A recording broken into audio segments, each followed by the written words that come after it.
Chapter 31. In the end, Naruto found himself strolling towards the Uchiha compound instead of the Senju, where his beloved mother was waiting for him. Perhaps this was because of the change of priorities in his life. He knew that his mother would be waiting for him and there were issues that would be raised once he got home, but there was another issue that he felt he needed to deal with before anything else. Hence his appearance in the home of Sasuke. It was a good thing the Uchiha wasn't home. Had he been here, things may turn towards another direction. At least they appeared to have solved some of their problems. This way, he could still talk to the Uchiha, but at the same time, his language and tone would have to differ. Obviously, Sasuke wasn't going to take any more crap from him. Naruto sighed. For someone like him, this was one blind situation he had gotten himself into. It wasn't the time for regrets though. He didn't regret his actions with Makoto anyway. One way or the other, she had taught him valuable lessons in life and about women. It wasn't just about getting naked and dancing around in joy, but there had been lessons she tried to impart on him. He could say she had succeeded. She hadn't been reaping anything from it though. He had turned out the gears elsewhere. Perhaps it was because he had become so used to her that he no longer felt the need to express the little emotions he had. It wasn't the case with his mother, but she wasn't the person you wanted to compare with. His mother was everything after all. Naruto. Makoto said, a sad smile on her face. She was standing just away from the entrance, having heard someone entering.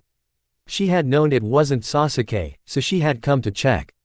It could have been someone from the clan, who knew. Naruto managed a smile. It was tiny, but a smile nonetheless.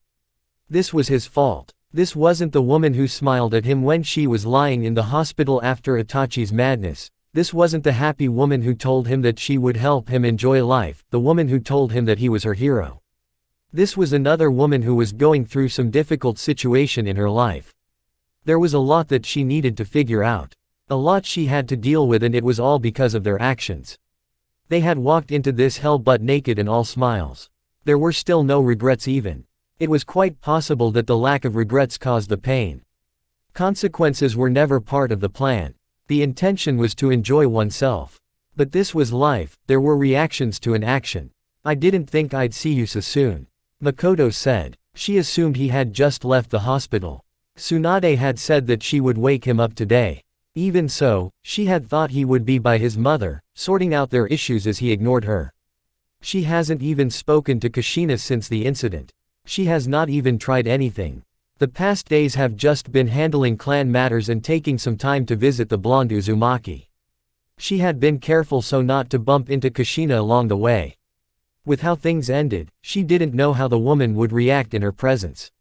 Kushina blamed her for everything and Makoto could not fault the woman. Had it not been for her, Naruto would not have faced a life-threatening situation and Kushina would not have worried. Sasuke had been close to mortally wounding her.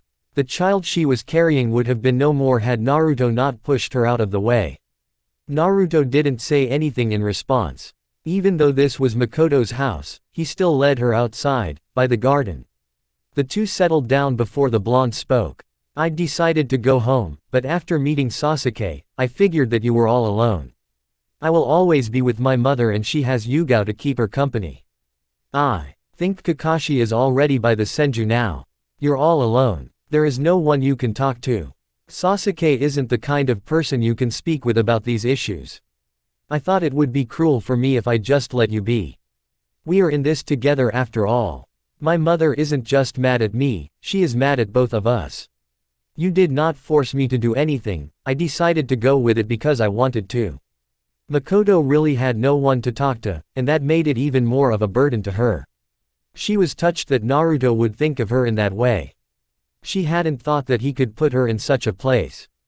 The fact that she hadn't even expected to see him so soon after just being awakened spoke volumes. She was touched, but Makoto wasn't going to cry. She wasn't going to cry in front of Naruto. I'm still clueless with some things, but this time in the hospital has given me time to think.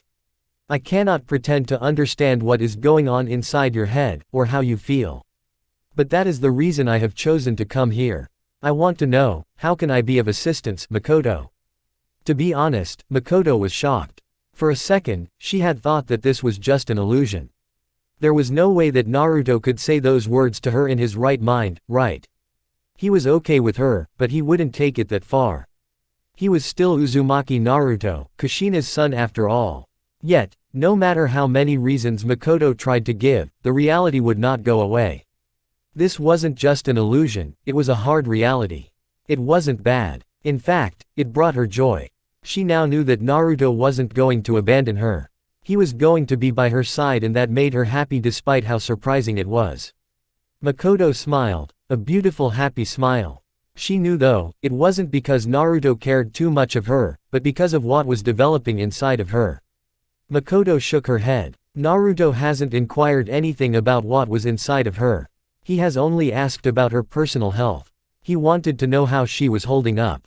It was about Uchiha Makoto. There are times you feel that you just need someone to hold you. Naruto knew that. He had gone through those occasions with his mother when she was crying. She had held him tightly in her pain because in those moments, she needed someone to hold her. It hadn't been pretty seeing his mother in that condition, but he had been happy that he was with her at all times. But right now, I just want you to listen, can you do that, Naruto? Naruto nodded. He could at least afford her that much. She was also going through a difficult time. If listening could help ease her burdens, then Naruto would do so. Seeing him nod slowly, Makoto smiled contently, but she didn't say a word until a minute or so passed. She was enjoying the peace that came with his response. That was the second time you saved my life, and once again, it was from my own son. Sasuke's situation was different, but the picture is the same. There are 2 instances that my sons could have killed me, and each time I was saved by you. The first time it hadn't been out of concern for her safety or anything. He had done it merely to protect his mother, and he had thought it was only rational for Itachi to do things in a different way than what Danzo was suggesting that he do. The second, he had done it because he had been genuinely concerned. Nevertheless, because Makoto said she just wanted him to listen, Naruto didn't say a word. He would only speak if she asks a question that wasn't rhetorical. I hope this one is a girl and doesn't end up doing the same as her siblings, because really, I don't think I could survive something like that emotionally. Although a couple of seconds earlier he had been thinking he wouldn't say anything, Naruto felt compelled to respond. Even though his response brought some fears in him, he felt it was the only right response that he had to give. If it becomes a girl, we will just have to raise her differently to guard against something like that. We must also ensure that she loves her mother as I love my mother. I feel that these incidents have taken away the love a mother would feel from her children, so, even if she does love you so much more that I become the sideshow, I wouldn't complain. You say that now, but who knows? Makoto said, smiling. Naruto shook his head. I want you to be loved by your own child.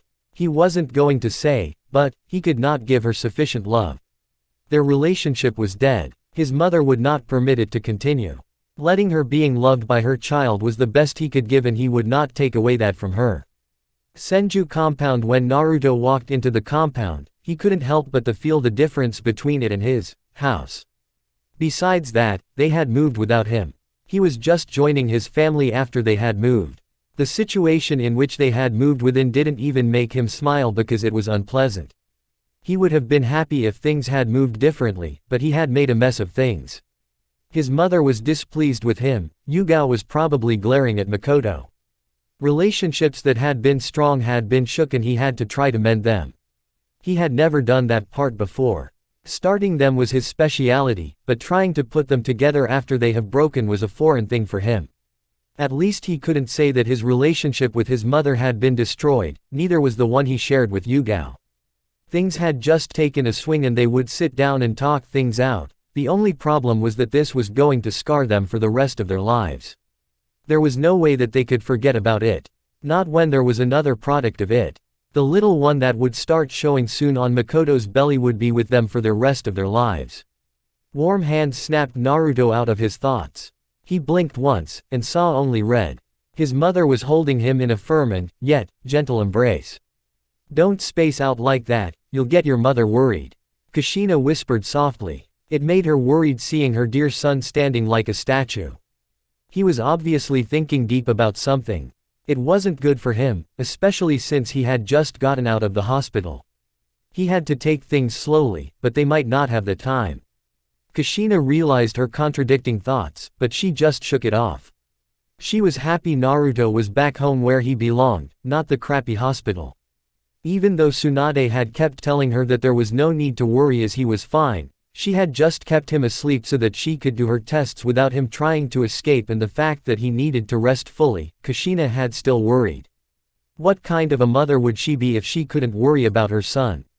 There hadn't been a day that she had gone to visit the hospital, and back then, when he was even doing dangerous missions in Anbu. However, an emotional situation that would affect the rest of their lives had seen him end up in the hospital. Kushina had been worried for his life. She had seen his dim eyes, his life was flickering before her very eyes.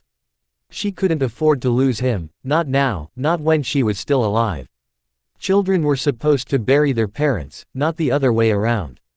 Naruto raised both his hands, he hesitated for a moment. He wasn't expecting his mother to give him a warm embrace after everything. Because of him, she had cried, she had been in pain. He deserved nothing but punishment to making her worry. He had sworn to be there for her and protect her, not just from physical harm, but emotional pain as well, and yet, he was the one who ended up causing her pain. What a despicable son he was. He was a failure as her protector.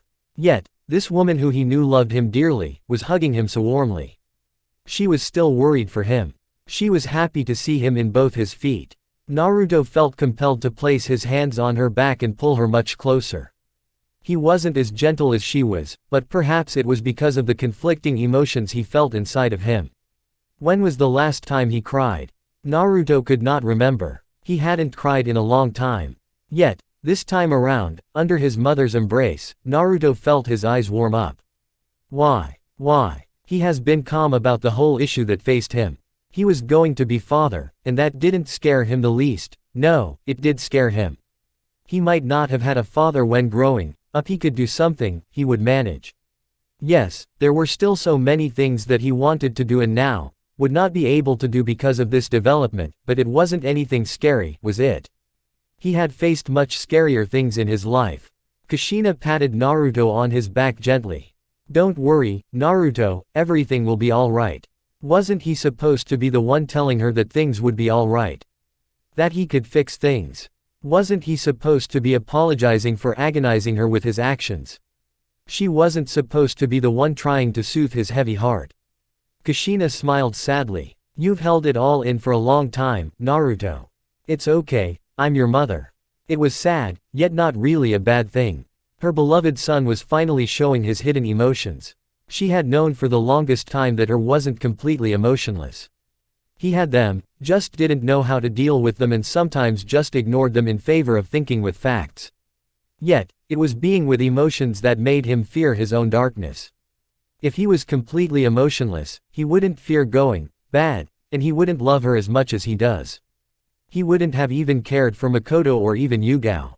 Mother and son stood for a couple of moments before Yugao decided to stop it. If someone walks in the room, they will get the wrong picture. She said calmly, a raised brow. You two do realize that your relationship sometimes crosses the boundaries of mother and son. Kushina had told her of how things were in the younger days of Naruto. If someone had walked into the room and found them cuddling in bed, they would have thought of incest. It wouldn't have been something ridiculous to believe. Yugao had seen it in her days as Anbu. Brothers married their sisters and sons married their mothers. Those kind of things happened in this world. The look from Naruto told her that he wouldn't even think of something like that. If Yugao's brow wasn't already up, she would have raised it in curiosity. For someone who seems repulsed by that idea, you certainly didn't have a problem in your activities with Makoto. There was silence as Kushina separated from Naruto. The redhead turned to look straight at Yugao. She could recognize some bitterness in the woman's tone, but this wasn't the time for that. They had to sit down and talk things out as a family. Of course, they would have another talk with the Uchihas about a way forward. They still needed to deal with things on their own. There is no need for that tone, Yugao. Kushina said in a stern tone. Though, to be honest, I am disappointed in you, Naruto. You're still a teenage boy and yet you have done this. I know this is the shinobi world and age doesn't matter, but before my eyes, you're a child and the same should have been the same for Makoto. Kushina said with a shake of her head. She then took Naruto's left hand, and dragged him towards the sitting room with Yugao following from behind. Once they had all settled down, Kushina stared at Naruto and spoke. Please help me understand the situation, Naruto. What did you see her in her? Naruto was silent for at least a minute, but no one said anything as he browsed through his memories. There were many things inside, he was a thinking person after all, but during the past week, he had organized his thoughts. Looking back at his mother, Naruto drew a line on his lips. I guess it started when she called me her hero for saving her life in the Uchiha. Those words she uttered meant more to me than anything anyone aside from you had said. I think perhaps a part of me always wanted to hear those kind of words. It isn't just father who was the hero of the hidden leaf, we were all heroes. On that fateful night, we all did our part, you restrained the Kyuubi and father sealed it in me. Yet, the dead was being worshipped and we were cursed. The experience was bitter. I learned to hate, resent, but in my hatred, I realized that I would explode to hate. Therefore, I stopped looking at the villagers as people because of their actions.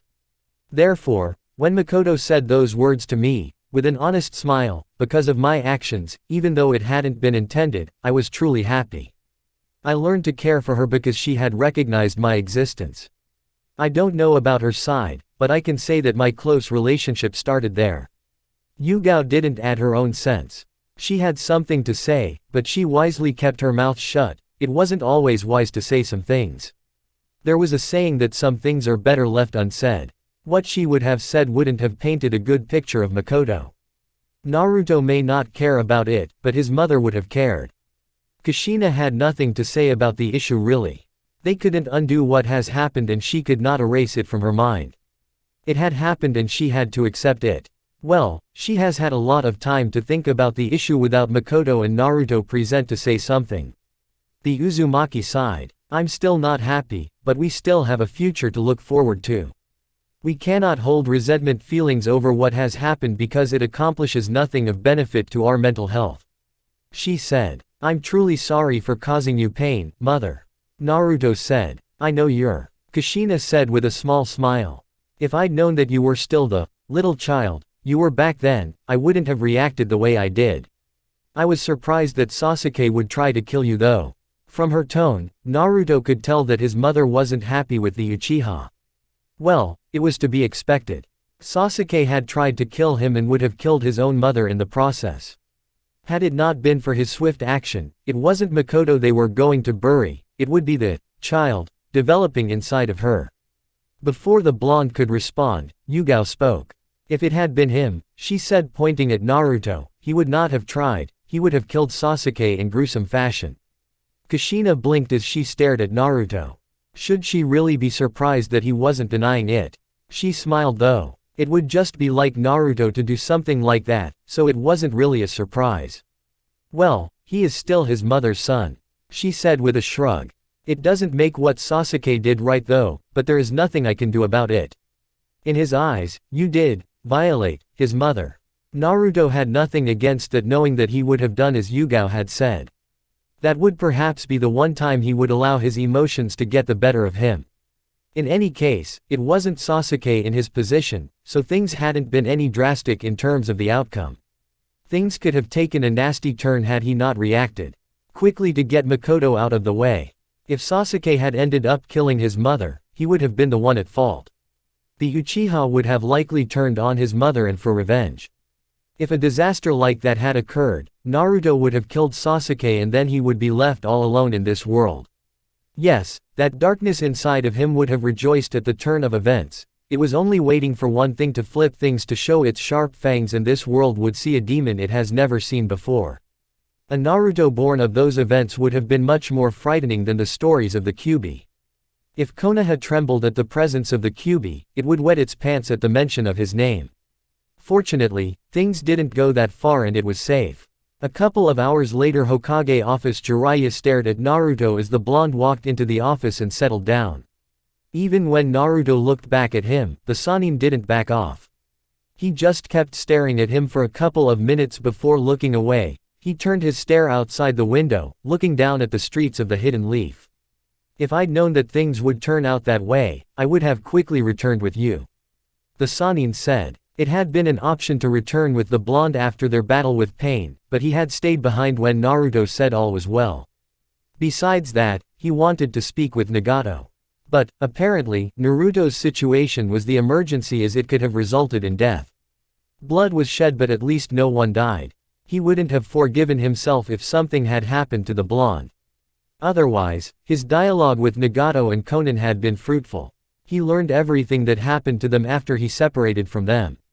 They had truly started well, but people were treacherous. He could not believe that Danzo had a hand in Hanzo's actions. Well, at least Naruto had gotten rid of the War Hawk, but it had been a little too late. At that time, the man had made himself comfortable in the Hokage office. His sensei should have gotten rid of the snake long ago, but he didn't and other people paid the price for it. You wouldn't have done anything to change things, Jiraiya. It was better that things happen in the way they did. Thoughts all clear now and we all know where we stand. Naruto said with a shrug of his shoulders. We don't know that. Jiraiya was quick to say in a firm tone. I have a lot of experience in life. Who knows, maybe I could have helped. The Sannin offered. Naruto thought of snorting, but that would surely be unbecoming of him. This whole situation was making him express a bit more of emotions on him. Well, he would have to show a little more of emotions if he is to be a good person in the future. By that he meant, father. He didn't want to say it because it was causing him some confusions. Looking at the Sannin, Naruto could not help but still comment on the man's experience. Yes, your experience in getting beat up by the delightful blonde in front of us would have been helpful. Yes, I can see how you would have handled the situation, you have a good reputation with having a silver tongue after all. Jiraiya stared at the blonde for a long minute. I was only trying to help, he said. And I was offering a sarcastic response to your offer. Naruto responded lazily. In any case, you're a greater man than I am, Jiraiya. You have survived for so long, standing behind the object of your feelings and yet getting nothing in return. To be honest, I'd go berserk in such an event. My advances have always been received in kind. I have never come to say, there is that one that got away. Tsunade raised an eyebrow. You're not being sarcastic about it, she said of Naruto saying Jiraiya was a better man than he was. Of course not, Naruto said. Despite everything, Jiraiya is a great shinobi. Having fought by his side in a real battle, I cannot say otherwise or even disrespect his title as a Sannin. But my remark in that wasn't about power, but the strength of the heart. Tsunade shook her head. She wasn't going to get into a talk about the heart with Naruto. You're also comparing love and manipulation, she stated. How can you compare love and manipulation? Those are two different things. Depends on how you look at it, Naruto said. Manipulation doesn't just deal with the mind, but to successfully manipulate someone, you must grab their heart, you must make them love you. It is the case with Orochimaru's subordinates. They would rather die than betray him. Why do you think is that? That love is twisted, Jiraiya was quick to say. I didn't say it wasn't, Naruto said. Perhaps my example wasn't the best. In any case, my situation is fine. We can get to the main subject which happens now. This was the reason he had been called here. With the Akatsuki handled, they needed a way forward. It wasn't to say that things were over by now, there was still the threat. The masked Uchiha was still in the picture. Seeing that the man was playing behind the scenes, it was likely that he would attempt to attack Nagato if the latter decides to truly forsake his ways and look for a new way to find peace. Naruto wasn't going to rest until he grabbed that man by his throat and mutilate him to his heart's content. There were only two people he hated in this world, and that was the masked Uchiha and Orochimaru.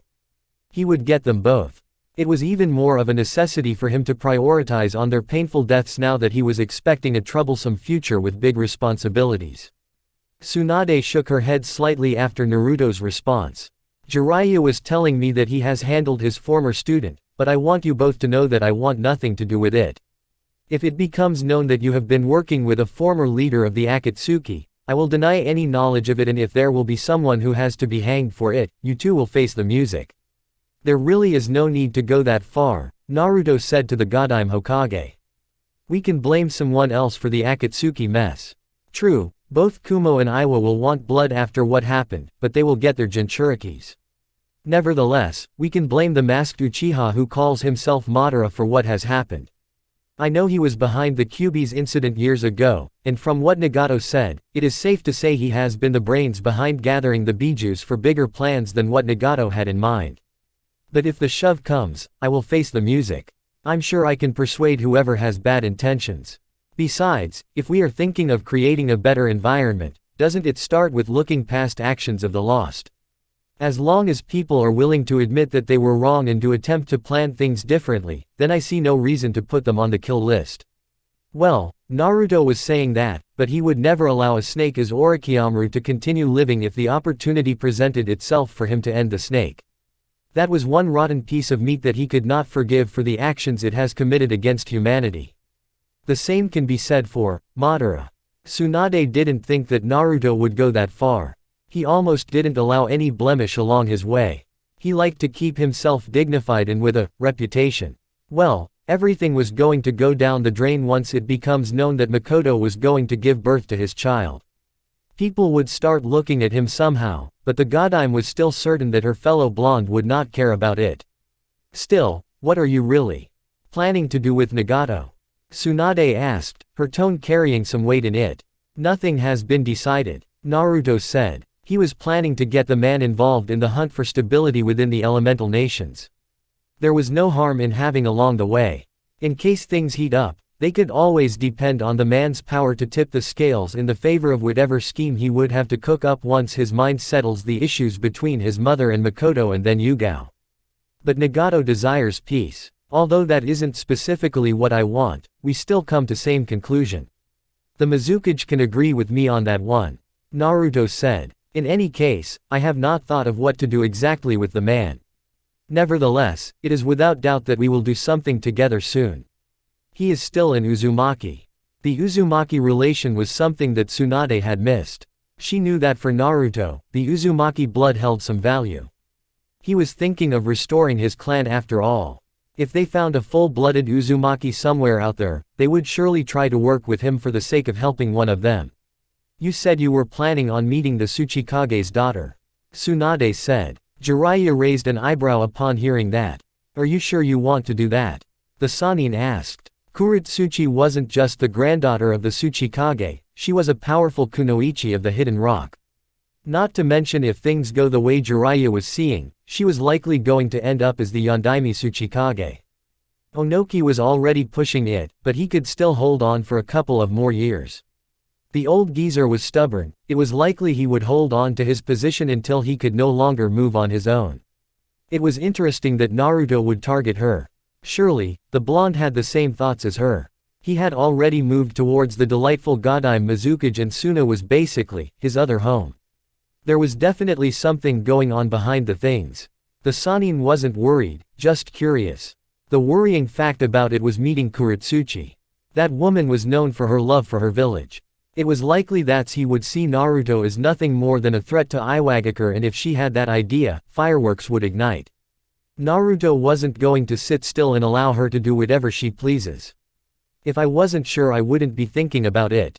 Naruto said with a shrug in response to Jiraiya's cautious words. I'm just saying. Jiraiya started. Your father isn't thought of fondly within the Hidden Rock. I don't think this Kuretsuchi would be favorable in seeing you. Naruto merely smiled. You worry too much, Jiraiya. I'm aware of the facts, but I'm still going to seek an audience with her. It might prove difficult, but I will get her to think highly of me and not as an enemy. The blonde said in a firm tone. We must recognize that Kiri and Suna are still the weakest in the great hidden villages. If something were to break out, they wouldn't be able to make a difference. Kumo and Iwa are big, that is why we must not forget about them. Convincing the Raikage to play along would be easy, but I shelved that because of it.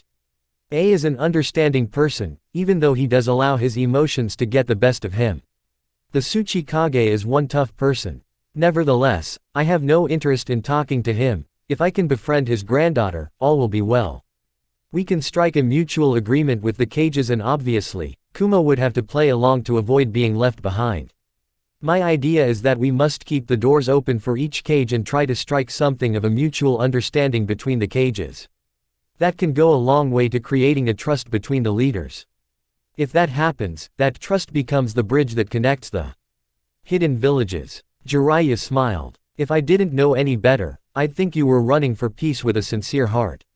The Sannin said. Well, I now understand why Sensei used to say that if circumstances were different, you would be a very kind person. In some cases, he used to say that you are a kind person. Tsunade had to agree with that note. Well, what is coming should soften his heart. The Godime said, with a particular picture in mind. I don't like that you use Makoto in this way. Naruto said, knowing that Tsunade was talking about the child developing inside of the Uchiha. Well, it can't be helped. He said with a shake of his head. What did Nagato say about the masked Uchiha? The blonde asked Jiraiya. Nothing much. Jiraiya said with a frown. It appears that he doesn't know much about him. No, he doesn't really know anything about the man or his hidden goals. That is disappointing, but not unexpected. Naruto said. With Sai, how is Ino's training going? Naruto asked the black-haired shinobi. He was curious because now was the time to act. He was even going to call some favors for the people who owe him because he could not remain at one place. He had to make movements into angles that will position him into a place of influence. He had been okay with planning the dark arts, but given that he had no one who could play the front battle for him, he had to play it himself. Besides that, he had thought that he could not play things in a way that was needed for someone who presented himself as human-loving. The stakes were even bigger this time around. There was much more that he needed to protect, and for that to happen, he needed to exhaust his resources. It is moving smoothly, Sai said. She has a natural ability in gathering intelligence. But she lacks the discipline to keep it, Sai said. Naruto looked thoughtful for a couple of moments before responding. She has always been a bit of a gossiper. It will prove to be slightly difficult to get her to shut her mouth.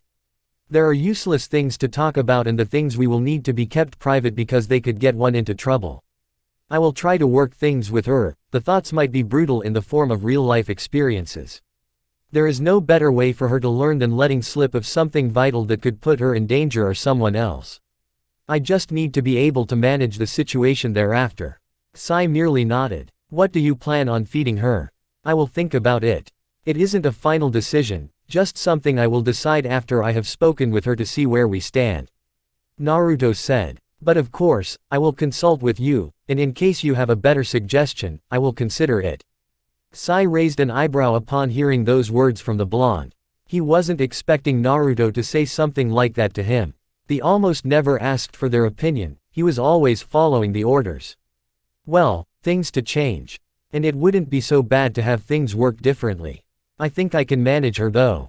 Sai suggested. We haven't had a lot of time together, but she isn't a private person, so understanding her has been a little easy. Naruto shook his head. Don't let that fool you, Sai. Don't say you can fully understand a woman. I haven't had much time with them, but in my experience, they are unpredictable creatures capable of so many things. What makes them dangerous is that they can do those things whilst still showing you an innocent look. The blonde paused for a moment before saying, I will trust your judgment, nevertheless. Are you sure? Naruto was silent for about a minute or so as he thought things over. What is fundamental in a relationship, Sai? He asked, but didn't wait for Sai to respond. Perhaps full manipulation of your subjects may be fundamental to some people. But what I have come to realize is that a lasting and strong relationship that is truly beneficial, not just now, but tomorrow as well, is one built on trust. When you work on trust, you eliminate the possibilities of revenge at a later date when your strings crumble or when someone else plays their game. Of course, saying that, I don't mean that trust is absolute. Whilst a core thing, it is also a fragile little thing that can be destroyed easily. It is in that situation that you must be logical, otherwise, you will crumble as well. I have given you responsibilities, you know me, my house, where I sleep, how I sleep, that means I trust you that much. But it goes a little far when I trust you to make some decisions rather than micromanaging every little thing you do. What I am saying is that, I want you to make decisions when you think it is best. If you're not sure, then come to me and we will deal with it together. It had come to Sai's mind that Naruto was having him train Ino so that she could replace him as the leader of his spy network. If the girl managed to behave, she could play her role well. Who would suspect her of being a spy? She wasn't the quietest person, and she really did say a lot of things. That train of thought gave Sai a thought. Maybe they didn't have to change the girl. She just had to manage to hold on to the things that were meant to be hidden. That way, no one would suspect her. If she suddenly stopped, people would start asking questions. Thanks for the trust, and I will handle the situation, Sai said. You need to handle things though. Naruto didn't mistake the seriousness in Sai's tone. What has happened? You were right to say that she is a rather perceptive person. She found out about you and Makoto and has been troubled by it.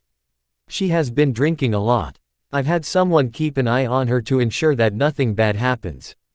Naruto frowned. His relationship with Ino goes a long way back. There were some feelings that he has tried to ignore for her sake. I will speak to her. The blonde said. I need you to head out to Oto. Find whatever you can on Orochimaru's whereabouts and the Uzumaki with him. Once you have his tail, have your rats keep a tail on him and I will try to get Sasuke to move with me to eliminate him. Sai nodded. There was something with Naruto that made him curious. The blonde didn't appear to favor fighting alone, and it wasn't because he feared his opponent or that he was weak. Naruto was strong, but he didn't like fight alone. Sai was positive that Naruto didn't fear Orochimaru. He had gone to the snake alone before. Why do you always do that? You don't like showing your power to people. Power is a dangerous thing, Sai. I try to limit my output as much as I can. Besides, I don't want to fool myself into believing that I can do all things by myself. You cannot do all things on your own. Naruto explained lightly. Be sure to keep away from Orochimaru because if you get close, he will get you. Sai nodded. I know, Sai said. He knew that Orochimaru was a dangerous person and even if he doesn't make a mistake, the man would still be able to get to him.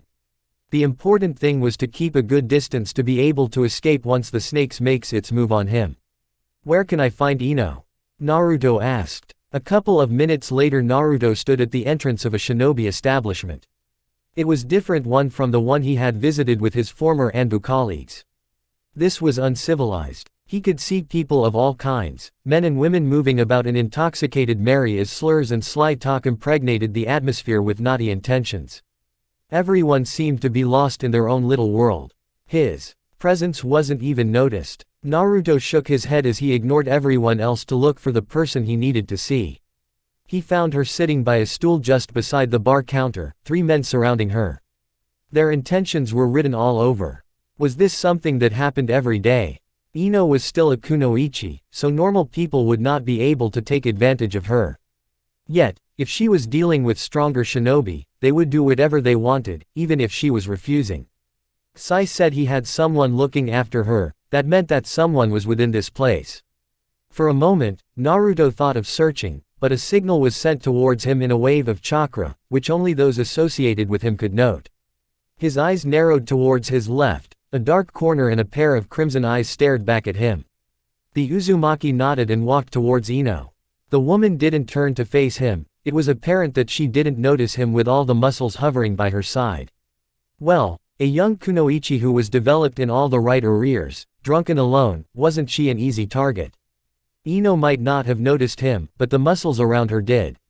What do you want, brat? This one is ours. How distasteful. Just because she was alone and drunk didn't mean that she was there for the taking. They were imposing, and he was sure that Ino wasn't that kind of girl who would pick up strangers and take them towards a dark alley for them to do nasty things to her. She is just a teenage girl, drunk and not thinking straight, yet you 3 want to gang up on her. Naruto asked in a calm tone. He wasn't happy, but that didn't reflect in his tone. One of them jumped on his face. The man was larger than him and his breath was burning through his face with its stinking smell that made him want to grab the man's face and drag it through the floor. You got something to say, Gaki. Naruto was tempted to shove his fingers straight in the man's eyes and blind him. But that would be too hard on the man. He hasn't done anything to Ino, but his intentions were all too clear.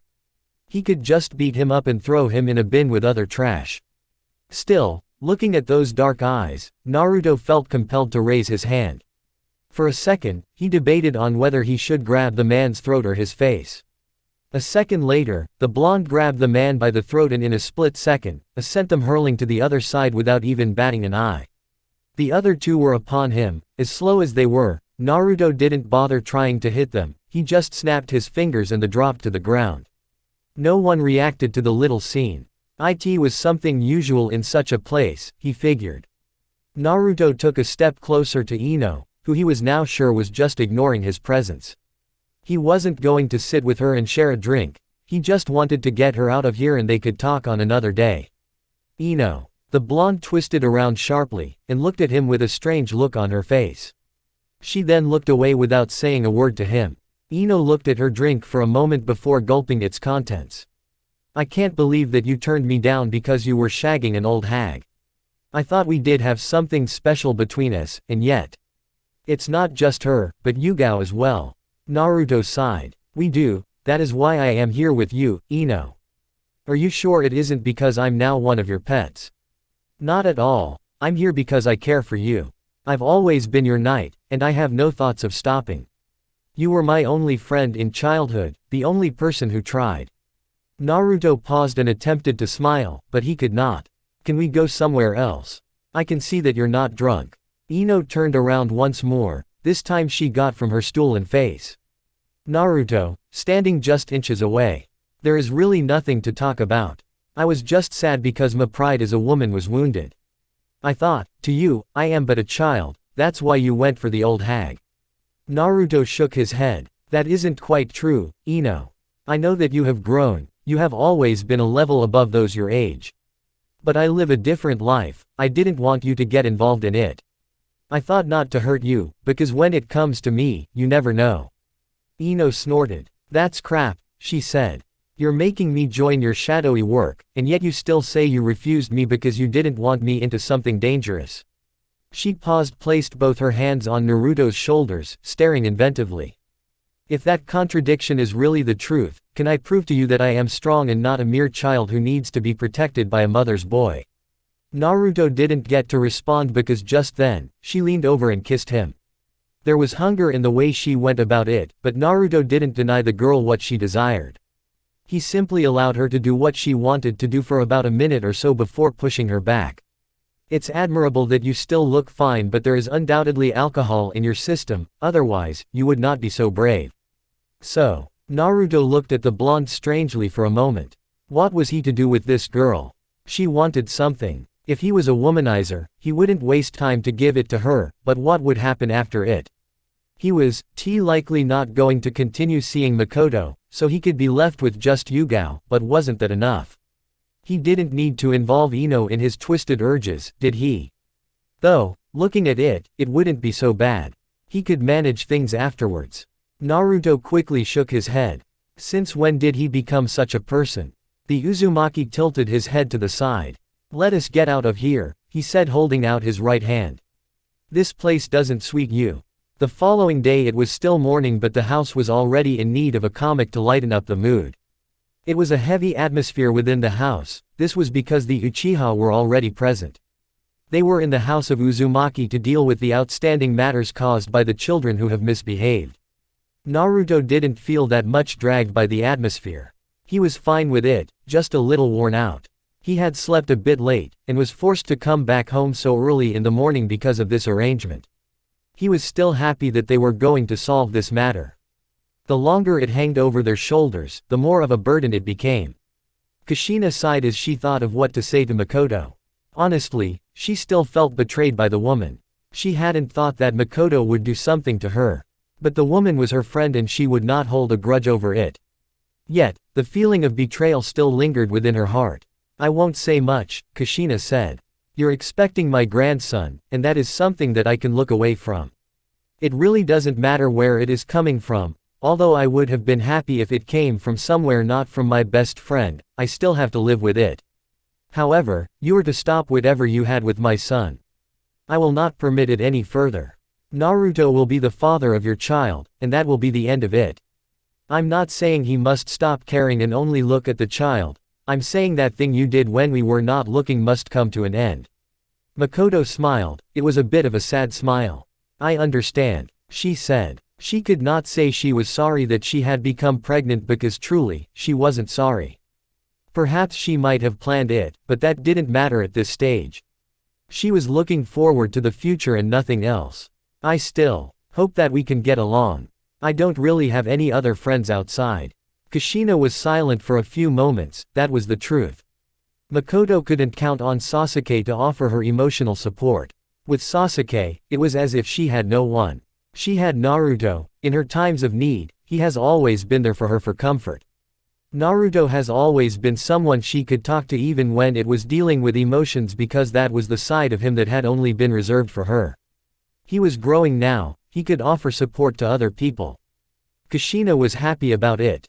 She has always wanted her son to grow up and open to other people. That was what being alive meant. Makoto being pregnant wouldn't be all that bad. Perhaps for the woman, it would be something that makes her feel alive again. She could get to care for someone, smile and raise another child. Whilst I feel betrayed, I don't think we can ever be separated, Makoto. I cannot even entirely blame you for this, because Naruto isn't a child who can be deceived by sweet words. He got into it because he wanted to. Kushina sent Naruto a look. In any case, I still have to stay close to ensure that everything goes perfectly. Thank you, Kushina, I really mean it. I'm sorry for betraying your trust. Kushina just nodded before standing up. Stay for breakfast, she said. This was going much better than what Naruto had expected. He had known things would go well, but he hadn't thought it would be in this manner. Either way, he was pleased that everything seemed to have settled. That look his mother gave him just told him that he was still going to have to deal with his mother about his own actions as well. Makoto insisted on helping Kushina prepare, and the Uzumaki didn't see any problem with it. She allowed her to take part in the preparation of breakfast. Yugao didn't want to be left alone and went to join the others. You're awfully obedient when your mother is around, Sasuke said, looking straight at Naruto. I should not be surprised though. I have always told you to respect your mother, Sasuke. I respect mine. Naruto paused for a moment, smiling, a flat smile. Perhaps you may find offense in that statement, as you can say that I did not respect you or your mother in what has happened. But that would be looking at things in one side. Your mother isn't a child, she knows what she is doing, and whatever that she does. Continuing to look at me with contempt is nothing but a stupid activity that will only make you a bitter Uchiha. Well, that isn't for me to decide to say. You have your own ways, and I have mine. He wasn't going to tell Sasuke on how to live his life. He was no longer looking after the Uchiha. He had done so before because Itachi had asked him to do so. But now Sasuke had grown, no longer a child and someone who could think for himself. He didn't have to say anything, the Uchiha had to decide what was better for himself. He even had his mother with him. Although, the Uchiha didn't use her effectively, she was still there for him. Sasuke raised an eyebrow. The blonde wasn't trying to force his ideas on him. In fact, he was telling him that he could whatever that he wanted to do.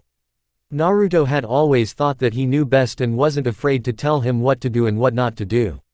You're being highly considerate. If you had been like this before, things could have been different. Naruto shook his head. It's not that I am being considerate, I just realize that a person cannot stay a child forever. When we grow, parents allow us to make choices for ourselves. Of course, it is how we live our lives that will get parents trying to control what we do. It all depends on your mindset and attitude, the blonde stated. In any case, how is Anbu training going so far? Sasuke shrugged. Fine, he said. They are much more human than what people make them out to be. That is because it is necessary for them. Anbu cannot afford to fail missions, and their missions involve risking their lives and killing people left and right. If you lose yourself in that area, you become nothing more than a killer with no emotions but instincts to kill. That is why they teach you discipline, and they always try to be lively on their own, just to remember that they are still humans. Anyone can join the Black Ops, but only those with strong will and discipline can survive.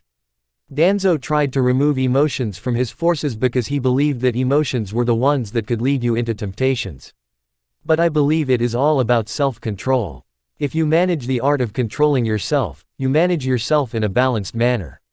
For you, the only problem would be pride and lack of respect for authority. If you can respect your superiors, rain down on your pride, no doubt you will excel.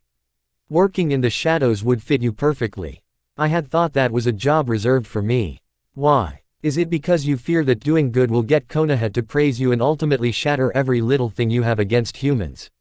Naruto raised an eyebrow, but he did not respond to the question. Sai has gone out to look for Orochimaru's whereabouts. Once he has found him, I will wear my mask once more and you shall have your first S-rank mission. That is something I can do. Sasuke said calmly. If there was something he liked about the blonde, it was that when it came to fighting opponents, Naruto didn't always to take the spotlight for himself. The blonde didn't have any trouble in standing back to allow someone to fight. He knew that he would get to fight Orochimaru and would not just get to watch the blonde fight. Excellent, I will talk to Tsunade about it. Later that day, it was always my assumption that you would know why the Akatsuki was intent on gathering Jinchurikis and in their specific order. Once Gaara confirmed about the ceiling, everything came back to you. Foolish and ignorant humans see you as nothing more than a mass of chakra controlled by hatred, but I have always seen you as more than that. You could have told that it wasn't Madara who compelled you to attack Konoha. Even if someone was wearing a mask, you should be able to tell the chakra that summons you. Naruto was staring straight into the eyes of the Kyuubi as he spoke. The Biju had withheld vital information from him. It was information that could have simplified things. Even now, there were still things that he didn't understand and he needed to understand them. The Kyuubi had to provide the answers he needed. Naruto wasn't going to care about anything else if the Biju still refused to tell him what he needed to know. He was prepared to use Shisui's eye to get the Biju to behave. It was important that the Biju cooperated.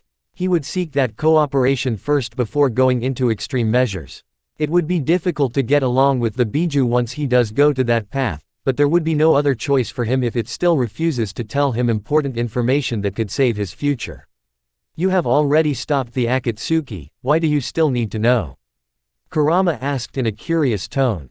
Dealing with pain meant that he had stopped the Akatsuki from trying to capture all Bijus. Not only that, but the threat to his life had been removed. There was no need to know anything if he was only concerned about his life and his little dreams. Well, with the blonde, you could never know. He did like knowing things that could be useful to him.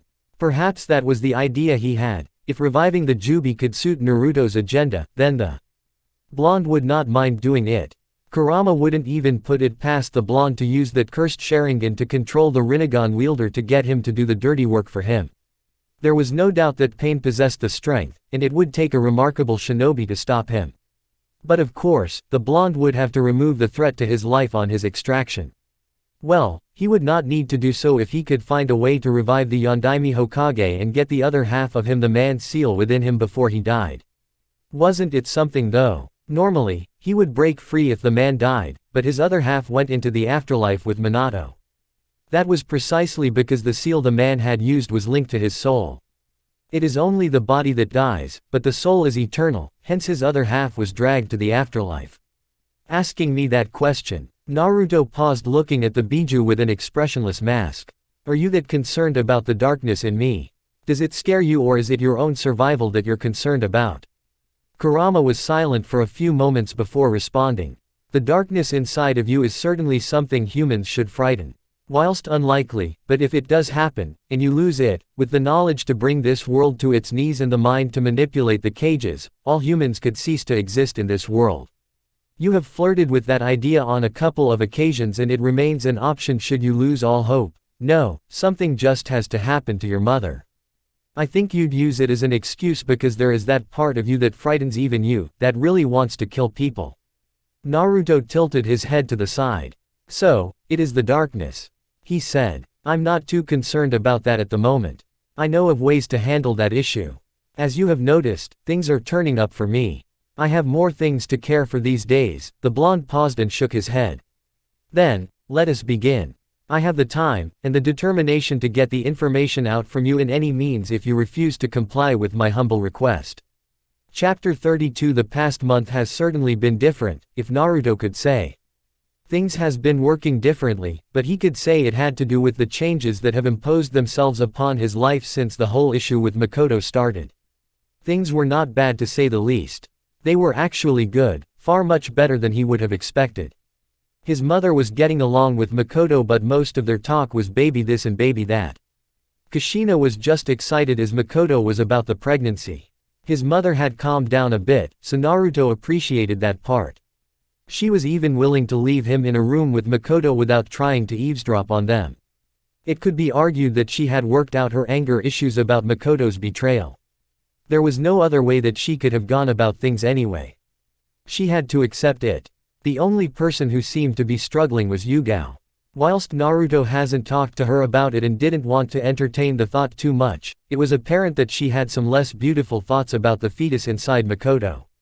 Trying to understand those emotions would complicate things for Naruto. He wasn't actively ignoring them as he would before, it was something that he needed to deal with before it became a major problem. Ino punched Naruto on his left shoulder, seeing him lost in his thoughts once more. The two were walking within the streets of the Hidden Leaf, coming from a good restaurant that sells nice food. She often pulled Naruto into those shops to avoid eating ramen for lunch every day when she was with him. Since Sai was away, he was sticking around her a lot to account for her training. Ino wasn't complaining about it, she was just happy that he was at least fulfilling his promise to train her. Even though this time around, it was for his purpose, she was still being trained. Besides, this kind of job wasn't all that bad at all. She had accepted the offer at first because she realized it would get her closer to Naruto again, just as they were before other people came into Naruto's life. That had not happened, but she had ended up enjoying her little time with Sai and a few moments with Naruto. "You're getting lost in your thoughts again," Ino said to Naruto with a look on her face. "Thinking about becoming daddy?" she asked with a smile. It was a somewhat bitter smile.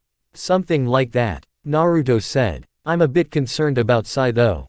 It has been a full month and there has been no contact at all." "Well, not really, but the contact has stopped. Considering that we had already narrowed down Orochimaru's hideouts, tracking him shouldn't be all that difficult if Sai was also working with Jiraiya's people." Really, he hadn't expected this silence from the black-haired shinobi. He was thinking of going out himself to see what was really happening. He could follow Sai's trail and hunt him down. It would be a problem if he has been captured by the snake Sannin. Naruto was positive that the snake already knew that Sai worked for him, and given the last encounter, the snake would probably take measures to meet him. Well, it wasn't a problem because he wanted to see the snake. The danger was that it would be on Orochimaru's terms. Well, he just hoped that if things came up to that, Orochimaru would allow his arrogance to get the best of him. It was within reason to believe that Orochimaru would assume that he would come with Sasuke, and taking into account the snake's fascination with the Uchiha, he would use that opportunity to make his move. "Are you worried about Sai, Naruto?" Ino asked with a shocked look on her face. Perhaps a little bit dramatic, but she thought it was deserved given that the blonde hardly showed he valued Sai's life to the point of worrying about his safety. If there was anything Naruto worried about concerning Sai, it was what the black-haired knew about the blonde's activities. Naruto turned to look at Ino, giving her a look. "Sarcasm?" he asked rhetorically. "Sai is an important part of things and I cannot afford to lose him. I doubt Orochimaru would kill him if he captured him though. The snake is the type of vermin that likes to keep his toys alive, just so he can dissect them to see what makes them tingle." "Well, your dislike of Orochimaru is something I can confirm," Ino said. "It's really surprising that you can hate though. Aren't you afraid of losing yourself?" Naruto narrowed his eyes slightly. "What are you getting at?" "What?" Ino asked with a smile. "You think Sai doesn't tell me the little things about you? Besides that, how long have I known you, Naruto? When did I even term you my Black Knight?" Ino paused before saying, "You have stopped yourself from hating because if you do, it could trigger Ino." Naruto said, cutting off the blonde Yamanaka. "You should join us on that mission. It will show you a couple of things about just how corrupted some humans are. We will take you through some of Orochimaru's hideouts so that you can see the world in the same eyes that we do.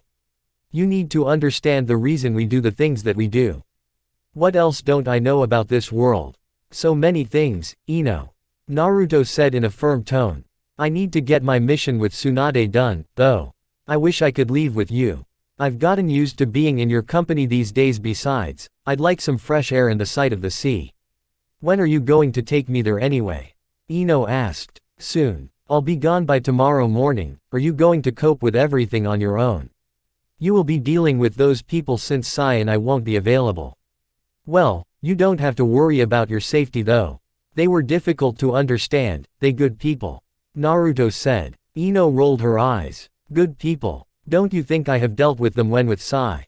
Naruto shrugged. "I'm just saying, we don't want anything going wrong because of your inexperience. The blonde said. Come on, we don't have all day. I must be home a bit early today. Later that day, how long do you think you can keep the truth hidden? Yugao asked Naruto. She was staring at the blonde. They were in their room within the Senju compound. Naruto didn't have to ask to know that Yugao was talking about Makoto. Anyone who cared to know would soon find out what Uchiha Makoto was pregnant. The only question that would need to be answered would be who the father of the child is. Once it becomes known, it wouldn't take long for people to start making calculations and come up with some wild guesses as well as correct guesses that would be treated as rumors.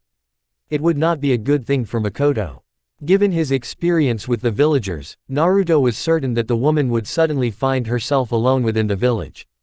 Yes, he could see her walking along the streets with whispers starting behind her. People would be looking at her with so many questions, but nothing would be said to her. At least that would be the only difference between her and him, and Makoto's whispers would not be out of hatred but curiosity getting the best of people. Naruto had thought that it would be possible to keep his part in it a secret, but it seemed unlikely, not with the way things were going. He already had an existing relationship with the woman. It wouldn't take long for people to start making conclusions and gossip to fill up the streets. One person who will be disgusted by the rumors will certainly be Sasuke. Well, at least now that he was busy with Anbu, he wouldn't have much time to spend on the streets to hear about it. Anbu worked differently, and since Naruto has graced that world before, he was sure that those people would not react in the same way as the people in the streets. I'm not trying to hide it. I had thought of it, but it is impossible. I'm just not going to announce it to everyone. Naruto said in a calm tone. Should this really be something we ought to discuss? Yugao stared into Naruto's eyes for a long minute. Maybe not, but it bothers me. So, I can't help myself. Is this why you pushed for my mother to suggest that Makoto and I stop our relationship? Naruto asked. There was no emotion in his tone to suggest he was either mildly angry or just disappointed about it.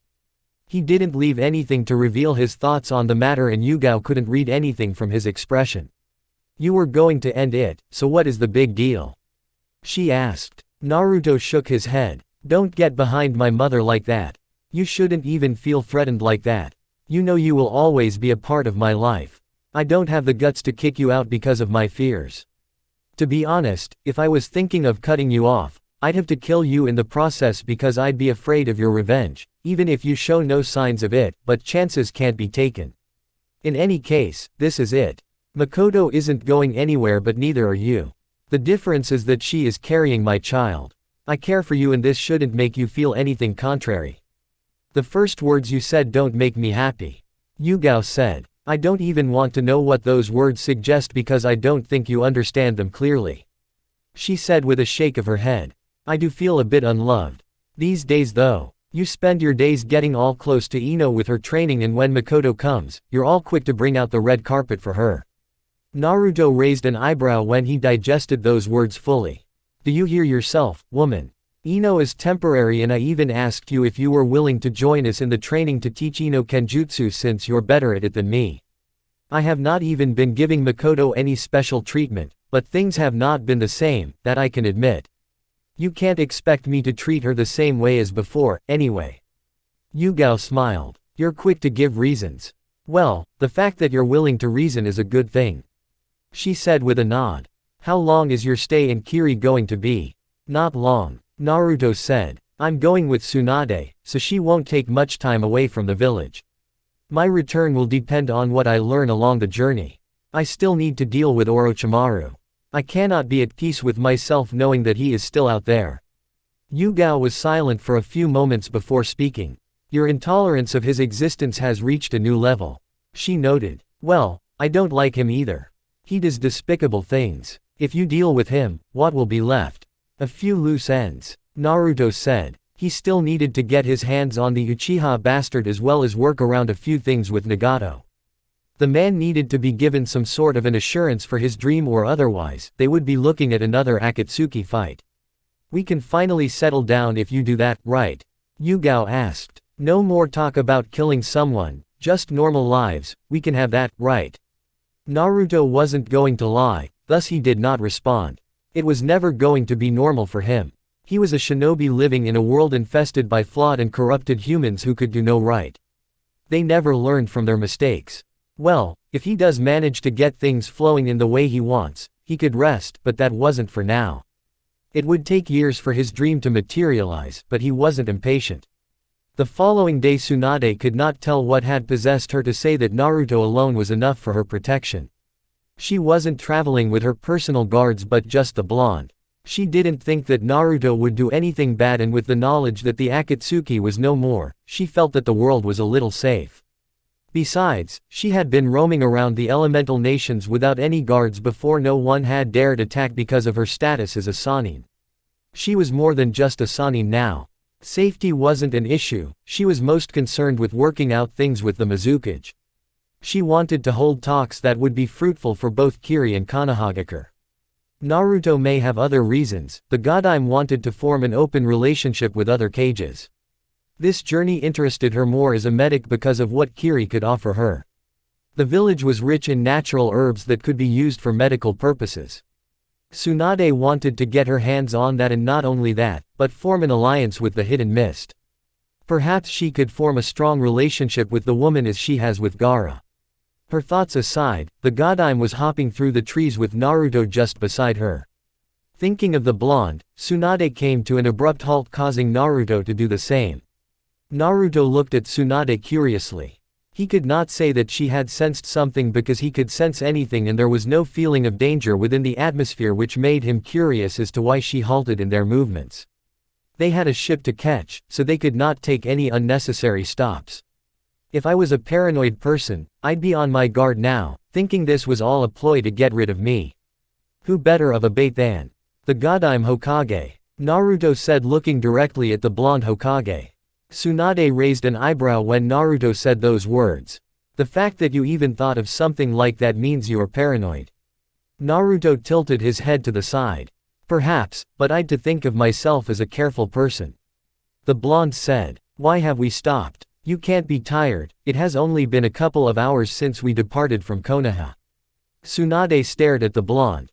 Was he even hearing what he was saying? A couple of hours. Tsunade almost laughed. A normal person would be worn out from running for a couple of hours, and he was saying that running for a couple of hours shouldn't tire her.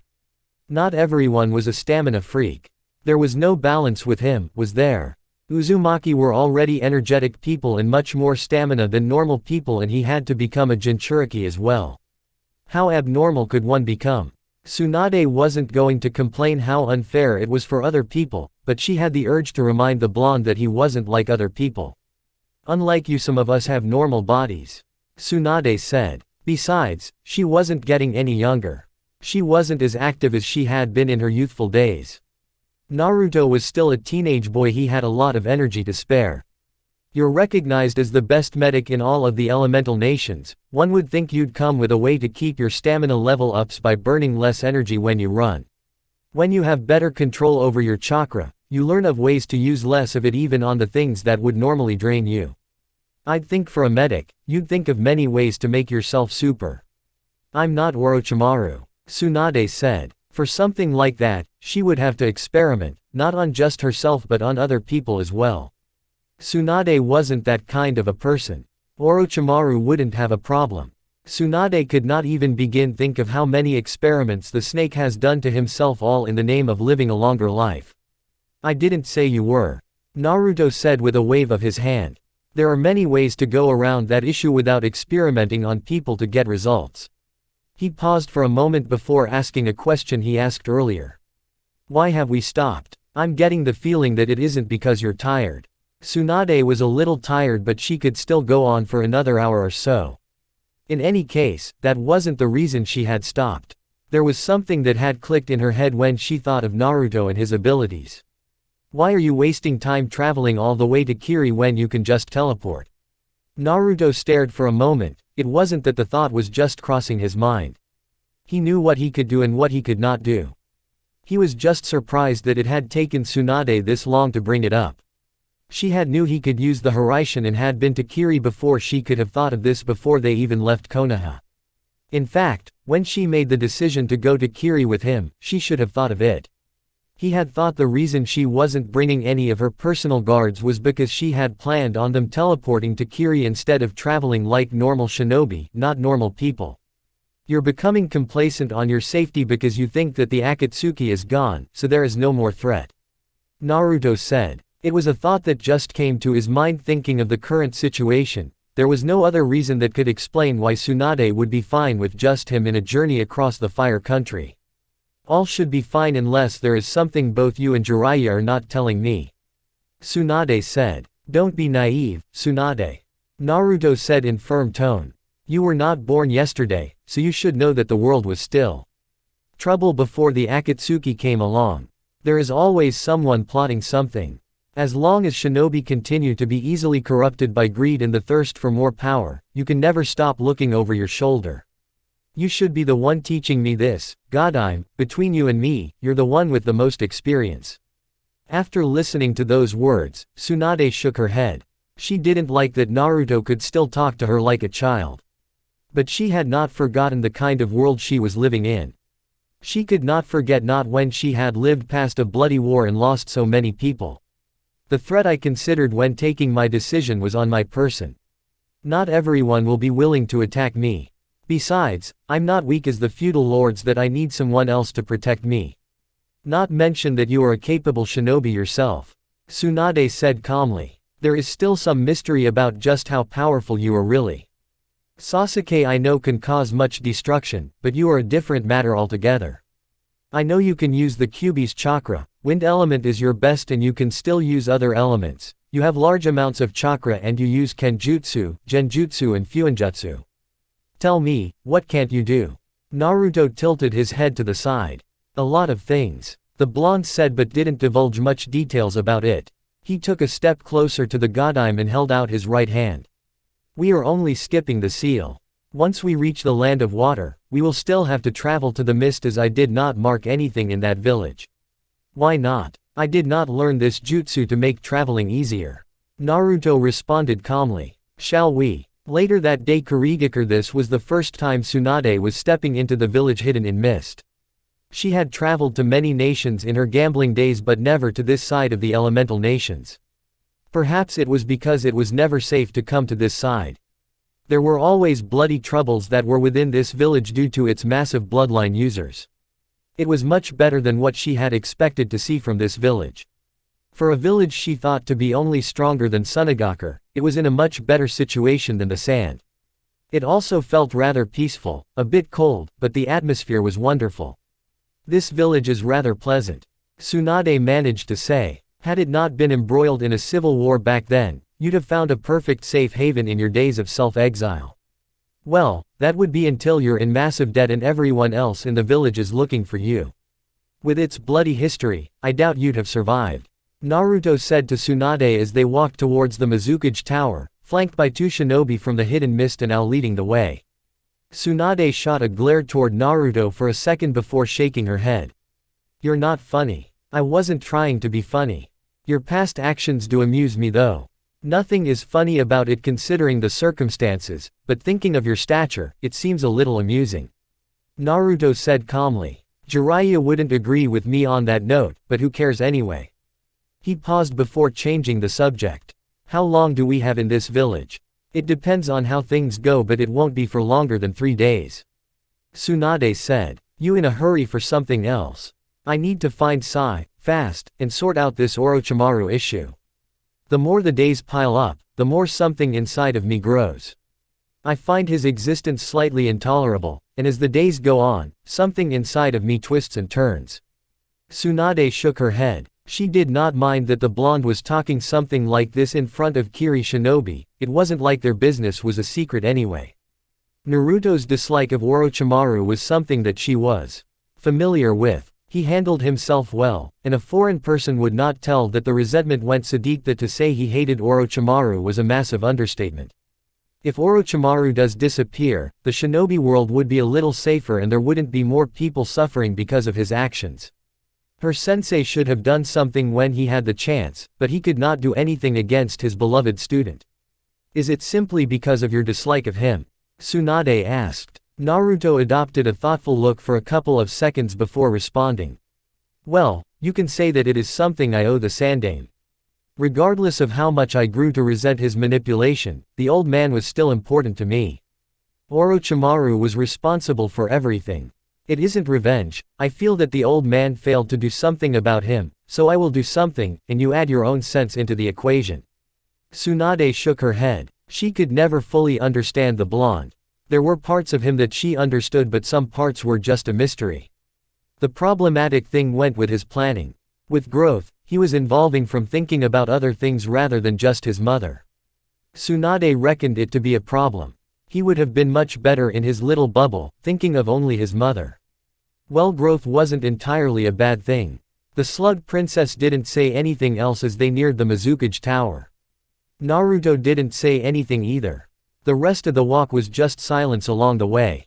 Tsunade didn't mind the silence, it actually gave her some time to organize her thoughts before meeting Mei, the Godime Mizukage. Tsunade smiled when the warm smile of her host greeted her as soon as she entered the office of the cage. Hokage Dono, Mei said with a smile. It is a pleasure to finally see you in person. I didn't think that you'd actually come to me though, given my village's standing. There could be no doubt that Konoha was the strongest hidden village, it has reigned since its formation as the strongest village. Mei hadn't thought the leader of such a village would be willing to leave the comfort of her office just to try to talk her into an alliance when there were other players out there. Kiri would be the one to gain more from the alliance, so why had the woman decided to come here instead of waiting for her to appear in Konoha? It couldn't be because of Naruto, could it? There had to be some reason behind this move. Mei was nevertheless glad that the Godime was here. As powerful as Konoha is, it still needs other villages to survive. Tsunade said before passing on her greetings to the Mizukage. Besides, with the likes of him lurking in the shadows, you cannot be too careful. She said, pointing at the blonde beside her. Mei looked at Naruto for a moment before laughing. Well, you're certainly right about that. She said before showing Tsunade where to sit. He is an interesting person who likes moving things. Tsunade nodded. I thought I'd pull my weight this time around just to make sure he isn't running another game. Well, I doubt he will do that now anyway. The Godime said, smiling. Aside trying to get away from the leaf to get some fresh air, I also wanted to see another cage as well as venture into your mountains to look at some plants. Mei tilted her head to the side. You're a medic, not surprising you'd go for that. She said before looking at Naruto. A pleasure to see you again, Naruto. The pleasure is mine, Mei. Naruto responded with a smile of his own. I'm sure you're tired. I would be willing to have someone show you a hotel to rest for a while and someone will fetch you later on for dinner at my place. You can also use the time to see the village. Tomorrow, I can take you where you want to go before we get to discuss matters. Mei suggested in a calm tone. Is that acceptable? Tsunade nodded. Yes. One more thing, I'm curious about his abilities. I figured last time around he would not agree to it if I suggested it, but since you are here, how about a sparring session between him and one of my own? We can say this is a match to start a friendship between Konoha and Kiri. Mei said. Not a bad idea. Tsunade said with a nod. Naruto shook his head. Tsunade has certainly grown too comfortable around to say anything that came to her mind. Well, she had no reason to worry, and this was something that he wished for when he started his interactions with her. It wasn't actually a bad thing, but he didn't like knowing where her confidence came from. It really felt as if the woman had a hold on him, but of course, Tsunade wasn't like the Sandaime or that crippled he got rid of with Itachi. She would not try to pull strings to get him to do certain things. She must know that the moment she tries something like that, he was going to stop smiling with her. Who knows, he might consider her an enemy and put her in the same position as Danzo. Thinking about this, Naruto realized that it wasn't really easy for someone to handle him. He was trouble. Well, as long as people respected the boundaries, all would be well. Everyone agreed that Danzo was a corrupt junkie who could not be trusted with Konoha. That war-loving maniac would have turned Konoha into an oppressing empire that sought to control every nation. The thoughts trailed when Naruto reflected on himself. He was actually trying to do the same thing, wasn't he? Well, he was being subtle with it and would not do it through bloodshed. There was a difference between what he was trying to do and what Danzo would have done. Naruto nodded inwardly, comparing himself to that man was just wrong. He would not deny being a hypocrite, but he was still not doing the same as what Danzo tried to do. Naruto would not say his reasons were just and good for the elemental nations. It would be Al. The blonde was pulled from his thoughts by Mei's voice. Lost in thought. I wonder, what are you thinking about? Naruto stared at the woman for a second before giving an honest response. I was just thinking about what influences my ideals. I'm certainly not a just or righteous person and my decisions are not always objective. I am highly subjective in my decisions. Well, I have people like you to pull me into line when I stray. The following day Naruto looked at his royal cloak for a moment, thinking about whether to take it off or fight with it. Deciding, he took off his beloved cloth and sealed it away before looking at Ao with an expressionless face. He didn't say anything to the man but turned towards the Mizukage. Just one, he asked. Is this going to be enough? Mei blinked before shaking her head. For now, yes. If you get by without any trouble, I wouldn't have any problem in joining in as well. It has been long since I moved about the battlefield anyway. I would also like to show the Godime Hokage a bit of my skills. I think if it is against someone like you, I cannot be accused of fighting someone lesser.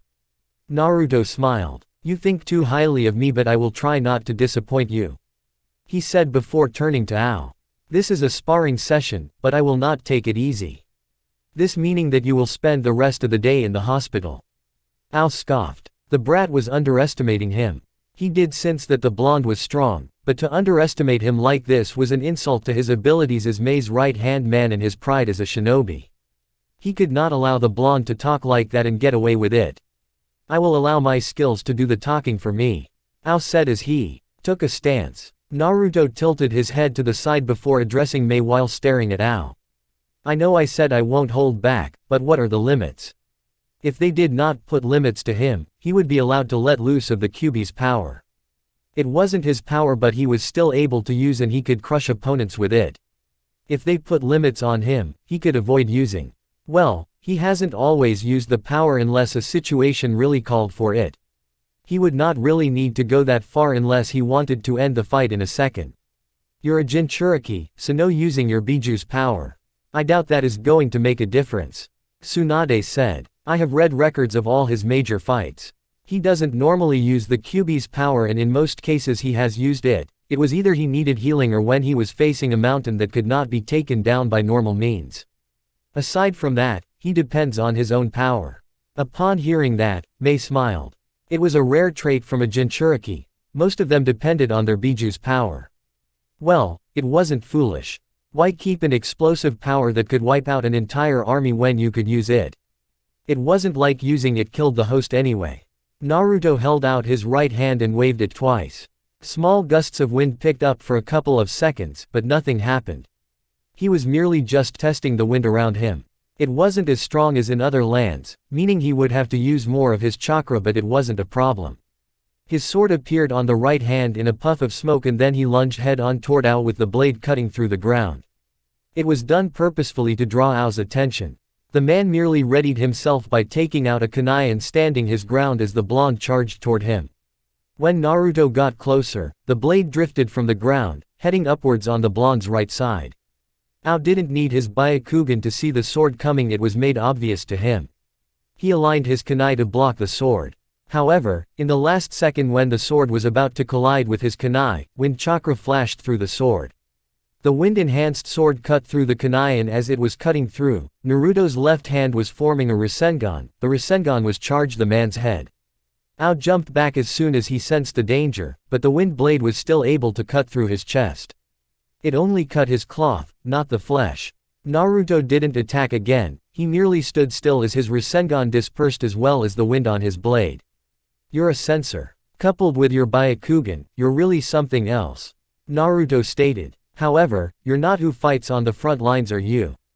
Ao blinked before shaking his head. How can you tell? I allowed my sword touch the ground on purpose. Ao was silent for a couple of seconds before responding. So, you wanted to test my concentration, reflexes as well as my senses. All three. What I have realized with a fight is that it isn't always won by those with better physical prowess but at times those who use their heads in a fight can win. You won't normally throwing me jutsus just for the sake of it, and I know a couple of them. But I don't usually show them because they are often not necessary. Naruto paused. I'd like to show you something. The moment those words left his mouth, Naruto's sword disappeared in a puff of smoke and the blonde started doing fast hand seals. Naruto stopped doing hand seals and then held out his right hand, it open palm facing his opponent. It didn't take long for Ao to widen his eyes when his Byakugan viewed the nearly invisible swords floating in front of Naruto. They swords were undoubtedly wind-based and he could see at least 30, the swords were long and double-edged.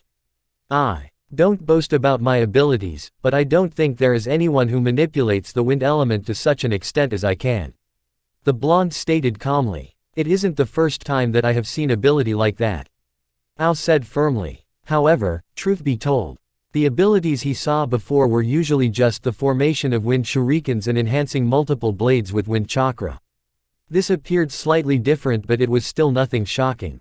If someone could make shuriken out of wind chakra, then it wasn't impossible for someone else to create blades out of wind chakra.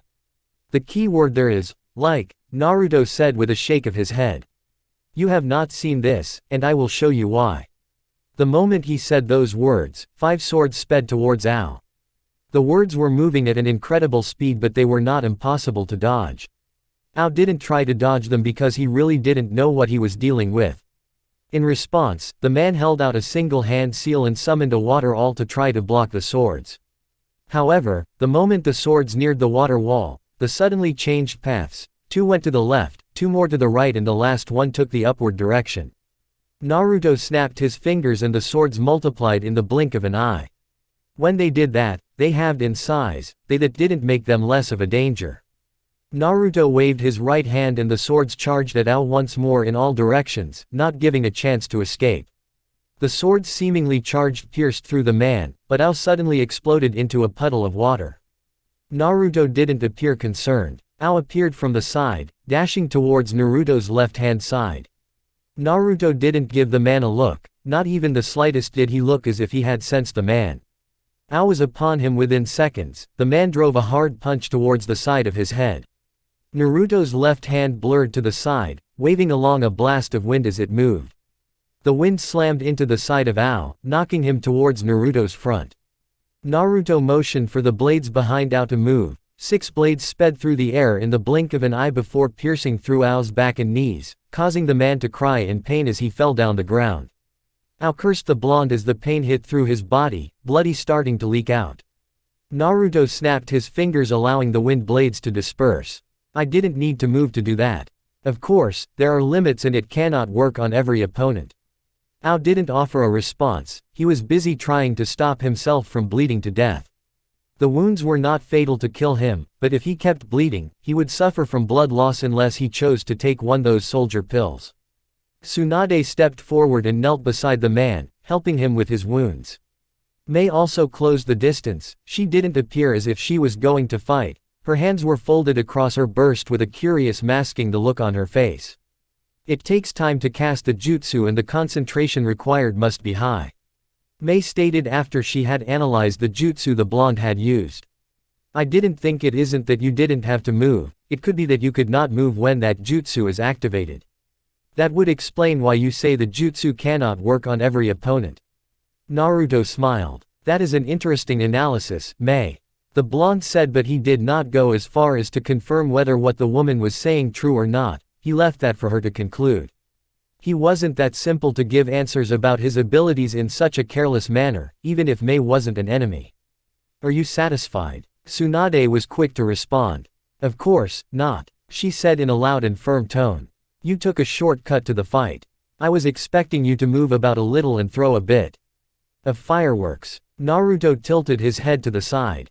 You said you have read my battle reports, so you should know that I don't spend too much time in a fight unless the opponent is proving to be troublesome.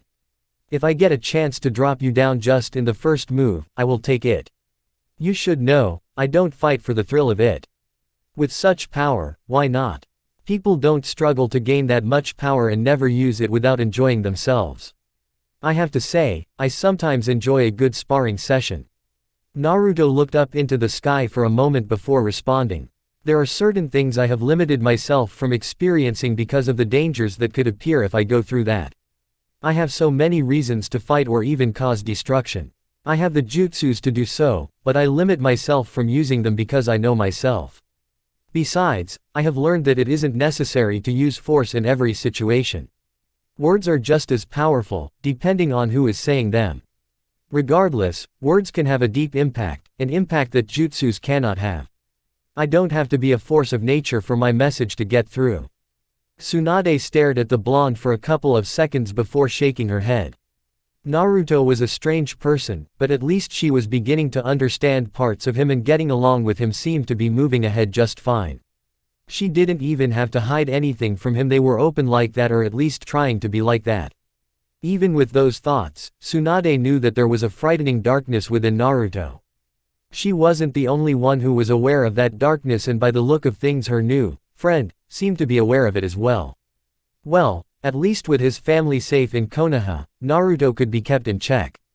There was no need to worry about him losing it. The Godime prayed for the sake of Konoha and the rest of the elemental nations that no one gets a crazy thought to attack those close to Naruto. Because if someone decides to do so, Naruto's resentment towards other people, or as he would say, humans, as if he wasn't a human himself, would become apparent for all to see. Later, Naruto had not gone around to the mountains with the two cages, he had remained behind, viewing the village hidden in mist once more.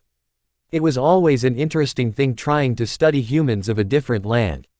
He always wanted to know more about other humans. They were a peculiar species that had varying masks and often a complex behavior that often left him baffled. Sometimes humans did some things that he could not just fathom, and such actions made it hard to fully understand some humans. That didn't mean that he didn't get why people do what they do. Humans were predictable in the way that you knew the reasons they did some things. It could either be love, hatred, jealousy, or even a spur-of-the-moment thing. There were people who could stab someone in the back simply because they felt like it at that moment. Such people were heartless. Naruto would not judge anyone because he too had his flaws, and some of them were just blatant for all to see. Well, he did not try to be the perfect person for anyone in this world. The humans he saw outside of his cycle would be irrelevant if their actions didn't affect him or the mood of the elemental nations. If it was possible to just ignore them, still being a shinobi, Naruto would have done so a long time ago. Nevertheless, he could not just brush them aside because everywhere he went, they were there with their thoughts, good and bad. At least things appeared to be moving in the right direction. He was moving closer to casting his imposing shadow around the leaders of the elemental nations. If he could do that, he could manage the flow of things with humans and then try to ensure that they behave in a fitting way. At this stage, humans were still some nasty creatures that could not be trusted. Of course, there were good people out there. His travels had taught him that much. Even so, with humans you could never know. People's emotions could flip within seconds. He just needed to be in a position to influence how things work in the elemental nations. Naruto wasn't too worried about the other people though. There were still some humans whose were truly intolerable. Who are you thinking of killing? Mei asked as she walked towards Naruto, who was sitting at the rooftop of the cage tower, by himself. The Mizukage quietly sat down beside the blonde. Once settled, she cast her eyes over to the village she led. Naruto glanced over to the Mizukage for a moment before staring into the empty space ahead. There were times he wished he were one of those creepy humans who liked to keep their eyes closed to avoid other people looking into them. Naruto was very capable of hiding his emotions, but he had his moments, and for someone who knew the darker parts of him, it was a little problematic in dealing with them. Then again, people who knew about that side of him knew because he had allowed them to see it. Other people saw nothing. Whilst he was no saint, the darker side of Uzumaki Naruto was a much more frightening part that could bathe this world in darkness if provoked to do so. I'll have you know that my thoughts are not that bloody. Well, at least these days. Back then, when his faith in humans was close to non-existent, there had been many bloody thoughts. He had entertained the thought of going on a killing spree to reduce the human population after all. Mei smiled upon hearing that response. Well, surprising, but I can somewhat understand. The woman said. So, what was His Majesty thinking about? Naruto glanced over to the woman once more. His Majesty? He asked. I don't believe I have done anything that warrants such, Mei. I will admit I treat myself a lot better and behave in a different way, but there hasn't been anything I've done to suggest I see myself as a king. No, not yet, Mei said in a slightly serious tone. It has all been in your thoughts. I don't know much about you, but I can understand that you at least see yourself as more than just a flawed human. Meaning, you are above humans. From what Tsunade said to me, I guess you have given yourself that position to lord over us as our king because we are flawed creatures before your sight and thus must be shown how to live right. Naruto's response wasn't immediate. You appear to have talked a lot with Tsunade. He said but said nothing more about it. Instead, he responded to the Mizukage's earlier question. I was thinking about things, my eyes see far ahead than what most people see. Maybe your eyes are only seeing just after the borders of this village, but for me, there is no limit. Every area in the elemental nations concerns me. There may be lands I have no affiliation with whatsoever, but I still feel what happens in them concerns me. He paused for a second as he thought of what May had just said. Oh, maybe you are right. But I haven't looked at things as I have a superiority complex. I certainly don't these other people as my subjects. Perhaps not, May said before falling silent for a couple of seconds. We ended up sorting things with the Godime Hokage. I think what is left is just holding some formal negotiations. She has said you will complete those, but we have talked over everything. Naruto wasn't surprised. I guess that is one part done. And this was the easiest part. There were other major overwhelming forces that he needed to think about. Dealing with Kumo would be slightly difficult since he didn't talk nicely to the Raikage the last time out. Well, it couldn't have been helped, the man's arrogance that just bothered him that much. In any case, a clean conversation with the Raikage wasn't impossible. He could put his mind to it and work out a way to deal with the Raikage. At least the man was reasonable, unlike the Tsuchikage. Naruto wasn't even going to try to talk to that old man. Yes, talking to such a stubborn old man wouldn't make him hold back his tongue. He was likely to say something that would have the old man sending delegates to the Hidden with demands for him to offer his most humble apologies. Tsunade wasn't likely going to cave for that. She wasn't someone you could push around. Well, he could not say like the Sandaime. Naruto had learned never to underestimate the old man. Every move was a calculation. So, even if he could cave into such a situation, there would be no telling what he was plotting inside the manipulative head of his. What is the next part? May asked curiously. I need to have some existence removed from this world. Then I will think of what to do next. Naruto said. You thinking of killing some people? May said. Well, she hadn't been wrong to say that he had been thinking of killing someone when she appeared. At this stage, May didn't want to know who the blonde wanted to kill. Is that the kind of path you want to follow? Orochimaru is hardly a path. Naruto said, knowing where the woman was going. I know what I have said, but don't take everything I say and think I will apply it. I sometimes say some things just for the sake of saying them or because it is what I am thinking. In any case, this is really nothing compared to my past thoughts. There had been times I thought this world would be much better if there were only a couple of humans living within it. For a moment, May lost the color in her face. Naruto didn't have to spell it out for her, but she understood that it meant genocide. There were millions of people in this world, and with Naruto saying, a couple of humans was truly a major downsize of the population, hence she thought of genocide. Well, if she had any doubts about the dark side of the man, those doubts were now cast to the side. When Naruto said he did fear the other side of himself, he meant it. It was a little frightening since nobody even knew just how powerful he was. Perhaps that was the thing with him, most of his dangerous abilities remained hidden, the harder it would be to deal with them should he become an enemy. Do you think a day will come where you will be my enemy? May asked in a curious tone. I don't know, but from the bottom of my heart, I hope such a day never comes. Me too, May said with a smile. I like these little moments.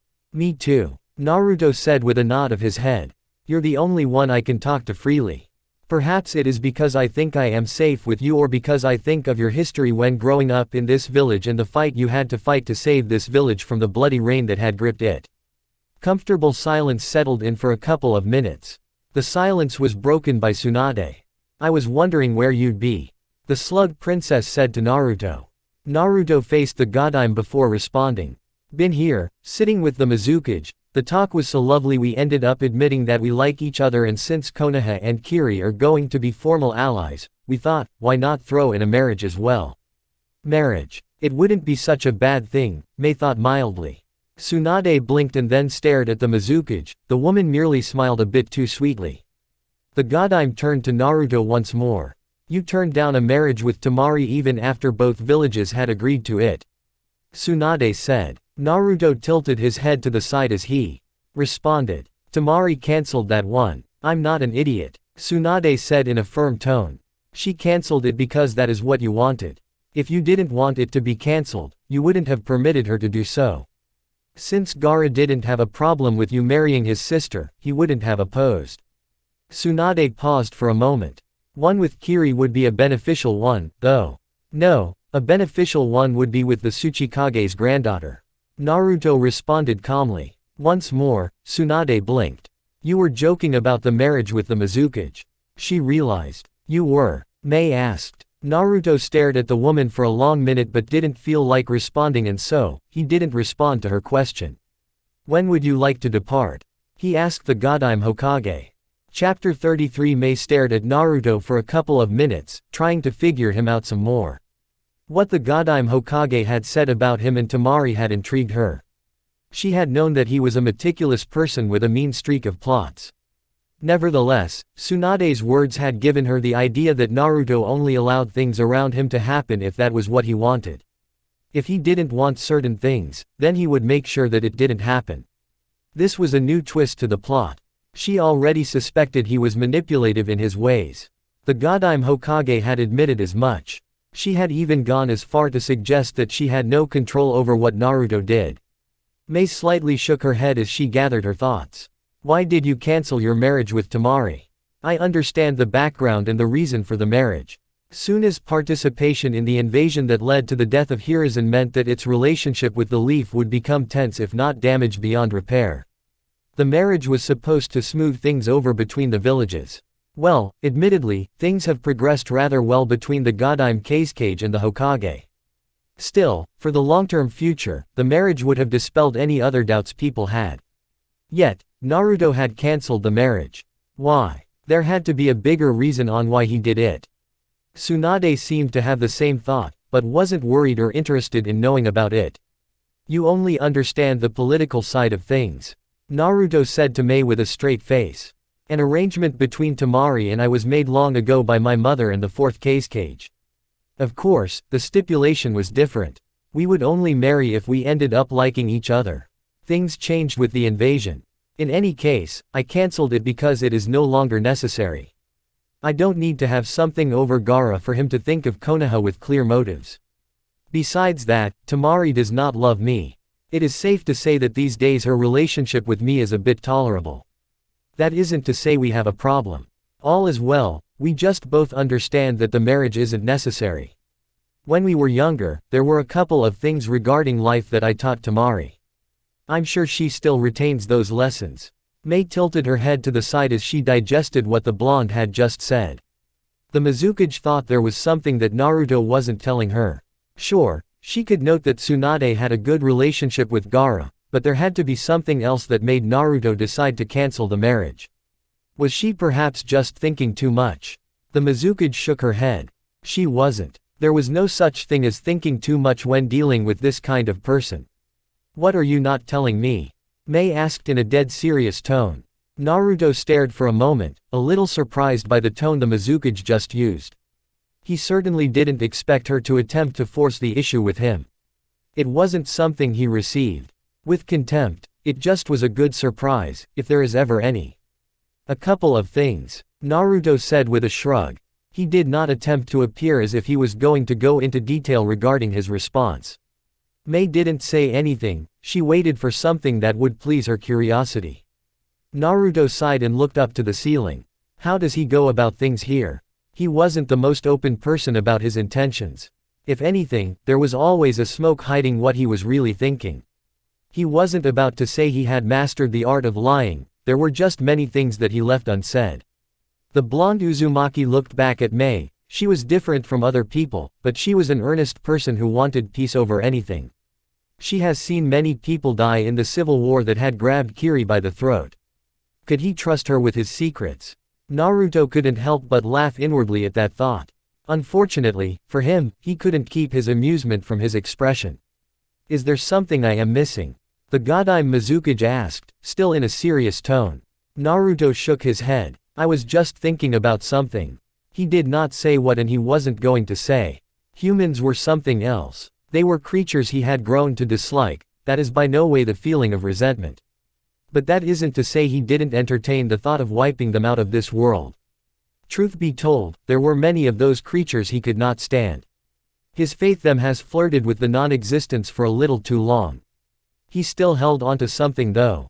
Even so, to say he trusted people would be a massive exaggeration. He never really looked for trust in people. Trust was fragile and something that could end with him being stabbed in the back. He didn't think of it as paranoia getting the best of him. Naruto thought of it as being realistic and rational. I have an understanding with Gaara, a somewhat mutual understanding. Besides that, my family is rather fond of him. Although sometimes I pretend to forget, we had some good memories in the younger days. Naruto said with a smile. Rasa tried by all means to get our families to become one. Of course, he had his intentions, but everything was laid to the open, so we were always honest with each other. My mother once even treated the Sand siblings as her children.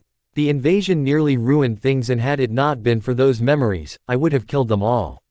May blinked at the simple way in which he said it. Was there really no value to the life of a person before him? She didn't understand or know everything about him, but there was certainly a dark past there. She chose not to think deeply about it. Instead, she focused on his relationship with the Sand siblings. I'm surprised that someone like you, who has so much potential to be a menace, had a past like that. It seems normal to me. If you were not a Jinchuriki, I'd really wonder where you got this frightening darkness that overshadows you. Naruto tilted his head to the side. I think I have control over my emotions, that I cannot display such negative emotions. I didn't say you can't, but once you have looked inside, you can't ignore it. I'm sure everyone who has spent enough time around you has sensed this creeping feeling that a bottomless pit of hell resides somewhere inside of you. You make it sound scary. Naruto said, but there was a tone of indifference about him. But that is something I will have to confront. My life has taken a rather telling twist that I'd not hoped for. It gets in the way of the plans. I must tread carefully from now on. However, there are still territories that I must walk for the sake of peace. Which are? First up is Iwagakure. I have been on the lookout for the Tsuchikage's granddaughter, but things have not been looking up nicely as I would like. I'd like to force it now by trying to convince Tsunade to set up a meeting with the Sandaime Tsuchikage. They will attempt to forge relations. I would take the sidelines with his granddaughter. My problem is that it hardly seems possible as things stand. Onoki would refuse going to Konoha, and I doubt he has an interest in trying to forge something special with the leaf. I'd be interested in trying to negotiate something with him. I just have to force him out of Iwa, right? May smiled before adding. But of course, you'd have to tell me everything. I doubt you are going to leave my side anytime soon. I won't allow myself to be blindsided into anything, and if I'm getting involved in things, I will do it in my terms. For a moment, Naruto thought of taking those words as a challenge. He could play along just to see if she would really do things on her terms. He prided himself in being able to get around things. If May was able to do things as she pleased even when he was breathing down her neck, then it would mean he wasn't as great as he thought. There would be no benefit in doing something like that, and Naruto didn't entertain the idea any further. Kiri isn't the most strongest, and its influence in the elemental nations is nothing. It still retains its standing as one of the Great Five, but due to the past bloodshed, it is way past its glory days. For anything to progress, Iwa or Kumo is needed. Naruto said. I will send you a message and then we will talk. For now, there is a snake that I must kill. Why are so fixated on killing Orochimaru? May asked. She understood the Sannin was an evil existence that terrorized many innocent lives and was a wanted criminal from Konoha. He was involved in the Sound invasion as well as the death of the Sandaime Hokage. They would want him dead or brought to face the execution for his actions. However, since Orochimaru was a Sannin, Hunter Nin wouldn't really go after him because he would just kill them. A cage-ranked shinobi was not the one people actively hunted. Naruto's thoughts regarding the infamous Sannin were clear to her. It was nothing more than bloody murder. Why was the blonde like that when it came to Orochimaru? Did the Sannin do something to him that he feels that he must revenge? She shook her head. There was nothing in Naruto's voice that spelled vengeance, it was just clear intentions to kill. She could not figure out the reason for it. He is just one of the two people I hate, Naruto said in a calm tone. Besides, he killed the Sandaime Hokage. Despite our often schemes to get one over the other, the old man was really someone I liked.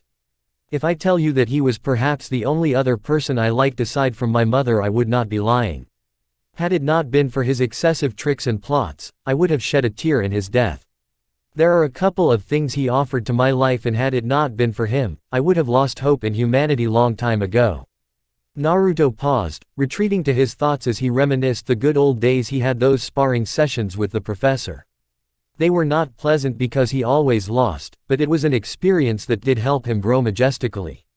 There have also been developments in my life that makes it hard for me to tolerate his existence.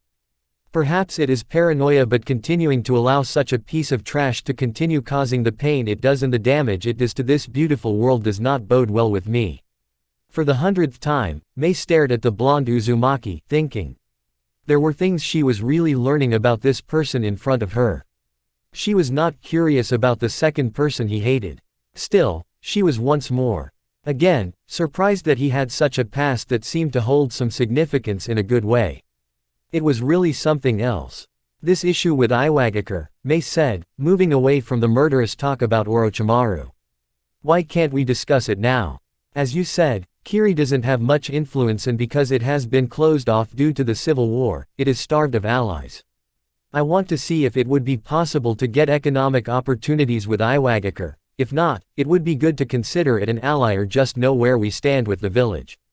So, you want to move things as well? Naruto said. That is to be expected from a Kage who is a sly woman. He added with a smile. Sly. Mei smiled. Where did that come from? You didn't rise to the top by being stupid, did you? It wasn't a bad thing that Mei was more capable in terms of wits than his dear Hokage Tsunade. The slug princess might be older, but her thinking was still not in the same level as the Mizukage. That didn't mean that Tsunade was easy to deal with. The woman knew when she was being misled and could respond violently to it. That was what made the difference between her and the Mizukage. Perhaps experience counted more for the Hokage. I think you're giving me more credit than I deserve, Mei said. But I must say it is something else if it is being said by you of all people. You say things like that, Naruto said, his eyes firmly on the Mizukage. What exactly do you think of me, Mei? What exactly has Tsunade been telling you about me? The woman smiled slyly and responded. A couple of things, you are an interesting person. That was all she said before switching the subject. Shall we discuss the Iwagakure issue before you leave? Naruto stared for a moment before nodding. Konohagakure Hokage office. Tsunade stared at the blank paper in front of her, thinking of what she would be writing. The other presence before her didn't make her thoughts all the clearer. Even though it was just a clone, the clone that brought her back, Naruto would always make sure that her mind wasn't free of any thoughts. Of course, these days she has stopped trying to figure out what he could be plotting and thinking. Any thoughts were just a fruitless pursuit that gave her headaches. The Godime Hokage sighed as she stared away from the blank sheet before her and looked at Naruto. You never told me why you remained in Kiri. A few things to settle, Naruto said. Aside from that, I have come to here to get both Ino and Sasuke. As part of her training, she needs to follow when Orochimaru is paid a visit. Sai has been following a trail, trying to get a lock on Orochimaru. He had told her that she would need to tag along and witness what the world is like out there. There were things that one needed to learn through experience. For her growth, she needed to learn those things. Maybe Orochimaru was a little too much for her and there was no guarantee that she could be safe, but those dangerous situations taught shinobi how to survive more than any training could. You can leave with Sasuke, but now with Ino, Tsunade said in a tone of finality. I don't doubt that you and Sasuke can handle Orochimaru by yourselves, but Ino is no way in that level. Even if she is just going to be watching, there is the danger of her getting caught up. No matter what you say, I cannot justify putting her life in any danger. Naruto raised an eyebrow at this and considered giving reasons or perhaps doing things a little more forceful, but he could not risk trying to infuriate the woman. He was building a fine relationship with the Godime Hokage, there was no reason to screw that over something simple. He could simply nod and accept that the woman was not allowing him to indulge himself this one time. He would make it an issue if she continues to do so, but he could let this pass. As you say. The response caught the slug princess off guard because she was definitely not expecting him to give in like that. Seeing the Hokage's surprise, Naruto responded. I'm not going to fight you over every little thing. I'm not the boss, just a shinobi with ambitions. Tsunade simply shook her head. Bring back Orochimaru's head, that shouldn't be too much to ask, right? I'm not there will be anything left of him when we are done. 2 days later it never occurred to Naruto that Obito would decide to show up before him. No, he had always thought that he would have to hunt the man before to bring him to his court for judgment. The Uchiha wasn't irrelevant by any means.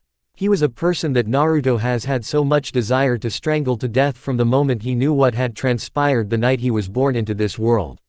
It was really a mystery why he never expected the man to appear before him though. Obito had been pushing Nagato to hunt down Jinchurikis, and he was also a container. The man would obviously have some interest in him. Not to mention, he did try to kill him the night of his birth. If there was someone to resent, it had to be this man, right? This fake Madara had not only tried to kill him, but he had caused his mother to go through excruciating pain by extracting the Kyuubi for her. Not to mention, the man had been responsible for the death of his father. He was the one who caused the chain of events to unfold the way they did. Had it not been for this man, he would have had a normal childhood. Uzumaki Naruto. Obito started calmly. He was sitting on a tree branch, feet swinging slowly. What did you say to Nagato? How did you and Jiraiya manage to turn Nagato against me? It was apparent that Nagato had betrayed him along with Konan, but for the moment, he wasn't doing anything because he wanted to understand what had truly happened. He had never thought that Nagato would end up betraying him. But it has happened, and from his last conversation with the man, there wasn't going to be any changes to the stance, especially when it seems that the man has become slightly alive. He was wondering what the man was going to do from now on, but there was nothing that was coming out of Nagato. He wasn't going to use force, not now at least. Even so, he still had the Bijus with him. The only thing he did not have was control over the Geto Mazo. For that to happen, he had to take the Rinnegan from Nagato. It would not be simple, but he would have to it soon because he could not wait any longer. The longer he waited, the more complicated it would become to make the plans come true. Naruto took a single step forward, looking up at the man he hated. It was a little troubling to try to hold back his emotions when looking at the man. Naruto shook his head. He needed to calm himself before he did something unthinkable or unbecoming of him. Nothing that you need to know. Naruto stated calmly. I'm a little surprised that you were able to use Nagato, despite all his power. Well, you're not completely helpless yourself. Obito looked down for a moment, sizing up the blonde Uzumaki. Naruto's strength was something that not even Zetsu could clearly say was this level. There were flashes of brilliance every now and then, but even then, it has never looked as if the Uzumaki was giving his all in any fight. It was something that made Obito wary, because he could not judge Naruto's power. He could not determine that amount of effort he would need to deal with the blonde Uzumaki. I didn't ever think that Nagato would betray me, which makes me curious in learning what you said to him.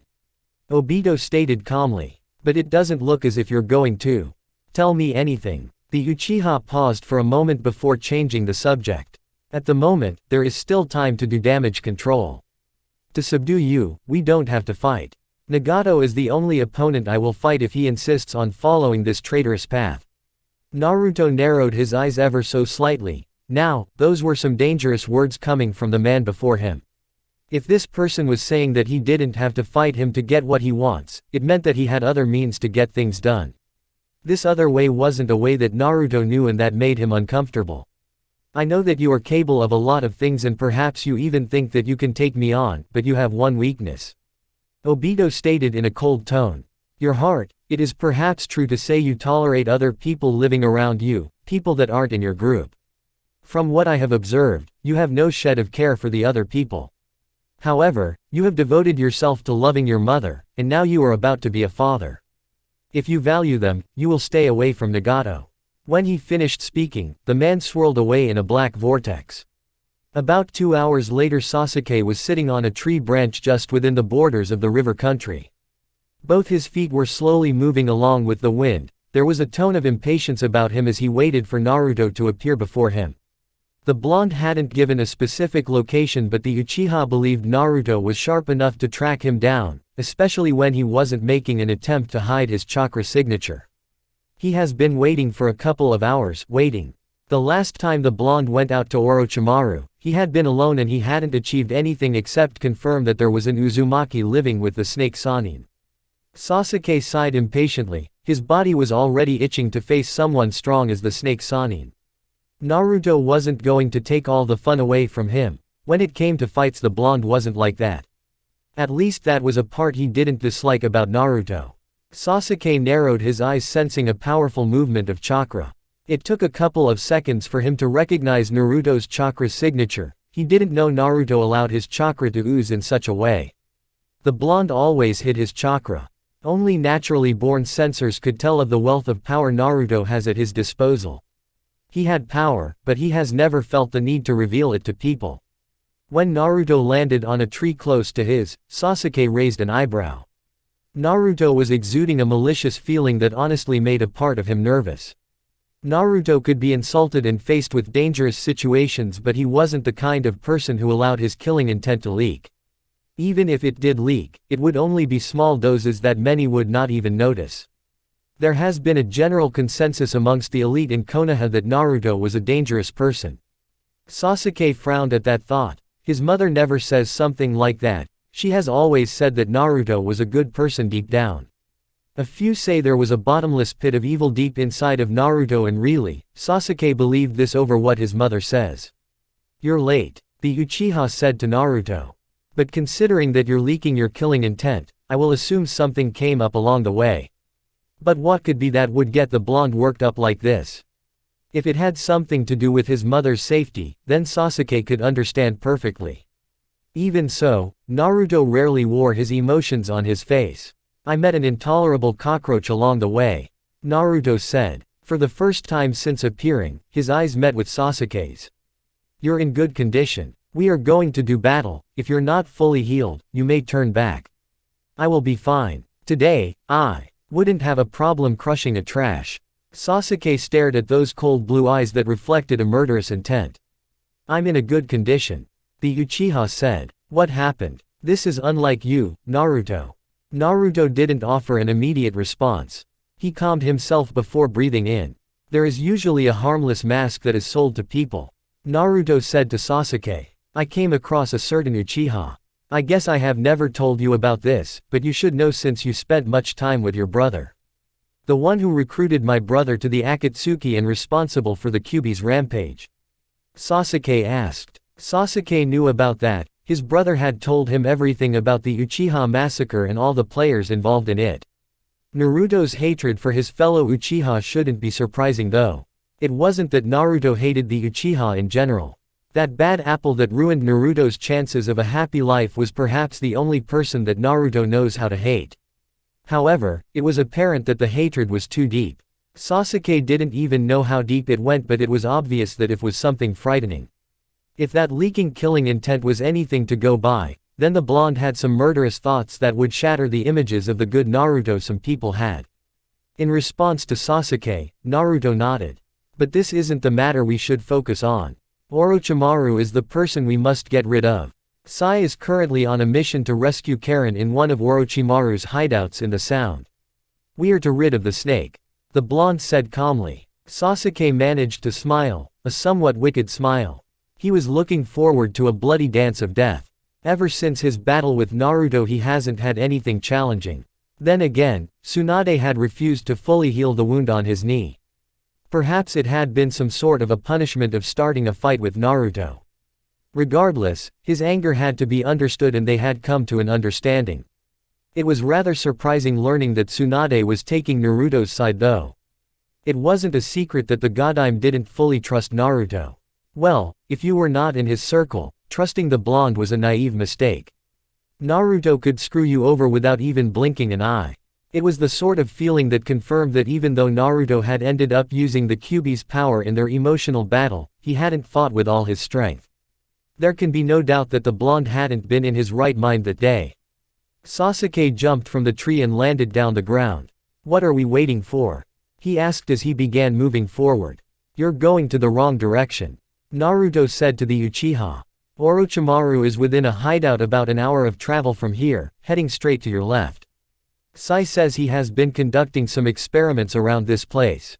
It is apparently much easier to kidnap people from a land that doesn't have a major shinobi village protecting it.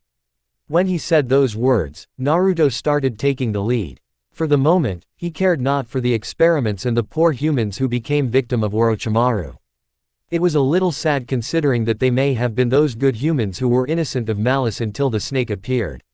Now, they would have eternal scars that would remind them of the horrors they faced.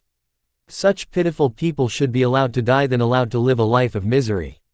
Naruto shook his head. Perhaps it was the hatred speaking. When he was being like this, those dark thoughts that sometimes made him fear for what he would become if he got pushed to the edges of the darkness that resided somewhere inside his heart. Well, Orochimaru would not want to work where there would be disturbances. I wonder what kind of horrors he is doing. Sasuke then shrugged, realizing that he didn't care what the snake Sannin was doing. Are you going to fight? If I wasn't going to fight, I wouldn't be here, Naruto said in a flat tone. Besides, I feel like breaking a few bones today. Perhaps that will calm this bubbling killing intent. Oh, you are aware that you are leaking a killing intent, Sasuke said. I have to say, it is frightening. There are intents that make you have that feeling of death. Looking at you with these eyes of mine, all I see is eternal darkness. Naruto chose to ignore those words from Sasuke. How were things when you left the Hidden Leaf? I've been away for a week. His clone hadn't spoken to anyone other than Sasuke and the Godime Hokage. Sasuke eyed Naruto for a moment before looking at the way ahead. He did not miss the fact that Naruto ignored his statement about the darkness he was hiding. It wasn't something Sasuke was willing to drop easily. Yet, there was something about Naruto's question that made him curious. No problems with our mothers, Sasuke responded calmly. You have certainly grown, being able to go away and not even ask about your mother. Well, children are supposed to grow. It was quite laughable just thinking of how much of a mother's boy the blonde Uzumaki had been when he was younger. Sasuke wasn't laughing, but the thought was amusing. Things have changed now and the blonde could move about the village and his business without turning back to see if his mother was still in one piece. Perhaps it was the paranoia that had been troubling him then. You couldn't take away that the villagers hadn't been fond of the Uzumakis then, and he had heard that a couple of stones had been thrown into their house. A miserable life mother and son had to go through. Well, this was the reason they have had to be together. He had to live in pain with his mother knowing that his dear brother had killed their father and many members of their clan. He was still beside the blonde because he could not forget what he had done for his clan. Itachi had made it abundantly clear, so did his mother, that had it not been for the blonde's intervention, he would have been a very lonely person. There is nothing to worry about these days. Before then, I had to worry about the villagers, Naruto said. A trick from the fake Madara had troubled him, but going back home wasn't going to solve anything. If anything, it didn't appear as if the man was going to do anything. Even so, he wasn't the least happy with what the man had said. Honestly, he had been incensed, still was. Things have admittedly changed though, he still looked at his mother above all things, but there was the thing with Makoto. Honestly, Naruto didn't know how he was going to handle that situation when the child is born. His affections would be split in many more ways than one. He still had Yugao to attend to. He was not used to having many people in his life. One or two was fine for him because his capacity to love wasn't that big. The Uzumaki shook his head. He didn't have to think of such things now. He had to think about how he would remove Orochimaru from the face of this world and not leave a damn trace of him. I guess that is a thing of the past now, they have slightly changed. I have my own thoughts about that and still undecided on what I really want to do, Sasuke said with a sigh. The clan was moving steadily and he would have to step up one day to lead it. His mother could still look after it without any problems. Are you not going to comment about this darkness that creeps behind you? Naruto eyed Sasuke for a moment before asking. Why do you want to know about it? It has nothing to do with you. It has everything to do with me. The moment you became friends with my brother, our lives became bound. If you're plotting something, I have to decide whether to back you up and kill you if it is necessary. Naruto's lips curled up into an amused smile. I wonder if you really can kill me, Sasuke. The perfect Susanoo is indeed a massive weapon of destruction, but I can still outlast you in any battle. Well, I'm not arrogant enough to think that I cannot be defeated, but I would really have to give up for you to kill me. I wouldn't mind using my lifespan to survive. If it had been a couple of years ago, Sasuke would have lashed out at the blonde for looking down at him like that, but there was no way he could not spot the bitter tone in Naruto's voice. He was calmer now and thought before he acted, and so he didn't take Naruto's words to heart. Of course, he couldn't help but scoff. It was a reflex response. Well, you never want to reveal yourself, no matter what, but I have seen your capabilities. It isn't just the raw power alone that makes you powerful but mental strength. Have you considered that I have shown all my abilities but pretend to have more just for effect? Naruto asked. There is nothing more that the human mind fears than the unknown. Unless you're dealing with an extremist junkie who prefers the rush of blood over straight battles. Naruto paused before taking up the trees. Sasuke followed and they started hopping through the way. I never battle for entertainment but for purpose. Meaningless battles promote nothing more than violence. Once more Sasuke scoffed. He really didn't buy a thing the Uzumaki had just said. For someone who has always been violent, that is rather amusing coming from you. You just restrict yourself because of your fears. You're a cold-hearted person who has no care for human life. Naruto raised an eyebrow hearing those words. You, accusing me of being cold-hearted. That is rather ironic, the Uzumaki said. To say I have no care for human life is an exaggeration. I am here because of feelings, you can look at it in other way you want. Have you been talking to my mother or Yugao? What makes you think I have? My mother it is. You sitting with Yugao is unthinkable. Naruto said. My mother understands me in ways nobody does. Of course, she tries to act ignorant at times, but we have been together, I have always tried to be honest with her. When I reveal the whole truth, she will know because she knows me and is my mother. Naruto trailed off before halting his movements. We are here. His tone had changed drastically. Perhaps it is my mind playing tricks on me, but I can sense the snake nearby. Before Sasuke could respond, Orochimaru spoke. That is because the snake is here, the Sannin said. You're late, I have been waiting for you for a few days now. The snake was leaning against a tree's trunk, hands folded across his chest. He was standing as calmly as he could, an aura of confidence seeping out of him in abundance. When Sasuke saw the Sannin, his eyes narrowed dangerously as the Sharingan flared to life. With how good of a sensor he had become, he would have thought that Orochimaru wouldn't have been able to sneak up on them like that. He hadn't sensed a damn thing, not until the Sannin spoke. He wasn't concerned about whether the blonde Uzumaki beside him had sensed the Sannin or not, but by the looks of things, he hadn't either. Well, Orochimaru was known for his ability to hide. This was just perfect anyway, they didn't have to waste energy destroying the snake's hideout to draw him out. With him out in the open, they could just get this over with this. Had it been a couple of years ago, Sasuke would have charged at the Sannin without even thinking. He was a little excited and he didn't want Naruto to take up all the fun, but now he had grown. There was no need to act recklessly. There were a couple of things that had to be sorted out. Naruto responded calmly. It appears that you were aware that Sai was watching you and did manage to get your message across. Naruto would not suspect Sai of being a traitor. If he'd thought that, he would have killed the former Nei agent. Thoughts of doubts were dangerous and could lead to some disastrous actions. It just wasn't surprising that Orochimaru would know about this. Orochimaru could not be underestimated despite being an arrogant person. He was still dangerous, and to take away that from him would just be playing a suicide game with the god of death. What did you expect? I can smell one of Danzo's toys from miles away. Orochimaru said. Why did you let him go away? Orochimaru shrugged. There was no fun in killing him and he had no value as a useful experiment. The Sannin stated. Besides, I was waiting for you. I have been itching to meet you again, Naruto-kun. Last time, I had to leave the party a little early because I had other engagements. But I am now fully prepared to entertain you. The Sannin said with a wide and confident grin. Naruto stared at the grin for a long moment before shaking his head. This was Orochimaru they were dealing with, he must have done something to be this confident. Last time he ran away, but now he was ready to have a dance. There was something, and that was a warning to be extra careful. The snake was an arrogant person, no doubt, but that didn't mean he wasn't harmless. Far from it. If given the chance, Orochimaru could poison you to death, and that was something he had to guard against. The blonde Uzumaki jumped from the tree before landing on the ground gracefully. In taking his steps towards the snake Sannin, Naruto suddenly disappeared in a blur, leaving nothing but small dust in his wake.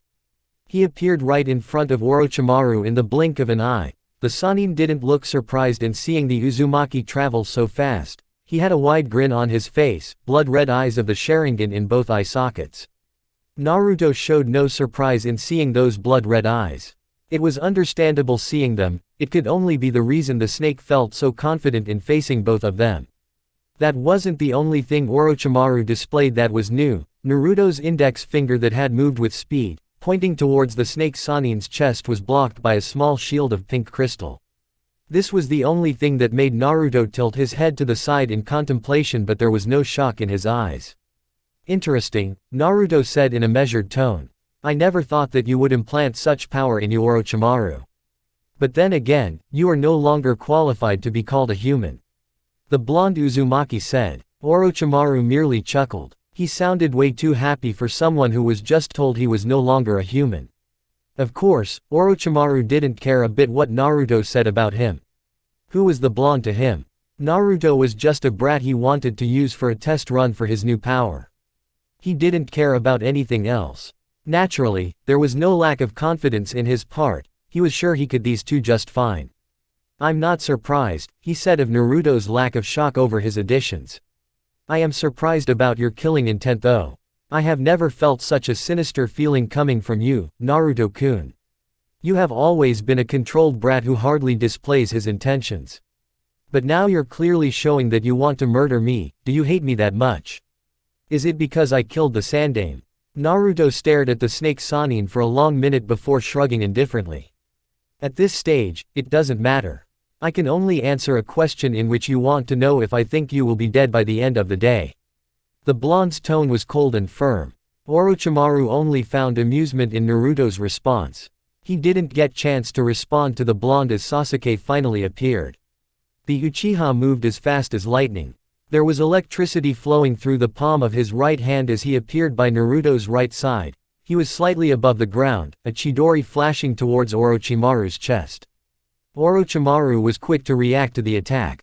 His Sharingan may be implanted, but it still worked like how any Sharingan works. The Sannin's response was to enlarge his crystal shield to block Sasuke's jutsu. He did have a plan in case the jutsu failed to block the attack. If it failed, it would still give him enough time to speed away from both teenagers who appeared ready to kill him. He wasn't going to make it easy for them. He had no intentions of being defeated here today. He didn't even think it was a possibility. Both were impressive but still not enough, at least that is what he thought. Naruto reacted to Sasuke's attack by activating his jutsu. His finger had still been on the Sannin's crystal shield. The extending blade did not fail him even this time around. It still managed to pierce through the crystal in blinding speed. Seeing the attacks coming with his Sharingan, Orochimaru tried to move back a little. Although the extending blade managed to pierce through the crystal shield, it did not shatter it. Sasuke's Chidori did the trick when it collided with it. Before the crystal even shattered, Naruto's jutsu had already hit Orochimaru on the right side of his chest. He may have sensed the attack, but he still could not do anything to avoid it.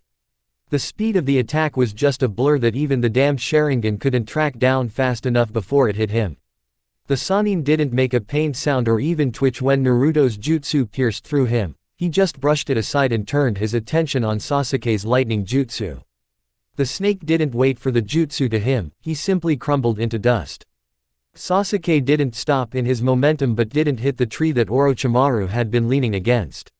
He managed to control his movement splendidly before the jutsu dispersed as he landed gracefully by Naruto's side. I can't believe that even the likes of you has his hands on the Sharingan, Sasuke said, turning around to face Orochimaru who materialized behind the two. There was nothing but disgust in the Uchiha's tone. Orochimaru shrugged indifferently. Naruto-kun has the Sharingan. It might not be implanted but he has them in his possession, and I am not talking about Shisui's eyes. These are the eyes of someone very close to you, Sasuke-kun. Naruto narrowed his eyes. It seems that Kabuto is very effective in gathering intelligence. The blonde said. He then sighed, raining down on his killing intent. He wasn't going to focus clearly with his little emotions boiling. It was best that he get rid of the negative emotions that were overflowing. Sasuke, this must not take long. You can go all out at any moment and don't worry about getting me in the crossfire.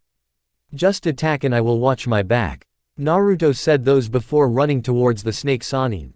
He didn't wish to spend all day fighting Orochimaru. There was no time to do that, nor did he have the patience to do it. He just wanted to get rid of Orochimaru. It didn't have to be painful, just death. Besides, the junkie wasn't someone who would falter by simply being broken to pieces. Just knowing that he was going to die would be enough. Orochimaru coveted his life about all things. His years of experiments have been influenced by the desire to live a longer life. Orochimaru merely watched carefully as Naruto neared him. Within seconds, his Sharingan could see the movements clearly. Even though the blonde had proved to be truly fast, he could see him this time around. Besides, this was the first time he was fighting with the Sharingan against such powerful shinobi. It would be a good test run to test his limits. When Naruto reached the Sannin, both his feet touched down the ground just inches away from the Sannin before he blurred away from existence. Orochimaru didn't widen his eyes in shock over the speed the blonde used when moving behind him, but he had tried to move along as he tracked the movements with his Sharingan. But before he could fully face the blonde Uzumaki, he sensed something from behind. Sasuke was charging towards him at full speed, the Mangekyo Sharingan activated. He looked as if he was going to attack, but then he suddenly jumped up into the air. Amaterasu. The jet black flames lit to life around the snake Sannin's body. The flames covered his entire body, causing the Sannin to let out a slight shriek of pain as the flames started to slowly consume his flesh. The pain, it was unlike anything he had experienced before after being hit by a fire jutsu. This was a jutsu above others and he knew he could not extinguish the flames. The Sannin opened his mouth wide, hands started to pop from the mouth and the Sannin's head started to follow soon. It was a somewhat disgusting sight, if Naruto could say, but he didn't show his emotions on his expression as he watched on. Sasuke didn't allow the Sannin to recover from his jutsu. He quickly formed hand seals before expelling a large ball of flames from his mouth. Kaden. Great Fire Ball no Jutsu. The large ball sped towards the Sannin, who was still busy trying to shed his skin. The flames hit the Sannin before exploding into a column of intense flames. The flames stayed alive for about a minute before Naruto waved his right hand, released gusts of winds that blasted them away. There was no sign of Orochimaru anywhere. Naruto felt something and tried to twist around, but his movements were halted when his feet were engulfed by crystal. Orochimaru flashed in front of him and delivered a brutal right punch to the gut. The punch slammed into Naruto with speed and power, causing the blonde to slide back a little after spitting out a handful of saliva. Orochimaru wasn't done with his assault on the blonde. He twisted around, flashing his right foot into the air.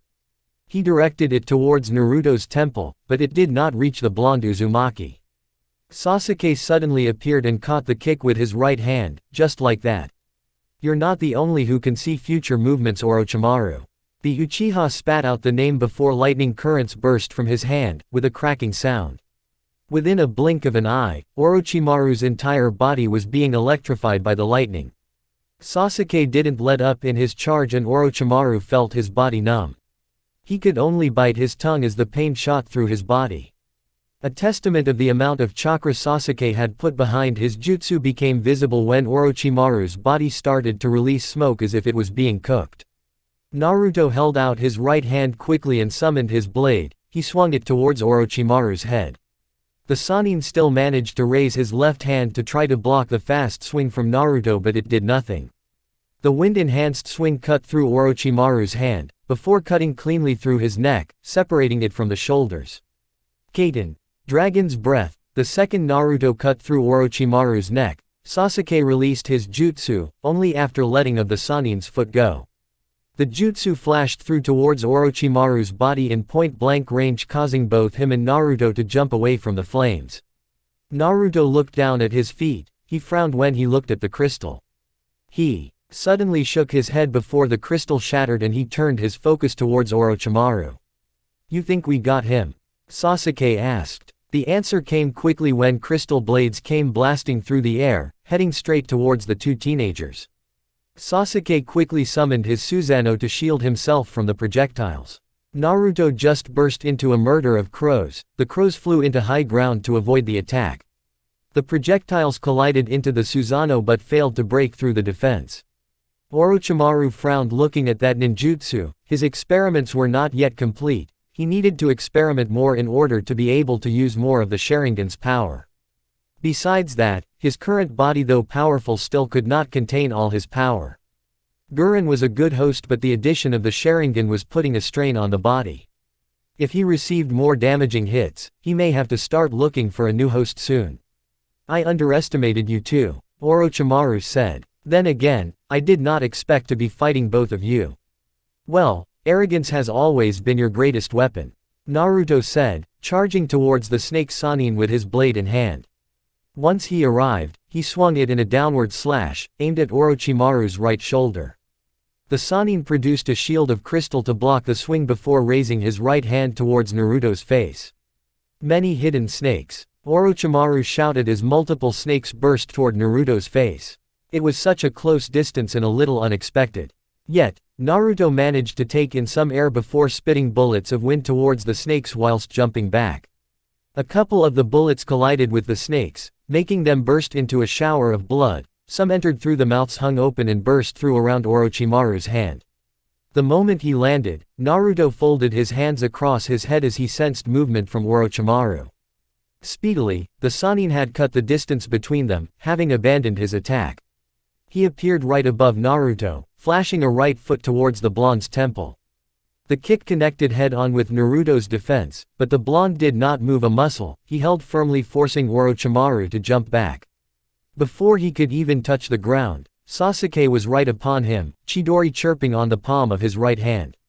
The Uchiha didn't hide his grin when he drove the jutsu straight towards Orochimaru's gut, but before he could celebrate another hit, Orochimaru crumbled into dust.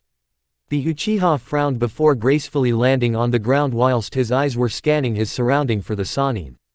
It was ridiculous, he couldn't sense the Sannin nor could he see him from anywhere. He could not have run off, could he? If not, how could he hide from the two of them after all the damage he has taken?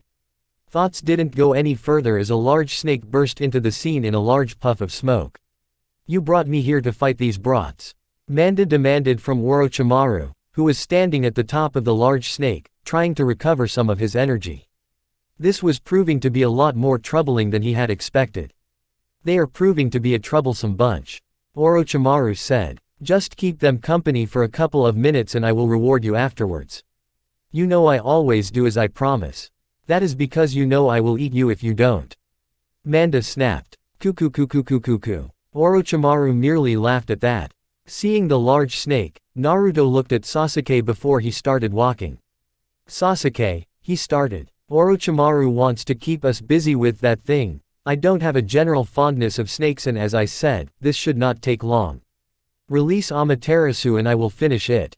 For such a large target, even if it is able to sense the buildup of power, it should not be able to avoid the flames." Sasuke narrowed his eyes towards Naruto at that little piece of information. "I didn't know you could sense it." "I never said," Naruto said, holding out his right hand. Sasuke didn't respond, he focused on the giant snake that was now charging towards him. The giant snake looked as if it wanted to swallow him whole, but Sasuke jumped out of the way, avoiding its sharp fangs. The Uchiha charged to a distance and turning around. As he did, Manda was right on his tail. He quickly activated his Susanoo as the snake neared him. The summon slammed into Sasuke's Susanoo. There was so much power in the strike that Sasuke was pushed back quite a distance by the strike. But the Susanoo held on and the Uchiha didn't mind it one bit. Amaterasu. Sasuke put as much chakra as he could in the jutsu just so he could hit most of the snake's body. He didn't want to just hit a small part. The usage of the chakra left him feeling its effects, but he did not let it show. Orochimaru was nowhere near Manda as he shrieked, tossing and turning violently when the flames started to burn it slowly. The movements were so violent that it slammed some trees along the way. Naruto did not worry, even though it was moving around a lot, he could still hit it with his next jutsu. It had enough speed to catch the snake. His next jutsu was already screeching loudly around his hand, spinning with frightening speed and power. The blonde dashed towards the dancing snake to get some momentum before hurling the Rasenshuriken. The jutsu flashed through the air and within seconds, it collided with Manda. Boom! The wind-style jutsu exploded in a fiery show of force the moment it collided with the snake. There were visible black flames around the column to flashing wind blades piercing through the snake. Manda didn't last for a minute before disappearing in a puff of smoke. Naruto! Sasuke shouted, but it was too late. Orochimaru was right behind the blonde, the sword of Kusanagi was driven towards the blonde's back. Naruto did just enough to shift to his right to avoid the blade piercing through his back, but it still managed to pierce through his left shoulder, drawing out blood. Kuku. Orochimaru burst out laughing, saying finally, he had landed a hit. Naruto flashed away from Orochimaru, and landed beside Sasuke. He looked down at his bleeding right hand with an expressionless mask on his face. He considered using the Kyuubi's chakra to heal the wound, but decided against it. The more he used the chakra for those purposes, the more he reduced his lifespan. He would allow this one to heal naturally. That was rather careless of you, Sasuke said to Naruto in a cold tone. Yes, Naruto said, not denying it. We should end it before he gets more confident in his abilities. I will give you an opening to hit. I don't need to remind you that you need to act in a second. Sasuke didn't need Naruto to spell exactly what he must do to land a good on Naruto. He already knew what he needed to do, and all he needed was Naruto to destruct Orochimaru long enough for him to hit. If Naruto was someone weaker, he would have doubts in the ability to hold back the Sannin, knowing exactly that Orochimaru would figure that he was up to something. But Naruto was capable of fighting Orochimaru on his own, if he got into the mood. For a moment, Sasuke watched Naruto's giant steps as he walked towards Orochimaru. His blade was already held firmly on his right hand. The Uchiha could tell, the blonde wasn't going to give Orochimaru a moment to rest. The Sannin would not have the time to search for him. Without thinking about anything further, Sasuke disappeared a flash. Orochimaru tilted his head to the side, the never-ending grin on his lips. I could disrupt whatever Sasuke is planning to do by going after him instead of waiting here to be held up by you. Still walking towards the Sannin, Naruto responded calmly. Try it. His voice was just deathly cold. Orochimaru blinked, a little surprised by the coldness in Naruto's tone. There was undeniable confidence in the blonde's tone. It made Orochimaru curious enough to crumble into dust in an attempt to chase after Sasuke and maybe see just what a serious Naruto could do. The blonde Uzumaki vanished along with gusts of winds. The movement was instant, almost as he had just flashed away. He appeared a small distance away in front of a running Orochimaru. The Sannin was speeding through the ground gracefully to avoid detention. His expression only showed a grin when Naruto flashed in front of him. Wind style. Great wind breakthrough. The Sannin released a blast of wind in an instant. It was as if he had expected the blonde to appear in front of him. The wind jutsu blasted through the ground before slamming into the Uzumaki. The moment it did, Naruto burst into an explosion of flames. Coupled with the gusts of wind, the flames burnt wildly for a couple of seconds before dying down along with the gusts of wind. Orochimaru twirled around when he sensed Naruto's presence coming from behind. The blonde had his sword from the right in a horizontal flash. Orochimaru quickly turned and aligned his sword on the side to block Naruto's sword. The swords clashed, creating sparks. Orochimaru's neck extended inhumanly before diving towards Naruto with his mouth wide open. If anything, it appeared as if he wanted to swallow the blonde. Naruto bent backwards slightly whilst holding out his left hand, covered in wind chakra. His attacker's face slammed into Naruto's palm, which was protected by a shield of wind. The Sannin retreated quickly. Naruto was on the attack when he did. The blonde retreated his blade and twisted around along the wind. The movement was fast and swift. Orochimaru could only cross his hands just above him when his Sharingan predicated the attack. Naruto's right foot slammed into the defense, but there was much power than what the Sannin had anticipated. He ended up being sent flying backwards. Orochimaru only flew for a second before twisting twice to regain his balance. Before he could even land on the ground, Naruto was already above him, Rasengan on the left hand, charging towards his head. Orochimaru countered by slashing sword towards the jutsu, knowing that it was powerful enough to block the A-rank jutsu.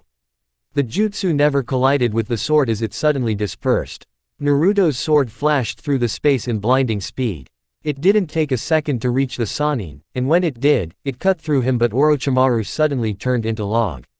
The Sannin next appeared just above Naruto, his sword extending amazingly towards Naruto's form. Naruto reacted by throwing his sword towards the snake Sannin. When Orochimaru's hit Naruto, the blonde burst into a murder of crows before the blade retracted. Orochimaru avoided Naruto's blade, but as it passed him, the blonde suddenly flashed just above him. The snake Sannin felt something cold at the back of his neck. Extending blade, the jutsu pierced through the back of Orochimaru's neck in a flash. Its extension had been big enough for to reach down the ground. Naruto disappeared away from Orochimaru, who allowed his body to hit the ground before slowly getting up. He held out his hand, his neck bleeding. Before he could do anything, Naruto appeared in front of him and grabbed him by the face. He picked up the Sannin and lightning burst out, shocking him. Naruto then slammed Orochimaru into the ground. When Naruto made the distance with Orochimaru, the snake got up from the ground. His throat still bleeding, but he had a grin on his lips. The grin turned into a full-blown laughter. Ha ha ha ha ha ha ha. Orochimaru laughed madly. I never actually thought that you'd catch me in an illusion, Naruto. Especially with the Sharingan. He grinned. This isn't a normal illusion, is it?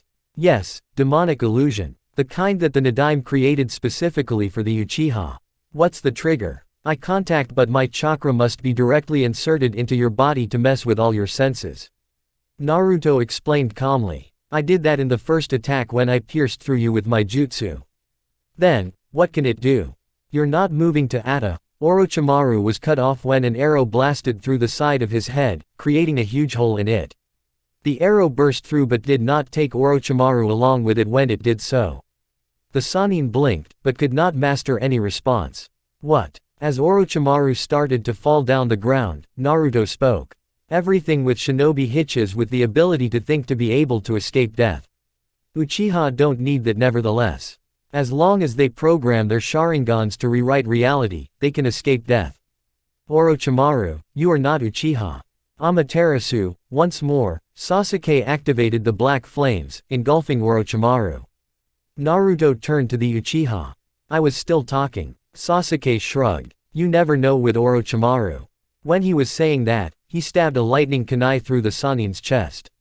You lied, Orochimaru wasn't in a genjutsu. Your chakra was moving inside his chakra system though. I didn't say he was, he just assumed he was.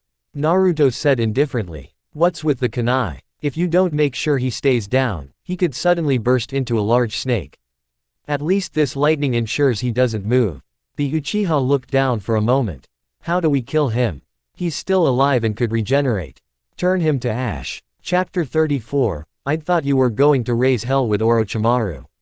Sasuke said to Naruto. He was leaning against a tree trunk, staring at the blonde Uzumaki, who was standing motionlessly, with his face looking above. With how ticked off the blonde had been when they met, Sasuke had really thought that the battle was going to a bloody one. But there hadn't been much difference in the way Naruto fought. The blonde hasn't always been the one who liked long battles and throwing jutsus in all directions. Always direct to the point and nothing more. When he was using his mouth, then things were a little different.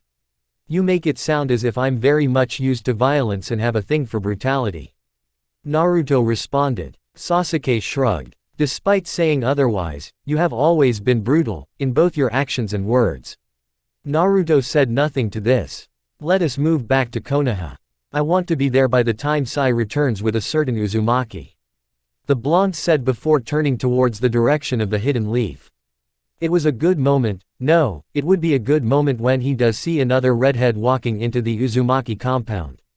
Now, they could think about recreating the Uzumaki clan, return to the glory days of the once peace-loving clan of energetic people.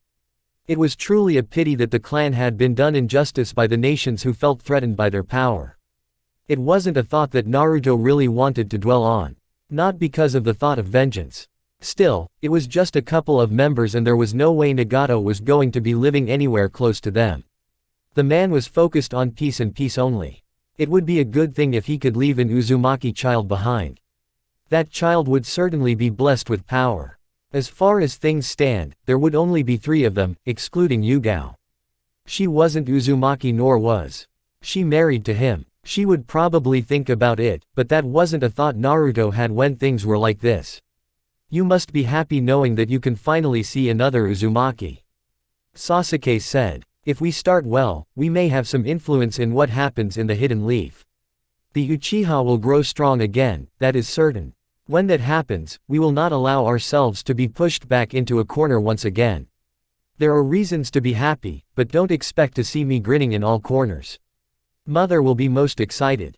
That was something Naruto could smile about. If you want to influence Konoha's politics, you must learn the art and play a role, Sasuke. Being powerful doesn't guarantee you a position nor does it give you an easy pathway into the Hokage's tower.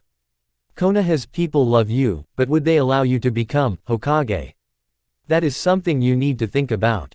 It isn't only those in Konoha that influence who becomes Hokage, there are external forces as well. You don't have to worry much about the external forces that could sway things. I used to travel with the Sandaime when he handled some diplomatic talks with those who rule over the Fire Country.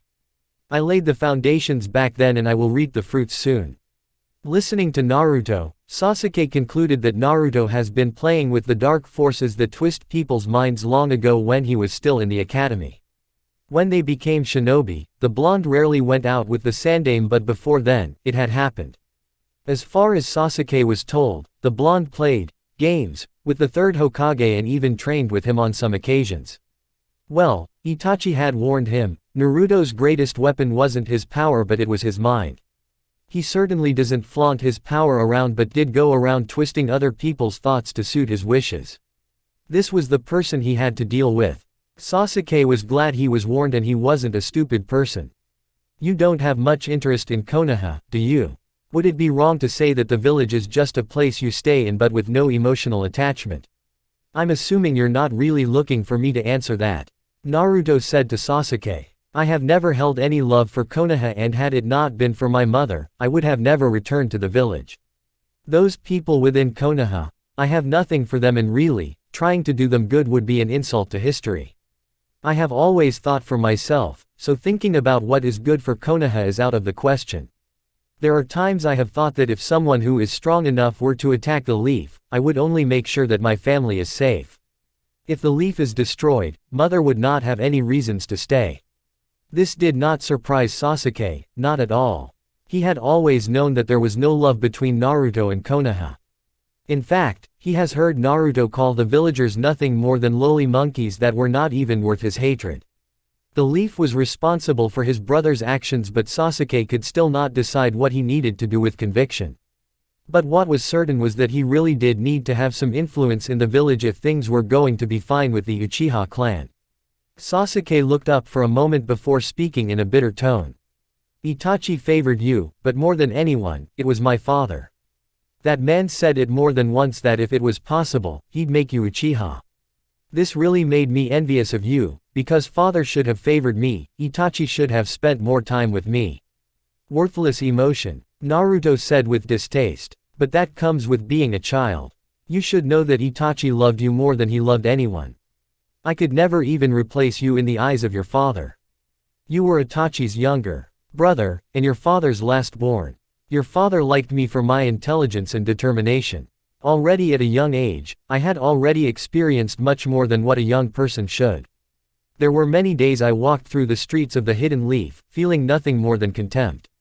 Really, I wanted to just explode and destroy all those looks that glared at me, and cut off those voices that called me a demon. But I knew that my mother would be hurt and she was hurting more than I was. This is why I stopped feeling pain, and contempt for those worthless pieces of human flesh. If I hadn't stopped seeing them as humans, tolerating their presence would honestly be a massive task that I cannot handle. In any case, we are at this position that is very delicate, perhaps more for me. But the reality is that, I have a child coming along the way and you have a younger brother or sister. This changes things for me, personally and planning. I have had to adjust some planning and shift things to favor the situation. Sasuke absorbed everything silently before frowning at the thought of Naruto's planning. Naruto was never forthcoming about what he was truly planning. But there were hints. It was just never something that wasn't in Konoha with other hidden villages. Am I going to be involved in any of those plans? Sasuke asked. Naruto nodded. I've always been a bit obsessive about creating a better world for my people. For now, I can say, my family. My thoughts on creating a better Konoha ended with me erasing all the people within it. Those kinds of thoughts have also come to play when dealing with the outside world. But that would be in the extreme situation where all options have been exhausted and nothing has happened. That doesn't include a case where the elemental nations are at war. Should that happen, Naruto was going to benefit massively. He would not actively sow the seeds of war but would not mind making use of it should it happen. I'm trying to connect all the big five. With them connected, the other small villages will be swallowed and we can create a system of cooperation that can eliminate the possibility of needless wars. Humans will always have conflicts, but violence and needless wars don't have to be always the answer to it. There needs to be something, a force that balances things. You know, with the law, if you transgress against it, those who enforce you will punish you. But at this world, hidden villages can do wrong and still get away with it because they are powerful. Both you and I have power, we have the power to do good and horrible things. Say Suna wants to start a war or it plans to invade any other village, we can stop it. A good option would be to tell them to stop it and give reasons why. If they don't listen, they can be eliminated. Hatred can rise from that, but there is no way to avoid hatred. As long as humans have this ability to hate, they will both good and bad. Hatred doesn't necessarily come because someone has been wrong, envy also brings about hatred. I understand what I need to understand about the hidden villages and their cages. Having Suna and Kurigakure behind me doesn't change anything because a powerhouse like Kumo can still topple them. We are powerful but not unbeatable. However, I do have weapons of mass destruction that I learned in case it becomes a need for me to manage the population. Sasuke narrowed his eyes towards the blonde. Those last words made him curious and yet alert. There was no reason in his heart to doubt that Naruto could commit genocide without even thinking twice about it. The blonde had zero emotions to other people. If I hear of a wind disaster striking any village, I will suspect you. Naruto smiled. Whoever said I was capable of creating something like that? You are not reliant on the Kyuubi's power and you just said you have weapons of massive destruction. Your greatest weapon is wind, and you never display its massive destructive capabilities when in battle. Sasuke responded. Then, you are saying things but not how and what. Connections with Kumo and Iwa are the first step. If I can get them to stand on the same page as me, then we can work out something. Of course, you know that I'm not righteous, any method works. Naruto responded with a bit nonchalance. A major force that can get the elemental nations to behave will be Nagato, the leader of the Akatsuki.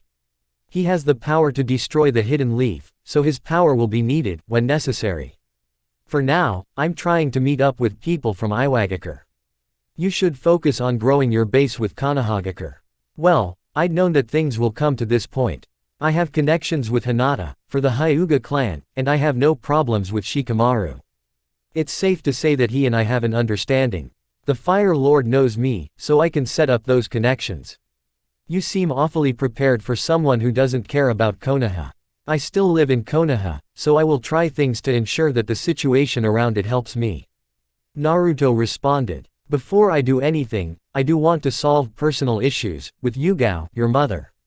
I must get into grips with that. I am going to be a father. Still sounds weird saying it, but that is the reality I must face. I'm sure Yugao has not been the happiest. Naruto appeared to think about it for a moment before responding. Possibly, I can be somewhat careless with how other people feel when it's not convenient for me.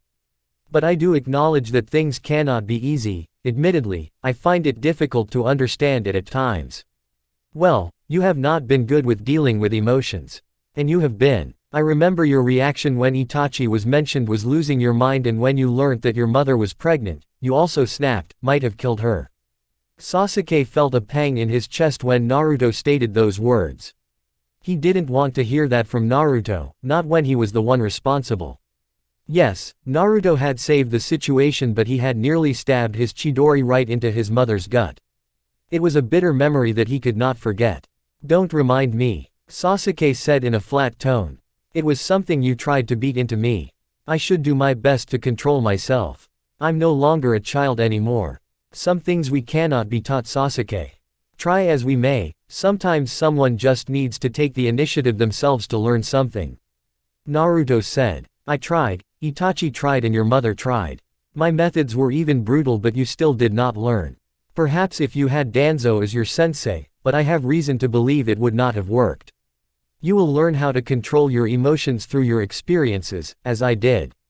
Konohagakure Uzumaki compound. Seeing Makoto walk into the compound with her head held high didn't make Yugao feel happy at all, she just frowned at seeing the woman. The fact that she was carrying Naruto's child bothered her, and the woman had no shame over it. She would not even take consolation over the fact that her relationship with Kushina had become strained because of it.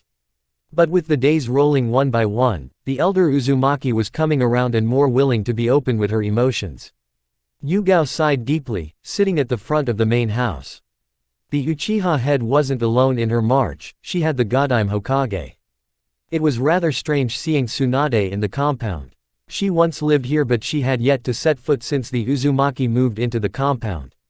What could be so important that Tsunade would come to the compound? Kushina hadn't told her anything regarding a meeting with the Godime. Yugao. The slug princess glanced down at the former Anbu with a curious mask on her face. "You really look different from the kind of person you were when you were in Anbu. Have things changed that much?" "More or less," Yugao responded. "But when you wear that mask, you just become a different person altogether. I'm sure that if I were to return to that world, I will still be the same Anbu I was back then. The kind of life is different now, no more covert missions, just trying to make happiness." Tsunade nodded. There was nothing wrong with that, but the woman felt part of the reason Naruto even brought her this close was because she was an Anbu who could fight for herself. She was by no means a pushover, and for someone who was thorough to be point of obsession over security of his mother, Naruto no doubt felt her presence changed things. He certainly would not have brought someone else who would also need to be protected, that would just be a burden to him. It was interesting that the woman was first introduced to the family by the Sandaime Hokage. The old man had his plans, perhaps she could hijack those plans for her own purposes. No doubt she needed to keep an eye on Naruto. She knew Naruto would not willingly betray Konoha or plot for its downfall over his treatment from the villagers, but there was a chance that he could plot things that would disagree with her vision for the village. There was no doubting that Naruto didn't think for Konoha but for himself and what he felt was best for his mother and his family. This was the reason she was here anyway. The Godime shoved her thoughts to the back of her head and focused on what she was discussing with Yugao. It must be hard trying to create that happiness with what surrounds you. Makoto, who had been silent till that point, finally spoke. "I think that message points at me," she said. "Well, you haven't made things easy, and I can't say I enjoy life with you around," Yugao said in a hardened tone. "You know Naruto, once he has come in terms with everything, the attention he used to give me will be diverted towards you and what you are carrying. He doesn't have a big heart, so his affections are for a couple of people. Your entrance makes me question things here," Yugao said. Of course, she knew that Naruto wouldn't do anything like say she had to move out. Not only would his mother disapprove of it, but he knows it would drill a serious hole in his plans for the protection of his mother. She wasn't going anywhere, but that didn't mean she would be loved. Yugao wanted to be here because she was loved, not because Naruto valued her skills and the emotional connection she offered to his mother. She would not settle for that. For how long would she feel sorry for herself? Makoto was honestly tired of all these words being said to her, with people looking at her with narrowed eyes and questioning glances. Does she regret her pregnancy? Of course not. She was going to raise her child and she would be happy. Naruto was going to be a part of her life whether Kushina or Yugao liked it. She knew Naruto well, maybe much more than Yugao.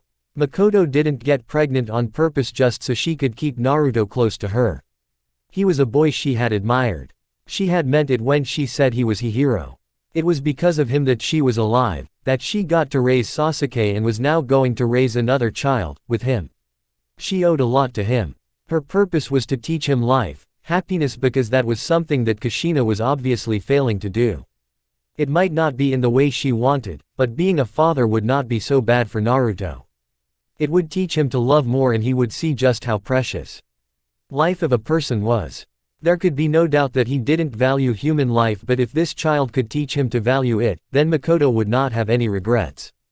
Entrance. Makoto asked rhetorically. I can't say I just entered the scene now.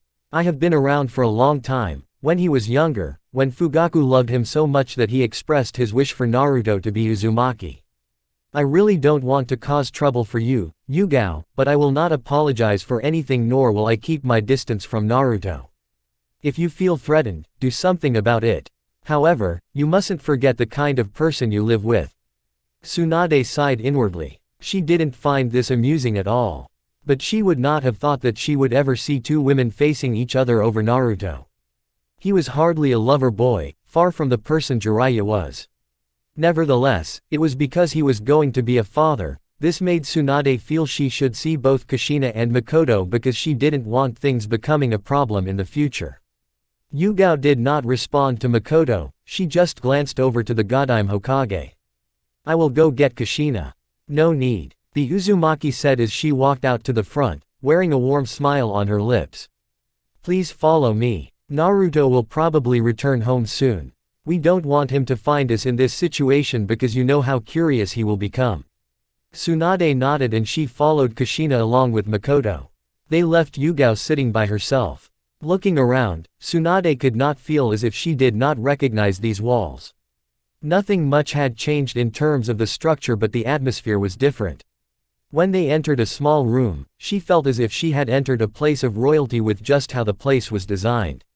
Then again, Naruto has always made himself look superior and of noble birth with how he dressed. Once they had settled down, Tsunade looked between Kushina and Makoto for a moment before shrugging to get to the main reason she had called the two. Iwagakure Onoki stared at the letter from the Mizukage requesting a meeting with him. The Sandaime Tsuchikage would not have even bothered in reading it further if she did not put in a strong argument. She seemed to know the kind of person she was dealing with. The woman wanted to meet him at a neutral location, but he wasn't going to do that. He wasn't going to leave his village because of some cage from the weakest in the Great Five called him. Kiri and Suna were in the same group. Really, it should no longer be the Great Five but the Great Three because those villages could not compete with the either Konoha or Kumo. The latter village was the worst-case scenario given that it has been building its strength over the last years. Well, even though there were some deals done in the truce with Konoha in the last war, Onoki could not innocently say he hasn't been building his military strength whilst staying away from the spotlight. If any village wanted to start anything with him, he would not mind taking them on. Iwagakure wasn't afraid of anyone, not Kumo, and not even Konoha. Thinking of the latter, it has been really quiet over the past years. Since the last war, the Leaf hasn't been making any strides. So much different from its past activities where it was responsible for some wars. Then again, luck hasn't been on the village's side. The village was nearly destroyed, it has lost 2 cages, and the military might of the Uchiha, and suffered from an invasion. It certainly wasn't as strong as it was back then. The thought did make Onoki smile. You're not thinking anything cynical, are you, old man?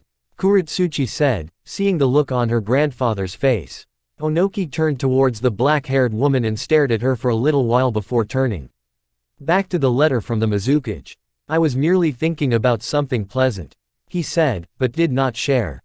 Kiri is looking to open dialogues to which we can discuss what we can offer each other, he said. Kuritsuchi adopted a thoughtful look on her face as she thought of the hidden mist. It has come out of its civil war. You did have ties with the last cage, right? She asked. Onoki didn't deny it. He had even refused to help the side that ended up winning the war. For him, it wasn't about doing what was right or wrong but what was good for the Hidden Rock. He hadn't cared if they ended up killing each other, it was their mess and certainly nothing that would affect Iwa regardless of the outcome of the civil war. Yes, when he was killed, we tried to get communication with whoever was in charge for our interests but the village became closed to the outside world as it rebuilt. Onoki said. He didn't care if the person wanted to ask him regarding this. What do you think? Iwa's interests outweigh anything. That was Kuritsuchi's first response. It won't hurt to hear what they have to say, maybe they have something interesting to say. Onoki nodded. That is what I was thinking. He said. But I will not move for her. If that woman wants to say something to me, she will come to Iwa. Understandable. Kuritsuchi said with a nod. Kiri is in no position to demand or request anything from us. Konoha the following day as Naruto walked through the streets with Sasuke beside him, his thoughts moved between his feelings towards the leaf and the fake Madara's threat to harm his mother. That had been an intolerable utterance from the masked man and Naruto would not forgive that. He just didn't have to worry about putting wards around his mother for protection. She was safe, for now at least. If he hadn't thought so, he would not have even bothered to go after Orochimaru and even take his time in returning to the village. That didn't mean that he didn't worry though. He did worry, and that was why he was plotting on reducing his movements from outside the leaf. He could send a clone to do the talking whilst he finishes his ace getting rid of the masked shinobi. Naruto spoke to the silent Uchiha beside him. I will give Tsunade a report. If you want to tag along, you're free to do so. If not, tell your mother that I will come to see her later on. Sasuke stopped walking, causing Naruto to do the same. The raven-haired Sharingan user looked up into the clear sky for a couple of moments before speaking. We spoke about getting me into leading positions to be the next Hokage, but there is something that we must sort out before that. It would be stupid for me to think that if an opportunity came, you will not leave this village and restore your clan somewhere else. I know my mother would be a pulling effect, but you don't love this village and your stay is dependent on a few things. My brother sacrificed much for this village and would have sacrificed everyone. When I came back, I wanted to understand why he did it and what was so good about this village that he would go that far. I have not been able to get an answer. If an opportunity comes or things turn around in a way we both cannot accept, I would be more than willing to convince my mother to relocate the Uchiha clan. The Uzumaki have a land that we can use. Our clans have suffered tragically. But we can rebuild, and a new land with just the two of us will bring a new beginning. Naruto raised an eyebrow in surprise. He did not think that Sasuke would suggest something like that. He had appeared ready to become the next Kage of the Hidden Leaf, but now he was willing to abandon that hope for something else. It wasn't a ridiculous idea from the Uchiha. It was something that had crossed his mind, but not with the Uchiha. His thoughts had been him and his mother. He had thrown away the thoughts long ago when his mother stated her desire to remain in the leaf. But he was missing something. No matter what, Kushina could not possibly forget her real home. Naruto held no attachment towards Uzu, but he understood it was his ancestral home, and if there was any place his mother could move to, it was that ruined land. It was even a better place that would not even have humans living within. His relationship with Makoto would even simplify things. Connections with the Hidden Leaf would not need to be cut. Cutting them would be plain stupid and foolish. The leaf remained a major power, having it as an ally secured a part of security that a new village would need. Interesting, I will give it some more thought. Naruto said. But will your mother be willing to do so? Will the clan even be willing to do it? Madara tried it once and they refused. It was different then, Sasuke said in a firm tone. What is left is just women and children anyway. The men left are not shinobi, so convincing them won't be difficult. I suggested this just to keep our options open. Naruto nodded. You were heard, he said in a firm tone. My plans to leave Konoha never included Uzu even. I've always thought of some place somewhere away from shinobi. Another thing in moving with the Uchiha meant that he would not be separated from his family. Leaving Konoha would be a big issue though. How does he even get Tsunade to allow an entire Uchiha clan to leave?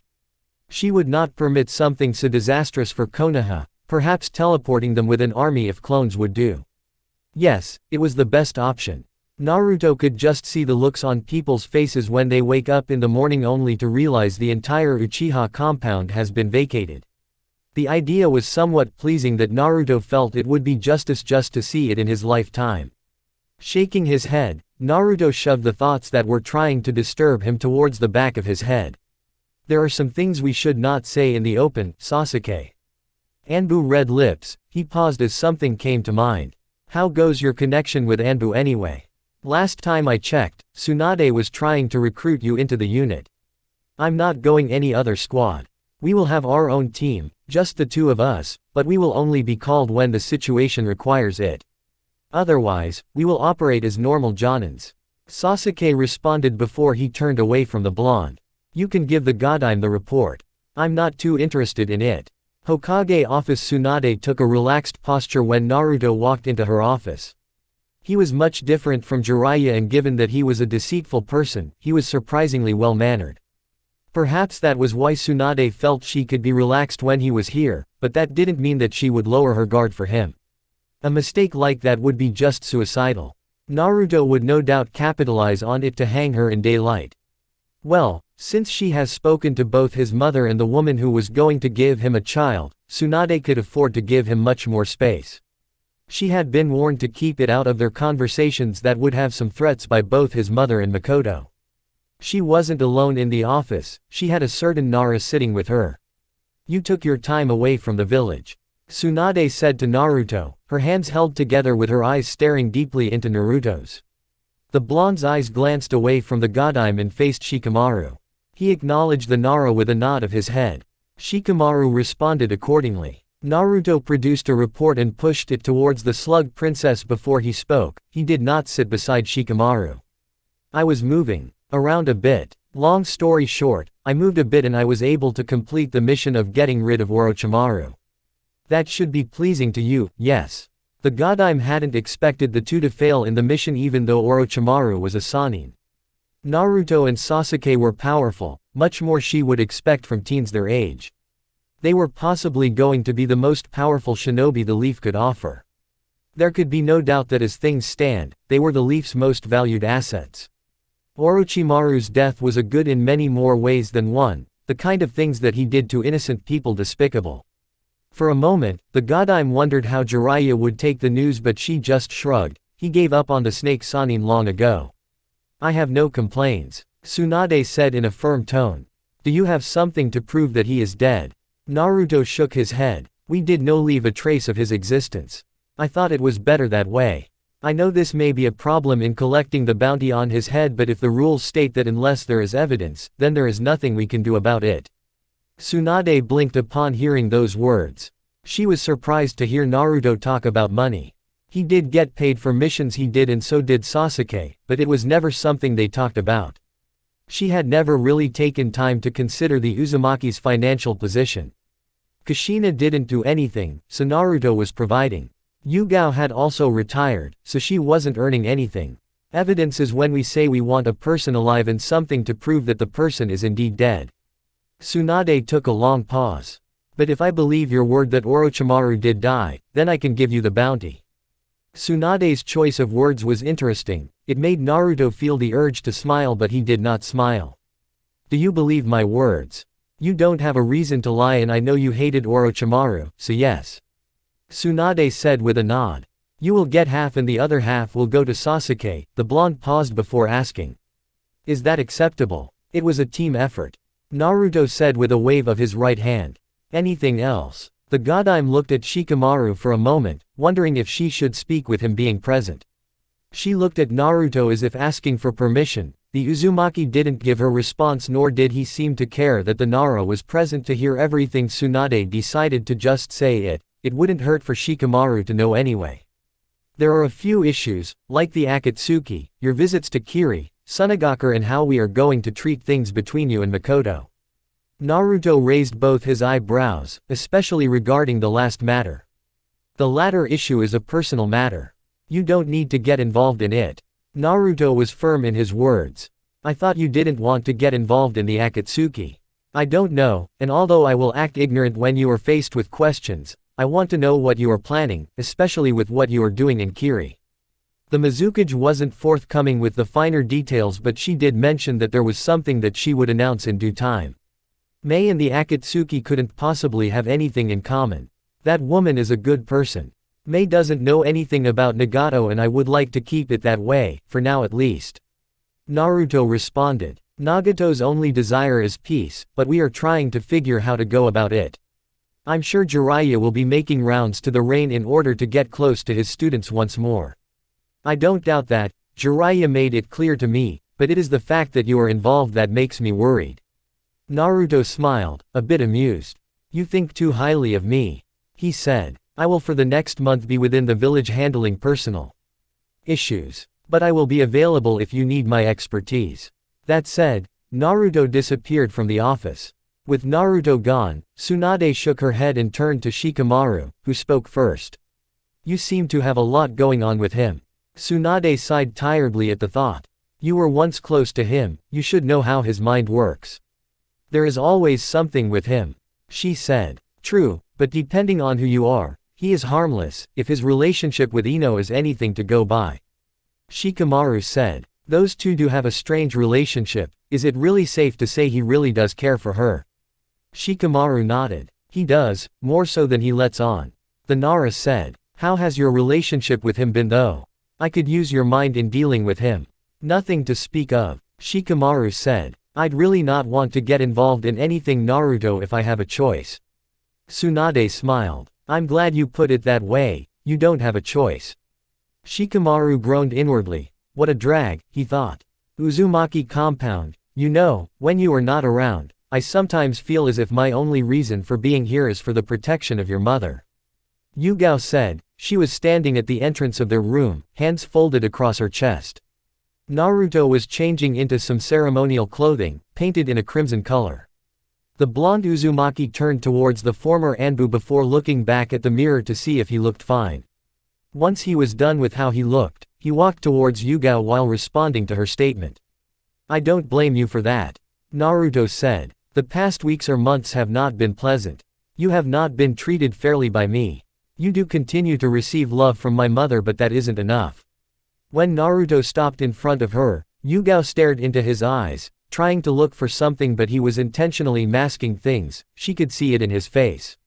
This isn't funny. Naruto smiled though. It amuses me when people try to analyze me. He said. You can look all you want, but unless my mask slips or I allow you, you won't find anything. I have had much practice over this that I cannot be easy to read. Yugao sighed. One of these days, I will be able to read you cleanly even though you wear a mask. She said in a firm tone. I will let my Anbu skills do the work. I give you a month, if you fail, we will think of something as reward for me. Naruto said with an index finger raised. Yugao quickly shook her head. I'm not making bets with you. I don't want to know what sort of twisted thing is going to come out of your head. The purple-haired woman said. She then put on a thoughtful look. You have been different with me though. That is because you are not everyone. Naruto was quick to say. You know, your pain in losing your loved one, being shoved over to my side by the Sandaime. It's not false to say I grew to like you. Trust is also a big issue for me. Believe me, I never actually thought I would trust anyone to watch over my mother's back, but I did trust you. That is nothing short of a miracle. I call it growth, Yugao said smiling. But I think I know it better than anyone else what your trust means. Hell, you wouldn't trust even the Godime Hokage with your mother. I doubt you'd even ask Sasuke to watch over her if you have other options. Naruto raised an eyebrow. You make it sound as if I have some trust issues. Naruto said. But I like to think I have worked out my issues. So you say. Yugao said. Where are you going dressed like that? I'm going to see Makoto later on, but for now, I want to talk to mother. We will have a heart-to-heart talk later on once I have sorted everything out with those two. My issues with Sasuke have been sorted, so there won't be an incident again. Naruto said. Sai should be back by tomorrow with a member of the Uzumaki. We must sort that out as well. Yugao stared at the blonde for a long minute. As she did, her lips twisted into something of a small sad smile. The thought of Makoto really didn't place a smile on her lips, it made her frown. She knew there was no way that Naruto was going to abandon the Uchiha, there was just no way, and she had to deal with it. Naruto smiled, and placed his right hand on Yugao's right cheek. You needn't feel any negative emotions over this. For sure, it is something we didn't expect, but we just have to live it. Yugao shook her head. You know, I knew Makoto had an eye for you before we even went on the training trip. There were moments I caught her looking at you strangely. Perhaps I'm the one who is taking you away from her. That is something else, Naruto said. But you are here and she is at the Uchiha compound, that is a fact. With that, Naruto walked away from the woman, heading towards the meeting room to discuss real issues with his mother, issues he has been avoiding to deal with. Uchiha compound, you should say something rather than to keep staring at me like that. Makoto said to her dear son, who had been staring at her for a couple of minutes. Sasuke blinked once before shaking his head to clear his thoughts. He was thinking a little too much about the things that were inside his head. His conversation with Naruto had led to a few new discoveries and a lot more to think about. His mother was at the center of all things to be considered. Her situation was a little more delicate now given that she was going to have a little one once more. He was going to have a younger brother or sister. Sasuke would rather have a brother. It would be a good thing. Maybe the fact that he was going to be Naruto's kid was going to ruin the mood, but he would have to deal with it. He had plenty of time to do that. Sasuke turned his focus on his mother once more. Unlike him, she appeared to be in a good mood and didn't have any problems. Then again, his mother has always been like this. Have you considered establishing military police once more? We don't have the forces to deal with it, but we can change the way things work. Sasuke said to his mother. Just because that he had a backup plan to leave the Hidden Leaf if things failed didn't mean that he wasn't going to do everything in his power to serve the village. It would be pointless and leave a lot to be desired if he doesn't even try to do anything. Not even Naruto has folded his hands to try to protect Konoha even though he wouldn't blink if it was destroyed. Will you have time for it? You are still registered as Anbu and you still run around with Naruto. Knowing the blonde, there was plenty always in his mind. Naruto can handle his business. Sasuke responded with a shrug. Anbu will only be required when my power is needed. As it stands, I need to contribute to the Hidden Leaf in another way. It will be a good test to see if they can finally acknowledge us. Makoto stared. The main reason for the attempted coup was because the clan was being pushed away from internal dealings of the village and they were always been looked upon with suspicion. Not even military police force was viewed in a good eye by the general public. Things could be different, but would they get around it without forces of their own to handle the large task? There were kids in the clan and could be trained for the future, but the present would require normal forces from the village's shinobi. I will talk to Tsunade about it. It requires her permission, but I doubt she would refuse. This means that giving you more power though.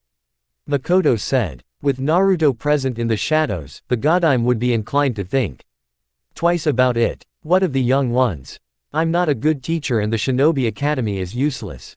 Sasuke said. Why don't you ask Naruto to do it? He was basically the sensei of our team and he understands the Sharingan much more than I do, but I think that he would be a good teacher. Why don't you ask him yourself? Sasuke shook his head. He will come with twisted ideas if it comes from me. I don't want him thinking he is raising his own little army. If you ask him, he will be restrained. I will try. Makoto said. Why were you staring? I know it is early, but what is going to happen once your child is born? Is it going to live with us or with the Uzumaki? Are we even going to call it Uchiha or Uzumaki? Makoto blinked. I have never given that a thought. What do you think? It is a boy, she should be called Uchiha and should live with us. That is going to be a big issue with Naruto. I don't think he will agree to something like that. Makoto said. You want to be close to your younger brother. Sasuke nodded. Meanwhile with Naruto, how long has it been since he just sat with his mother and they talked? Naruto could remember the last day this happened clearly well. It has been too long since he just settled with his mother in peace, talking as mother and son. They had missed those moments, especially now with people moving in around them. If Naruto said he didn't miss the days he used to have breakfast, lunch and dinner with just his mother, he would be lying. He did miss those pleasant days. He felt as if the world ended with just his mother. Things change, people grow, he grew and his understanding of the things of the world grew. Most of which caused the changes that have happened now. They had even left that home of theirs, but that place would always hold some sentimental value. Something like that. Was it really like him? Naruto shook his head. Well, he has always been emotional regarding things that came to his mother. He had been quick to display his anger towards anyone who came from behind on his mother.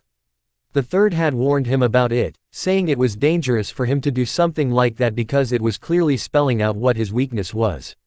Certainly, he had pushed his emotions all over his mother that he didn't feel for anything else. But things have changed. Mother, I really miss the little moments we had, when it was just the two of us against the world. We comforted each other and even though the village hated us, we were happy, just the two of us. I cannot help that these other people who have come into our lives have ruined that kind of life. Naruto said with a small sad smile on his lips. I'm sure Yugao will not be happy learning that you think that way. Kushina said with a smile. Naruto paused to imagine Yugao's reaction upon hearing that. He stopped short of being amused by what he pictured. Well, it was always just the two of us. We had connections with the Uchiha, but there was a place that they never reached. You have grown, Naruto. Regardless, you will always be my child. Kushina said. I haven't been the best since the issue with Makoto came out. She sounded sad over that. Naruto shook his head. I have to say, never for once did I think that I would disappoint Mother. I was confused, lost, and sad that I would disappoint Mother. The feeling was very foreign and yet terrifying. That quarrel with Sasuke was perhaps compounded by my own confusion as well. Naruto said in a low tone. I'm sorry that I disappointed Mother. Sasuke's mother has always been a bit special to me, ever since she told me something I longed to hear. I knew what I was getting myself into. I should have done better but I did not. I should not have blamed Makoto. Kushina said with a shake of her own head. I know my son isn't innocent and likes manipulating people. I should have known that Makoto could never take advantage of you if you did not consent to it. You slept with her because you decided to do it. I should have known that, but I felt betrayed. It wasn't just by Makoto but by my own son. That was the first time Kushina said those words to Naruto, and honestly, it made him feel down a bit, but he did not let it show on his expression. He was going to allow his mother to speak her thoughts without giving her anything that made feel she had gone too far. Besides that, his mother knew him better. She had just mentioned the less appealing side of him with such simplicity that you'd think she was talking about something that was just mischievous, but it was a serious matter. Kushina had never been willing to confront that side of him head on. It was curious that she would. Maybe I did go too far, you telling you that you can't be with Makoto. Kushina said. When emotions overwhelm us, we say and think too many things, Mother. I also thought it was right and that the fact that Makoto was carrying my child should be kept secret from everyone even after she has given birth. Naruto said sadly. But that was just the confusion thinking. Something like that can't happen. Regardless of where it came from, your grandchild is going to be innocent from anything, and I think my mother wouldn't want to be away from that. You make me feel old when you say grandmother, Naruto. Naruto laughed for a second. Mother will always be beautiful and there will never be a woman who is better than her, not before my eyes or heart. If I wasn't used to this, I would say this was weird. Kushina said with a shake of her head. What do you want to do, Naruto? I don't know, Mother, but I must prepare myself to be a father. Naruto was firm on that. I don't know how I will handle that, but I will count on Mother to support me, as she has always throughout my life. You know I will never leave you, Naruto. Kushina said. She sighed, thinking about what she had planned for her son. You know, I'd thought you'd really marry Temari, and if that failed, Ino. What did you do to Temari, Naruto? I cannot say she loved you, but she really did like you for all the support you gave her during those days. Naruto was silent for a long minute before responding. I don't think she hates me, maybe it is fear of me. I was close to killing them all during the invasion. If they had known about it, I would have killed them. Temari understands that. Mother, you know your son isn't innocent. I have never told you how Gaara came to be Hokage, but it happened because your son made it possible. For a moment, Kushina just stared at Naruto. If Temari was wary of Naruto, then it was because she understood he was dangerous and he wasn't above twisting anyone who wasn't his mother. No one was safe, she must have come to that conclusion. Even so, Kushina didn't think that Naruto would go that far with those children, not after everything. If he spared their lives over something that put her life in danger, then he would not do anything harmful. But it has done Suna good that you did so. Kushina said, with a smile and eyes closed. She opened them a moment later. Why do you not try to make things clear with her, Naruto? I really did see those children as my family. Naruto and I had accepted Temari as my daughter. I will try, Mother. Naruto said with a nod. Ino will always be part of our lives, Mother. She was my only friend. He would never say it aloud to anyone, but he valued the blonde much more than the woman sleeping next to him. It was because of that girl that he wasn't lonely when his mother wasn't around. It was because of that girl that he learned what it meant to have a friend. A new member to our family was supposed to have been brought to the village by the time I returned. I don't know what is taking Sai long, but tomorrow or the day that follows, he should be back with her. Naruto said. This will mean we will be having another plate at the dinner table. Finally, Kushina was excited just to know that the dream was becoming a reality. They would have 3 Uzumakis and there was no telling if they could find more somewhere in this world of shinobi. Kushina was really happy for this news. Sai, when am I going to meet him? Naruto stared at his mother, unblinking. Why would she want to see Sai? He had no business with her. If she was talking about someone like Ino or Hinata, then yes, he could understand. He hadn't complained when she said when wanted to see the Hyuga, but Sai was a different matter altogether. Besides that, he did have an ulterior motive for allowing Hinata to see his mother. His work with Sai was different, it had to do with dangerous materials.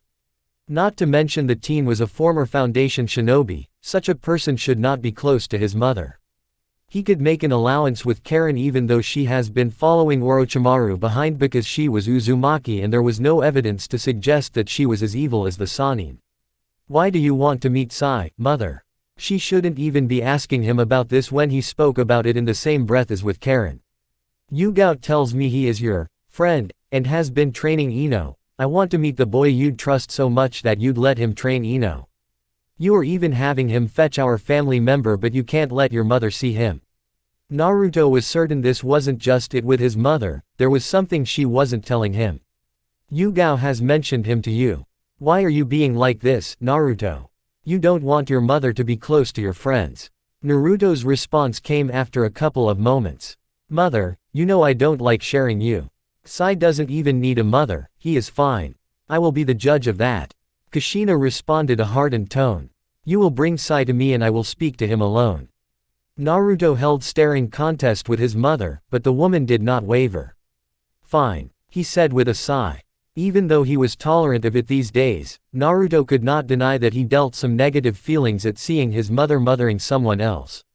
She was his mother alone and there would be no one else. A thought that amused him was that if they had been 2 from his mother, would he even be envious of his own sibling? Naruto doubted things would have turned like that. It wasn't going to happen, so there was no need to even think too much about it. Are you still going to be talking like that even when you are a father, Naruto? Kushina asked, she was wearing an amused mask on her lips. It was a funny thought just imagining Naruto, crying, out of her while his child was crying out for him. Whether I turn old or become a father, you will always be mother. There will be nothing that can change that. Naruto said in a firm tone. Kushina nodded. Her son would always be her son. Well, regardless of who comes into our lives, there will only be one Naruto whom I gave birth to. No one can ever take your place in my heart, Naruto. She says that, but the feeling you get really doesn't disappear. Naruto wasn't saying his mother was lying to him. No, he was saying even though he was conscious of the fact that there would only be one Naruto, it still didn't make him happy seeing her with other people. I know that, mother. Naruto said. He paused, thinking of a way he could break the news regarding his thoughts toward Uzu. Once we get enough funds, I'm thinking of rebuilding a part of Uzu. Konoha will still be home, but we cannot forget Uzu. We can all go to visit the village every now and then. That was a safe way of easing the issue to his mother. If anything happens in Konoha, there would be no problem of trying to adapt to a new home because they would be used to Uzu already. Kushina stared at Naruto's eyes for a long minute, looking as if she was trying to figure something out. Konoha will never be in your heart, will it, Naruto? She asked sadly. It can't be helped. If we are going to restore the Uzumaki clan, it will be better that way. Naruto nodded before standing up. He slowly walked over to his mother and went down on both his knees. He placed both his hands on her shoulders before speaking. Mother, I am many things, but before everything, I am your son and you are my mother. I want to be a son you will be proud of, but mother, when you give me such a look, it makes me feel curious. What are you thinking, mother? Kushina did not blink even though Naruto was staring at her so intently and so close. She smiled as she offered her response. For so long I ignored the fact that you are capable of bad things. I chose to focus on your love for me. I should have confronted the truth. You are my son, Naruto, and I know you well. I can no longer ignore that you always have other intentions in the things that you do. Your visits to Kiri, there are something. The fact that you never quite grew to like Konoha does bother me, but it is something I should have guarded against. I was busy crying back then while you had to be the man. You grew up so fast, but I cannot say I am not proud that you have become a capable shinobi. Your father would be proud. At the same time, I'm saddened that you grew too fast. Whatever that you are planning, my hope is that it is for the good, Naruto. I could never do anything that would make you feel ashamed to be my mother. Naruto said, my visits to Kiri are towards plans to gather the elemental nations for a peaceful world. That is all I desire. Is it for you or for me? Does it matter, mother? It does, Kushina said, pulling Naruto over to a tight hug. You should do things for yourself, Naruto. Being alive means following your dreams. Your dream mustn't end with you dying for your mother. You are going to start a family of your own, your child must come before your mother. Be selfish for once, in your life, Naruto. You cannot be a sacrifice for the rest of your life. That isn't what I desire for you. Chapter 35 Unknown Location. Obito looked down at the army of white Zetsu clones with one thought in his mind, getting the Bijus to continue with the plan. He needed to continue with the plan for his own sake and happiness. This fake world could not continue to be a problem to the real world he wanted to bring, a world of happiness and a world that had Rin. Nagato turning against him was a problem and he couldn't attack the man head on as things stood. Obito trusted his abilities, but Konan and Nagato were two people he didn't want to fight now and when they were not separated. He would rather pick on them one by one before getting the Rinnegan. Are you thinking of taking the elemental nations to war? Zetsu asked. At this point, it is the only thing that can get all Bijus to be gathered at one place. If that happens, we can work on separating Nagato from Konan and get the Rinnegan. This is a possibility. I cannot wait anymore without doing something about Nagato's actions. This isn't what I had in mind, but there is no way of avoiding it. Obito said. It will be difficult trying to get the elemental nations to fight against me, even if I do announce myself as Madara Uchiha. Well, he could always plant the seeds of doubts and manipulate things in the shadows too. Drive this world into war. Wars were started over simple things and it wouldn't take much to start another one again, and should that happen, it would make things easy for him. Perhaps even Nagato will realize that he has to gather Bijus for the sake of peace. He will no doubt wish he had his weapon to end the war once it does start. Maybe then, he would betray Naruto and turn to him again. Anything was possible in this world of shinobi. He just had to find the right people to manipulate and control. Kurigakure, looking at the response from the Sandaime Tsuchikage, May wondered whether she should really go to the Earth Country for a meeting with the old geezer. But she didn't have to refuse the meeting because it would mean she wasn't serious in trying to strike an alliance or a trade deal with the Hidden Rock. Her problem was the old man's insistence that they meet in Iwa, and he was rather firm about it in the letter. May didn't need to read it twice to get it. She would have to go, but things would change for Naruto. The only reason she had even bothered writing to the Tsuchikage was because of him, and if the old man wanted the meeting to take place in Iwa, he would not get his chance to ambush the Tsuchikage's granddaughter or the old man himself. If he was going to get that chance, she would have to find a way to take him with her to the Hidden Rock. Thinking of it, she could simply take him as a hired personal guard. It might raise some tensions before they even talk, because she understood that his father hadn't been a famous person in the Hidden Rock. But there was no way around it. If the Tsuchikage couldn't get over things from the past and wanted to take revenge on Naruto for what his father did during war, then he wasn't the kind of person she wanted to ally herself with. With that in mind, the Godime Mizukage summoned out to her office. The man was quickly brought in. Looking at the seal on his left eye socket, May couldn't help but frown once more. If she took this man to Konoha, it might raise problems given that he has the Byakugan. The Hyuga were very protective of their Dujutsu and would not look at him fondly upon seeing him. But she had no way to avoid this, did she?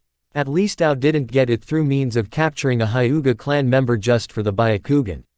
In 2 days, May started in a slow, yet firm tone. We will be heading to the Hidden Leaf.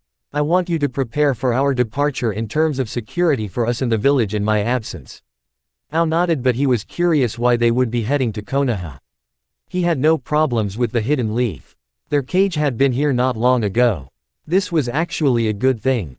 It just meant that the Hidden Mist was opening to other villages and they could gain some allies. If they gained Konoha as an ally, then they didn't have much to worry about because Konoha still remained the major force in the elemental nations. Are we going to discuss an alliance with them? Ao asked. I know last time you discussed trade options but there was nothing about an alliance between the two villages. Mei shook her head. No, we are going to get Naruto and then head to Iwagakure. I will speak to the Hokage regarding those possibilities but it isn't the main reason for our visit. Remarkably, an alliance with Konoha has not been something that she has been thinking about. She managed to find common ground with the Hokage but there was nothing more. Naruto was the bigger picture in Konoha but she was forgetting that Naruto was just a shinobi, not the Hokage. He didn't even hold any political power within the Leaf. Tsunade had said he would handle all diplomatic engagements between the two villages but the last time they spoke, Naruto was driving his agenda. Naruto Uzumaki. Ao thought of the name with suspicion. The blonde Uzumaki was making visits to his leader and now she was just going to Konoha just to get him. Anyone would get the idea that there was something going on between the two. Ao would not be brave enough to ask, but he would keep an eye on things. Is it just going to be just me or will you take someone else with us?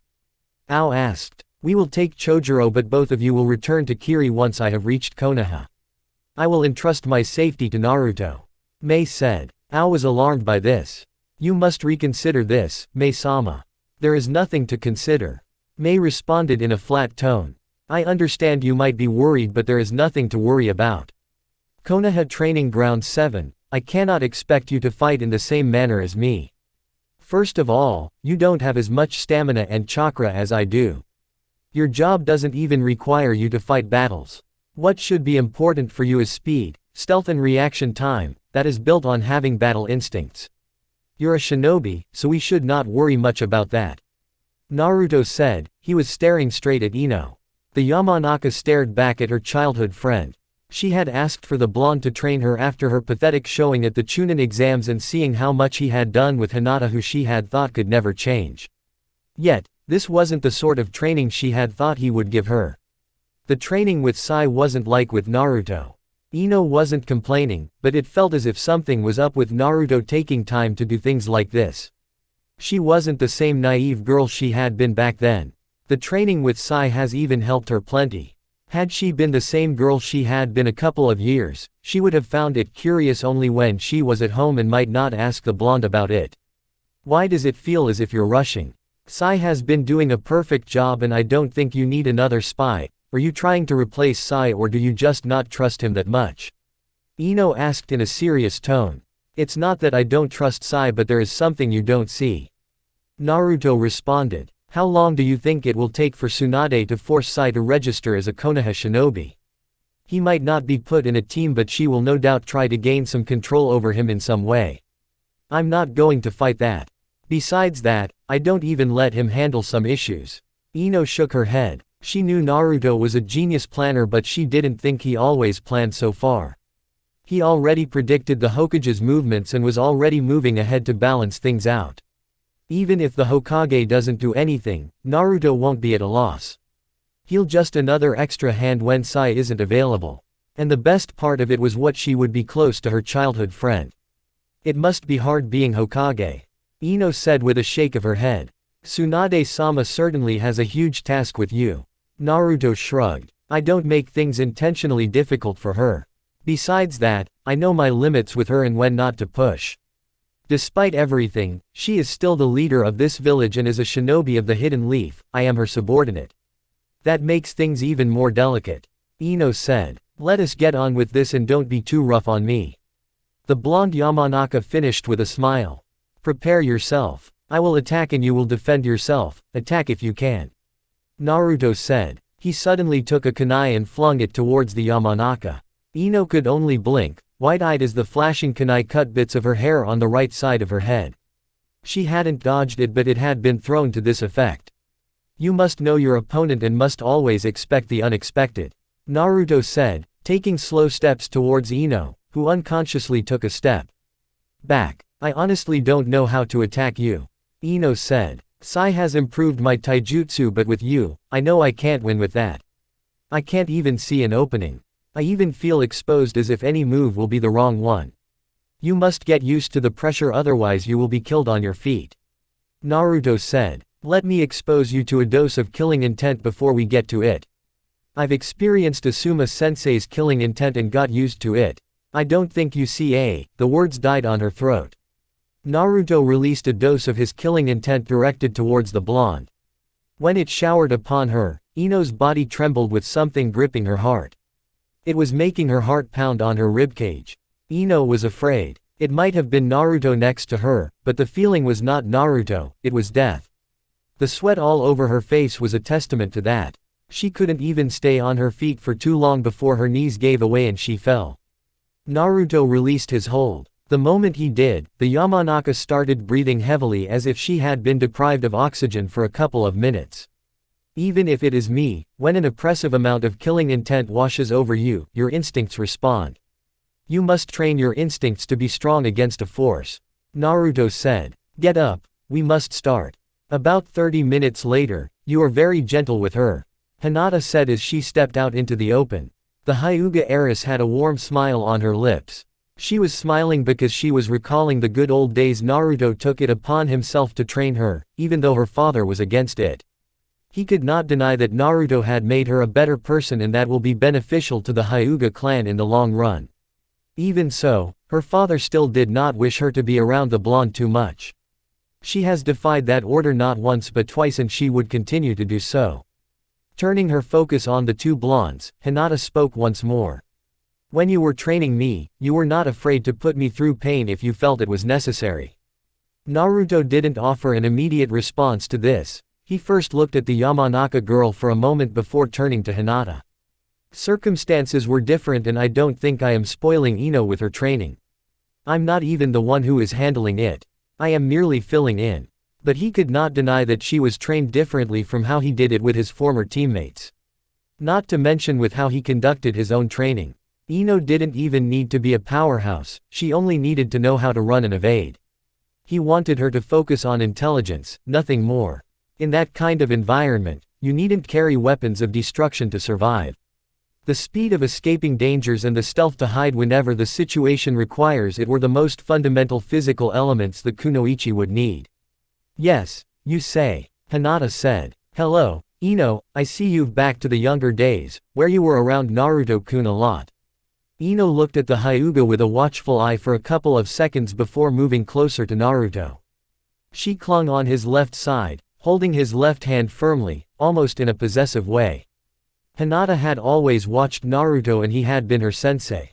She improved and became not just a stronger person physically, but mentally as well.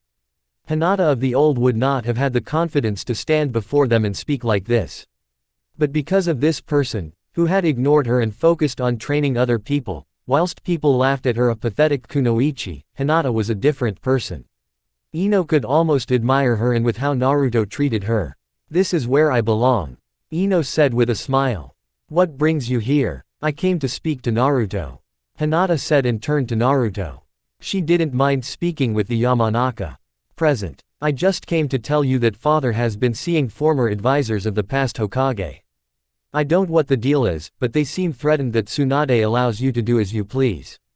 If you were still handling Neji personally, you would have known already. There has been a lot to do these days. Naruto said. I knew they were planning something against me when I returned from my training trip. There are measures to deal with it. They were a bit extreme though.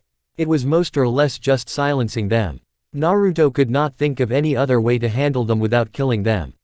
He could use Shisui's eye but he didn't want to depend on it or use it needlessly. I just thought you should know, Hinata said before turning away. She then suddenly stopped. There has not been great joy in the fact that the Uchiha are preparing to take their seat once more in clan heads meetings. With that said, Hinata walked away. The Uchiha have not been the most loved clan by anyone in the village. It was truly a pity though. It was always suspicion with them, always the thought that they could use their powers to do evil. People feared the power they could not control in that manner. That was just the human nature, but Naruto hoped that people would be rational at times instead of allowing their fears to get the best of them. You didn't need to prove certain things to people, they just needed to think to understand them. In most cases, people were willing to run away with the first thought. Being busy with the things of the outside meant that he was missing a lot with what happened inside. Then again, he didn't care for much what happened within the leaf if it didn't affect his mother in any way. It was rather nice for Hinata to warn him like this, perhaps it was returning the favor for what he has due for her. She has been giving and giving, isn't it? He might not even come to a point where he has to claim everything he has given her, but there was not really a problem with that, was there? You know, I actually thought you'd corrupt Hinata, but despite being trained by you, she remains a gentle person who is kind to everyone. Ino said, looking at the back of the disappearing Hyuga. She probably has not met anyone so pure-hearted as the Hyuga. When I first looked at her, Hinata was something both annoying and interesting. I'd never thought I could meet a human so pure and innocent. She was this little thing I wanted to raise, for my benefit, but at the same time, I wanted to preserve her innocence. Most of my life, I'd been accustomed to seeing humans whose behavior was rotten and undesirable. I had asked myself whether such a thing called human could ever be good. But when I got to know her, I realized something life-changing. Ino absorbed everything silently and went through a couple of thoughts before nodding to herself. There has always been a part of you that I never really wanted to talk about or even mention. You were fine though, but perhaps it is that little dark side that made me call you my Black Knight. When we did grow, you really did drift away from me. You are here, Ino. Naruto said. You should also come to my home sometimes. Mother worries that I don't have friends my age. Ino smiled, shaking her head. I thought that part of you was gone, she said. You want me to visit your house when your girlfriend is there? She asked with a raised eyebrow. Just because Yugao is there doesn't mean that a good friend of mine should no longer visit me. I used to go to the flower shop all the time when mother said so. Naruto said with a shrug of his shoulders. Or, would you rather be a secret lover of mine? Are you into that dramatic part of life with secrets, love, lust and lies? Ino stared for a second before smiling. Slyly, she leaned over to Naruto and whispered into his right ear. Would you like to find out? She asked, the palm of her right hand on Naruto's chest. That is a dangerous game, Ino. Naruto said, but still with a small smile. I'm not fond of it either. But I will do what I need to do. Well, you're a very full of hypocrisy. You claim to hate evil, yet don't think twice in doing it. For your mother, you will do anything and you will use anyone without even thinking twice.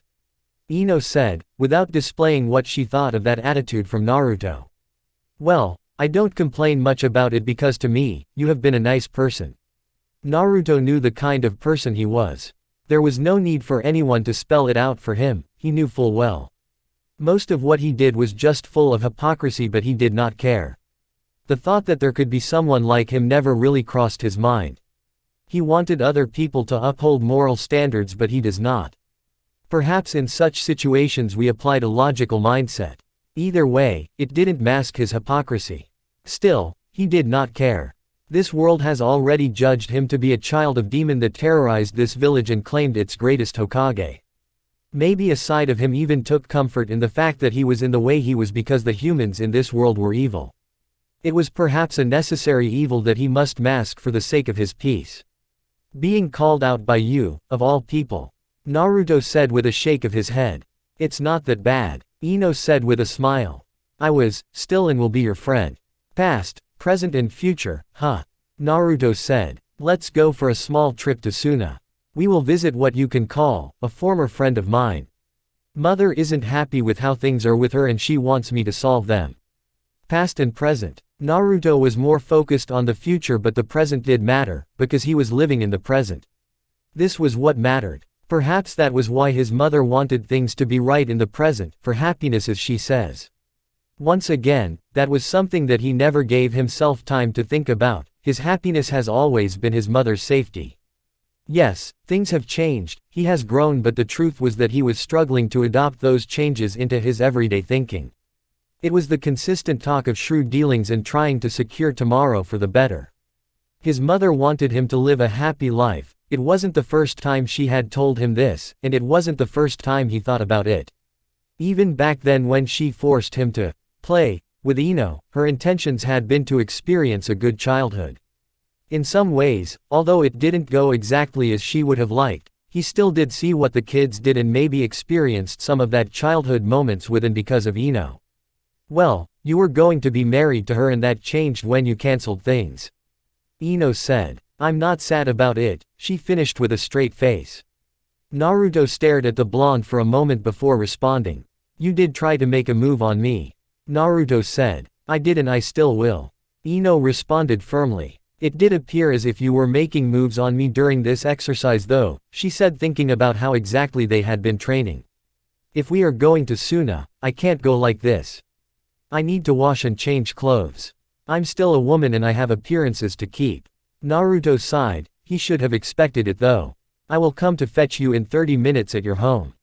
If you're still not done, I will drag you out. You can try. Ino replied with a smile. 20 minutes later Uzumaki compound, going somewhere? Kushina asked. She was sitting in the sitting room, a Fuinjutsu book in her hands.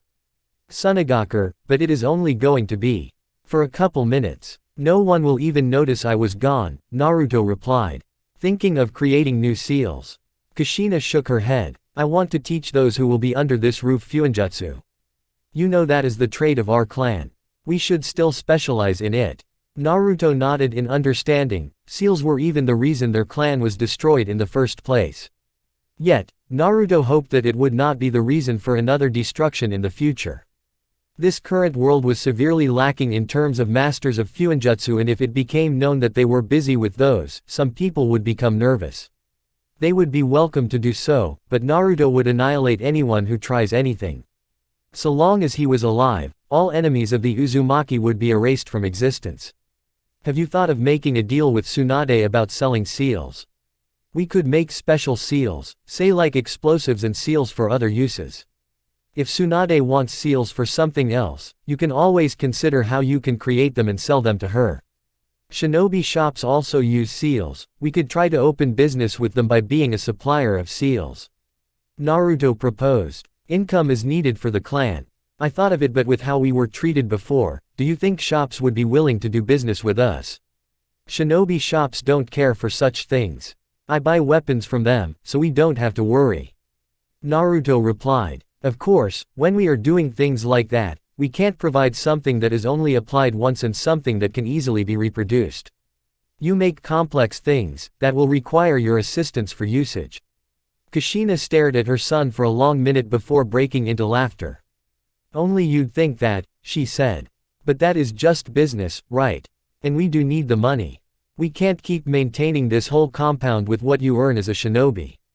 We've used almost all the savings, the elder Uzumaki paused. What about your training? You were only serious on it when you wanted to learn the Hirishin. For the greater good of the clan, I will pick up my training. Naruto responded. He walked away from his mother for a bit before coming to a halt. Where is Yugao? She has a life outside here, you know. It was safe to say that Naruto looked surprised upon hearing that. What? Just because you don't go out to hang out with friends doesn't mean that those around you don't go. Even when you were younger, I used to go out with Ino's mom and Makoto. You should consider doing it to enjoy a bit of your life. You're always thinking something serious, never giving your mind something fresh and fun. Was this going to be the subject these days? His mother had pressed on him when he was younger but she had stopped. Perhaps it was because now that he was going to be a father in a couple of months that she wanted him to show life. He would need to be alive to be a father. I don't have much in terms of friends and I don't see myself laughing with teenage boys, sharing a drink. You could have made friends in the academy. The outside world may have been unfriendly, but the kids at the academy were different, at least the ones in your class. Kushina said with a shrug. Aren't you a teenager as well? Naruto blinked before shaking his head. I will see you when I come back, mother. Can Ino join us for dinner today? Kushina smiled. She can. The elder Uzumaki responded happily. You are being faithful to Yugao, or you. Naruto's lips twirled upside down slightly, but Kushina smiled. The only woman I can ever be faithful to is you, mother. The blonde said. I will not do anything to hurt Yugao, nevertheless. She has become an important member of our family and it will be sad to see her leave because of my own actions. I'm glad to hear that. Kushina said. Extend my greetings to the Sand siblings. Sunagakur Case Cage residence Suna was truly different from the Hidden Leaf, just stepping within it, Ino could clearly say she could never get used to living in this place. The people around here were fine because they were born in this environment, but she was used to the conditions of the leaf. I thought you'd be famous in this village as you are in Konoha, Ino said to Naruto. Along the streets, they had just been strangers to the village. She wasn't expecting anything more. This wasn't their home village and the people here didn't know Naruto as Konoha's people do. If that is supposed to be funny, I'm not going to force myself to laugh. It wasn't, well, maybe a little. I'm just poking fun into how different things are the moment you leave home, Ino said. Aside from that, you have been coming here since you were young, with the Sandaime Hokage, and you always stayed with the cage. Even though it was never made public, but a few people should have concluded that there might a deal in the making. Naruto merely shrugged in response. Within the cage's residence, they were welcomed by Kankuro, a man Naruto could loudly say he did not like. The one person he was ever close to in his days within this village was Temari. That has turned somehow, but it didn't change that she had been the one to spend more time with him. Gaara was just another person he hadn't liked back then because of his mother's special treatment to him. Maybe because he was the only one who didn't see their mother, but it still hadn't made Naruto a happy person. It was safe to say that Kankuro wasn't exactly Naruto's biggest fan either. The man's greeting of the two seemed forced and he didn't even try to smile. Gaara is at the cage's tower. The only other person here is my sister. That is the person I came to see. Can you call her for me? Kankuro didn't move. He stared between the two blondes before asking. What do you want with her? Not your concern, Naruto responded flatly before motioning for Ino to follow him towards the living room. I have manners, but this kind of person doesn't deserve me to show any, even if this is his house. Well, technically, it is the cage, but still. Ino merely shook her head. You know, if you are going to marry a girl, you better make friends with her brothers, she said, following the blonde from behind. Naruto shrugged. When something doesn't want you, don't force it. When it is convenient, right? Ino asked. You ruin everything when you point out things like that, Ino. Naruto responded in a flat tone. But at least you learning something. Listen, you must be observant of everything, don't run your mouth because it might be fun. Understanding people is key to getting what you want. Ino chose to sit beside Naruto as they waited for Temari. Once settled, she responded to Naruto. You really enjoy this game of manipulation, don't you?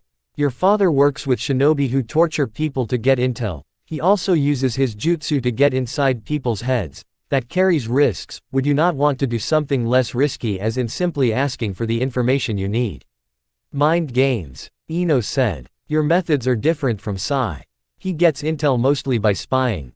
Listen, Ino, Sai does that because it works for him.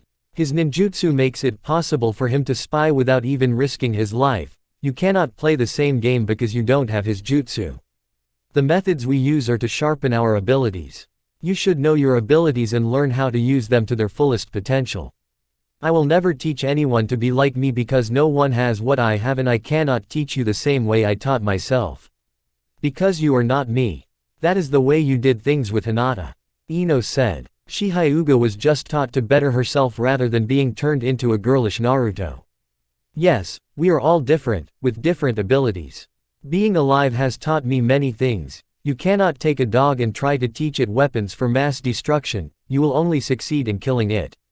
You must understand its character and teach it according to those characters. It is better to have it alive with limited abilities than it being dead.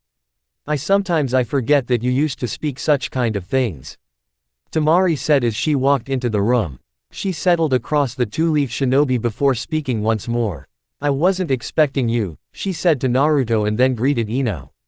I did give you a lot in terms of support, Naruto said to Temari. You were much kinder those days. Now, everyone is just a piece in the puzzle. Temari clearly put her distaste over the change in her tone and expression. Naruto tilted his head to the side.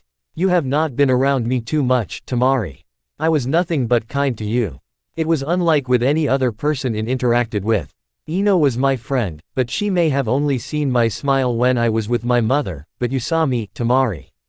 Even though there was an option to cancel the agreement, I still gave it all my all. I still tried to make things work because I looked into the future and thought, if I'm going to get married to you, I should at least be happy in that marriage.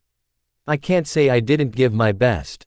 Temari paused, a smile settled into her face as she remembered the moments she spent with Naruto. Even though she was the older one, he had been the one to comfort her and even make her feel better. He had taught her a couple of things. "I honestly waited in anticipation when father said you would be coming to Suna. Then I knew, someone who could understand my fears was coming to see me." Naruto allowed himself to think back for a couple of seconds before asking. "Past days, mother is curious why things have changed so much with me. You're still wonderful to my mother, but to me, it is another matter." The blonde paused. "Have I done something wrong to you?" He was honestly curious because as far as he was concerned, he hadn't done anything wrong. "I admit I have not been the best, but being around you makes me want to be on guard. That day you wanted to kill us, I realized something. When you comforted me, it wasn't because you liked or care for me, you just told me what I wanted to hear. You were merely playing the part your mother wanted you to play. Then there was my brother and his rise to become Kage. You're all over, and some of the things that I get asked about you make me uncomfortable. You have never actually pretended to be a saint and you don't actually hide it. Those around you know you well, but there are only a few people who can actually get close to you to make that conclusion." It was interesting that someone like that could say something like that to him. But Naruto didn't think that Temari thought of all this herself. Gaara had to have influenced her thoughts. It wasn't to say that she was stupid. Far from it. The things that he did and what he wasn't the reason he was here. Naruto had come here because his mother worried for future relationships with the Sand siblings. Only a couple of words might have been said, but at least some things were cleared, and with that, Naruto felt that there was nothing more that needed to be said. Temari raised an eyebrow, seeing her actions rather. The blonde was clinging on Naruto's right shoulder. What was more surprising was that Naruto was actually acting natural. He didn't make any movements, and by his lack of even a slight twitch, you'd almost think that he didn't know she was there. "Is she your new girlfriend?"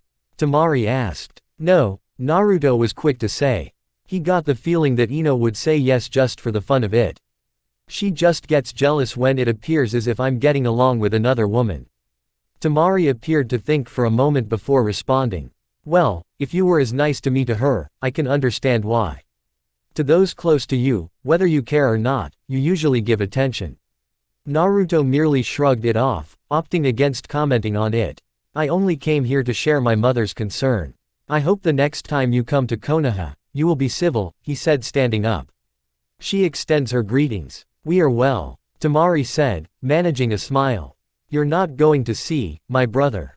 Naruto shook his head. "You're the reason I came here and we talked." It was short but fruitful. The blonde said, "Let's go, Ino." The blonde Yamanaka tagged along as if she was tied to the Uzumaki. "I'm not a jealous person." "Of course, you are not," Naruto said. With that said, the two disappeared. Meanwhile, Konoha Hokage office Tsunade could say that it was fortunate that Naruto wasn't in the village when Sai returned. It could have been a bit tricky to call to come with Karen the moment they arrived at the village. The Godime Hokage wanted to find out more about Karen and if she could give some information regarding Orochimaru. He might be dead, but there were many things that he left behind. "You must be Karen," Tsunade said to the red-headed girl standing next to Sai. She looked slightly bruised as if she had been in a battle. Seeing this, the Godime turned to Sai. "Not a willing participant." Sai nodded. "She didn't trust my intentions." The former Foundation shinobi responded calmly. "But after she had exerted some energy, she managed to calm down a bit and we were able to talk. If things hadn't changed, I may have been forced to use other means." It wasn't something that Naruto would have approved, but he would have likely just left it even if he had done it. He just had to bring the Uzumaki back to the village, no matter what. It was within here that she would be able to decide if she wanted to stay or not. They were likely not going to force her to do anything. Well, at least, Naruto's mother, but with Naruto, you never know. "I'm right here, you know." Karen's voice wasn't quiet. She certainly didn't seem to care that she was in front of the Hokage. Tsunade was a little amused. "Yeah, she was definitely Uzumaki. You don't have any business with me, but I wanted to talk to you before you even see Naruto or anyone in the Uzumaki." "Well, At least the part about there being other Uzumaki here wasn't a lie, she said with her eyes pointing towards the direction of Sai. What can I do for you, Hokage-sama? I need information regarding Orochimaru, his activities, all the hideouts you know and what kind of threat he could have left behind. Can you give me that report by tomorrow 5 p.m.?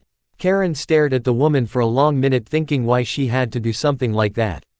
It wasn't a secret that Orochimaru had been a missing nin from the leaf, but what was curious was why the Godime Hokage was asking her to do this before she could even talk to this Naruto.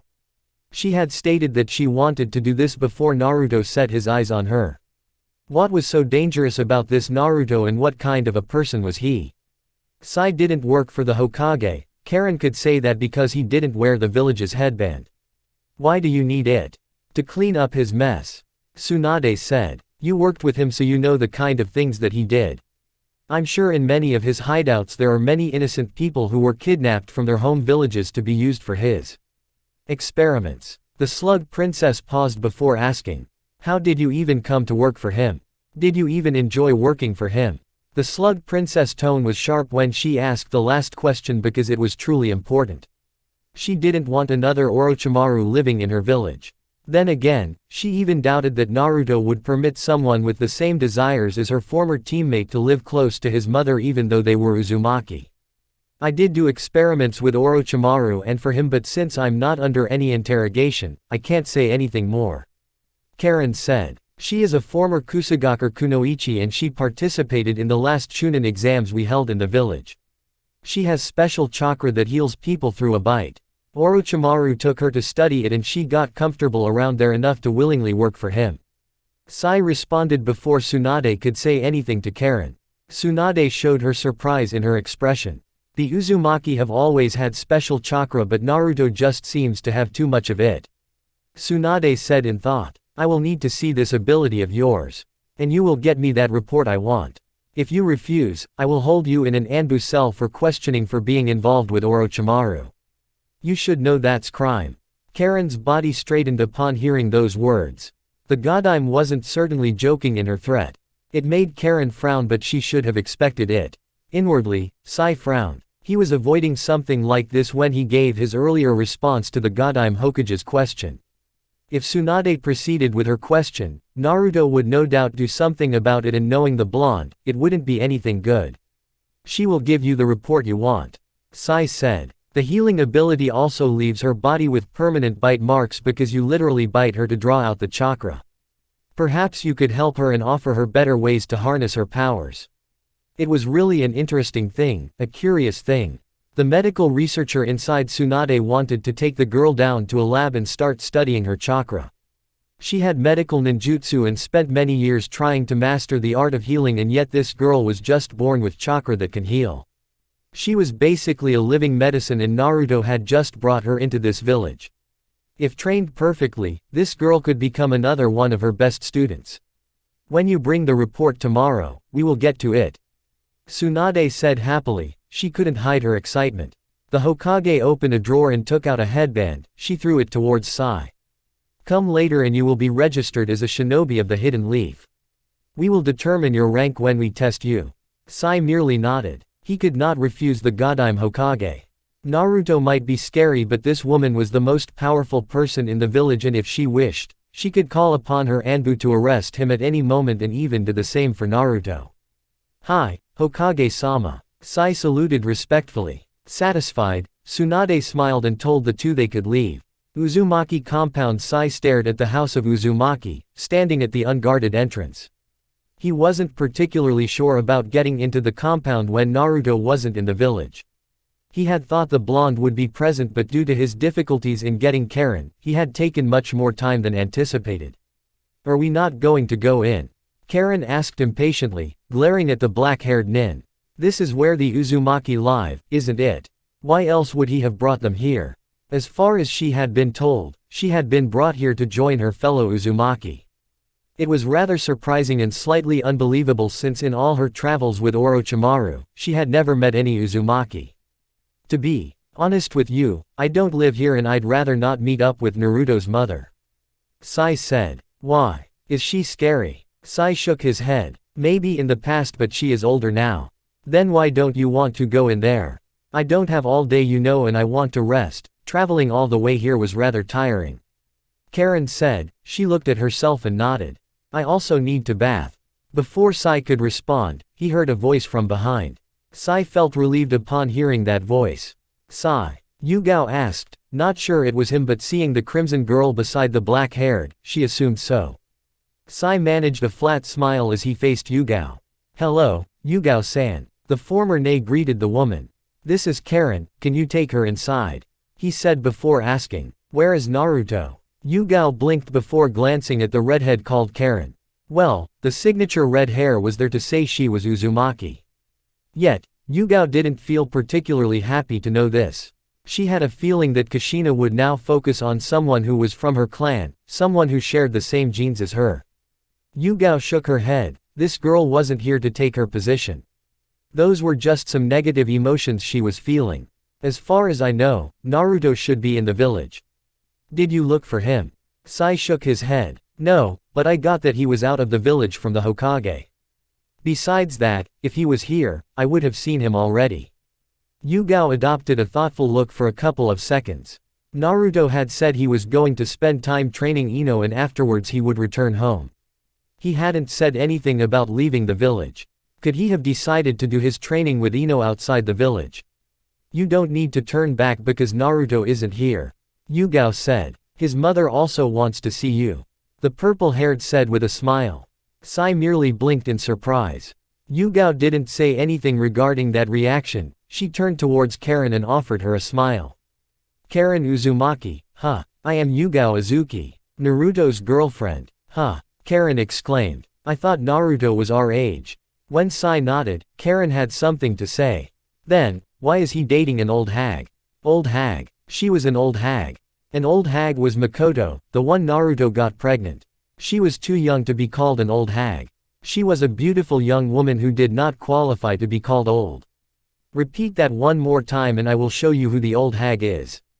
Yugao spoke in a cold tone. It was as if she was wearing her Anbu mask once more. Karen glared. If she wasn't tired from the journey and in need of a bath, she would be responding to the woman. Instead, she folded her hands across her chest and stared defiantly. Yugao sighed. Just follow me, you two Sai. A couple of minutes later Kushina smiled warmly upon seeing the two guests in her house. It was a rather good moment for her and the Uzumaki. Looking at Karen, she couldn't doubt that the girl was indeed Uzumaki and she was around Naruto's age. Wouldn't it have been better if her son was getting married to another Uzumaki? The woman shook her head. Marriage was all about love. She shouldn't focus on trying to restore the fortunes of her former glorious clan by using her son in such a manner. Naruto would probably not complain about it but Kushina would not ask her son to do it. You must Karen. Kushina said excitedly. I have to say, I haven't seen another Uzumaki in a long time. She said smiling. Your son, Karen said. She didn't need to guess that this woman was Naruto's mother.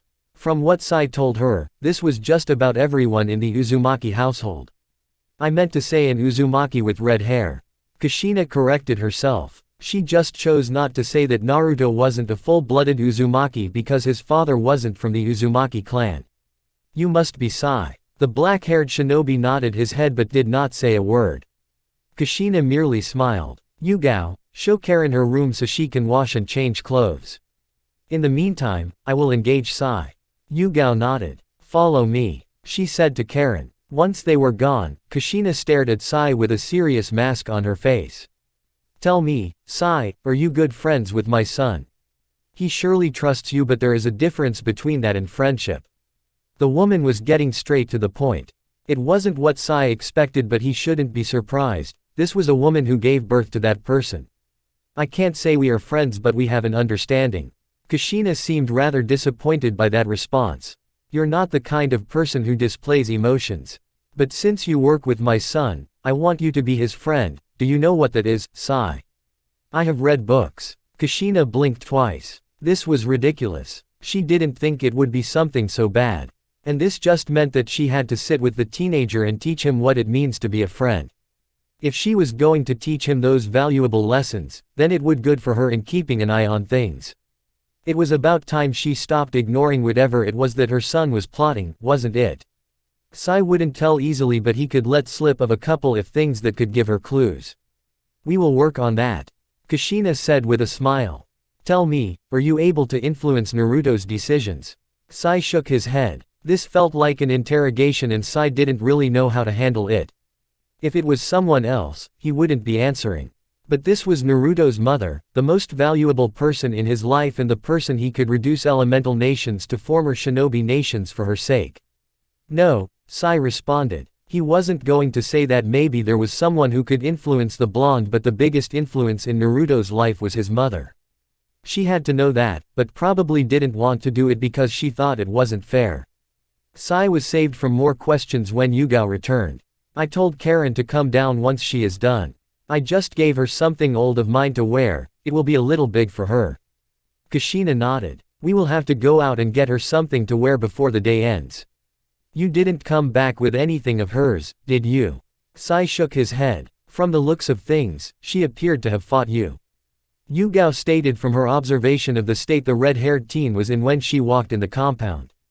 It wouldn't be the case if Sai was saying they were attacked along the way. I'm a stranger to her. Obviously, she wasn't going to just come with me because I was telling her to do so. You will have to do your part in trying to get her to stay here.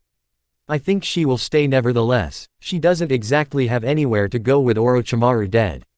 Sai said. With Karen felt her senses flare up, reacting wildly to another presence within this very house. How was something so powerful able to get into the house without her sensing it until it was far closer to her? Regardless, she could sense it now, and Karen felt she couldn't stay in this place because it frightened her. The chakra she was sensing was just overwhelming and it made her feel cold.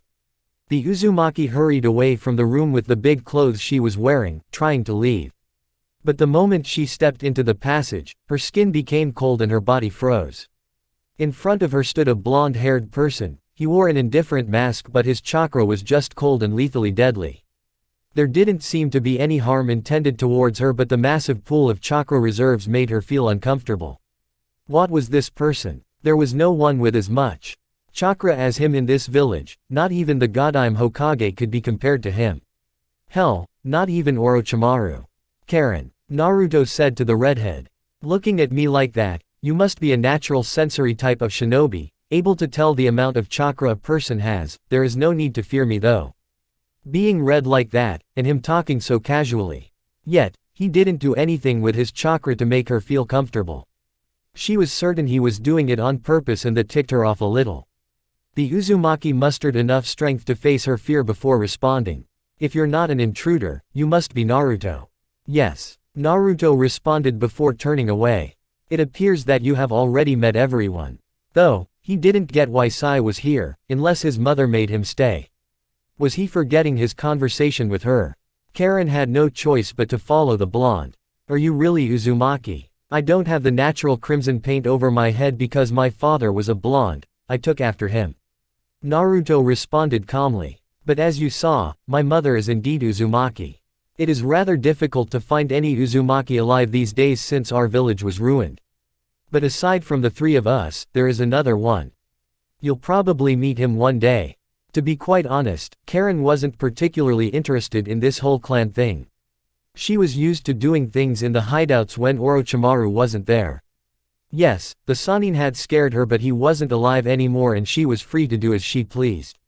If you are thinking about going back to Orochimaru's hideouts to continue doing what he was doing, I'll recommend you think twice about it. Naruto said to Karen. It sounded like a threat and Karen didn't respond well to threats. Or what? Naruto looked amused at her daring response, but he did not respond. He would rather not start with threats with this person. Besides that, he wasn't big on threats. The two made their way towards the others. Kushina greeted them with a smile. How was your trip to Suna? Good, we managed to rekindle the old flame with Tamari. Naruto said with a smile. It was a big smile, but it still surprised Karen, but she didn't say anything about it. Naruto might have been smiling about that, but Yugao wasn't. What do you mean by that? You getting married to her? Naruto blinked at that sudden question. I never said, if I get married to Tamari, it will be politics, but I don't think that is something that is necessary in the meantime. I'm just happy you solved issues with her. I look forward to the day they come to the village. We can have dinner like we used to when she came to the village or when we were at Suna. Kushina said happily. I don't want you to talk to Karen now before anything. You stay away from her. Why are you making it sound as if I'm a bad person who will corrupt her or say anything unpleasant to her? Naruto said to his mother, putting on a look on his face. Well, it's not like that would be off the mark, you have already said things. Karen threw in. Naruto. Kushina stared at the blonde for a couple of seconds. Come on, Karen dear. Yugao, you follow us as well. Let us go shopping while Karen tells us about herself and see how we take things from now going on forward. Kushina said. Don't forget to invite Ino for dinner tonight. Naruto watched his mother leave with the two ladies before turning this attention to Sai. You took your time, but I'm glad you succeeded. He said. Her sensory abilities make her difficult to catch. Sai said. The Hokage knows about her healing abilities but does not know about her sensing abilities. She also wants Karen to compile a report regarding certain things about Orochimaru.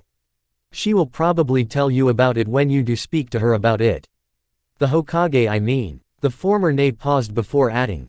She is forcing me to join her shinobi roster. Not unexpected. Naruto said. He paused, staring deep into Sai. He was having an immense battle regarding Sai and inviting him over for dinner tonight. Maybe just this once and his mother would forget about it. What could go so wrong and it would make Sai feel valued?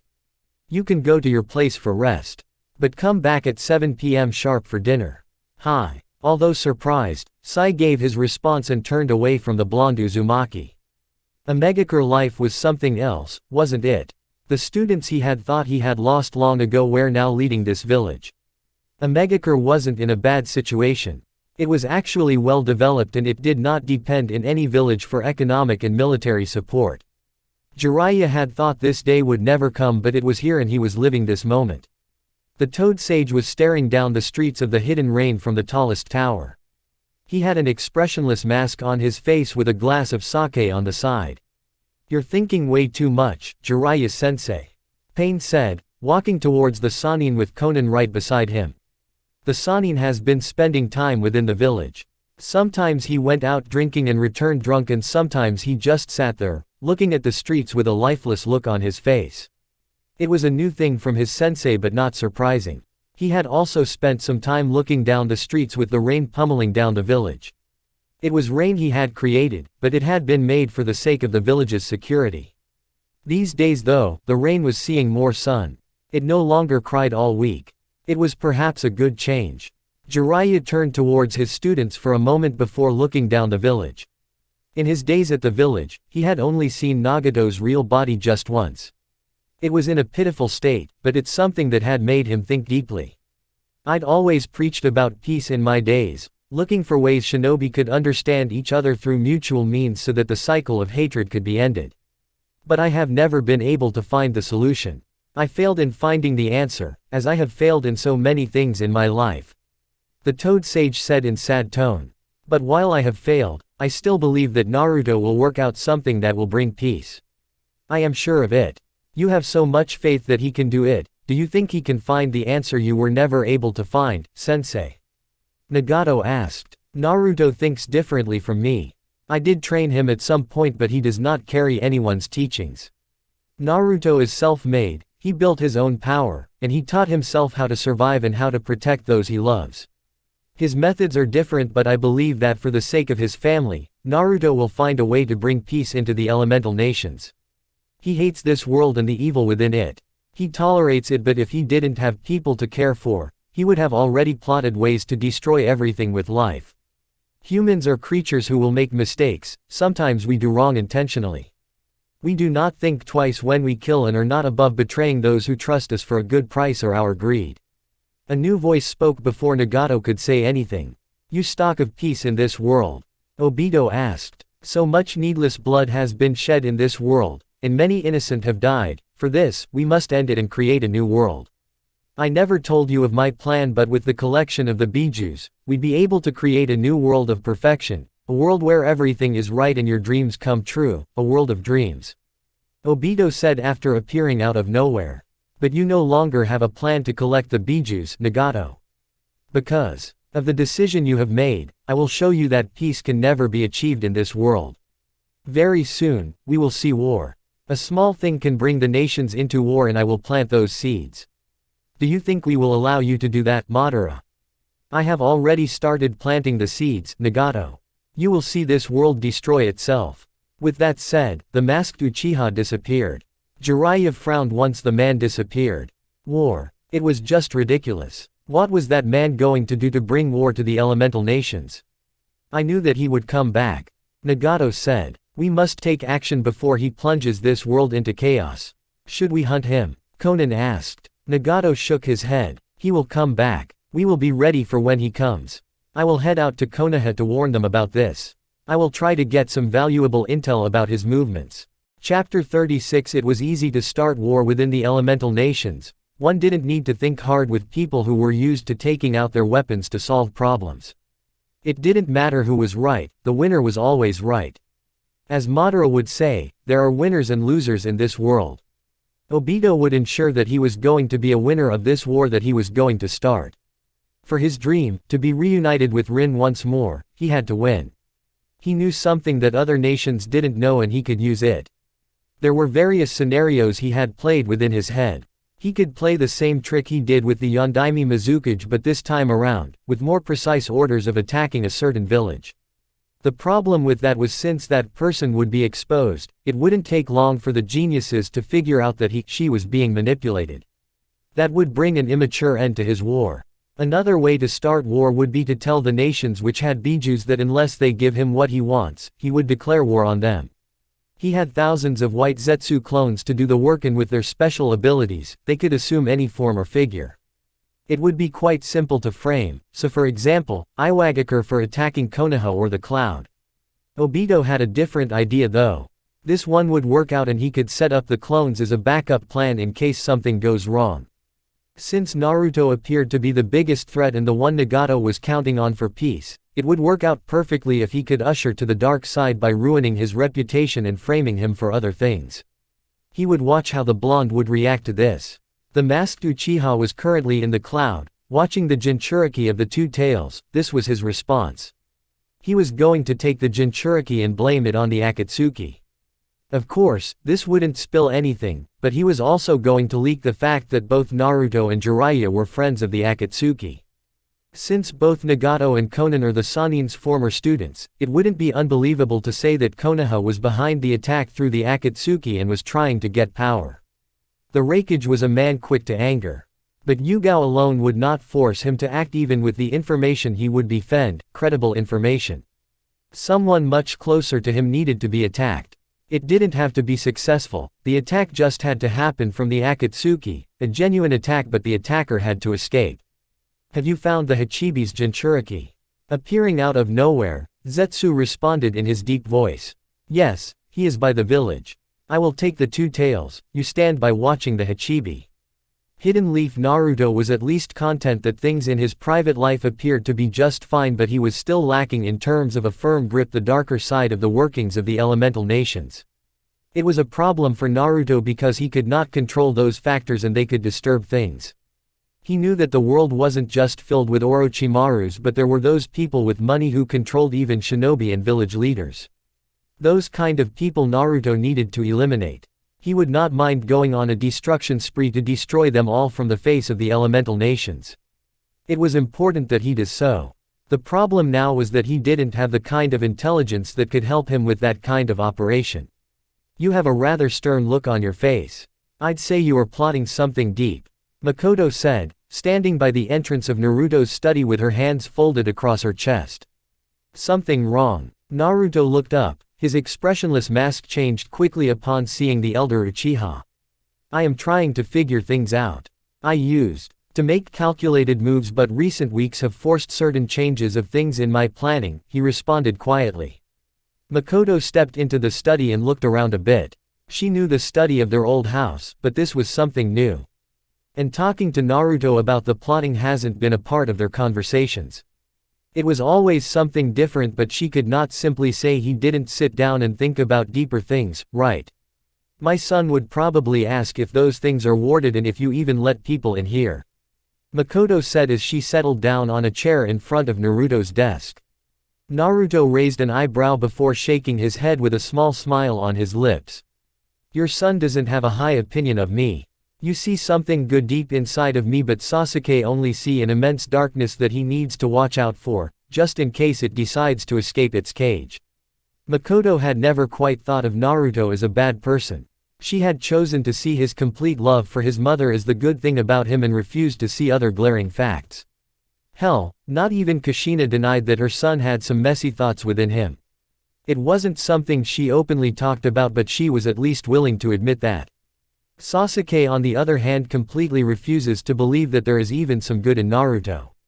Her son has been insistent that Naruto is bad and the only thing that keeps him grounded is his love for his mother. But things were going to be different now, weren't they? She was carrying something he would no doubt love. There might be darkness within him, but he was still someone who had love in him.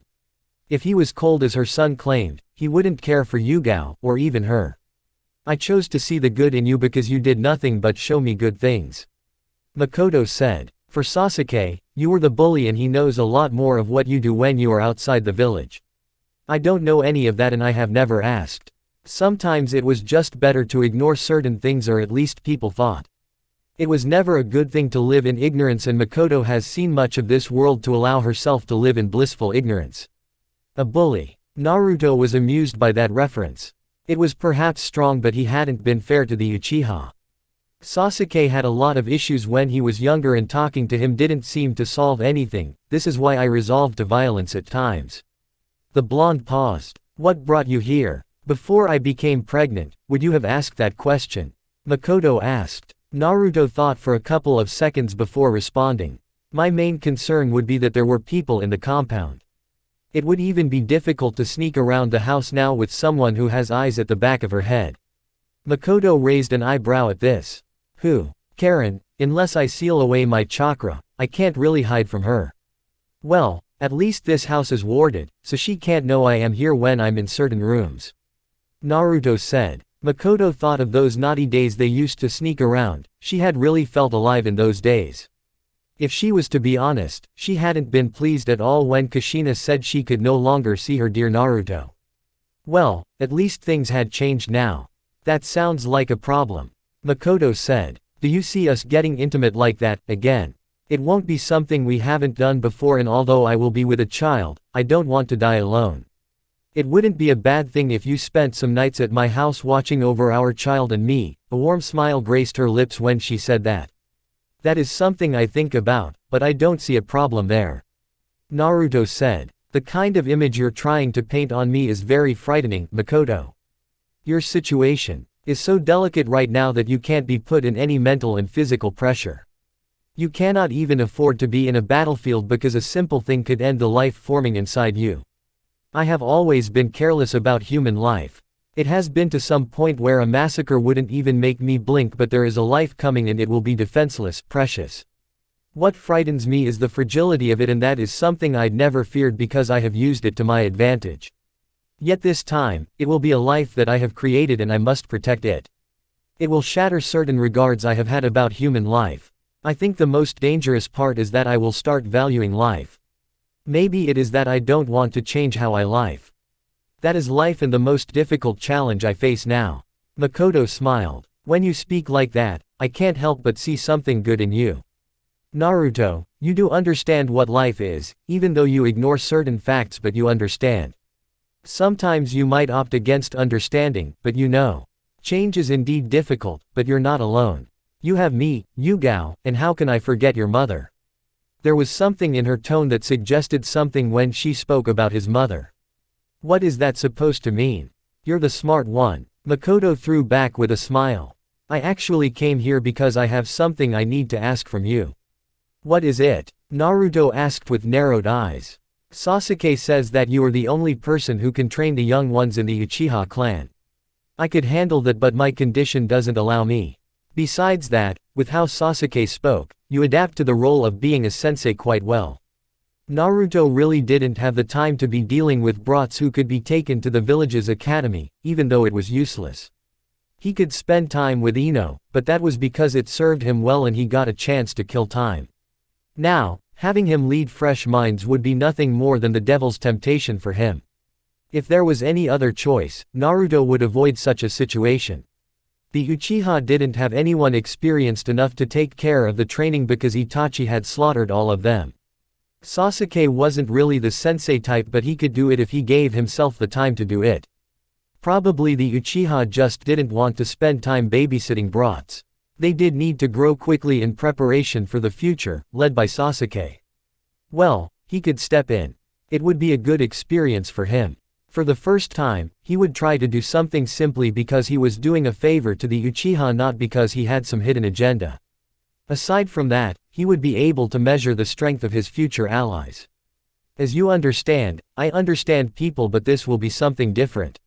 I won't have the time to treat them one by one as I did with both Sasuke and Hinata. If they are in the academy, they must quit and focus on clan teachings. I know a few secrets of the Uchiha and the Sharingan. If some of them are ready to become shinobi, they can be sent back to the academy for a whole year. Spending a year at the academy will make them adapt into society and make friends with the rest of the villagers. This means that they won't be excluded from certain things.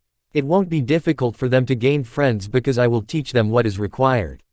You appear ready to take the matter by the horns, Makoto said with a smile. You almost look excited, the elder Uchiha added. If you can do that, it ensures that the future generation will know who their friends are. Uchiha and Uzumaki can forever be friends if the future generation is trained by Uzumaki. The next will have a leader who is born of an Uzumaki father.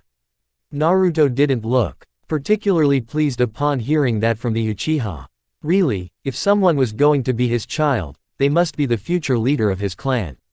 Not a second did Naruto even entertain the thought of having the child lead both clans. Uzumaki would always be Uzumaki. They can have blood relations with the Uchiha, but that would end there. We will cross that bridge when that occurs, but I don't want my firstborn to be head of Uchiha. Come on, Naruto. I won't have any other child and you will probably make many more. You're still young and you can use that to increase the numbers in the clan. You have to take in mind that if you don't do that, the clan might become extinct. To restore a clan, you must be able to make those kinds of sacrifices. Makoto said in a serious tone. We will see, Naruto said. Hokage office. It was often that Naruto found himself summoned into the office by the Godime Hokage, but when it did, it raised all kinds of alarms inside his head. Something had to be happening for the woman to call him in the manner in which she did. He called it a summons because the Anbu who came to him called it exactly that and didn't budge when he said he needed a couple of minutes. What is it? The look on Tsunade's face clearly stated that the woman had something deep in her mind that she needed to tell him. I thought you were just looking into Kurigakure and I was okay with that because I could gain something from that relationship. I did warn the Mei-san about your plotting, but I didn't think that she would play along. I thought if I did so, it would caution both of you, but it has not. Tsunade was speaking in a hardened tone. What are you saying about this? Mei-san is coming and is looking to request you to escort her to Iwagakure. I know for certain that this action is only a way for her to take you into the village. Naruto didn't think that things would come to this point, but it has. He was expecting things to happen somewhere from Iwagakure. He must have underestimated Onoki's stubbornness. The old man probably saw Kiri was too small to even call a meeting with him outside of his village. Still, couldn't Mei have found some way to take him into the village? This was just a blatant action and it would not sit well with the Sandaime Tsuchikage. He could be wrong, he was wrong about this one. That wasn't even his biggest test as things stand. Dealing with the irate woman before him was the next challenge and it didn't appear as if it was going to be easy. How was he going to go about things now? Mei was already on the way and this woman was sitting with the request. The fact that she didn't tell him when it came meant that she had probably thought of refusing it. She might continue with that refusal if she didn't get sufficient answers. Going by force would close a couple of doors and the woman would be more than willing to charge him with insubordination. At the thought, Naruto sighed. The blonde Uzumaki decided to settle down before responding. I was not aware that things had come to this point, he said calmly. I don't really have any reason to trust what you say to me at this moment. If Mei wanted to hide anything from you, do you think she would have even bothered to request my services from you? I have no reason to lie over the fact that I didn't even know she was coming into the village. In case you missed it, I have been sorting out my personal issues. Naruto responded in a flat tone. Tsunade stared, but she did not let up on her suspicions. I considered a couple of things when I received the request, and that was something that I suspected. But it does not change that you have been planning to meet with Iwa's leader. If things had gone your way, you would have done it without me knowing it. I cannot deny that, but it appears that Mei had other ideas. Naruto said. At least I can trust her to be honest with me. I don't like it when you undermine my position and do things behind my back. I don't care if it benefits Konoha in some way or not, but next time you do something like this, I won't accommodate it. Regardless of who you are, I'm still the Hokage and you will not do as you please in this village, do you understand me, Uzumaki? Crystal. Good. Tsunade said with a nod to herself. Prepare yourself for departure. She will spend the night here and you will also escort her back to Kiri once business with Iwa has been handled. I want to know everything that concerns Konoha when you return. If it is any of your shady business, don't parade around wearing the Leaf's headband. If you do anything that might bring dispute, you will cease being a shinobi of the Hidden Leaf. Iwagakure and Konoha had a bad history. It was for a fact that the last war between the two villages was ended because both had suffered massive losses and Minato's entrance in the stage. Had it not been for Minato's almost impossible feat, Iwagakure would not have ended the war. It was for a fact that even though the man was dead, they still held a grudge against him because in their eyes, he solely cost them a war. Tsunade didn't think they would transfer their hatred to Naruto even if they knew he was Minato's son. She really didn't want them to think that Konoha was plotting something. If those people knew the kind of person Naruto was, they would automatically assume something was up. It hasn't taken much for wars to start, and unlike Konoha, Iwa has been rebuilding massively while they suffer massive losses with incidents occurring in the village. They remained strong, but if it took Minato's actions to end the last war, what would happen if they were to go war once again with Iwa? I'm not threatening you in anything, Naruto. But I'm Hokage and I will only do what is best for Konoha, not you. Tsunade said. Maybe you might not want war, but if it's convenient for you, I cannot say you wouldn't intensify the flames. I will not comment on that, but you should rest easy. If Mei sent you the letter, then she will talk to you when she does get here. The reason I wish to speak to someone in Iwa, of course. Explaining to you will probably be pointless. Naruto said. Do you have anything else to say to me? Not even bothering to say anything to defend himself or say anything about why Mei was taking him to Iwa, Tsunade was a little irritated by that.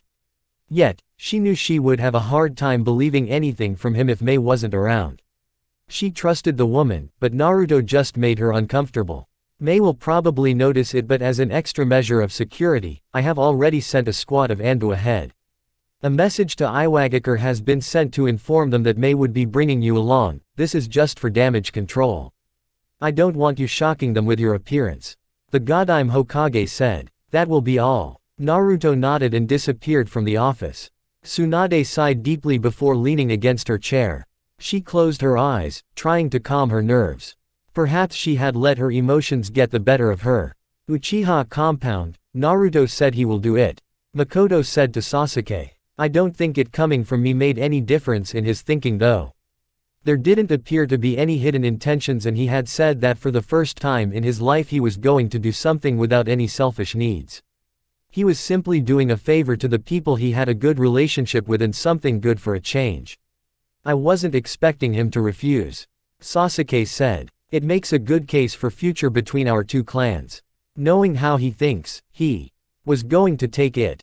I wasn't thinking that he would do it for free though. Naruto has never done anything without expecting in return. He did look after you when Itachi had requested that he does. Makoto said. He had nothing to gain from that. Sasuke merely shrugged it off. Probably considered the pros and the cons. Regardless, he can do something good. He isn't completely bad. I just have my issues with him. Makoto stared for a long minute before shaking her head. You are never going to let that go, are you?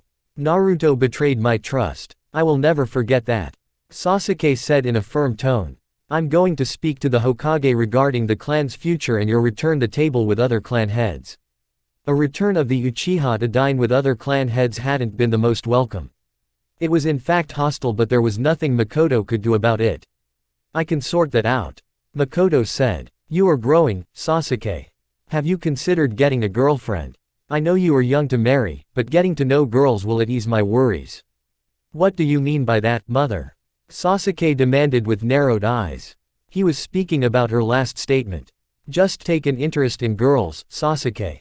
About an hour later, it didn't take a mind reader to see that the Godime Hokage didn't appear to be in a good mood. That was the thing that Mei saw as soon as she was ushered into the office of her fellow Kage.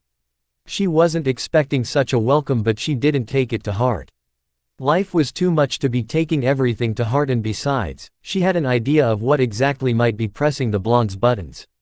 The Godime Mizukage smiled warmly at the slug princess. I hope you received my letter with the request.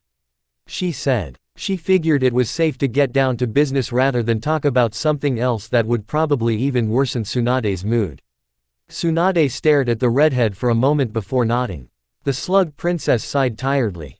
Just thinking about what Naruto did behind closed doors made her head hurt. Really, if he was plotting something like this, what more could he be planning? There was bound to be more, and knowing that he doesn't care about what is right or wrong when it doesn't apply to him, he could be planning some things that bring harm to the hidden leaf or to himself. I did receive it, and I only spoke to Naruto regarding it about an hour ago. I still have not made any decision. I want to understand things before I let him go. She had told Naruto that she had already sent a message to Iwagakure informing them that he would be accompanying the Mizukage, but she wanted to see if this person was going to be willing to share the details with her. It was somewhat understandable, but Mei really thought that the woman was worrying too much. No doubt she was holding on because she thought Naruto was plotting something sinister. And even if he wasn't, he was doing something behind her back. It must not please her, but what could she do about it? There was no one who was going to control Naruto unless you had some powerful genjutsu to manipulate him. Words. No, he didn't even like doing someone's bidding. What do you understand about Naruto? Mei decided to ask the question. Tsunade's understanding of the blonde Uzumaki would define how she solved matters with him. When you came to Kiri with him, I thought you really did understand him better. Tsunade narrowed her eyes. What is that supposed to mean? If you understood Naruto, you would not be having a difficult time here. Mei said calmly. I will not lie to you, there is a frightening amount of darkness within Naruto. It is scary. I don't even want to think what would happen if it was allowed to roam free. That is something he has, but he is still a very logical and rational person. Naruto cannot form a relationship with someone or something he does not trust. If he doesn't trust you, he won't even acknowledge you. There are levels of trust, of course. I think Naruto trusts you to a level that he doesn't think you'd do something against him out of nowhere unless he has done something against Konoha. At the same time, I don't think he simply expects you to take action without even affording him a chance to speak. If you worry that Naruto will do something that could cause Konoha to be in conflict with other hidden villages, you should not. Naruto's only goal now is trying to get the elemental nations to cooperate. As things stand, every man is for himself and no one cares about what happens in another village. Tsunade looked straight into Mei's eyes. She accepted what the Mizukage was saying, but she really had some tough thoughts inside her head. She wasn't just dealing with anyone but with Uzumaki Naruto. Maybe Mei might not appreciate the kind of danger Naruto posed, but Tsunade did. She also understood that he could be a huge benefit to Konoha if things were handled carefully. The Godime Hokage just really did not have the patience to walk in such fine margins where a single error could cost her dearly. The slug princess sighed once more. Why did you let me know? You could have still gone with him without telling me anything. Naruto could still have slipped away from the village without her knowing about it, and even if he had known, he would not have even told her. But if he had decided to do so, it would have been because he knew she would eventually know about it. I'm a friend of Konoha. Even when Naruto came into Kiri, there were other reasons, but the first thing he thought of handling was Kurigakure's relationship with the Hidden Leaf. You must understand something, Hokage-sama, Naruto has no intentions to see this village burn. There might be a history, but what he is thinking about doing now is trying to build a better world. It might be the thought of peace or just a sense of security. Regardless, I know he really wants it. He might not acknowledge it, but to have the kind of heart that he has and still look for stability is because he really wants to see something change. If it is peace, it is because he wants to be at peace. He was never at peace when he was younger, and I'm sure he doesn't want to see that kind of life again, for himself and for the future. The problem with that is Naruto has darkness in him. Even though his desire is noble, it can easily turn into something we all fear. Tsunade agreed fully with the last part. That is perhaps my biggest fear with him. She said. Naruto does not have the conscience to break away from wrong. It isn't that he can't tell the difference between right and wrong, he does, but his willingness to disregard it is what worries me massively. This means that even though he wants peace, not everything will be good. Mei nodded. I know that, he has admitted that to me. The Godime Mizukage said in a firm tone. I think I can watch over him though. We already have a special relationship and I know I can watch over him. I know I can keep him from turning into something nobody will like. How could the Mizukage say something like that so confidently? Naruto wasn't the kind of person who consulted other people when he made his decision, and there was just an admission that the Uzumaki did not think twice to break the moral values if it suited his desires. Mei wasn't anything like Naruto, she was a smart and kind person but not a corrupted shinobi like Naruto. Thinking deeply, Tsunade felt that this day was just getting worse and there would much more bad news. She really needed some good news. That was a case she would think once. Mei has left her office. For now, she was more worried about this Naruto situation. What makes you think that you can rein in on Naruto? I have asked around and I know there is only one person who can tell Naruto to stop doing something. Tsunade said. As far as she was concerned, only Kushina could interfere up to that level, but she always lets her son handle things the way he wants.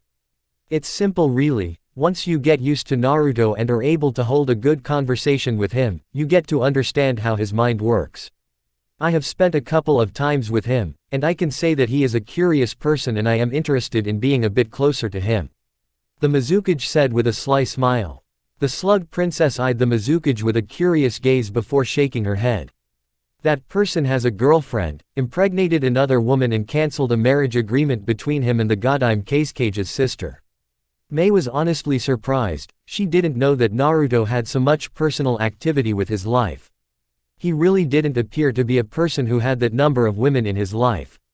What do you know? You can never tell anything about a shinobi's life. He cancelled a marriage. If it was something of a political nature, shouldn't that decision come from you?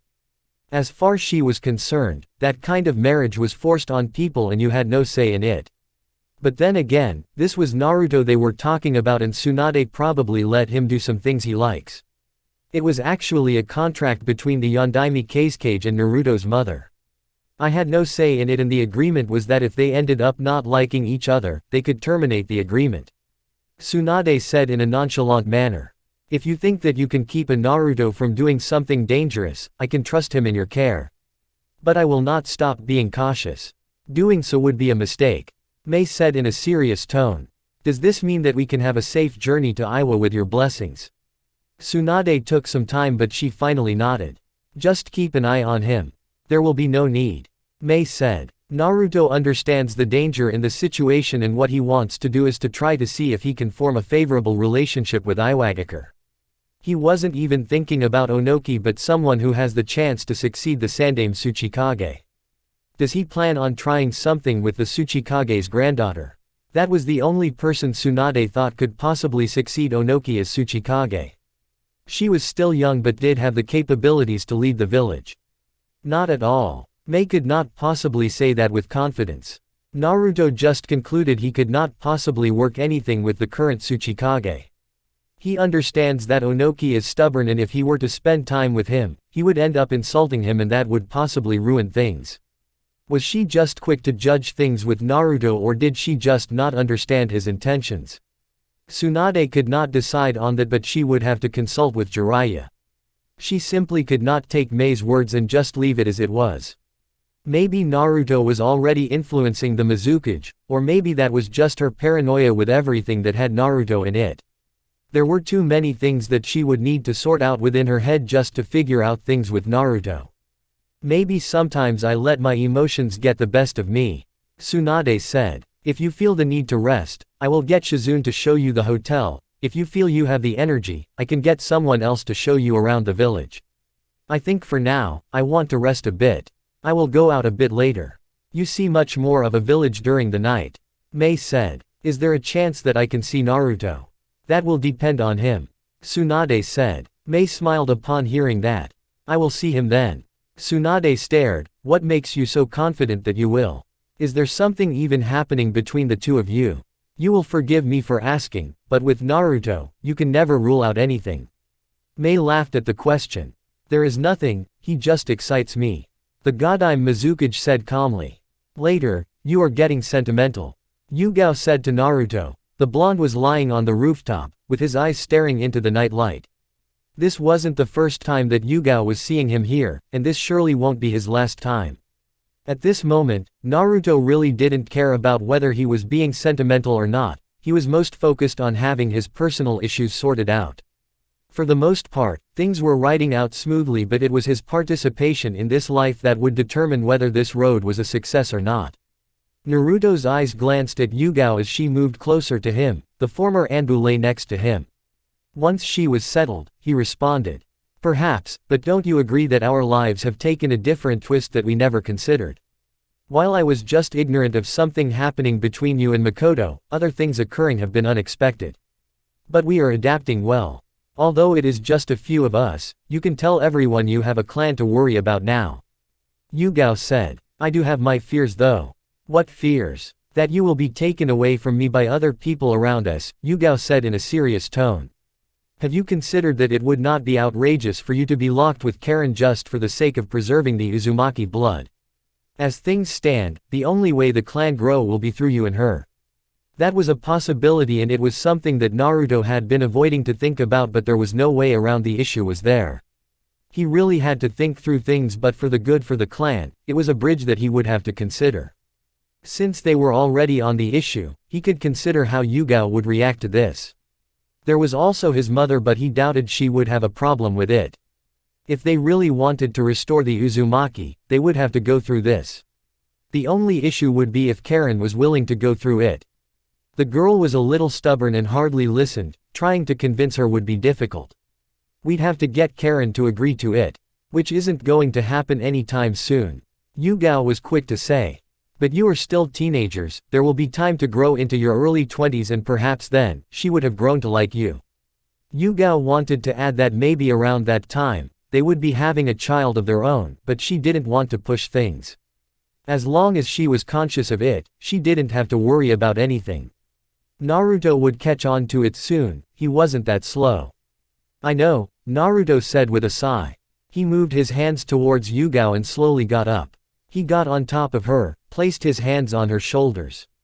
But in the meantime, I have you to think about.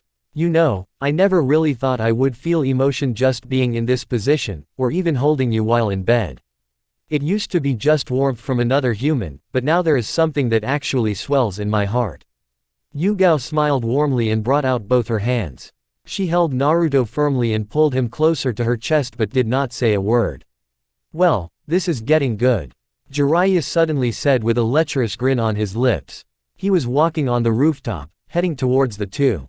I wouldn't mind if you continue even further while I watch. His tone then got deadly serious, but we must talk, Naruto, alone. Yugao groaned loudly at the interruption from the Sannin. While she recognized the seriousness tone in his voice, she certainly wasn't happy with his timing. Naruto merely smiled. I'm not going anywhere, you know. You should head to our room. I will join you after I finish talking to Jiraiya. After saying that, he got up and helped Yugao stand. Yugao sighed, now feeling slightly cold. She turned towards the Toad Sage. Have a better timing next time, Jiraiya-sama. Jiraiya responded with a wide smile. Next time, I won't even tell of my presence. Yugao clearly understood he meant watching them get dirty. She wanted to show disgust over the shameless statement from the Sannin, but this was what he was known for, wasn't it? If she was going to do it with Naruto, it better be soundproof and hidden from all eyes. She didn't want to read about her activities in the sack in one of Jiraiya's books. You will be mutilated if you do that. Yugao responded to Jiraiya in a menacing tone. That said, she gave Naruto a kiss and walked away. Once Yugao was out of the picture, Naruto put on an indifferent mask on his face and stared at Jiraiya. He made a clone, pumped with more than half of his chakra and strengthened it in a way that it was much more real, that after being stabbed, it would not disappear but just bleed. He needed it to be special. Naruto then nodded to the clone. Follow me, Jiraiya. The blonde disappeared in a small twist of wind. He appeared atop of the Hokage monument, sitting on the Sandame's head. Jiraiya appeared a second later and settled down beside the blonde before speaking. You lied to Yugao. The clone is going to be with her all night, but the main question is, where will you be, Naruto?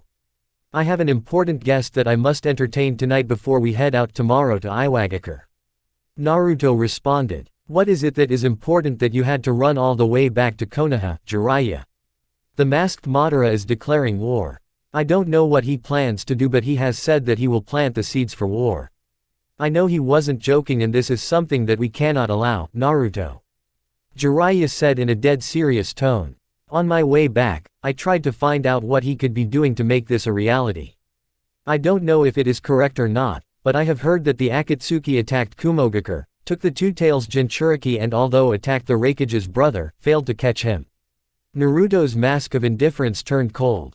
Regardless of what we do now, there is already damage done. To eliminate him is to limit the damage. If the Akatsuki attacked Kumogakure, then it would mean that Nagato was going to get blamed for it, and at this point, if that man was truly planting the seeds of war, it would come back to both him and Jiraiya. Ultimately, Konoha would take the damage for it. The Raikage was going to get emotional over everything and may act in haste. If the man doesn't demand Konoha pay for everything and his Jinchuriki returned, there was going to be bloodshed. Konoha couldn't return the Jinchuriki because it didn't have it, but the man would not care for that. It was going to be a tricky situation that could only be solved with eliminating that fake Madara. Naruto really didn't think that his connections to the Red Clouds would be exploited in this manner. This was going to cause a huge rift between him and Tsunade. The woman had already said that if this came back to haunt them, she would throw him under the bus. The bigger picture was Konoha's villagers' reaction to all these.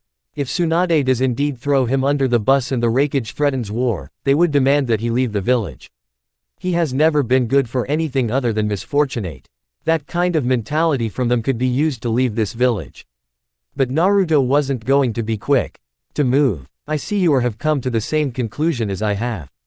Jiraiya said to Naruto. I have yet to speak to Tsunade, but I know she will not be happy to learn about this. There is going to be a tough choice if the Akatsuki is connected right back towards us. It is going to be connected to us, Jiraiya. If you want the elemental nations to head into war, attacking Kumo isn't going to be enough. That man knows about us, he knows you trained both Nagato and Konan. It is something you cannot deny. The only way to plant a seed of destruction is to leak that intel to Kumogakure. Iwagakure will also be involved in this. If Iwa catches wind of this before I get there, reaching the village would be a dangerous part on me. There is a possibility that he could also whisper something into Onoki's ears. May must delay her trip to Iwagakure just for a little bit until we get a handle of things. He was talking to himself more than to Jiraiya. I will leave you to handle Tsunade. I have plans to get rid of that man. But since this is forced, I will be forced to take a different route. Are you sure you can handle it, Naruto? I'm not suicidal, Jiraiya. Naruto responded sharply. I have great plans, this can ruin everything. From what I foresee, it threatens everything I tried to work on. Should this village, Iwa, and Kumogakure turn on me, I will be forced into the defensive. You really don't want that kind of situation, Jiraiya. Naruto spoke in a dark tone before standing up. The tone, it brought a chill down Jiraiya's spine. He could not even ask anything about it. He just watched Naruto disappear from the monument without a word leaving his lips. Wasn't this something he had known or something he had been ignoring? There was undoubtedly a level of darkness within Naruto's heart. But this wasn't something that made him evil. No, everyone had his own darkness that they must face up to. Naruto's was perhaps a little too frightening, and it had the potential to swallow him up. Even with this, Jiraiya didn't want to lose hope. He still wanted to believe that Naruto would find a way to conquer his darkness. They all have ways to exercise their demons. Still, that fake Madara's actions were going to ruin things. At least they had time to action before the Raikage does anything. He just had to find a solution. If Naruto was successful in defeating the masked Madara, then he could return the Jinchuriki and hand over the man to the Raikage. Naruto's speed in doing all these and the Raikage's actions would determine a lot of things nevertheless. Jiraiya hoped that other villages don't get involved because if they do, there would be trouble. Mei's hotel. The Godime Mizukage was dressed and ready to enjoy the night joys of the Hidden Leaf. It had been quite some time since she had some fun and she had managed to get her message across to Naruto. He was to accompany her around the village just so she could feel alive before focusing on more stressing issues about Kurigakure and the state of the elemental nations. To be quite honest, Mei was feeling a bit giddy, almost like a little girl preparing for her first date with a boy she liked. Naruto was something special and she wanted to see all sides of him. She has seen the dark side and the indifferent side, and now she wanted to see how he would react when she flirted. She wanted to see how he would react to her body. It was Goen. Mei's thoughts died instantly when an ominous feeling washed over her. The Godime Mizukage felt on edge as she turned away from the mirror. There had been nothing that was reflecting on the mirror to say there was an intruder behind her, but the feeling that made her instincts react told her there was someone in this space she had been given by the Hokage. She was on guard as she walked out of the bedroom and onto the living room. Her guard loosened a bit when she recognized the chakra signature and came to see just who the person in her hotel was. Naruto. She put in as a question because there was something about his expression that made him look slightly frightening. Is everything okay? Mei didn't want to be scared of this person, who she knew could never hurt her. The guards outside are in a genjutsu and this place is warded with silencing seals. Naruto said in a flat tone. If I wanted to murder you now, I could do it and go off to sleep next to Yugao or at the Uchiha compound. The Mizukage folded her hands across her chest and stared at the blonde. She did not move any closer to him. What gives you that thought? This is just something that someone could do. I imagine if something like that happened, Konoha would take the heat. Naruto said. I'm sorry, but I cannot entertain you tonight. There has been something that came up. Upon hearing that, Mei walked over to the blonde. She sat next to him and stared straight into his eyes.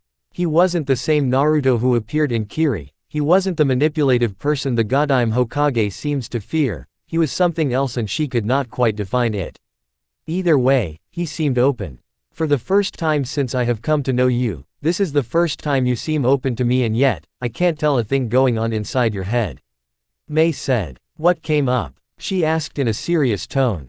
Naruto stared into those eyes for a long minute before responding. There are things that I didn't tell you because they were tricky and could prove dangerous if told. Tsunade even warned me about it, but I considered the possible scenarios. This is one that I never thought would happen. Should it occur, it opens a door to a whole world of possibilities and I'm not standing in a good position in those possibilities. You see, there was a criminal organization that was founded by Jiraiya's former students, who he thought had died. We stopped them and managed to get them to see the light. You must have heard of the Akatsuki, that is the organization. There was apparently a mastermind behind the Akatsuki. He attacked Kumogakure, taking one of the Jinchurikis and nearly taking the Raikage's brother. This was his response to being betrayed and he has said he wants to start a war. I wanted to avoid it, but I guess he wants to show us that this world will always be ready for war. Should it come to the Raikage that I have connections to the Akatsuki, what do you think will happen? Mei frowned upon hearing that. But this was still something that could be solved. He just needed to show the Raikage that the man who attacked Kumogakure was someone who was acting on his own. If he could prove that and offer his help in capturing him and returning Kumo's Jinchuriki, the Raikage should be satisfied. No. What are your thoughts, Naruto? I don't have a good history with the Raikage. Last time I went to Kumo, I insulted him. The leader of the Akatsuki leads a Megakure. I have connections with you. Now I want to move over to Iwagakure. The Raikage gets emotional quickly when it involves his brother and his village. If he thinks that Konoha is trying to expand and control other nations, he will act. Even if he doesn't say Konoha but lays the blame on me. Onoki could soon get on the act as well. If Onoki was suspicious about me accompanying you, then he can say he has his suspicions confirmed. If those two conspire together, maybe go after AIM, there will be bloodshed. If they demand my head, to protect Konoha from war and facing both Kumo and Iwa, Tsunade will be forced to sacrifice me. As the Hokage, her duty is to protect Konoha. The villagers would certainly be happy if I get exiled from the village. What happens after then? They will hunt you. Naruto nodded. And I will fight back, Mei. I will not let my life end. But when I fight back, it means destruction. Perhaps I overestimate my abilities, but if it comes to a point where Kumo wants my head and will not listen to anything I say, it will be either them or me. In such a scenario, I will dedicate my efforts to wipe out Kumogakure. Naruto understood that if he just killed the Raikage and some people, they would stop just for now, but sooner or later they would come back for him. Hatred was passed down like an inheritance and it simply did not go away. If he does something to Kumo and leave people behind, those people could try to avenge their loved ones. Perhaps he was being paranoid, but that threat was a reality. Thus, reducing the village into ashes solved all threats. To Mei, this was turning out to be a difficult situation. She had expected a very happy night, but now there was the thought that this world could be plunged into war by someone. Of course, she had heard of the Akatsuki and about some of its members. She had seen war, and she didn't want to see another one again. Yet, this wasn't her biggest problem, and Naruto appeared as if he could find a way to stop a war. However, that just meant that the anger would be focused on him. And that was her biggest worry over everything. If Naruto was hated, and pushed into act, the thing that he didn't want to become would overtake him, there was no doubt about that. Wasn't it something that she feared, Naruto turning bad, than war occurring in the elemental nations? No, the Raikage has fought in a war before, he wouldn't be so quick to say we go to war. This is why it might focus on Naruto, but not just Naruto alone but Jiraiya as well. I don't want to be known for erasing an entire hidden village, Mei. Naruto said. If I do it to one, I can do it to another village that so much as looks at me in the wrong way. I have a family, I will do everything to protect them. I also have a child coming, I don't want that child growing up to be a target of people with evil intentions toward me. Mei really needed a drink, but she had to be sober through all these. Surprised that Naruto just said he was going to be a father, she was, but it wasn't the biggest question she had to ask. There were far more pressing matters. The Godai Mizukage held out her hands.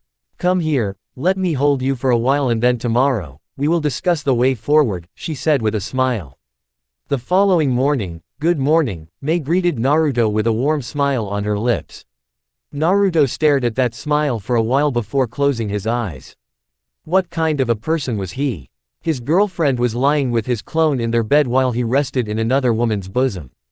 What a treacherous world this was, and coming from someone who actually hated this kind of thing, it was rather ironic but not surprising. He shook his head. He had to come here. Yugao has never seen anything inside of him, and there were no drawbacks with the Mizukage. If she chose to hate him or do anything against him, he could always use Shisui's to get her in order. Once more, he shook his head. He could have such thoughts about a woman who just comforted him. He was such a corrupted person. Morning, Mei. Naruto greeted as he sat up. I should head back home. We must discuss things before you leave. I don't know when I will talk to you again, but it should be today, and I don't know what kind of decision you would have taken then. We are most likely to sit with the Hokage, but in that time, things will be different from when it is just the two of us. Mei said in a hardened tone. I want to know what you are planning to do from now on, and I want to offer some suggestions. The first step is erasing the nuisance. I don't know how things will happen, but if the Raikage comes down knocking, Konoha will respond. I have to get rid of the problem and retrieve Kumo's Jinchuriki nevertheless. Naruto stated. How the Raikage reacts to that will define my next move. I cannot even attend your visit to Iwa. As you said, that is something we have to put on hold. I will write to Onoki and give him my reasons. He is old and stubborn, but if I tell him what he needs to know, he will surely understand, at least I hope he will. The redhead said. I'm concerned about your state of mind. Naruto put on a curious mask. What of it? You should consider facing up to your negative emotions, Naruto. You cannot continue ignoring it and pushing it to the back of your head. The day that you are pushed towards your emotional limit, it will take over you. Mei said sternly. You have to face it, and maybe you will even discover more about yourself. Naruto smiled. It was a bitter smile. I have thought of that, but to be honest, I'm actually afraid. What will happen if I lose? Chapter 37 Uzumaki Compound. From the rooftop of the compound, Naruto was overlooking the birth of a new day. Nature was truly a beauty. It was life-giving. If the ground refused to give food, humans would not be able to sustain themselves. Yet, this beautiful world that gives life is treated with contempt. So much bloodshed. So much destruction. The world was constantly seeing things it should not. Wars were never good. For both humans and nature. But humans never learned anything, did they? They repeated things, mistakes, over and over again. Should people be allowed to be rotten, unrepentant, and unjust? Of course, Naruto had no care for justice. He didn't care. He didn't concern himself with it. But admittedly, he did love nature. He was after all at peace with it, and he didn't like human behavior at times. Especially, when it happened right in front of him. Are you sneaking in behind me? Naruto asked Sai without looking back, but he could feel the presence of the former shinobi. Sai sighed. He had thought he would at least be able to get in behind Naruto. The blonde watched his back as if he had eyes at the back of his head. Despite many attempts, he has failed. You could at least pretend to be surprised just once. I'd rather not flatter you with false praise. Sai shook his head and settled down beside Naruto. Your mother is very different. Yes, she is. I'm sure she wants you to be friends with me. She must have been disappointed learning that you are not like normal teenagers. You're actually worse than me. You don't have a problem with connecting to people. You just don't do it unless it is convenient. Sai said. But Ino is helping me. She says it will be helpful if I want to blend in with society. She is correct, Naruto said. But you have always been playing in the shadows. And I don't think one can play for both sides. You can wear a mask during day or rip it off during night. But you can be both. It's impossible to sustain both masks for long periods of time. You run the risks of losing it and expose yourself. You take on too much. I'm smart enough to understand that a single person cannot do everything by himself. Naruto said. During my younger days, I traveled a lot with the Sandaime and made friends. One of those friendships was with the feudal lord. I hadn't cashed in this part because it was never convenient. Trouble is coming and I need to have a grip on things. If I cannot influence cages, daimyos will do. Your next mission is to gather intel on all daimyos. We will decide what to do with the intel. Should I take Ino? Naruto shook his head. This is dangerous and you will be effective on your own. I have my own journey, I will take her with me. Sai nodded before standing up.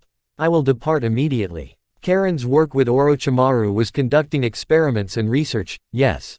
That is correct. Naruto appeared thoughtful for a few moments before speaking.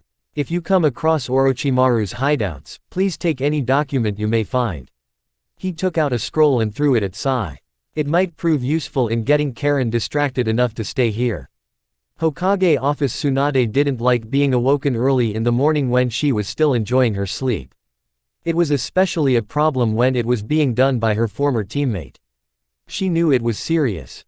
If he was being playful, the Sannin would have rather watched her sleep. It was creepy in all sense of the word, but she would still prefer it than having being awoken so early in the morning. The slug princess massaged her temple with her eyes closed. She could feel that this was going to be one hell of a day for her. Sighing, Tsunade opened her eyes, leaned back to her chair and stared at the serious-looking pervert.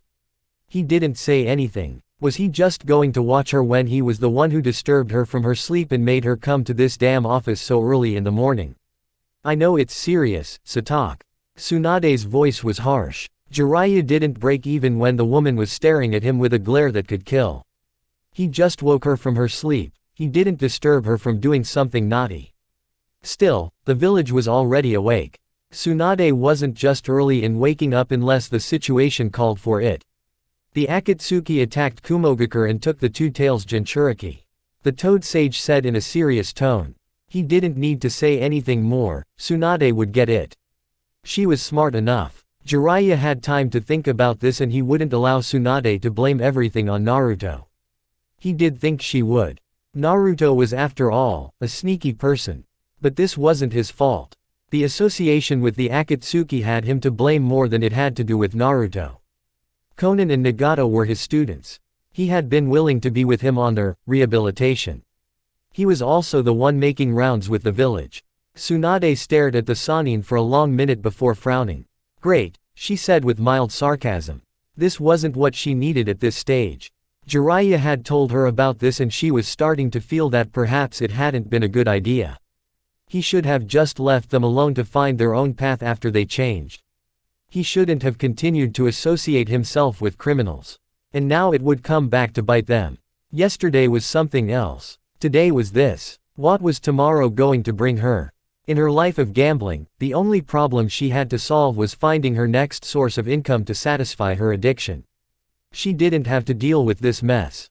Who did it? Tsunade more or less demanded, her glare never leaving the Toad Sage. A man who calls himself Uchiha Madara. He is an Uchiha and Naruto says he is the same person who caused the Kyuubi rampage 17 years ago. Jiraiya responded in a firm tone. But Naruto says he isn't Madara. He won't tell me anything else other than that. The man wears a mask, so we can't be sure about anything. He was nevertheless the one who came with the idea of gathering the bijus and manipulated Nagato into doing it. Jiraiya didn't think of the Uchiha fondly. Regardless of who he was, to manipulate Nagato into becoming a cold-hearted killer who calls himself God was something he could not forgive. Nagato had been a kind-hearted child with a strong future ahead of him, but now he was just this person who couldn't even stand on his own feet or even walk. They had told him everything. Their pain, their misery. Everything. Jiraiya wasn't pleased by it. This was why he wanted nothing more than to ensure that Nagato gets his peace. It was also his dream after all. He was the one who filled Nagato's head with this nonsense about peace. He would take responsibility for it. It was his mess to deal with and his problem to solve. Tsunade adopted a thoughtful look on her face, thinking about this Madara. Where is Naruto? You two are the ones with connections to the Akatsuki. The Godime asked. She was keeping calm, but the name of Uchiha Madara was just fearsome. Not a name to play with. The man was infamously legendary and there had been one person who could stand before him in battle. And that was her grandfather. Even though Jiraiya was saying it wasn't him, just the mention of this name would bring fear to anyone.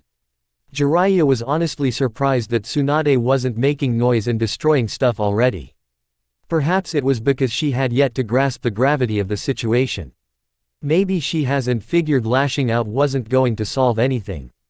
I sent a clone after him, Jiraiya said. He lost a bit of his seriousness. He will join us. He paused and stared at Tsunade to see if she understood the situation. This Uchiha said he was going to start a war. Before he attacked Kumo, he said he was going to start a war. I spoke to Naruto last night and we both came to the conclusion that if he is indeed trying to start a war, everything will ultimately come back to Konoha. We don't have a good relationship with both Kumogakure and Iwa. The Sannin stressed the last part. Tsunade fell silent. Her face was just expressionless. It seemed as if she was going to explode soon, but she did not. She just leaned over to her desk and took out a bottle of sake in a saucer. She took a gulp and another before shattering the saucer. Perhaps if they had a good relationship with other villages things would be better. Wasn't this what Naruto was trying to do? Perhaps he saw that the problem with the shinobi nations was that everyone was always minding their own business, no one trusted the other.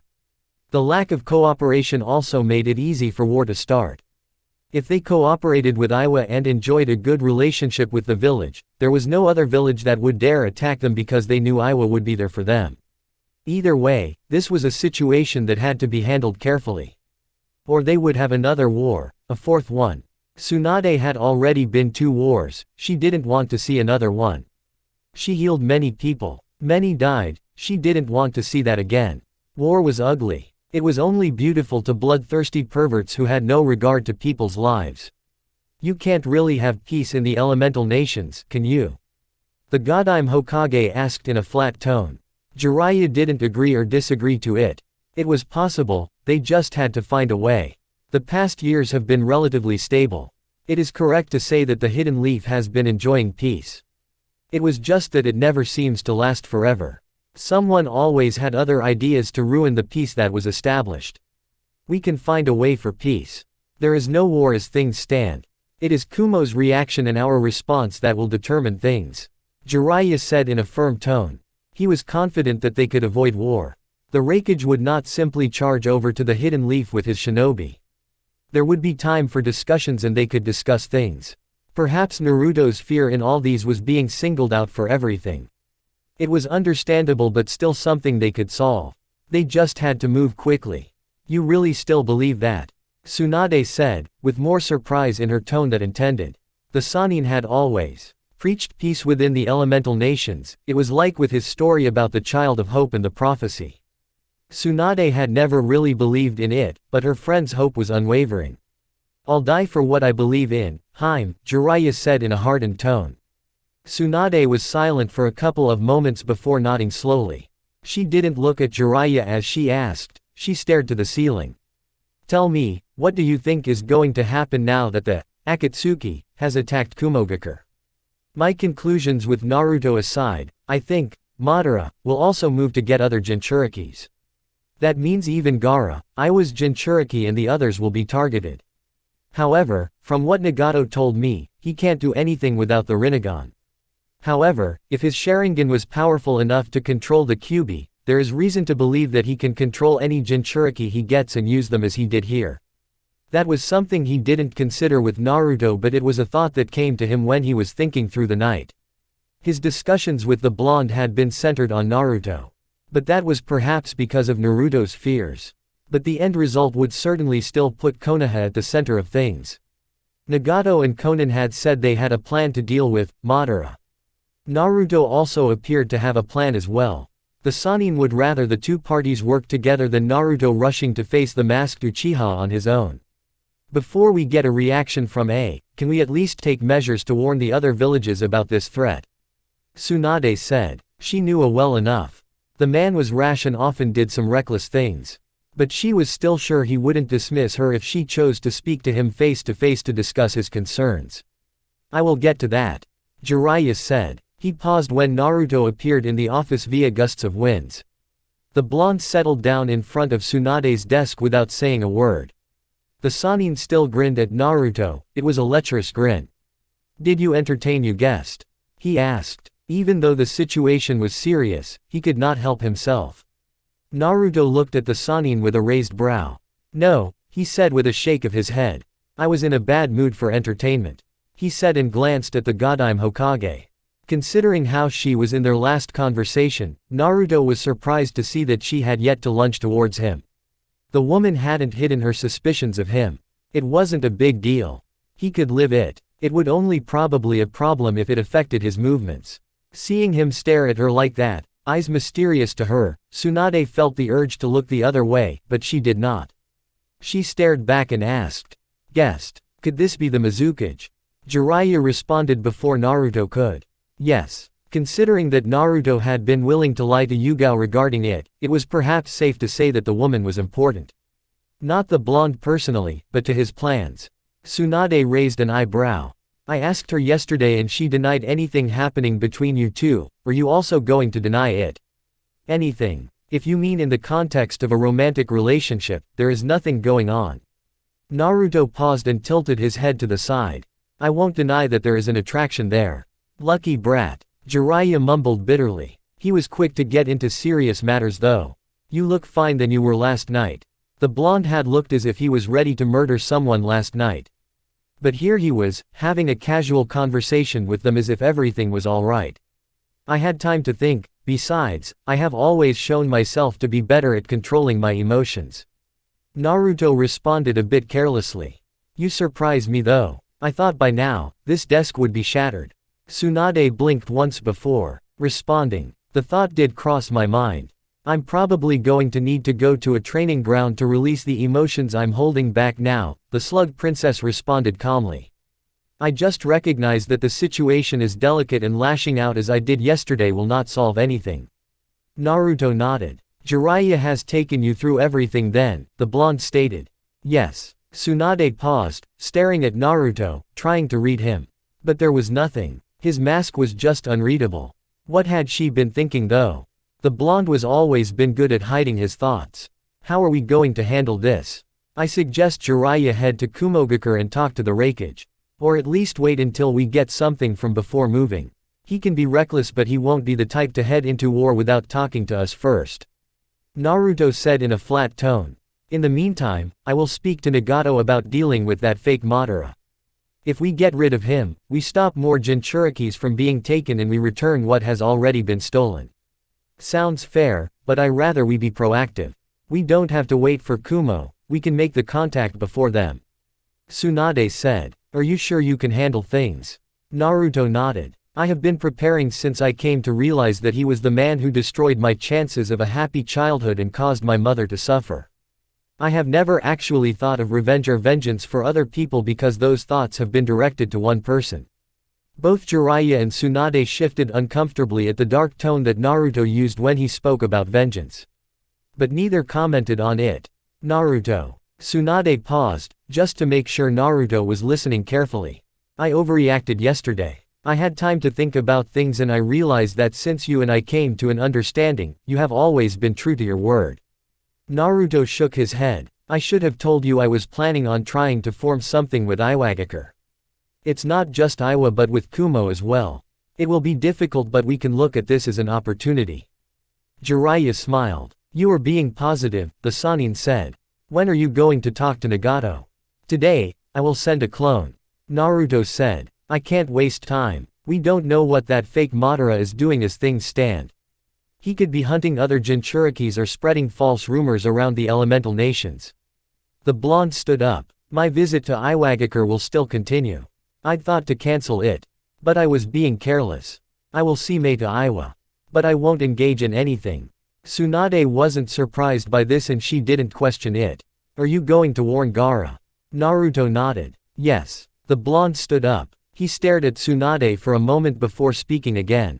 I have restricted myself from lying to you. You are the leader of this village and have a duty to protect it. I understand that. I also have a duty to protect my family.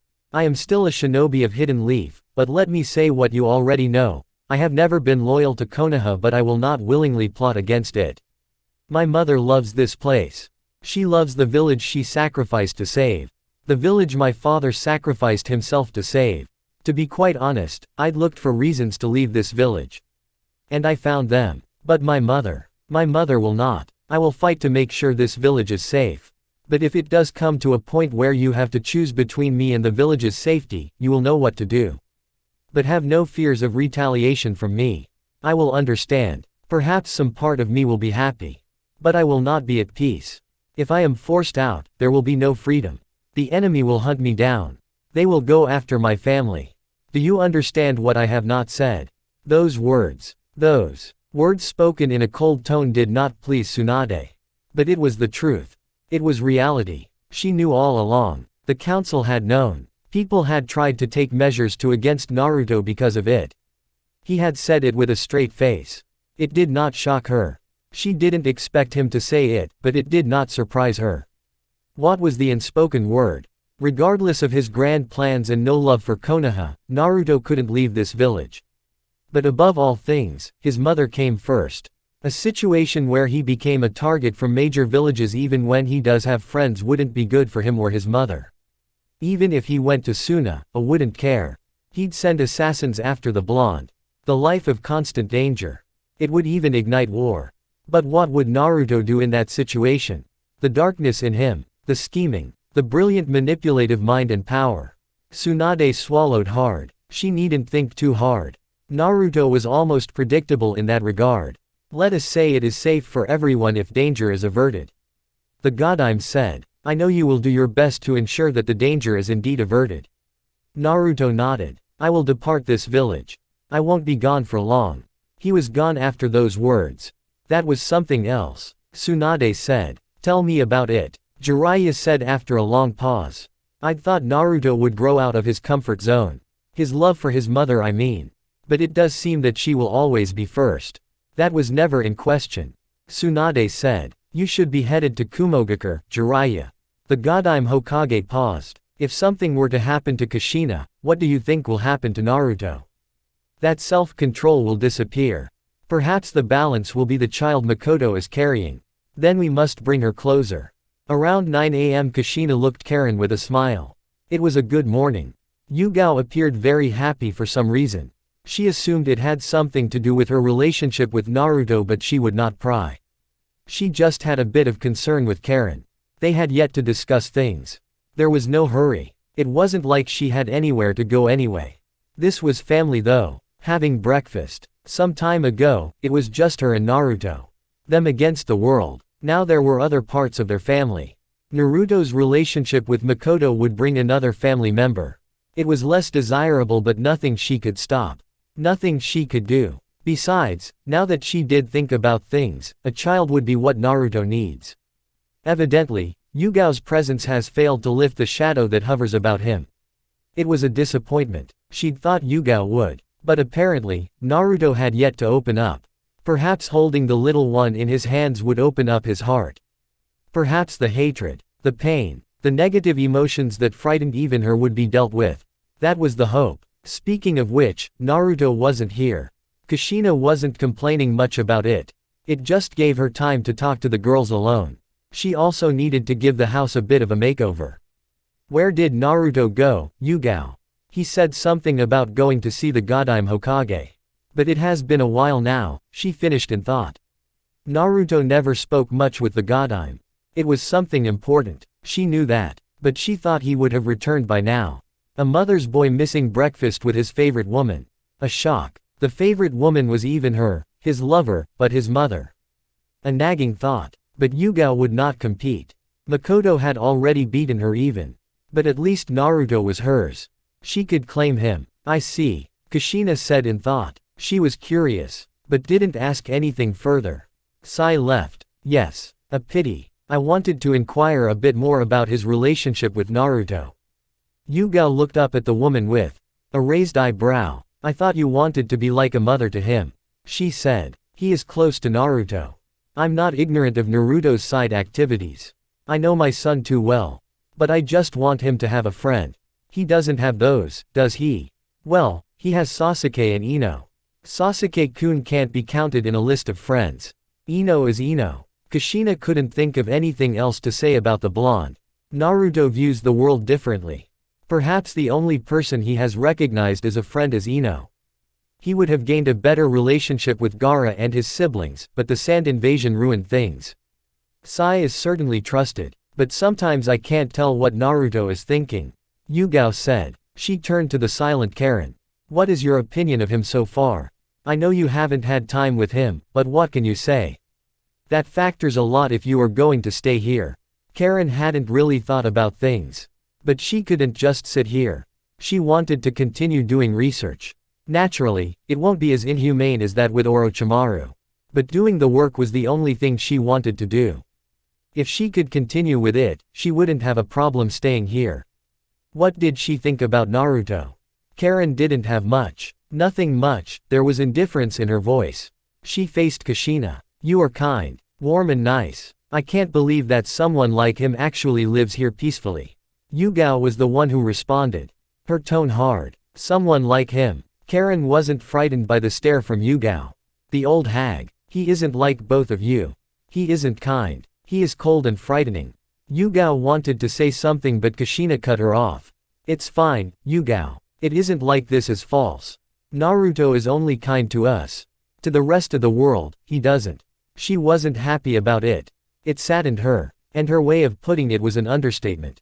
The cold-hearted truth was that the world could burn for all Naruto cared and he wouldn't be moved to do a single thing unless his family is threatened. There was no kindness. Even if Naruto did good. It certainly wasn't because he cared but merely out of principle. It was the bitter truth. A hard truth Kushina had long ignored to focus on her hopes. Her dreams. Things like that. What have you decided about what you wish to do? Kushina asked Karen. I want you to stay here. We long searched for remaining members of the Uzumaki clan but we cannot and will not force you to stay here if you do not want to. Of course, that wasn't to say that Naruto would allow Karen to leave. Kushina didn't even want to think about what he might do. There were no limits. Her son wasn't bound by moral standards after all. Given how I ended up coming here, I doubt he will me leave. Karen said. Sai had dragged her here. After all that effort, they would not simply allow her to wander about. But I don't really have anywhere to go aside from Orochimaru's hideouts. But from what Sai said, they are being destroyed. That doesn't help. If I can get equipment to work, I can stay here. I noticed that the compound is closely guarded. So I can work without being a bother to anyone. Don't you mean, without anyone bothering you? Yugao asked with a smile. Karen smiled back. Don't worry, you don't have to feel threatened because someone young is around the house. What is that supposed to mean? Yugao asked sharply. I don't think you are too old to miss the point. Kushina smiled. It was amusing. She laughed. Now, you two. Be civil. She almost told Karen that she was wrong about one thing. Naruto didn't like girls his age. If Yugao knew that, she wouldn't be threatened. What kind of equipment are you talking about, Karen? Science things. Experiments, she wants a lab. Naruto said as he appeared into the room. Karen didn't even try to look at him. The blonde sat beside his mother and then greeted her before facing Karen. It can be arranged. As long as we are not talking about Orochimaru. I'm not like him. Good. It would be a disappointment if you were like him. Naruto said. We will build something in the underground for you. If you can have that space, you really don't care where you stay, do you, Karen? She did not respond. You were late for breakfast, Naruto. Where were you? Apologies, mother. Sensitive issues had to be dealt with. I also had to prepare the Mizukage for a departure. I have to be out of the village by noon. Karen noticed. The cold expression had changed in a second. Even his body language changed when he spoke to his mother. He was like a totally different person. No, he was a different person. It was like he just suppressed all negative things when he faced his mother. You'll get used to it. Yugao said to Karen, seeing her expression. He even smiles happily when talking to his mother. Karen glanced at Naruto once more before staring her plate. It was strange. His smile wasn't like Orochimaru's. The Sannin was creepy. Naruto was dangerous but his smile was honest. How could someone be so frighteningly cold and indifferent to the world around him and yet still care so much for just one person? She shook her head. She didn't need to think about it. She just had to worry about getting equipment she needed for her lab. If Naruto was going to arrange, then she could spend time thinking of the subject of her research. She could spend days and nights locked up in her lab. It wouldn't bother her that she was in the hidden leaf. After breakfast, Naruto requested to speak to his mother alone. She nodded quietly and they departed to the study. Once there, Naruto settled down and put on a straight face. There were varying emotions within him. It was strange, but at least he had managed to get a grip of them. He didn't understand it all. But he would. What is it, Naruto? Kushina asked. She sounded concerned. Naruto shook his head, as if trying to tell his mother she should not be concerned. He smiled. Mother, I have always loved you, put you first before anything and anyone. I did ignore various things in life. You told me to make friends, but I never saw the benefit of making friends. Safe to say, all I needed was you. All I wanted was to be with my mother. We didn't have anyone. The village hated us. And I knew it pained you. You cried at night. Perhaps wishing father was still alive. It made me sad as well. But still made me strong. Because I wanted to be there for you. I wanted to protect you. I don't know if I can ever completely change. But at least I have come to understand the need for friends. You can't do everything on your own. You need people you trust. People you can talk to when you are down. I have not made you proud. But I really wish to do so. Sasuke's mother is carrying something that I have not yet fully realized. But it's going to become something. My actions reflect heavily on how people treat you and will treat the child.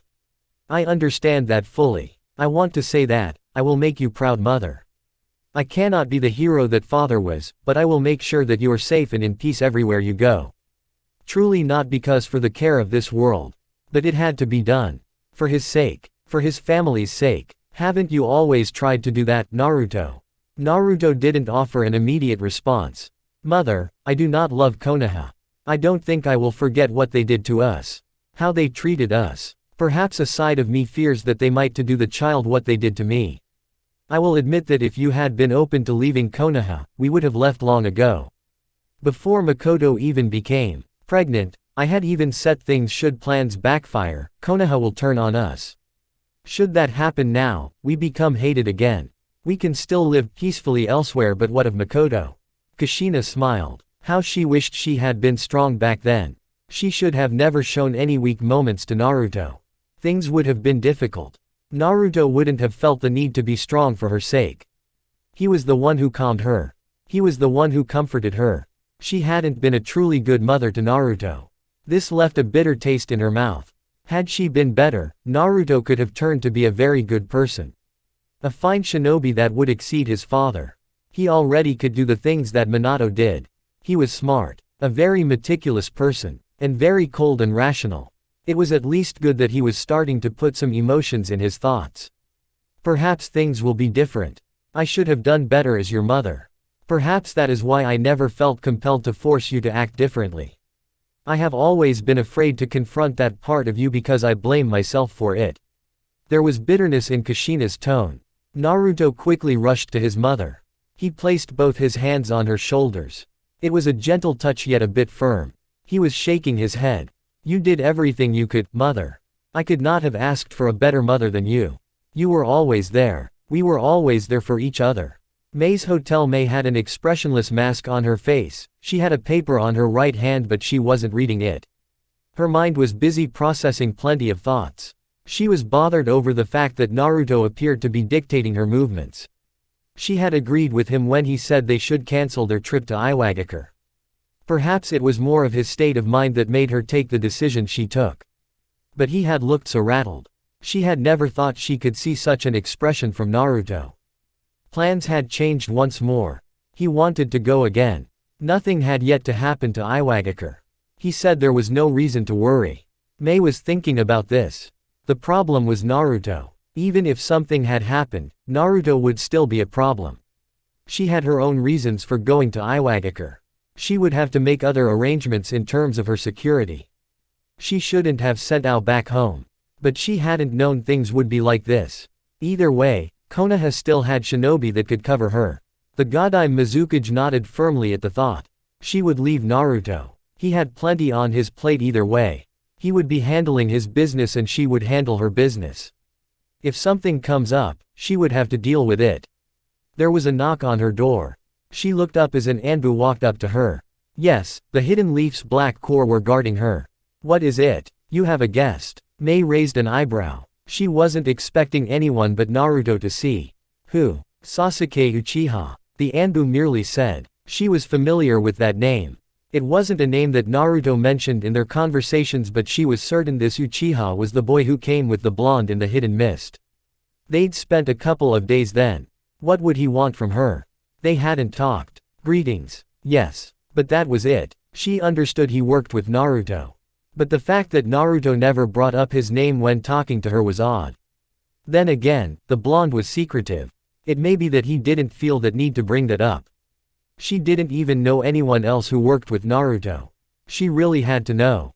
It would not do her any good to be ignorant of things. Let him in. Hi. A couple of seconds later, the black-haired Uchiha walked into her presence. She showed him where to sit with a pointed finger. She didn't say anything, but just stared at him with the same expressionless mask he was giving her. Admittedly, he was a good-looking young man. Far more so than Naruto. The blonde had his qualities, but in terms of physical appearance, the Uchiha stood out. Sasuke shifted nicely. Perhaps it was some kind of rebellious mindset within him. But he had brought himself here without Naruto knowing. He had his reasons. He would not say them. But he wanted to introduce himself to the Mizukage. Maybe it would be a good surprise to Naruto. You will forgive me for disturbing you but I felt I had to come here. He managed to be polite. Sasuke really gave himself a pat on the back for managing it. No doubt it has to do with Naruto. Sasuke didn't deny it. Yes, he said. You are a Kage, I'm sure Naruto was filled you on a couple of things. He has but certainly nothing about you. Sasuke raised an eyebrow. It did bother him a little. He tried his best not to show his frustration over the fact that his partner hadn't bothered to tell this woman about him. I see, he paused. But I shouldn't be surprised. Why? Naruto never gives anyone the whole picture. If he gives you his right hand, his left is hidden. He likes doing things like that. Perhaps it is way on trying to control things in case someone betrays him. But it shouldn't matter since he is quite good at scheming. May was amused by Sasuke's frank tone. There was a bit of bitterness in this voice. It was strange. And it made it curious. What is your relationship with Naruto? We were teammates. Before that, he was my elder brother's friend. He helped me train. I have known him for quite some time. Sasuke paused. He considered saying that the blonde had even gotten his mother pregnant. But he decided to leave it for another day. May nodded. It does bother you that Naruto doesn't say everything to you. She found it strange that the Uchiha refused to call Naruto a friend. It does appear that they have known each other since they were little. Even so, there appeared to be some resentment in the picture. Their relationship was certainly not perfect. It really made her curious. Sasuke nodded. This was going a lot better than he had expected. Well, he was not stupid and he has always been a genius. His mind was just often filled with fury. And sometimes Naruto just made it look as if he wasn't smart. The blonde was just better at handling people than he was. Wouldn't you find it frustrating? I would, Mei said. She paused, sensing Naruto's presence. The blonde walked in through the front door. She smiled beautifully at his presence. She noted his eyes moving towards Sasuke, but there was no surprise in them. Nothing. He just glanced back at her. Sasuke, what are you doing here? The blonde asked as he settled next to Sasuke. Sasuke could not be possibly making a play on his stage, could he? Ridiculous. He was honestly surprised to see the Uchiha in here. He hadn't expected it. He hadn't thought that the Uchiha would have it in him to actually come before Mei. There was no chance that Mei had called for the Uchiha. They were supposed to be leaving anyway and he wasn't going to leave with the Uchiha. Naruto had never accused Sasuke of being stupid. Perhaps he should worry if the Uchiha was starting to use his head. Sasuke could disrupt things, not ruin them, of course. He wouldn't go that far. Perhaps it would be to annoy him. I can go anywhere I want. You don't control my movements. Sasuke said with a shrug. It was a bit too careless. But it was for effect. Naruto didn't react to it nevertheless. I should rephrase my question. What business do you have with the Mizukage? She is my guest. He stressed those words in a slow tone. I wasn't aware she was yours. As far as I am concerned, I am meeting the leader of Kurigakure. If I decide to become Hokage one day, such a communication could prove fruitful. Naruto glanced at Mei. The woman was just smiling.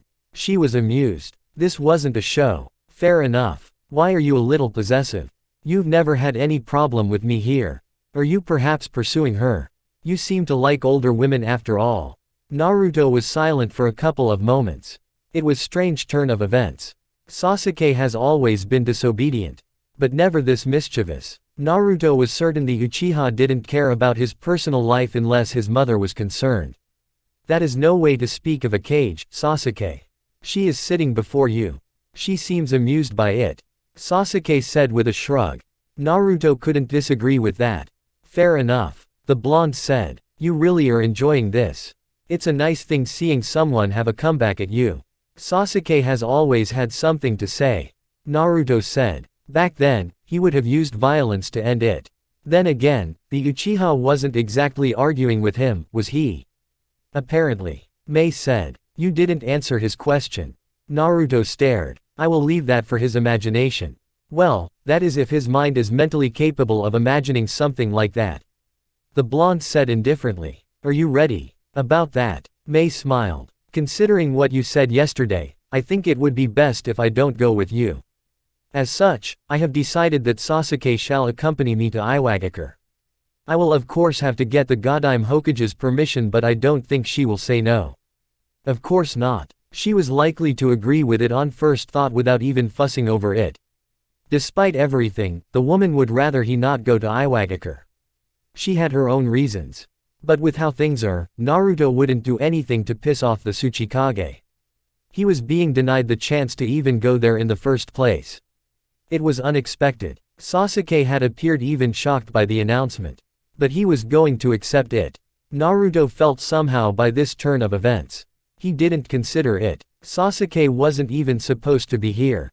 Was he losing his edge? He must be. There was no other explanation. If that is your decision, then I cannot say anything else. Naruto finally said. Sasuke is powerful enough to guard you on his own.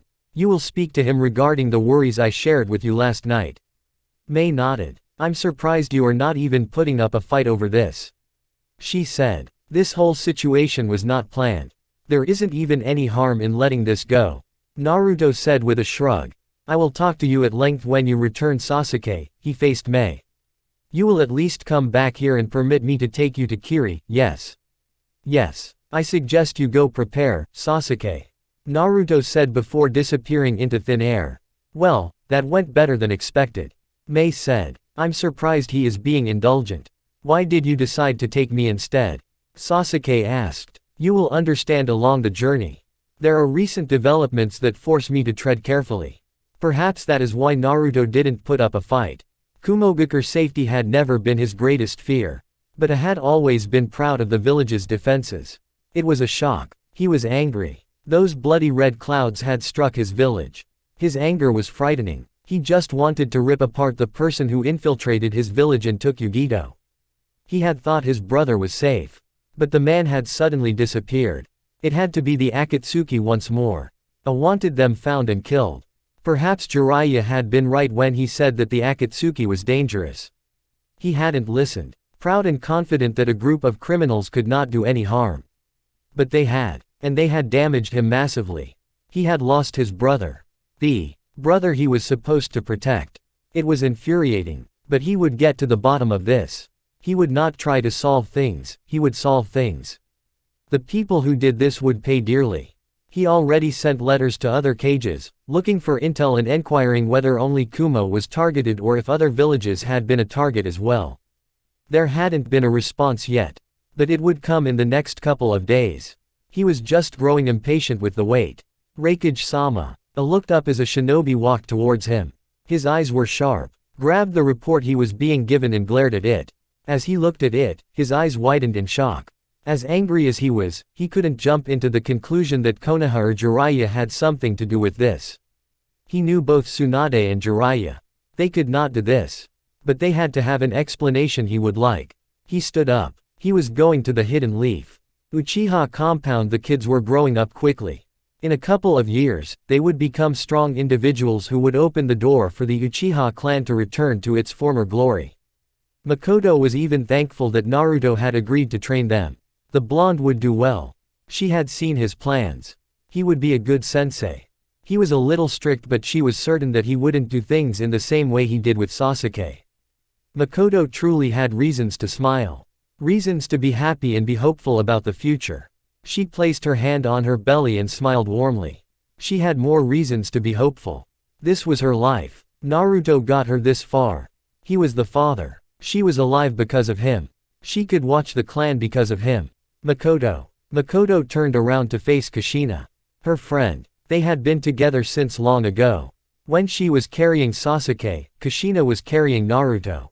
She didn't mind the fact that she was now carrying Naruto's child. She had known what she was doing when she seduced him. Then again, Naruto had been a willing participant. Kushina. She smiled. Her smile was strained. They had patched up things. They talked casually. But it wasn't like the days of the old. They no longer sat together and laughed. She was pregnant with Naruto's child. Kushina's son. Her friend had been hurt. But had she really been thinking about Kushina then? No. She was thinking about her desires and Naruto. She wanted him to experience love. If she could give Naruto a child that would make him open his heart once more, then she would have no regrets. She would die with a smile. Naruto was precious to her. If she could make him human again, no price was too expensive. Kushina sat beside Makoto silently. She stared at the garden for a long minute, thinking, "How are you?" Although surprised by the question, Makoto responded with a smile. Managing clan affairs and Sasuke is difficult. The Hyugas don't even make things easy by being nosy. Well, at least I have managed to form a working relationship with them. She paused and glanced at her friend. Yourself. It could be because they felt that they were now the biggest clan and didn't have to worry about the fallen Uchiha. But her clan would rise once more. They were down but not out. I have my own issues but nothing to complain about. Kushina said. What do you mean the Hyuga are nosy? I have been avoiding walking in public to avoid rumors. It won't be any good. But the Hyuga already know. Other clan heads must know as well, but I haven't said anything to them. Kushina was silent. She was trying to imagine what it would be like for Makoto to walk in the streets. People would talk, but probably wouldn't be anything outrageous. Whatever happens, I am here. You are carrying my grandchild after all. Makoto smiled. I know, she said. I really do wish things were different. Kushina, you are my only friend. I speak with some mothers here in the clan, but they have a sense of duty to me as the clan head. It doesn't feel like friendship. Not everything goes in the way we want them to go. The human heart is sometimes unpredictable. Sometimes we do things we don't want to do. We make mistakes. Sometimes we even repeat them. But that just means we are human. We are better by not focusing on the past. Not holding onto our mistakes but by hoping for something better for tomorrow. Kushina spoke in a quiet tone.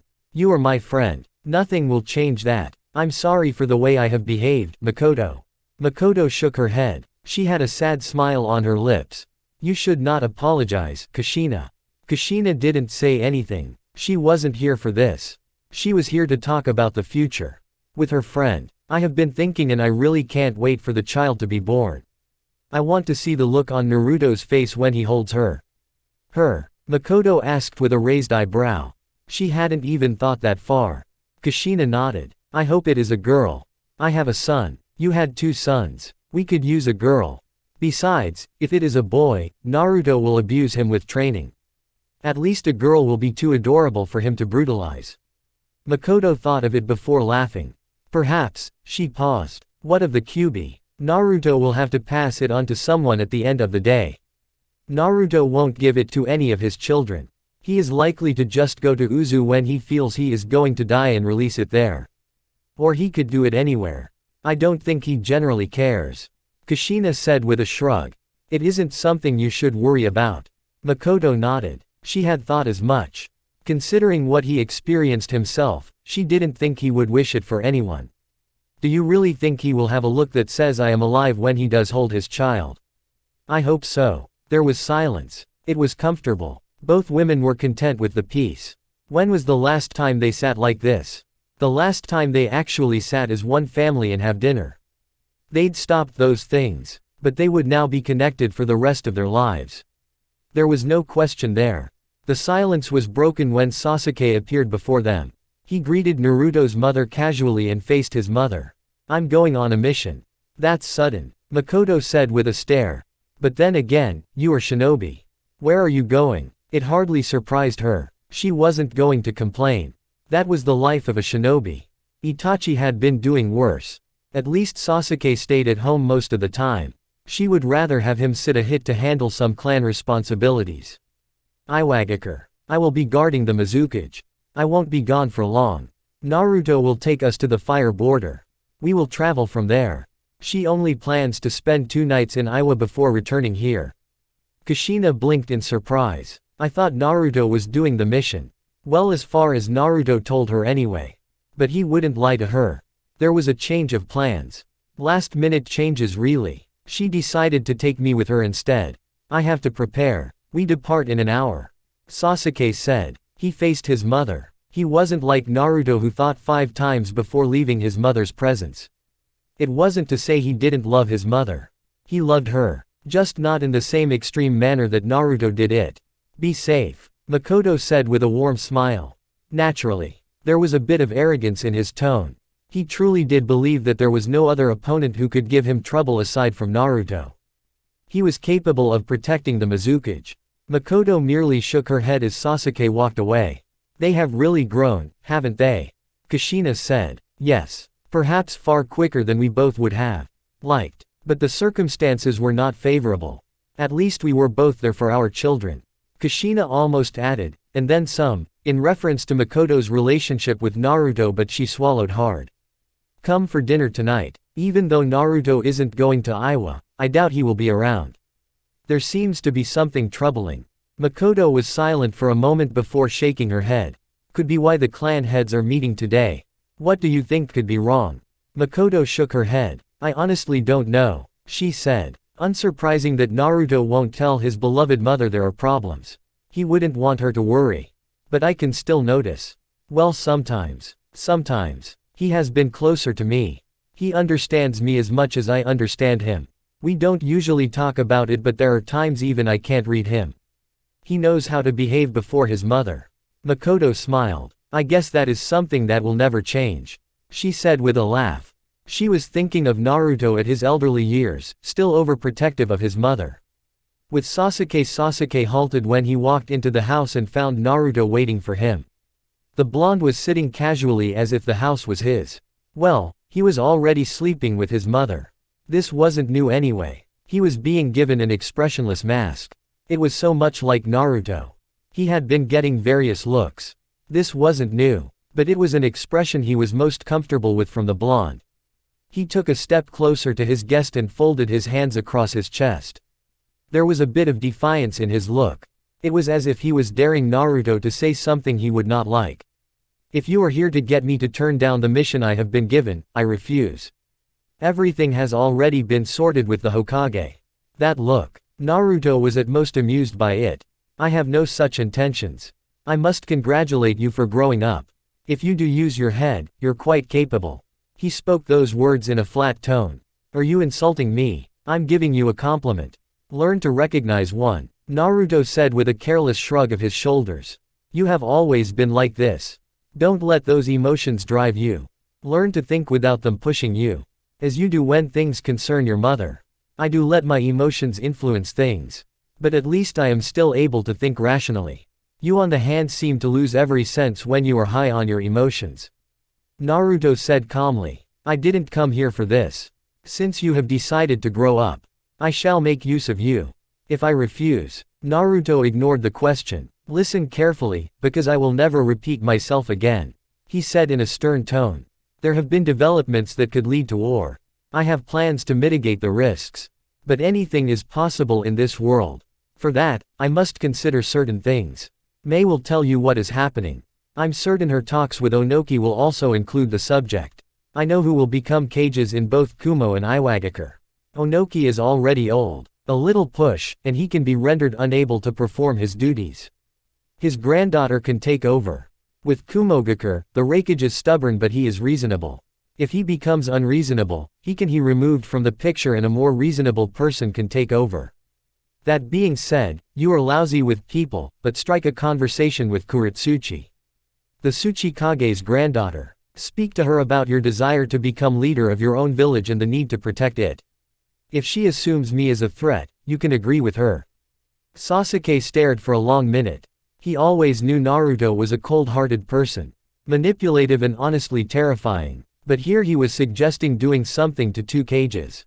That was something that could lead to war. He had no doubt that Naruto wouldn't do anything personally. This meant there was going to be a tool used for this adventure. Sasuke wouldn't even be surprised if Naruto planned to make himself a hero once things were done. But who would be used for this? It had to be someone who could be disposed of quickly. I don't think I will ever agree to some of your plots. But I will talk to Kuritsuchi. He said. Do you really plan on doing things like that? You already own Suna and obviously have some influence in Kiri. I wouldn't be surprised if you do to the Mizukage what you did to my mother to control her. If I become the cage here, you get to manipulate all cages. You get to run this world. That appears to be a grand scheme. If I could accomplish that, I'd be truly proud of myself. Naruto said in a cold tone. What I have said are mere possibilities if things don't work out. You might not even reach the hidden stone. If you do, you might find trouble there. That's a slim chance of that happening. In any case, if we are not careful, war will be upon us. You will try to stop it. Not because you hate the war but because it's convenient that way. But if your attempts to stop it are rebuffed by the cages of Iwa and Kumo, you will let it happen. But only because you will now have a reason and a very good opportunity to get rid of the cages. Which will likely stop the war. Sasuke said. Does your mother know you are this evil? Mother is sitting outside, Sasuke. Naruto said sternly. You wanted to play the game. I can play it good and bad. Both ways can be convenient depending on the situation. I will play it good. You will play it. Raise your image to be considered for Hokage. And on that journey, I will support you. Are you pleased? No. Nor am I, but we must make the best of the situation. Naruto stood up and placed his right hand on Sasuke's shoulder. When Mei has told you what is happening and you have been exposed to Iwa's hostility, I shall listen to you. I will also need to talk you once my brother is born. Naruto raised an eyebrow. He must mean the child his mother is carrying. Naruto had never thought it that way. He hadn't considered that the child would be Sasuke's younger brother as a reality. What would the talk entail? First, he named Itachi and I will not permit you to corrupt him with your ideas. You will have to change to be closer to him. Naruto stared into Sasuke's eyes. His eyes were cold. The Uchiha stared back, the M's spinning hypnotically. I shouldn't have given you those eyes. They are my brothers. He'd entrusted them to me. I could have let you go blind first. Are you threatened by them? They give me much more power than Itachi and you were never able to defeat him. You have always had a spine and your courage must be applauded. The problem is you overstate your abilities. Chapter 38 Konohagakure Yugao stared at Naruto with an expressionless mask. He was busy with weapons, scrolls. She knew something was up. He had said it himself. But he wasn't telling her what he was going to do. It seems to her that she has been reduced to a housewife. The excuse that she was protecting his mother could no longer apply. Not in this picture when they were safe within the village. Kushina wasn't exactly defenseless even. She was capable of protecting herself. Did Naruto forget that she is a former Anbu? She has done many missions. So many dangerous things, but Naruto still kept her out of the danger as if she were a child and he was the adult. Was he going to come with the lame excuse that she couldn't know because she was too young? What other reason was there? Their personal relationship was fine. He was going to smile when she walks into the room. That would be pleasant. But Yugao wanted more. The smile wasn't enough. She wanted him to brief her on his plans. Regardless of how dangerous and treacherous. Of course Naruto was capable of the latter. Morals didn't play any part. He was the guy who slept with Makoto and got her pregnant. Morals only applied when it concerned his mother. Or when it was convenient for him. You are brooding, Naruto said without looking at Yugao. I expect that from Sasuke. He will probably be brooding when he comes back from Iwa. Of course he felt her presence. Her stare didn't even make things subtle. Though curious, he hadn't asked. It had been a happy night for them, the night before. There shouldn't be any problem unless she was here to accuse him of something. Yugao stepped into the room. Why all the weapons when you only use a sword in battle? 2 swords at least. You used to use 2 in your Anbu days. Delightful days had been. But these weapons are not for me. They are my students. Yugao stopped. Naruto said something. It surprised her. She wasn't even expecting him to say that. He could be a good sensei. But who would give him students to train? He would probably create war machines. The students would truly be taught. Naruto didn't lazy off his duties after all. I don't think you'd accept a genin team. Yugao said. I will be training future Uchihas.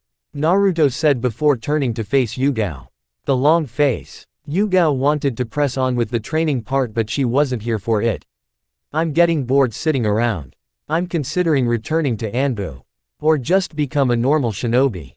I haven't decided, but I am thinking about it. Naruto stared for a moment.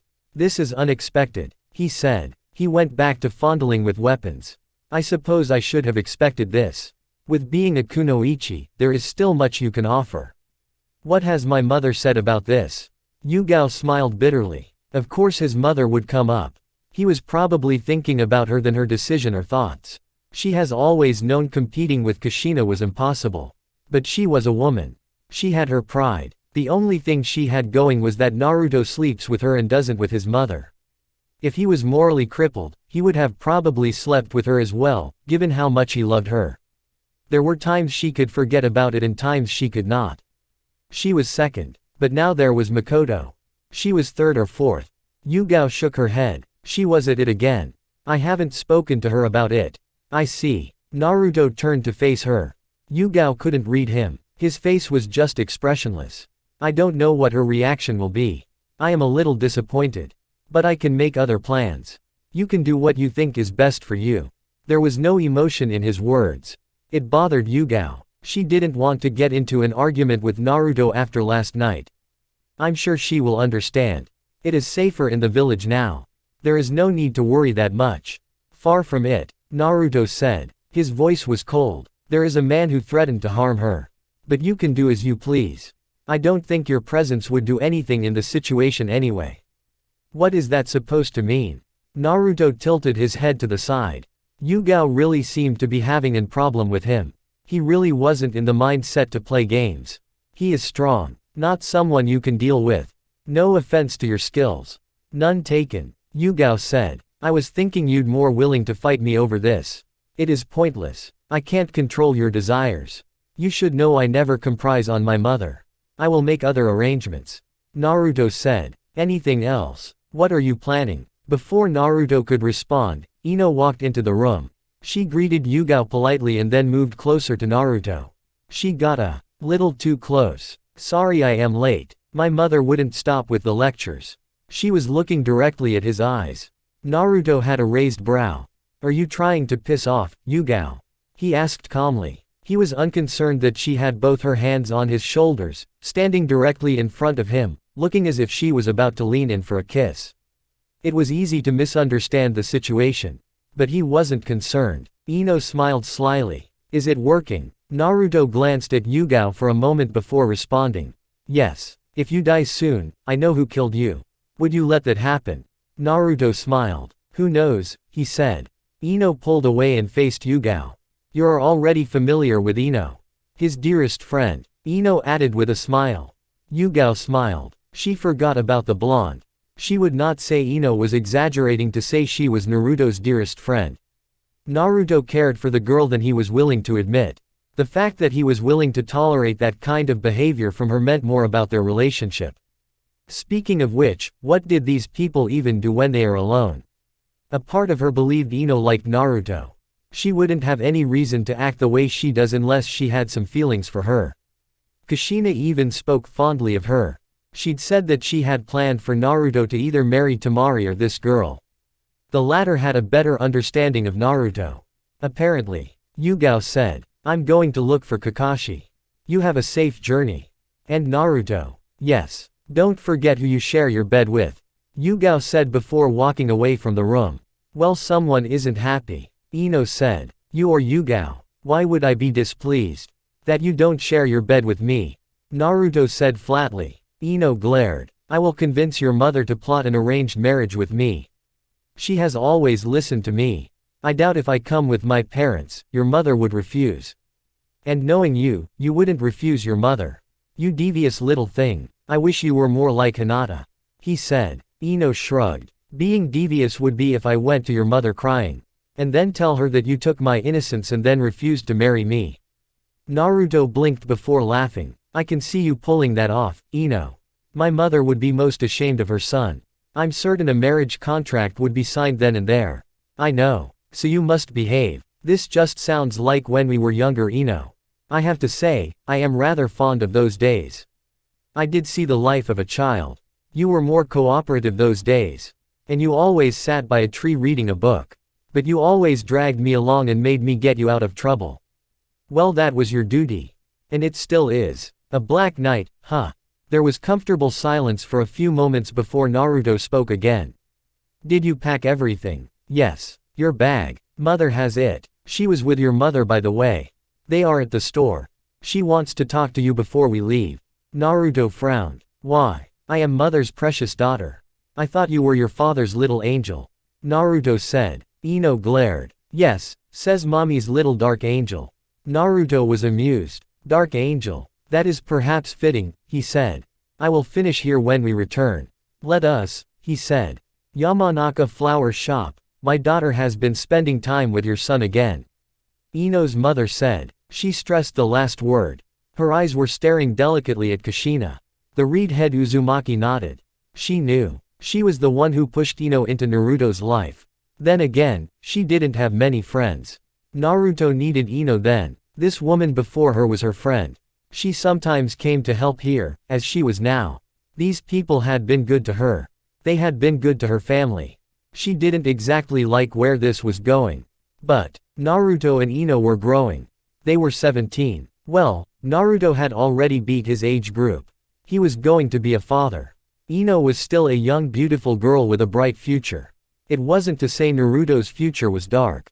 He was just, well, Naruto. I heard. Not exactly the old days. But I am glad they are being friendly again.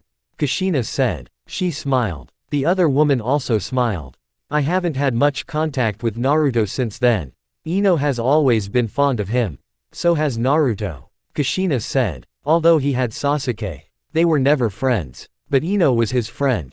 His only true friend. Perhaps it will end that way.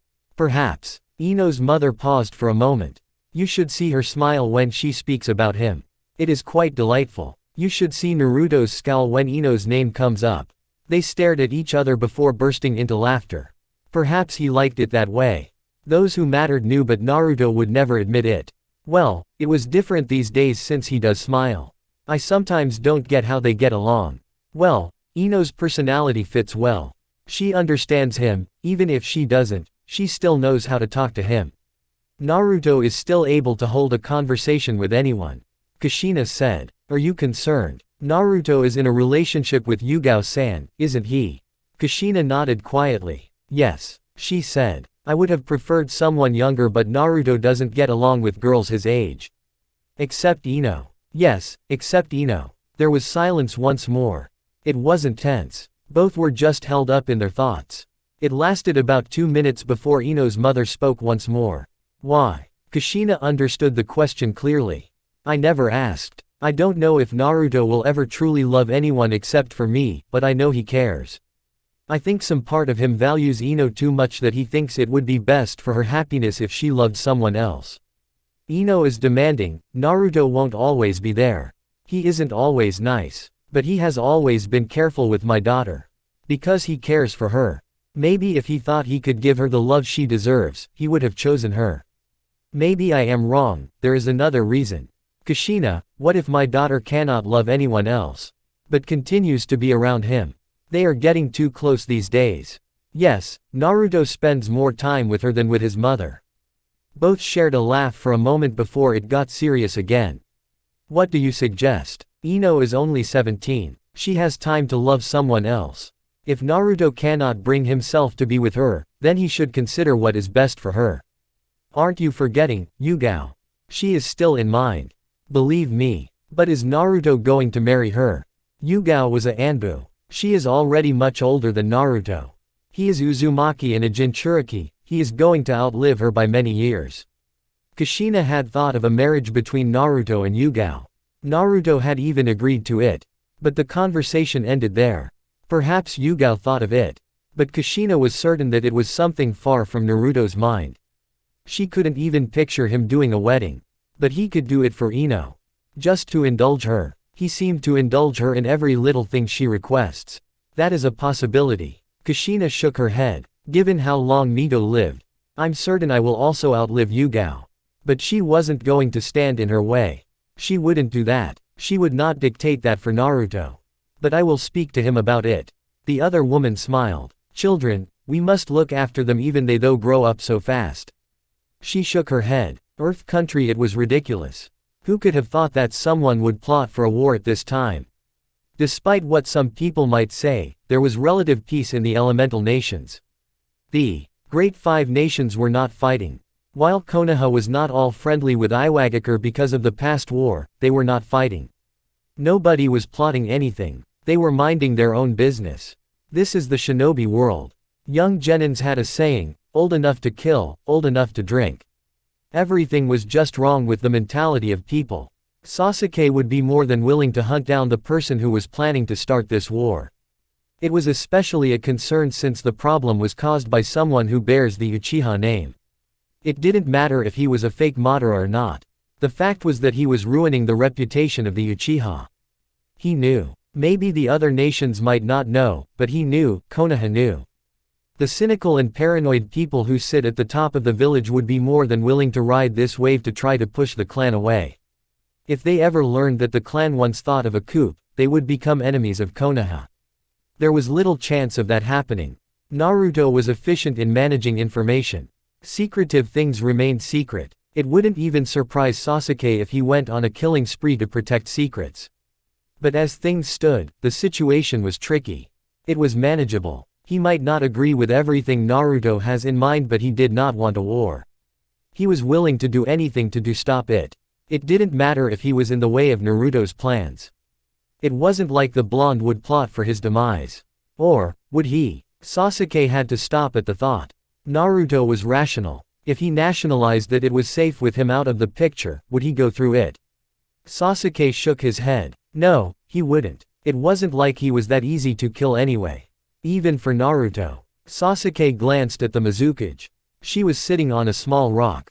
They were resting. Iwagakure wasn't far away. They would be there soon. The woman had explained things to him. But Sasuke understood she didn't know everything. She seemed to trust Naruto though. How much do you trust Naruto? Sasuke suddenly asked. His eyes were firmly on the Godime Mizukage. Mei smiled. Well, that is a curious question, she said.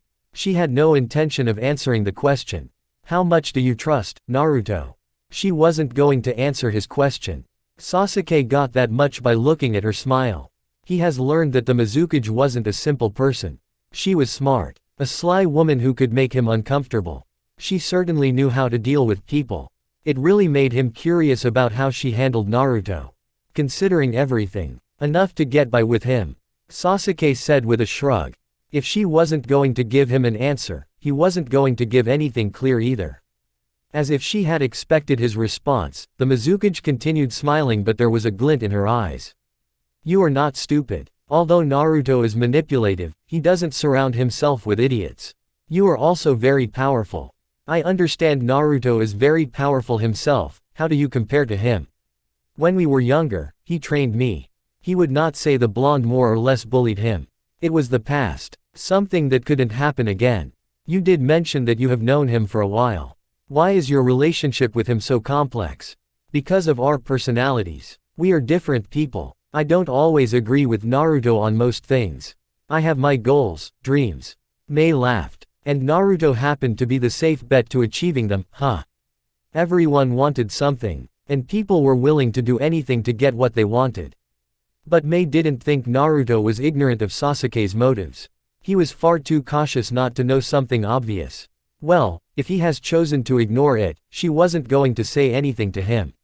What of dreams? The future? Sasuke didn't say anything further. Mei did not press. She was curious, but she was unlikely to get anything from Sasuke even if she pressed. You still haven't answered my question. In your younger days, Naruto was stronger than you. What about now? I'm confident I can win. But Naruto isn't an Uchiha, but he understands the Sharingan far better than I do. For Naruto, winning isn't all about power. He doesn't even like doing battles. Mei raised an eyebrow. Why? I don't know. For someone who has spent so much time training, I wonder why. Perhaps he finds battles boring when fighting someone he doesn't think has a chance winning. Mei contemplated the thought for a couple of seconds. But Naruto wasn't a battle-hungry person. That much she knew. Nevertheless, there was some sense in Sasuke's words. What is your goal? Sasuke asked Mei. You don't seem like the kind of person who'd agree to Naruto's plots, but you seem to get along with him. Oh, Mei smiled. What kind of plots does Naruto have? Was she baiting him? Sasuke couldn't tell, but she didn't appear fazed by his words. What do you understand about Naruto? He is cold and doesn't care about humans in particular unless they are in his little cycle. He has kindness in him. He understands love, but it is reserved for the few. He is very meticulous, and is capable for anything really. Good and evil, Mei said. He is an interesting person.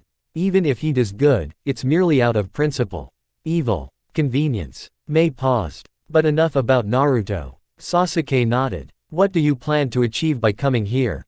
Dialogue with Iwagakure. I also thought it was safer for me to be friends with Iwa than ignore them when Naruto can do more damage. If you understand some of Naruto's thoughts, you'd want to kill him. But he isn't power hungry. He has no lust for power. He can be corrupted if he gets too much of it. Someone like me is needed in the picture to diffuse things. Sasuke was silent for a full minute. Who warned you about him? The Hokage. Mei said. My desires can be realized. I just need to play my cards right. I think the same is for you. Yes, would you betray Naruto? Mei shook her head. Never. The thought hasn't even crossed my mind. Sasuke managed to smile, but he didn't say anything. Not for a couple of minutes anyway. I might become Hokage. Admittedly, I'm not suited for the position. Naruto avoids it, but I know if he became Hokage, he'd do a good job. He wants you to become Hokage. Sasuke nodded. And he is willing to do things to help me. Mei didn't even want to think about what kind of things Naruto was willing to do. The blonde was capable of many things. The Godime paused. Hadn't they said they were going to stop talking about Naruto? But now, they were back at it. How about you ruin that idea by working on the sides to put him in the position? Mei liked the idea. It would put him the spot. He would be forced to act in a way he didn't want to. Sasuke knew why Naruto didn't consider the position. The reason was simple. But even without that reason, the Hyuga did not love him. And the clan held the most political power. But Naruto had plans. He had Hinata. He had the feudal lord. He had the Yamanaka and the Uchiha. He just had to sort things out with Tsunade. A couple of good years and the woman wouldn't mind making him her successor. Well, that was something he could work towards. His focus would be on his clan. He could not give his all to both. He had seen it with Itachi. It was either the clan or the village. Sasuke wanted his clan to prosper. At least he would be able to keep an eye on Naruto. He'd dismiss the idea, but it's not a bad thought, he smiled. The villagers already have a positive opinion of him. Whilst he likes playing behind closed doors, he isn't exactly invisible. If he had been Naruto and wanted to make a name for himself, he would gladly let the war happen and even fuel it. Oh, Naruto was very much capable of doing that. I assume so, Mei said. But he doesn't have to know. And even if he finds out, you don't have to feel obliged to follow his demands. It would be much better than being a puppet to the blonde. But it would be difficult working it out. Naruto would notice it and he would try to counter it. The simple way was to try to get both Hinata and his mother involved. The Hyuga was treated so fashionably by the blonde. Naruto wouldn't dismiss her opinion easily. Or maybe he would. Naruto could be cold at times. That is a thought, Sasuke said. If possible, I will try to talk to the Tsuchikage's granddaughter. Probably as an envoy of Konoha. He would decide when he does see her. I can arrange it for you while I speak with the Tsuchikage. If he has already received a message from Kumogakure, then it is going to be a troublesome situation. It at least good that I am going. Naruto's father isn't exactly famous in Iowa. If we are going to be talking about war, his name will come up since he uses the same jutsu as his father and is still a Jinchuriki. Given his personality, Naruto would be willing to massacre people without blinking. Not that you wouldn't do the same, Mei said. Sasuke didn't respond. He wasn't exactly a monk. The reason he sometimes agreed with Naruto's plans was because he could be just as cold. He wouldn't say he was better. But if there was a need for it, Sasuke would unleash his power to do what had to be done. He wouldn't cry about it. We should move. Unknown location. Humans could truly be unpredictable. Nothing was sure. Emotions changed every day. This is why Obito preferred to have puppets he could willfully manipulate than people who could think for themselves. He should have worked the same trick he did with the Yondaime Mizukage on Nagato. None of this would be happening. He wouldn't be sitting here trying to figure out things with only a single Jinchuriki to his name and the Rinnegan far away from him. He was certain getting it from the two wouldn't be easy. Konan and Nagato were not weak people after all. But he would strike soon. Very soon. He needed to deal with the little mischievous person that was Naruto. Not even everything was going as planned. All because humans were unpredictable. But he needed the Rinnegan. Perhaps if he got it, he would then show Naruto what despair is. The blonde still had his loved ones. What would happen if they died right before his eyes? At least with Killer Bee running away from Kumo, getting him would be easy. There would be no Kumo to interfere. With the Raikage heading to Konoha, trouble with Konoha was unlikely to start. The Hidden Leaf would reject everything, but the Raikage would still be wary. That endgame didn't please him. He had something much more sinister planned up. It was something that would perhaps even get the Raikage to think twice about Konoha's denials. The village doesn't have a good past after all. Sasuke-kun is heading to Iwagakure with the Mizukage. Zetsu said as he appeared out of nowhere. Are we going to stop the Raikage? Obito shook his head. No, he said. I have something planned for Sasuke and the Mizukage. We will intercept them with a pleasant surprise. Zetsu nodded. Naruto. Once we are done in Iwa, there should be a window of opportunity for us to take the Rinnegan. Once we have it, we will be closer to our dream.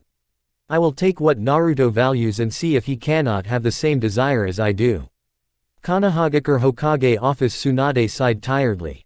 With Naruto and Sasuke away, the village was quitter. Not to mention that Jiraiya wasn't here. Either. If he was here, there would be complaints from women across the village.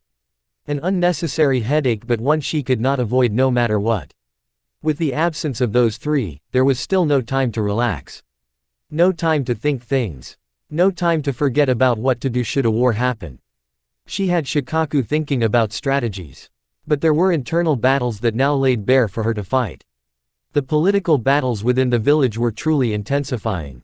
She was at least glad someone like Naruto wasn't sticking his nose into it. It would be problematic if he was. Everyone wanted power. Not everyone was liked. The clan heads had their opinions. But she had her own thoughts. She was still Hokage. They wouldn't force her to do anything. The Hyuga's movements were worrying. It was especially a problem since they were now aligned with Danzo's old teammates. A problem duo, but she would handle them. Speaking of the devil, Tsunade looked up as Hiyashi walked into the office. She wasn't expecting him. She was waiting for Kakashi. Not this man. Tsunade-sama. Hiyashi greeted smoothly. As respectful as always. Well, it was just formalities. The Hyuga were infamous for observing them. Hiyashi-san, what can I do for you? The man asked if he could sit.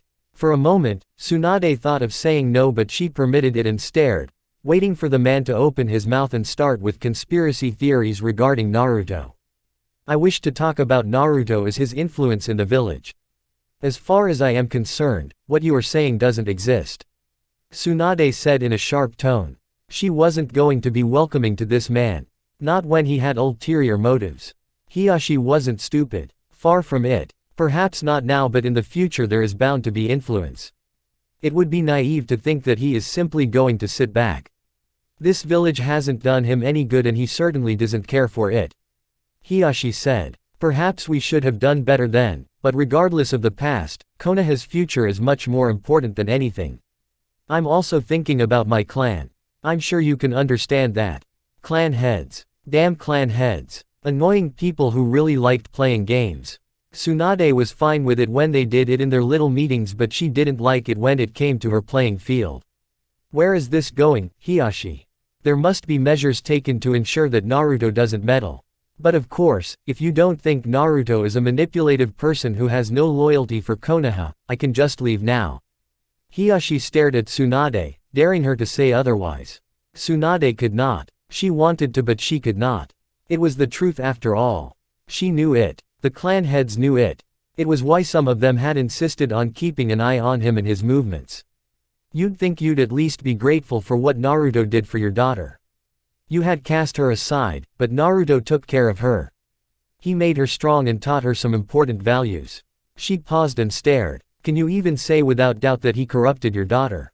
She didn't want to be defending the blonde. He was after all not a very nice person.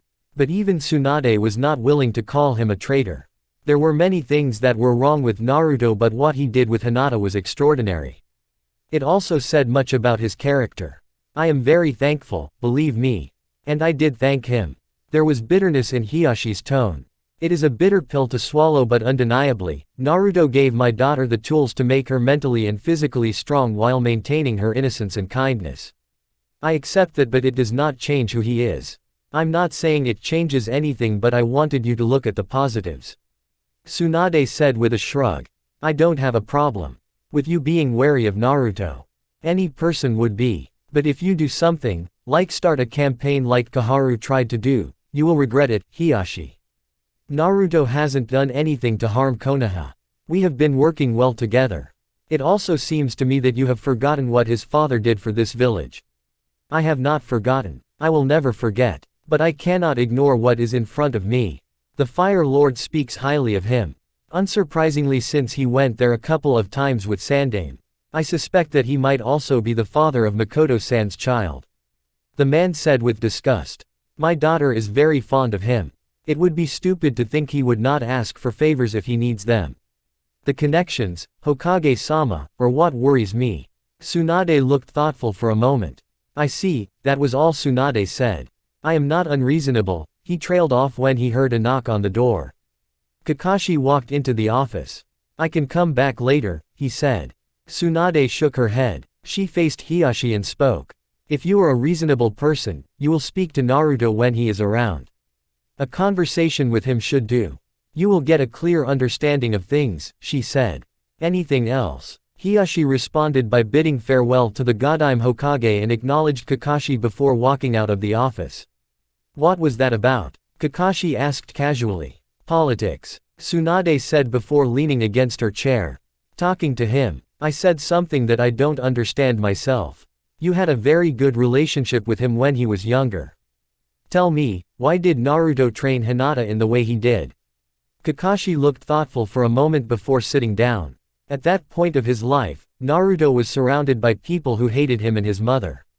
He was disgusted by human behavior. I think at some point, he started seeing Konoha's people as no longer humans but something else. I think that is how he was able to tolerate them. Naruto had to watch his mother in pain. The villagers hated them. He resented them. He resented humans. Hinata was this pure innocent young girl. When he saw her, he saw a person. Someone he could like. Someone who deserved to be called a human. Despite all his ways, he could not corrupt that. He wanted to preserve it. It perhaps made him realize that not everyone was bad. The reason Naruto traveled a lot was because the Sandaime realized that if Naruto didn't see other people, he was likely to resent all of humanity. I think at some point, Naruto wouldn't have minded everyone else was wiped out of this world. But that was the past. He has changed, a little.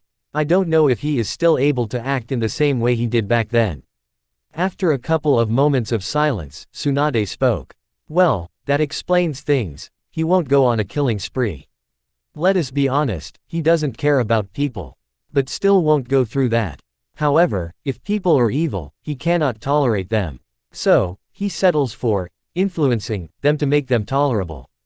Kakashi smiled. That was a nice way to put it. Scouts have reported that the Raikage is on his way to the Fire Country. He is probably coming here. I want you to intercept him and lead him back to the village. When you have time to rest, you will write a report detailing his mood and thoughts so that I can prepare a proper welcome for him. Tsunade said. She took out a scroll. He is being watched. The scroll contains coordinates for the rendezvous location. It was a good move. But Tsunade wasn't the one who usually made such moves. It really did surprise Kakashi. He didn't let it show. The situation was delicate. Am I departing now? Yes, Tsunade said with a nod. Kakashi nodded. He stood up. I will prepare myself. With Kakashi gone, Tsunade stared into the empty space ahead of her. It was worrying that had suddenly decided to travel to the Hidden Leaf.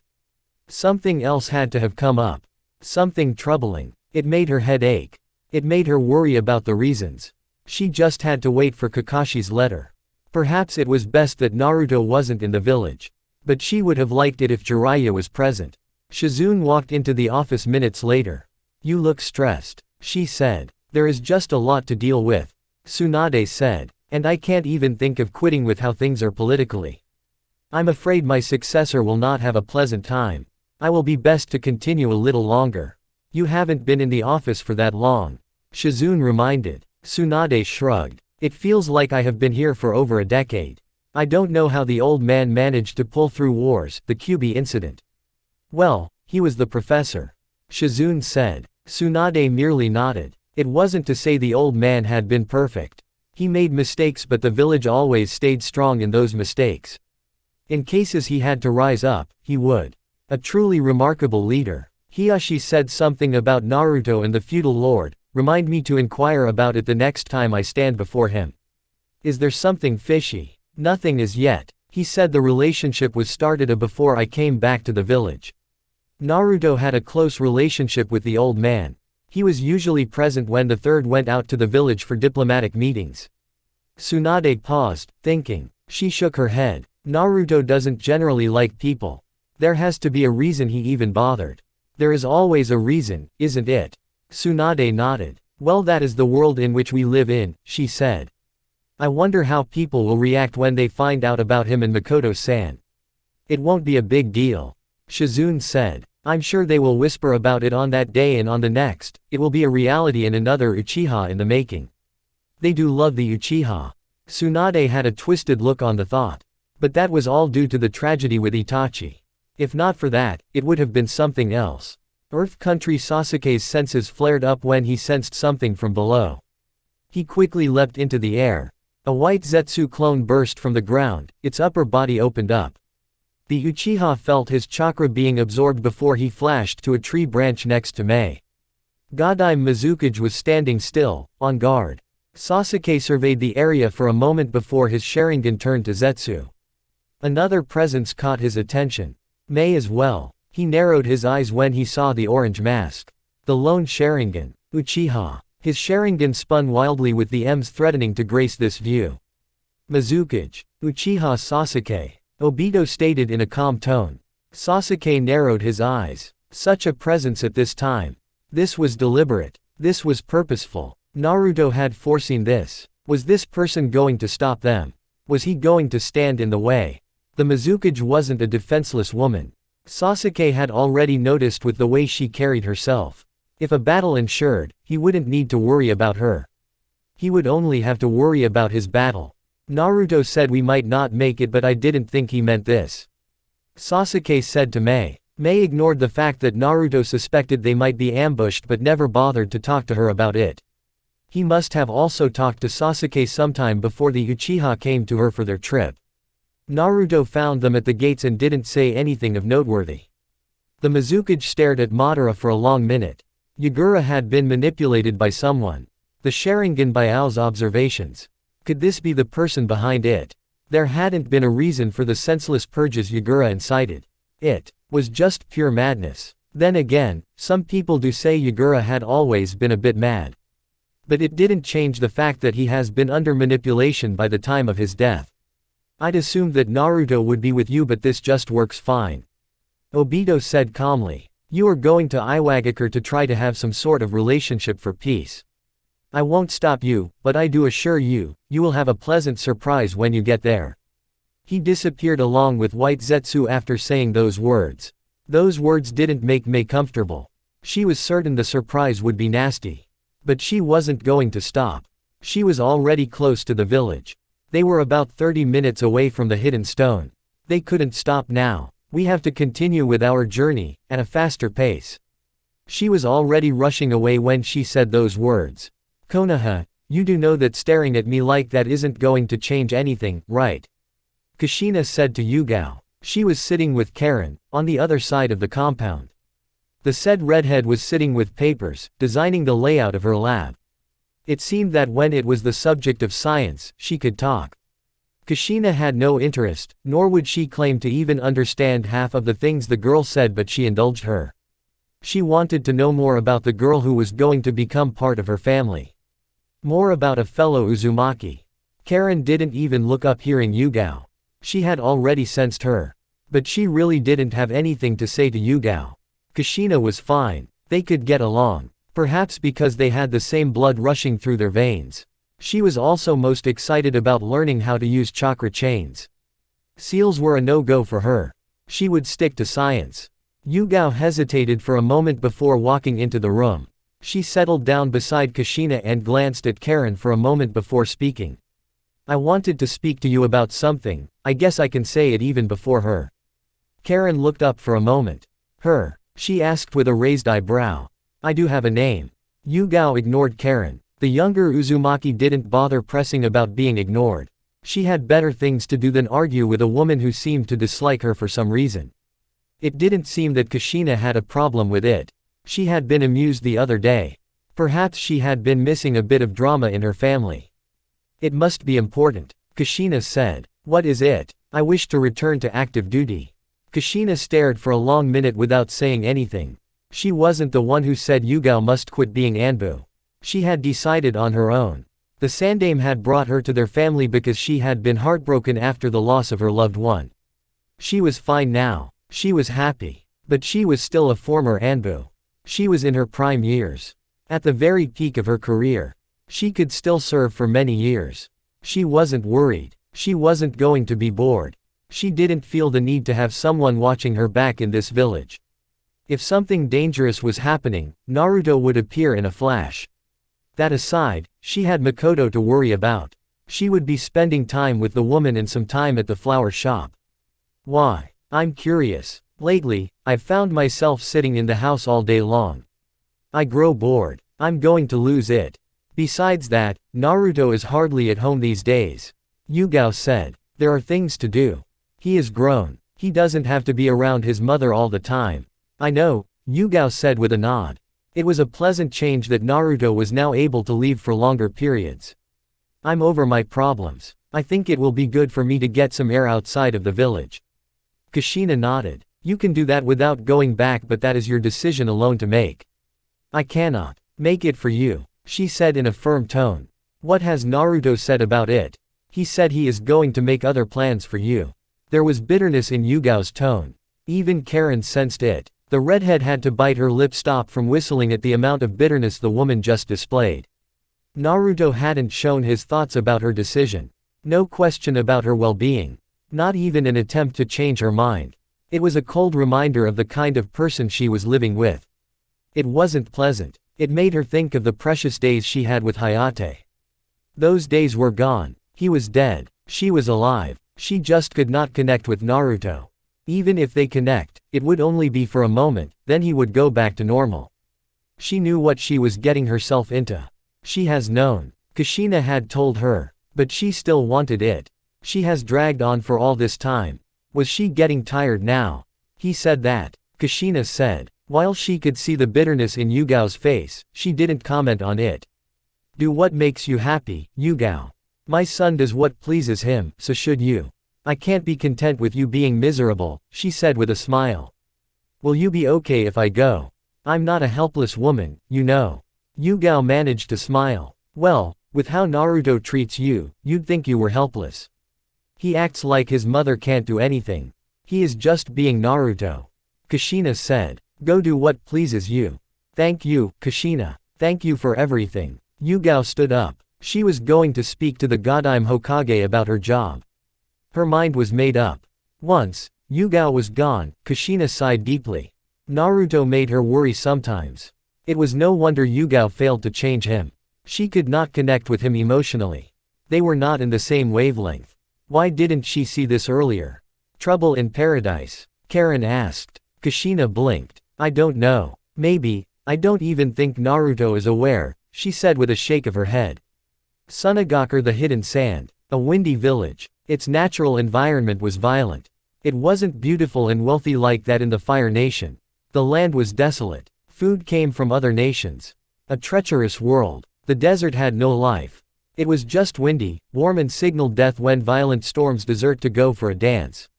This village was wrapped away from the storms. It was safely hidden. A village truly hidden in sand. The people seemed lively. Everything seemed normal. This was foreign land. Ino was walking within the streets, her left hand holding tightly onto Naruto. She could afford to do this. To walk like this. A smile on her lips. Content that he indulged her. He wasn't going to say people would think. He didn't care about that. Besides, she was his. Her dark knight. Her beloved friend. It has been that way since they were young and it would continue. She did not seek to be separated from this person, who she had to force to show some emotion. She liked him just as he was. He wouldn't be her Naruto if he was any different. She glanced at Naruto for a moment. He was familiar with this village. It was perhaps his second home. He had spent time in this village after the Uchiha incident. Naruto had been closer to Itachi. A cruel time that had been. But in this village, there was a woman he could have married. A woman who Shikamaru said had admired Naruto. For the way he treated her. For how strong he was. For the moments they spent together. It was in the past now. There was none of that. Thinking of this, Ino couldn't help but conclude that if Naruto wanted admirers, he wouldn't be short of them. He had his way of doing things. He was capable of showing kindness when the situation called for it. Nay, Naruto, if Sunagakure hadn't invaded Konoha, do you think you would still be contracted to marry Temari? Naruto didn't need to think deeply about the response. Quite possibly, it was logical. Their relationship hadn't been bad. Temari wasn't an annoying person.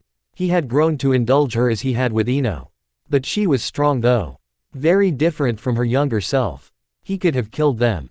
But he did not. She had asked him not to do it because they didn't know anything. Kankuro had confirmed it. Perhaps the puppet master was the only person in all of Suna he would never like. Of course, Baki had to be in the picture. Killing him would have been irrational given his uses. Why do you ask? I just wonder what things would be like if certain events hadn't happened. A pointless exercise that only makes you bitter. Naruto said sharply. You cannot change the past. What if? It makes you miserable. You obsess over what might have been. I would rather choose to think about what will be. That is because you are Naruto and are always moving things. Ino said with a nudge on his shoulder. It's rather nice here. It has always been. It is why this was always our safe house when we grew tired of Konoha. Naruto said. Why did I bring you here with me, Ino? You wanted to be with me. Naruto wasn't amused. Ino frowned. Disappointed he didn't take her bait. Disappointed he didn't indulge her. I want you to train. Go around this village and study it. Its defenses, important places. If you wanted to sneak in at night, how do you go through that? If you get caught, you fail. Ino frowned. That would be difficult. She wasn't that good. She would get caught, and knowing Naruto, it wasn't simply going to be easy. And here she thought she was going to enjoy some free time. She should have known better. Naruto removed Ino's headband and then gave her a Iwagakure forehead protector. This should make things interesting. I wish to see how you handle yourself being caught. Do you want me to get killed? Naruto shrugged. They'll just drag you to their secret little chambers and torture you if you don't give them satisfying answers. He said. Ino cringed. On second thoughts, she didn't want to be doing this anymore. I will be watching in case things turn for the worst, he said with a reassuring smile before disappearing via gusts of wind. Ino stood still for a moment before shaking her head. She had to do this. All the training. She had to pass this test. It wouldn't be the end if she fails. Cage office. It wasn't often that Naruto brought company with him when he walked through the streets of the hidden sand. Whenever it happened, there was always a reason behind the move. It was Naruto after all. Temari had been a bit surprised to hear of the blonde's presence in the village with a fellow blonde. A woman with him. Temari didn't know what to say. He had Yugao at Konoha and he was unashamedly walking around with another woman. It was the way they walked that raised eyebrows. Temari shook her head. This was Naruto she was thinking about. Appearances didn't always mean anything. He wouldn't display affection in such a manner. Then again, the woman he was with apparently had her way with him. A strange thing, but it was the truth. When the blonde appeared in the office, Temari turned around to face him. She had been standing by the window, trying to look at the streets from her brother's office. The cage was currently in a meeting. She didn't step away from the window. She stayed there and watched Naruto sit down. She smiled. Where is your friend? She asked curiously. Training. Naruto responded calmly. Temari was curious. What sort of training? She asked. Why would he even come here of all places just to train that woman? Intel kind of training. Naruto paused and stared at Temari for a long minute. When was the last time it was just the two of us like this? I don't think this can be compared to the days of the past. There were no barriers back then. There was always some close proximity between us. Temari smiled. It was a bitter smile. That came crashing down when Orochimaru killed my father and duped us into invading the Hidden Leaf. If not for the Sannin, she'd still have a father. She wouldn't be here. She'd probably be in Konoha now.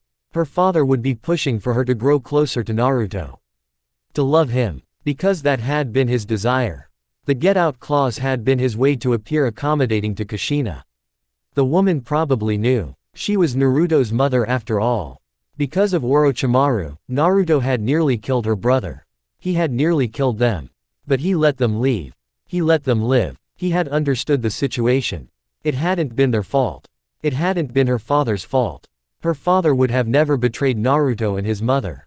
Not when he had been certain the future prosperity of Suna had been secured. Unwelcome realities, but that is what happens in this world. You can't control everything. You can't predict everything. Naruto responded calmly. The invasion did change things. I changed, but the one who changed the most was you. Perhaps it is because you learned of my actions here. Temari stared. Baki had informed them of what Naruto did. But Gaara had said they should never talk about it unless Naruto brings up the subject. She felt the urge to sit down. This wasn't the subject to discuss while standing. But she didn't want to sit next to him. She didn't hate him. She could never bring herself to hate the person who was so kind to her in the past. The person who helped her move past her misery. Her fears and confusion. She sat on Gaara's chair and leaned back in silence. Baki did inform us. I have always been cautious about it. Why keep silent about it? Naruto shrugged nonchalantly. It never came to mind. It happened long ago and I consider it a dark past that I prefer not to talk about. He said. But I guess your concern isn't the act itself, but my reasons for doing it. Temari nodded. I'm not a good person. I know that. Some people accuse me of not having any moral integrity. I like to dispute that. Naruto said. The council knew everything. They knew everything. I couldn't forgive them. So I killed them. Gaara was the only person I could trust not to allow something like the invasion happen again. I trusted you guys to lead this village as my friends. I also considered that if it becomes necessary, fleeing to this village would be much simpler and safer with you people in charge. That was a way to look at it. But Temari didn't doubt those words. Her assumptions hadn't been kind and she could not be faulted. Naruto's silence hadn't helped matters either. She was certain that her brother would say he kind of suspected this to be the reason behind the move. I shouldn't have been worried. Temari said, shaking her head. My brother is in a meeting. I don't need to necessarily talk to him. Naruto said. He could even leave without talking to the cage. I'm sure you've heard that one of Kumo's Jinchuriki was taken by the Akatsuki. Temari nodded. I just came to warn to be careful. But you needn't worry much because that person won't likely come here. His reason is to start war. He will go after the strongest knowing that the small will be pulled. War. Temari frowned. Couldn't they just enjoy this peace for longer? Was there someone who always had to come up with something crazy just to push this world into the brink? That person, the Uchiha who was behind the Akatsuki. It isn't something you have to worry about. He won't be alive for too long. Naruto said in a calm tone. There will be slight problems to deal with once he is gone. He is going to do some damage that might take some time to heal. What kind of damage? That is a good question, Temari. Temari could tell he didn't have everything figured out. He was waiting to see. But he wasn't concerned. He wasn't worried that a war could break loose. Or maybe he was and she just couldn't see what was happening. What are you really going to do, Naruto? That was a question she'd never asked the blonde. She has asked him many things but never straight out what he was plotting. This person is attaching the Akatsuki name into what he is doing. That comes back to both Jiraiya and I. Perhaps it puts Jiraiya in a compromising position. Naruto paused, seeing Temari's confusion. The leaders of the Akatsuki were students of Jiraiya who had lost their way. But we have managed to steer them into the right path. The person who was manipulating them is now the one who is a threat. He was speaking calmly. This was hardly the situation to be calm about. Wasn't it that he said that the Akatsuki kidnapped one of Kumo's Jinchuriki? If so, he would be linked to a group that could has pissed off the Raikage. It was a problem, and one Naruto certainly didn't need. You still haven't answered my question. Naruto shrugged. I didn't come here for it. I was paying a courtesy visit. Once I have seen enough, or if Ino is caught, I will depart. He said as he stood up. Temari narrowed her eyes. What do you mean if she gets caught? What are you exactly having her do? Naruto just smiled. If you catch her, you'll find out. If not, a pity. He was gone after saying those words. Temari frowned and thought of cursing. But she bit her lip. She did not move from her position. She would wait to see what was happening. Naruto appeared atop of a building and settled in a meditative position, with his eyes closed. At this stage, he envied Karen's sensory abilities. Nagato had the same abilities. Perhaps the Rinnegan's wielder had his abilities refined due to many years of living and experience in battle. He could do what he could do. One couldn't achieve perfection on everything. That was given. He wasn't God. He was still a fragile human with limits. Now then, it was time to focus on Ino. Once he found her, he could observe her. If he struggled or failed to find her before Suna's forces realize what she is doing, he could consider it a pass. There were different ways to pass this test. But failing was simply getting caught. Getting caught was game over. It was the end of the run. Somewhere close to Iwagakure once more, Obito halted both Mei and Sasuke's movements. This time around, there was no attack-like movements. He did have someone on his right shoulder nevertheless. Seeing them here, it made things simple. If they had turned back, he wouldn't have been able to do anything. He would not have been able to arrange this incident. It was going to cause chaos. He would rejoice in that chaos.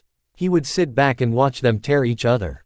He would have settled for just an attempt to assassinate, but emotions wouldn't be good as they would be with death. The loss of a loved one did cause people to behave in an unpredictable way. Lose themselves in anger. It was needed at this time. If things don't go according to plan, he would use the Rinnegan to his advantage. With how dangerous it has become, he needed to retrieve it. He had to do it. What do you want? Sasuke demanded, looking up at the masked Uchiha. I just need you to take this. Obito said before throwing the person on his shoulder towards the Mizukage. Sasuke intercepted it. His Sharingan didn't detect anything, so he caught the small body. There was a black rod through the heart. Dead. This person was dead. The blood was fresh. Their eyes widened. It was the Sandaime Tsuchikage. This person had killed the Tsuchikage. What have you done? Mei demanded in a loud tone. She could sense multiple chakra sources moving towards them. They were without doubt Iwa shinobi. This person had done this. And wanted to frame them. The Tsuchikage was dead. How were they going to explain this? She shouldn't have decided to come here. That should be obvious. It is present to you. The man said. Iwa's forces think Sasuke kidnapped their cage. They did see him taking off after all. I'm sure you can explain that it wasn't you. He started to warp eye. His visible eye cold and menacing. A sinister devil. When we were attacked earlier, I felt that my chakra was being sucked. I didn't think it would be to frame me for this. Sasuke said furiously. He dropped the Tsuchikage's body. They could not outrun the enemy at this stage. Within seconds, they were surrounded by hundreds of Iwagakure shinobi, led by a mad Kuretsuchi. Sasuke realized, with the murderous look she was giving him, nothing he would say would change things. She would not listen. The killing intent was unmistakable. Kuretsuchi stared at the two with the eyes of death. Her grandfather was lying cold on the ground. Their hands were bloodied. Had the Mizukage orchestrated this? Was her request for a meeting a mere plot to kill him? She had succeeded. Kuretsuchi could give her a hand of praise. But there would be severe consequences. Without question. You are surrounded. Kuretsuchi said coldly. If you surrender, your deaths will be swift. Sasuke snorted. He could wipe out everyone here. But he knew that doing so would only make things worse. He didn't need to fight. He didn't need to say anything. Doing so would be a waste of breath. He picked up the body of the Tsuchikage and hurled it towards Kuretsuchi. The eternal Mangekyo Sharingan morphed into life. He had been reserving this card to brutalize Naruto with it. But it had to be done. There was no safe escape. He released a massive output of chakra and caused even the Mizukage to step away, but he quickly grabbed her to stop her from moving. A monstrous purple form of pure chakra formed quickly. It horrified the Iwa shinobi. They fled upon its appearance. Only to safe distance. How do you fight something like that? The perfect Susanoo flapped its wings and took off in one huge blast that tore through the ground. There was a massive shockwave that tore through the trees, and blasted everything beneath. Up in the air, Mei was amazed. Such power. If he wanted, he could have destroyed them. So this is the power of the Sharingan. It is no wonder the Sharingan has always been feared. Mei said. You have this much power, and yet, when I asked you if you were stronger than Naruto, you did not say. Naruto's prowess is something that I cannot fully measure because he doesn't reveal everything. He would rather use the Kyuubi's power than reveal all his aces. Sasuke said. But don't think that should be our biggest concern. Iwagakure will be demanding both our heads. Mei lost all emotions on her face. Chapter 39. Tsunade stood stone-faced at the gates of the village her grandfather founded. She was waiting for the Yondaime Raikage, a man she knew. She did know a couple of people. But that isn't what has brought her into this position of leadership. This position of danger. There was always something every day. Always a threat. If she had truly known that she was coming back for this, Tsunade might not have returned to the village. But if she hadn't returned, who would have become Hokage? Kakashi. She snorted at the thought. The lazy Jonin wouldn't have been selected. But the daimyo wouldn't have been against the idea. Kakashi was after all a famous shinobi. He was powerful, but he had lazy tendencies. A bit of annoyance about him. It was no wonder he didn't want another genin team. Then again, from what she has heard, Naruto was basically the sensei of Team 7. If she hadn't come back, this village would have fallen under the cold and brutal rule of Shimura Danzo. He would have worked his tricks. There would have been at war already. The Warhawk did love wars after all. He always wanted to dominate. He wanted the hidden leaf to rule. Anything that was suspected to be a threat would be eliminated. Tsunade told herself. Coming back had been a right decision. She was here. She was leading this village, and if she could avoid a war, then she would do it. She would work any means necessary to avoid going into war.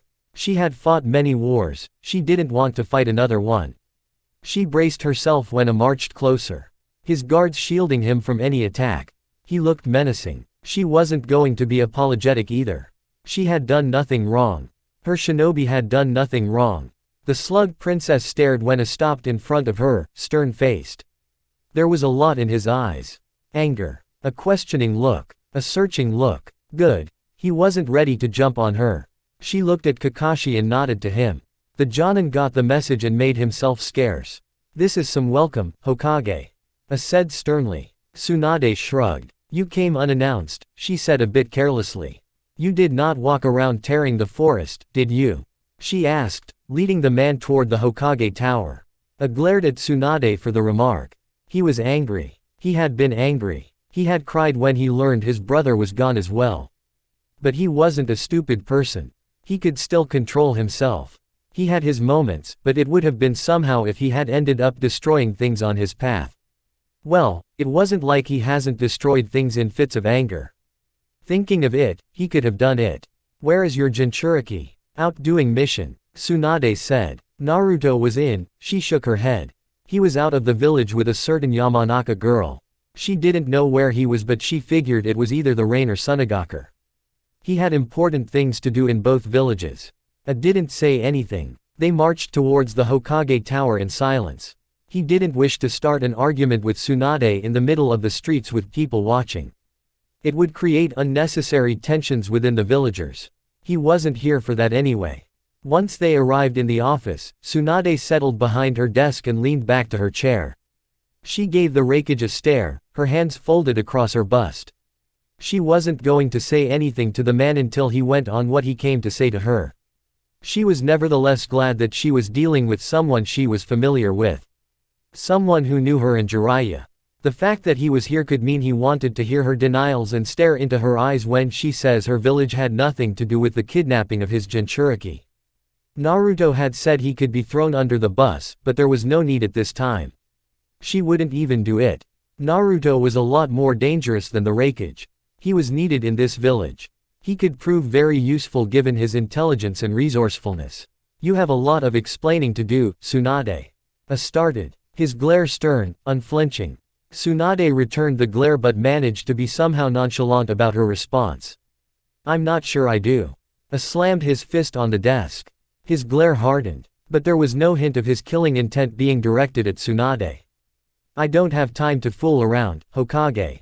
Neither do I, Tsunade said. Then start explaining things to me before I declare war on Konoha. I don't think you want to go that far. War is a bit excessive. I don't care. My brother is missing. I want answers. If you don't give me answers that satisfy me, we will fight until my brother is returned. And I meant it. If something has happened, his father would forgive him, but he would turn this world upside down. He would not forgive anyone. Tsunade sighed. This job was stressing at times. What do you want me to explain, She asked calmly. Tell me the information I received that Jiraiya has connections with the Akatsuki is false. Tell me it isn't true that Naruto also has connections with the people who took my brother. Tsunade blinked. Well, it was as Naruto and Jiraiya had feared. This had indeed come back to them. She should have figured it was the case when this man decided to come here. He was here because there was information that suggested her shinobi were aligned with a group of terrorists. Unfortunately, I cannot deny that. Jiraiya has connections to the Akatsuki. Stared. He wanted to lunge at Tsunade. But the woman's body language bothered him. She was way too calm. She didn't even make it sound as if being associated with the Akatsuki was wrong.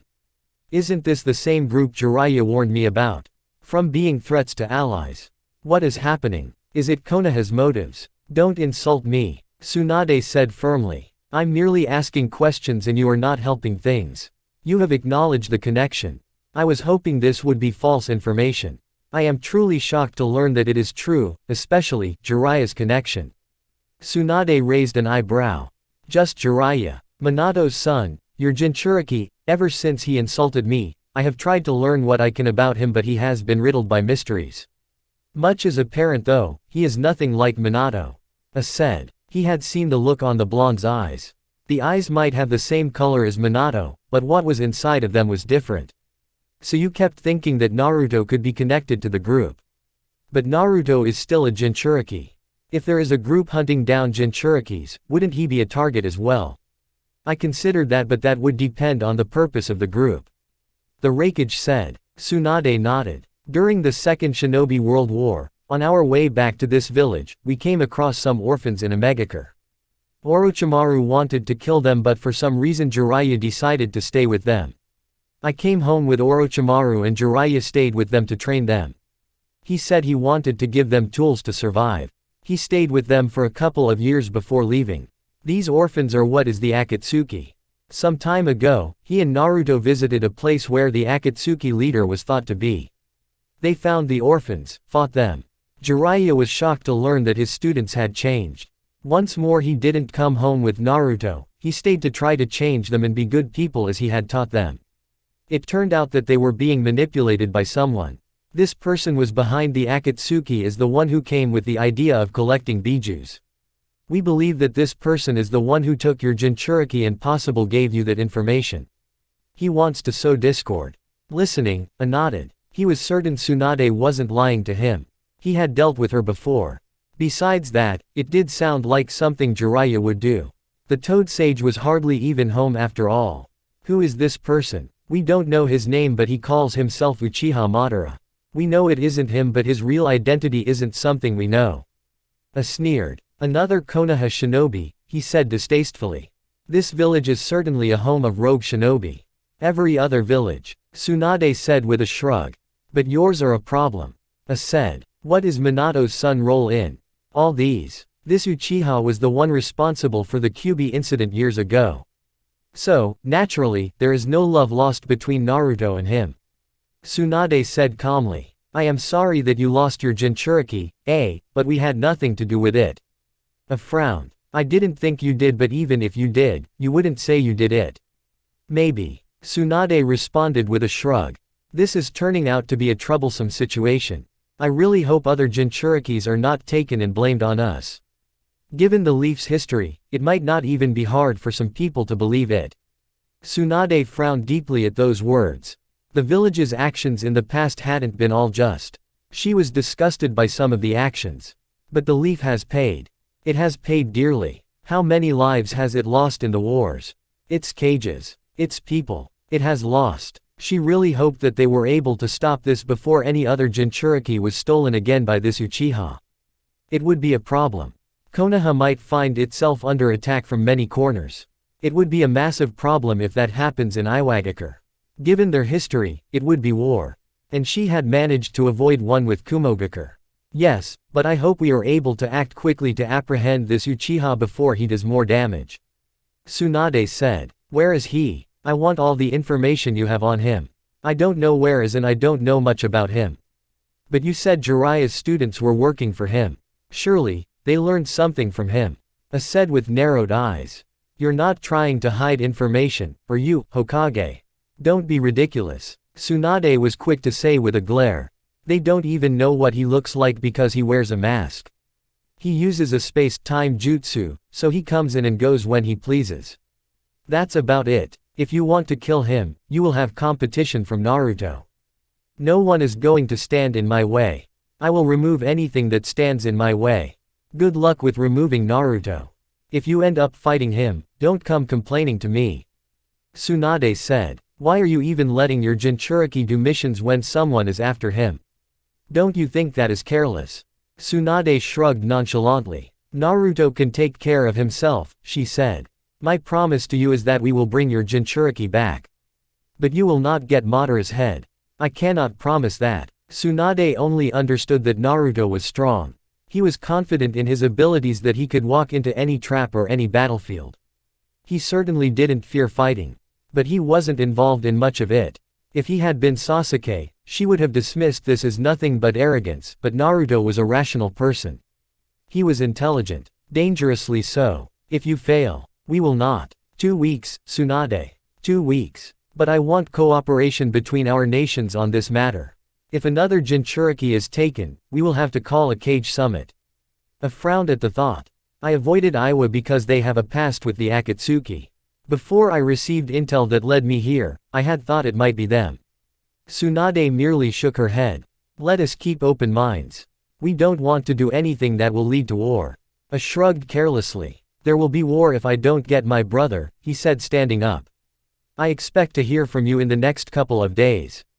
You really didn't have to come here. Jiraiya was coming to see you. I had to make sure. I would not have been satisfied if I didn't speak to you in person. Tsunade said nothing. She didn't walk the man out. He was hurrying back to his village. She was glad he didn't ask anything about a Megakure. It would have been a problem if he had asked. But the fact that he didn't go there in the first place meant that he wasn't told that Nagato was based in AIM. The last thing she needed was a charging into the rain. There was no telling what the village would do to protect itself. The Godime Hokage released a long breath. She was relieved though. Relieved that she had dodged a bullet with everything went well it seems. Shizune said as she walked into the office. Tsunade nodded. Much better than expected. But the problem still remains. Prepare letters for invitation to a cage summit, we may need to have one soon. Venue. Tsunade blinked. She hadn't thought of it. Write to the Land of Iron and see if they would be available to host the cages. They have always played neutral to shinobi matters. Shouldn't you be the one doing such a letter? Tsunade shrugged. It isn't like you haven't been sitting on my desk, doing my work and signing things while I am sleeping somewhere, she smiled. How has it been like playing Hokage? A bit embarrassed that Tsunade knew her little missions, Shizune looked away for a moment before responding. If you took your job seriously all the time, I wouldn't have to pretend to be you. Tsunade shrugged carelessly. I'm allowed a break. No one even thanks me for doing this burdensome job, she paused. Which does remind me, even though I will still lead for the foreseeable future, we must start narrowing down candidates who will replace me. Shizune looked thoughtful for a moment before responding. The list won't be long, she said. A Megakure looking at this land, Ino thought that traveling was perhaps something she should consider doing in the near future. She had just been in Sunagakure and now she was in the rain. The villages were truly different from each other. They were unique. Seeing different places, cultures, it was truly fascinating and gave you a bit of knowledge about the things that were around in the elemental nations. Perhaps sticking with Naruto had been the right choice after all. Then again, when had she thought it was the wrong choice? Oh right, back in Suna when he had her running around. And when they came into this village, he had her learn what she could learn about the village. He was following her around. He didn't say much, just intervened when things got out of hand. He was watching her like a hawk. He watched her body language, her expression, his eyes never left her. Ino had never felt exposed, so naked under a simple gaze. The hidden rain, the village ruled by a god and his angel. Yes, she hadn't misspoke. The people said that much and they truly believed so. They loved their angel. They were fiercely loyal to their leaders. It was remarkably but the more she learned about the leaders, the curious she got. Ino wanted to see these people. The people have seen the angel, but never the god. They only knew that he lived at the tallest tower. This village is seriously huge, Ino said. She had walked around the village. Looked around. She had seen it. Not everything but enough to tell that the village was massive. I think it is even bigger than Sunagakure. Naruto didn't offer a response to Ino. She hadn't asked him anything. He had taken her through the streets to gather intel for herself because she would end up doing it. He wasn't going to be running around the elemental nations. But Ino would have to be safe. He couldn't have her doing the same things as Sai. She was too precious to be thrown into that world. The possibility of death was a little too much. He didn't want to be responsible for her death. She had to know things nevertheless. If she worked with Sai long enough and then handle his intelligence services before moving to Konoha's services, Naruto wouldn't complain. He would have Konoha's intelligence working for him. She had the potential to work with her father and replace him in his duties, just as Shikamaru could possibly become the next Jonin commander with his intelligence, replacing Shikaku. Hinata would become the next politically powerful person leading the Hyuga. The future looked bright. This village is huge, as you say. Why do you think its leader isn't recognized as a kage? Well, it isn't exactly as big as Konoha. Unsatisfactory. Naruto said with a shake of his head. I know you can do better than that. He said. A Megakure's former leader, Hanzo was so powerful that all three Sanins couldn't defeat him. Well, That was before they were called sanins. He was at the level of a cage in terms of power, and yet he was never acknowledged as a cage. Why? Politics. That could be the case, Naruto said. But the main reason is that Omegacure's population is mainly civilian. In terms of military strength, it is like those small villages you see. This village doesn't have a lot of shinobi within it, that is why it isn't recognized as a major power.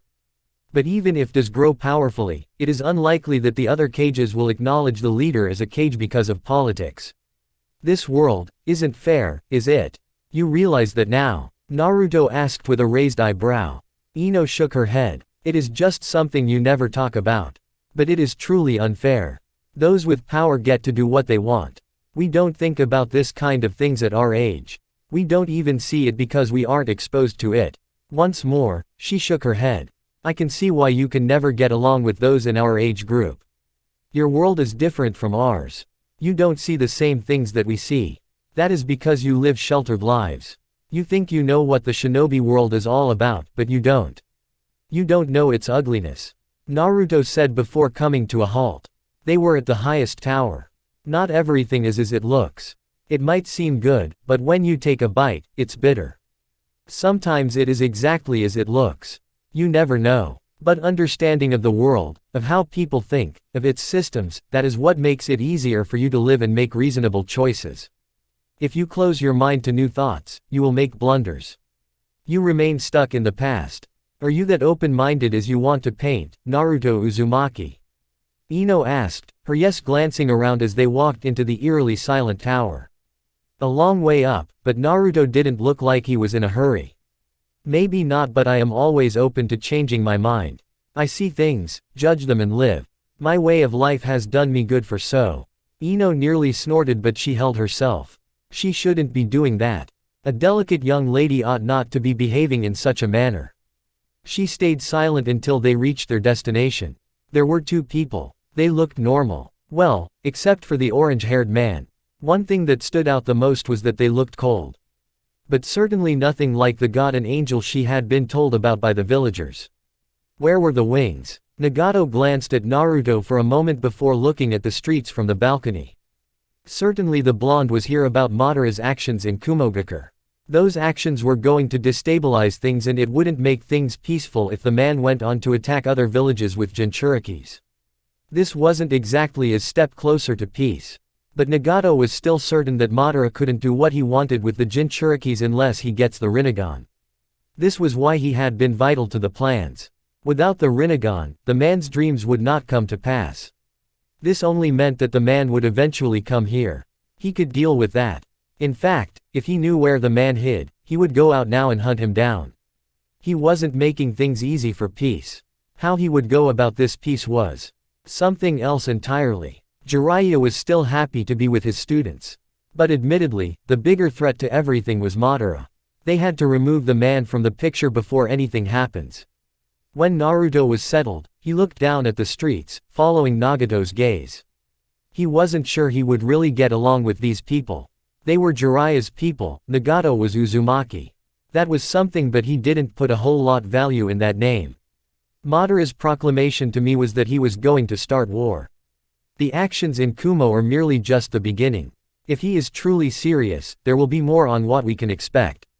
If, Conan asked with a raised eyebrow. There shouldn't be a question of, if, when it concerned the man. They had to know he was going to do anything to destabilize the nations. Conan was sure of it. He wasn't the kind of person who was going to quit just like that. With how he hounded them, patient as he was since long ago, he wasn't simply going to stop with what he wanted to do. I misspoke, Naruto said with a slight shake of his head. He will continue to do things that are troublesome. But it isn't anything to worry about because it's not a situation that we cannot handle. For obvious reasons, we just have to kill him. Ino shivered. There was nothing but coldness in the atmosphere. All these people were like emotionless emos. It was disturbing. Not slightly, but very. She was uncomfortable being around here. Both these people still acted as if they couldn't even see if.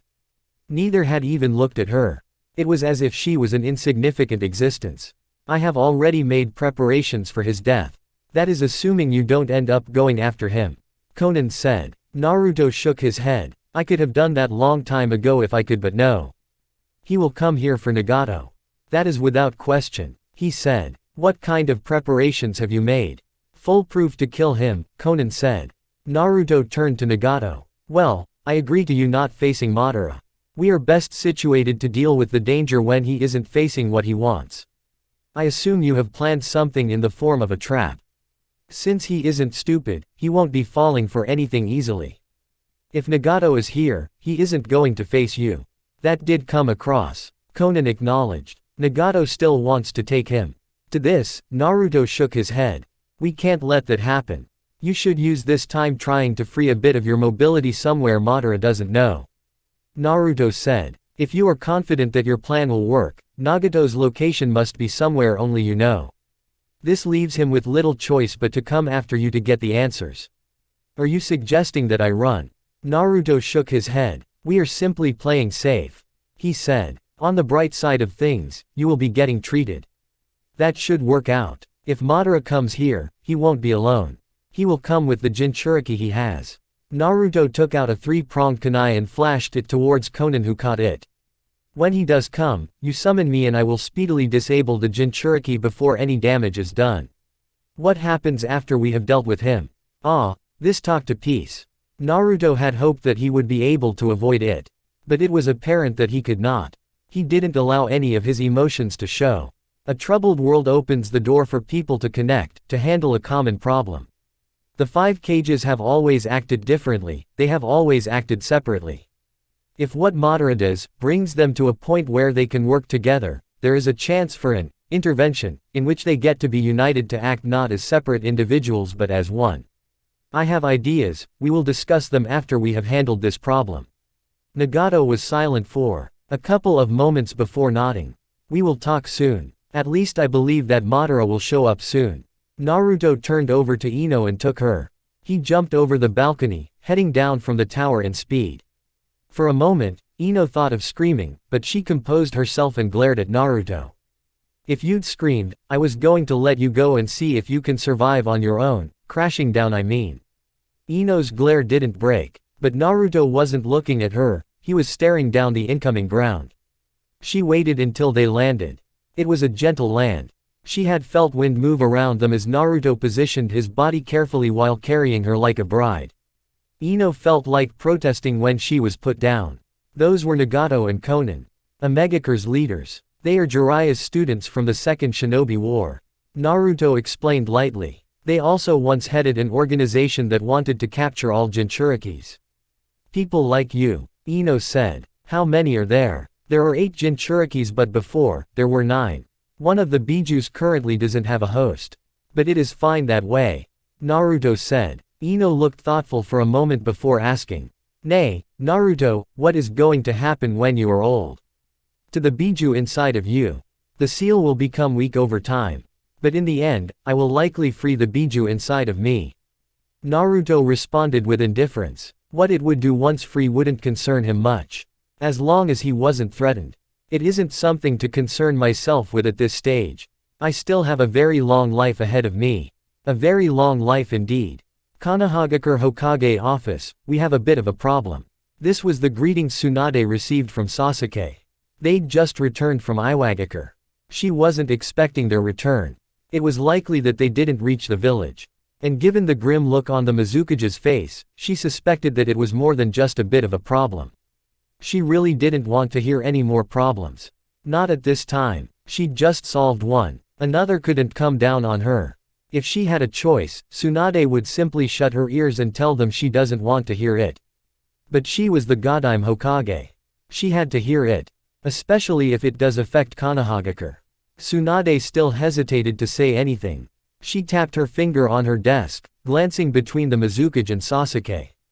The latter looked like he wanted to be somewhere. He seemed to be running out of patience with her silence. Finally, the Slug Princess opened her mouth and spoke. Her voice was very low. I assume so, she said. Did you even reach Iwagakure? Mei shook her head. We could not. We came across something unexpected that is gravely serious. Yeah, perhaps Konoha could weather the storm but Kiri was in a delicate position. She really didn't want to be faced with this kind of situation. It was bad for her. It was bad for her image and Kiri's image. It was going to cause some problem with people who were influential in her village. But she would have to deal with it. She had no other choice. She couldn't depend on anyone to deal with internal politics. But that was just internal matters. The serious problem that threatened her security and that of Kurigakure was that Iwa was mad. Iwa thought she had something to do with the death of their Tsuchikage, Onoki. It was a problem. They were going to make demands. Perhaps her head or they go to war. Mei couldn't do that to her village. She couldn't afford to lead her village into war. At the same time, dying for something she didn't wasn't ideal. She wasn't even thinking about it. She doubted her people would even allow it. Not to mention there was no guarantee that Iwa would stop after their demands were met. They were likely to make more demands. Thinking they could get away with it. It would be easy for them to do so, especially if they thought they were in a strong position to do so. Unexpected. Perhaps so. Sasuke said coldly. But someone certainly expected something to happen. Perhaps if Naruto had gone, this wouldn't have happened. Certainly, Naruto would have handled things differently. Then again, had it been Naruto, it might not have occurred exactly as it did with them. He told himself that he handled the situation in the best way possible. Tsunade looked at Sasuke for a moment before looking back at Mei. Just tell me what happened. On our way, there was a soft attack by Madara. He said some things and we decided to hurry to Iwa, but minutes later, he appeared before us, carrying Onoki's body, hundreds of Iwagakure shinobi chasing after him. He threw the body towards us and told us we could explain what happened. He told us they had seen Sasuke taking their Tsuchikage. When he disappeared, the Iwa group appeared and found us with their Tsuchikage. We had to flee. What? It came. Tsunade bit her lip and slammed her fist on her desk, nearly shattering it. She held herself from any other action or screaming contest. Iwagakure believes that both Sasuke and killed Onoki, their Tsuchikage. Mei finally stated without emotion. Tsunade stared, speechless for a second. Once she found her speech, she cursed loudly. It was unbecoming of her, but it couldn't be helped. This was trouble. This could spell war. There was no doubt about that. Iwa was going to come after them and they would be demanding blood. Tsunade wasn't going to be surprised if they demanded Sasuke's head. For Mei, they would also demand her head. That would not be it, of course. No, it would just be the opening round. She couldn't have that kind of situation. Not at this time. She wasn't going to sacrifice Sasuke. She was certain that he wouldn't accept it either.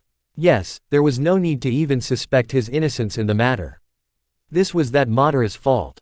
He had planned this. It was another of his effort to start a war. Tsunade breathed in and out a couple of times to calm her nerves. She didn't want another Kumogakure situation. She knew the incident with the Hyuga. She wasn't going to act like her sensei. She needed to find a way to solve the issue. She had to solve it without igniting a war, but how did she prove that they had nothing to do with it? It wasn't like Kumo. They had seen Sasuke and wouldn't believe her word. You can leave, Sasuke. Tsunade said to the young Uchiha. Sasuke didn't linger around much. He didn't even say anything to both Tsunade and the Mizukage, he merely nodded and stalked away from the office. Once he was gone, Tsunade sighed deeply. She was conflicted but had to face the situation head-on. I was here. He departed earlier. It was about our apparent connection to the person who took his Jinchuriki. I managed to avoid a bloody situation with him and we have resolved to work together. But I did promise him that I would bring him his Jinchuriki. I thought now we would only have to worry about hunting down Madara. It seems not. Iwagakure and Konoha don't have the greatest history. They won't question our motives or anything. They will just be quick to believe things as they are and demand things from us. Of course, we will try to work through things peacefully, but I will not be bending over things I did not do. I am sorry Onoki is gone, but we will not bow down to pressure. We are still in a strong position. You don't think they will declare war? They might, but whether it will be fought or not is another matter. We have allies and are still the strongest village. If Iwa declares war on you, it declares war on us. We are together in this situation. We have Suna with us. Unless they have lost it, they cannot seek to fight us in an all-out battle. They would be slaughtered. I want to avoid that nevertheless. Kumo isn't likely to join. They don't have an issue with us. The only positive here was that Tsunade had said they were in this situation together. At least she has an ally. A powerful ally. She wasn't alone. Kurigakure wasn't alone in this mess. This was only going to deepen her relationship with the Hidden Leaf. Perhaps she would even form an alliance with the Sand. In this mess, she was gaining allies yet still making enemies. It was something, wasn't it? We are together but it doesn't solve the issue at hand. Mei stressed those words. Tsunade nodded in agreement. No, it doesn't. Even if we do avoid war, the problem will still be there and it won't stop Iwagakure from taking underhanded measures like assassination attempts. Those would be problematic. Yes. We just have to deal with the situation quickly. For now, if they are thoughtful, they won't do anything ridiculous. We have to use this opportunity to come up with a way to prove our innocence.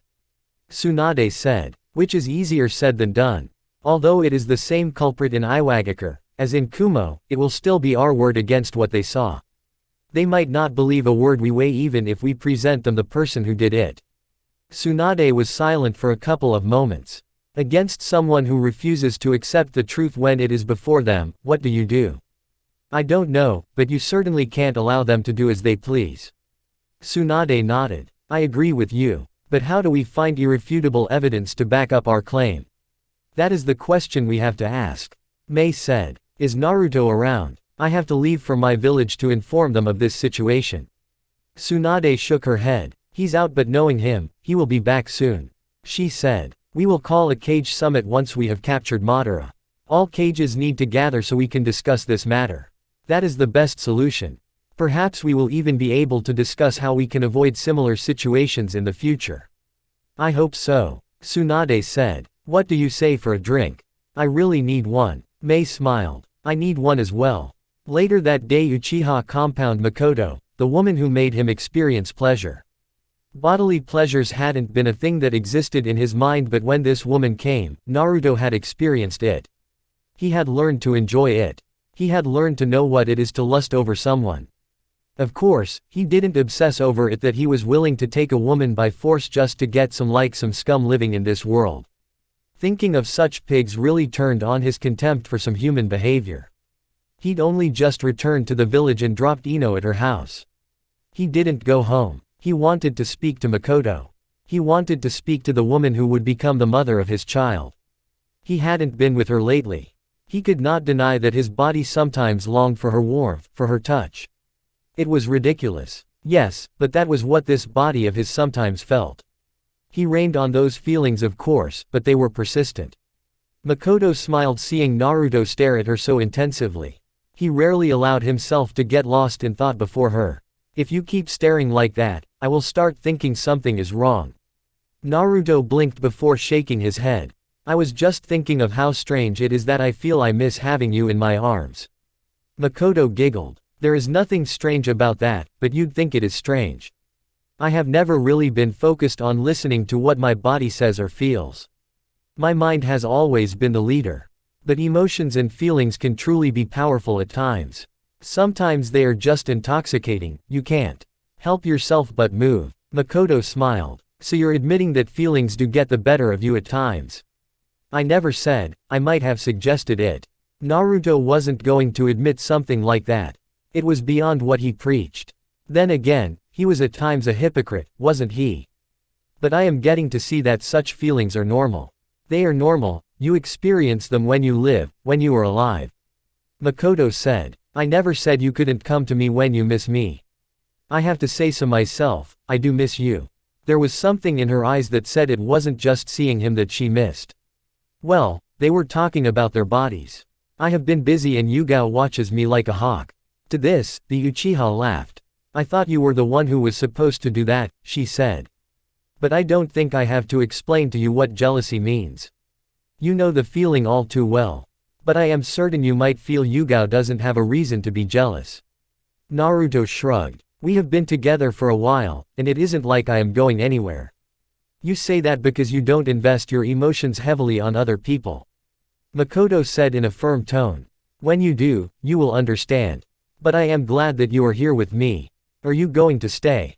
Naruto shook his head. I am timing dinner as things stand. We always have dinner at same time every day. My mother is conscious about that. Makoto frowned. I was thinking that perhaps you'd stay. You have the comfort of Yugao, I don't have anyone. Naruto almost said she had Sasuke, but the Uchiha wasn't like that with his mother, and he kind of assumed what she meant by those words. Does it mean my mother also gets lonely? Makoto blinked. I didn't think you'd think like that when it comes to your mother. I'm just curious. Who knows? She never says anything to me. Makoto said. She wasn't going to speak her thoughts about the matter. Not to Naruto. You really have been busy, haven't you? Naruto nodded. I am planning to leave Konoha duties. You know, I have your kids to train, my clan to look after. And I have to think about you. I can't neglect you. Once the child is born, I have to be by your side. He just had to make sure he had things completed, or he had people in the right positions to move for him when he has to take on those roles. It would be soon. Once Madara was dead, things would clear up. He would be free. He wouldn't have to worry about a person who could threaten his family. Makoto smiled happily. She was ecstatic. Speaking of which, there is something I wanted to talk to you about. What? Once our child is born, you will have to decide where you spend your time the most. It will be problematic to those around you. I was thinking that I could move in with you. The child is yours. Your mother will want to be close to it, and I think it will be good for you to be able to see and hold your child any moment you want. I haven't spoken to anyone about this, but I think it will be a good option. Naruto looked thoughtful for a moment. It is reasonable. I don't have any objections. Makoto smiled. I thought as much. She said. We will talk more about it once the child is born. In the meantime, I have to give Sasuke as much duties as I can so that he can be prepared when I leave. It won't be permanent. Why can't it be? The child will need its mother close. That is something we will think about when the time comes. Naruto nodded. You know, but Sasuke will marry one day. The blonde shook his head. How is your relationship with other clan heads going? Getting better. I don't have enemies. Makoto said, thinking of entering the fray soon. I don't know. We will have to work out things at the compound and finish how we are going to restore the clan. You are the only male in the clan, it is your duty. Makoto said, you'll have to have many kids. To ensure that the Uzumaki blood doesn't die out, you'll have to have kids with Karen. That is the only way. For someone who wants to restore a clan, that is the only acceptable way to do things. On the bright side of things, you already have one. Naruto frowned. He had thought this would be the case. But Karen was going to be difficult. She sure as hell didn't care about clan politics. But he had to do it. Naruto would find a way to do things. Who knows, if he was able to do it, he could end up taking them back to Uzu to restart once more. I have considered this, Naruto said in thought. But let us see how it goes with our child first before anything else. I want to see if I can really be a father. I am sure you will be a good father. Makoto said firmly. She then smiled slyly. Who knows, if my womb still allows me, we can have another one. Naruto stared at the woman for a long minute, trying to see if she was serious or not. Answer didn't particularly please him. Where is Sasuke? Sleeping. Makoto said. Something happened today, and when he came back, he went on to destroy things at the Forest of Death. Came back drained. Naruto nodded. I will return later. Tell him I wish to speak to him. Naruto stood up. If you want to join me, we can go together. I'd love to that, but I can't leave Sasuke as things are. You are coming back, leave some room, we'll eat something together. Naruto merely nodded before disappearing in a flash. Uzumaki compound dinner had been silent but enjoyable, as it was always. It had just been him, mother and Karen. Just the three of them with Uzumaki blood running wild within them. Once done, Karen had washed her plate and then disappeared quickly. The peace had been pleasant. It wasn't to say it wasn't when Yugao was present. The Anbu added another dynamic to the family. She was also part of the family, but according to his mother, was becoming a bit scarce. It was something that would need for them to get used to. Yugao wasn't always going to be around. She had returned to her job. Her Anbu duties. It was going to take much of her time. Naruto wasn't complaining that she wasn't around this night. It would have been a bother trying to explain to her that he was going to sleep in the Uchiha compound for the night. With Karen gone, it was just Naruto and his mother. The woman was rather quiet. It was a bit odd. But Naruto didn't question it. He was also silent, trying to figure out a way to tell her that he was going to leave for the night. Naruto. The blonde looked up to his mother, she was staring at him. Hinata was here in the morning. She dropped an invite from the Hyuga clan. Hiashi wants to speak with you. Naruto raised an eyebrow. He was surprised. The man was the one who didn't want to talk to him and had nearly been dragged into a smearing campaign against him by the Sandame's old advisors. The fools believed that he was too dangerous to be left alone. A mad campaign would force him off the streets and led him into the cold embrace of Konoha's dark arts.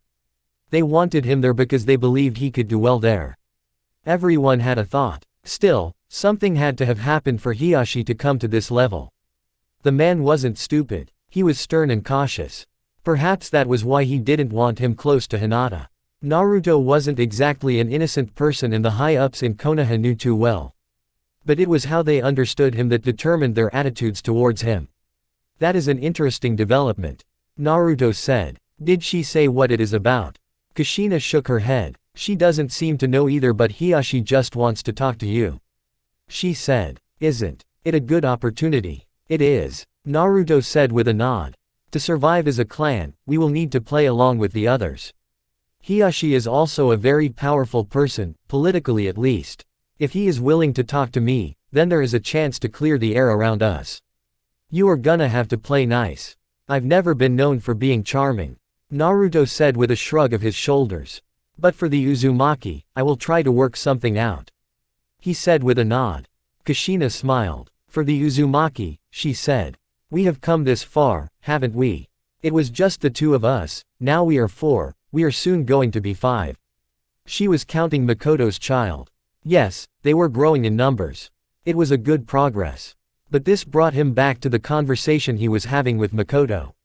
Mother, you do understand what I have to do if I am going to restore the clan, right?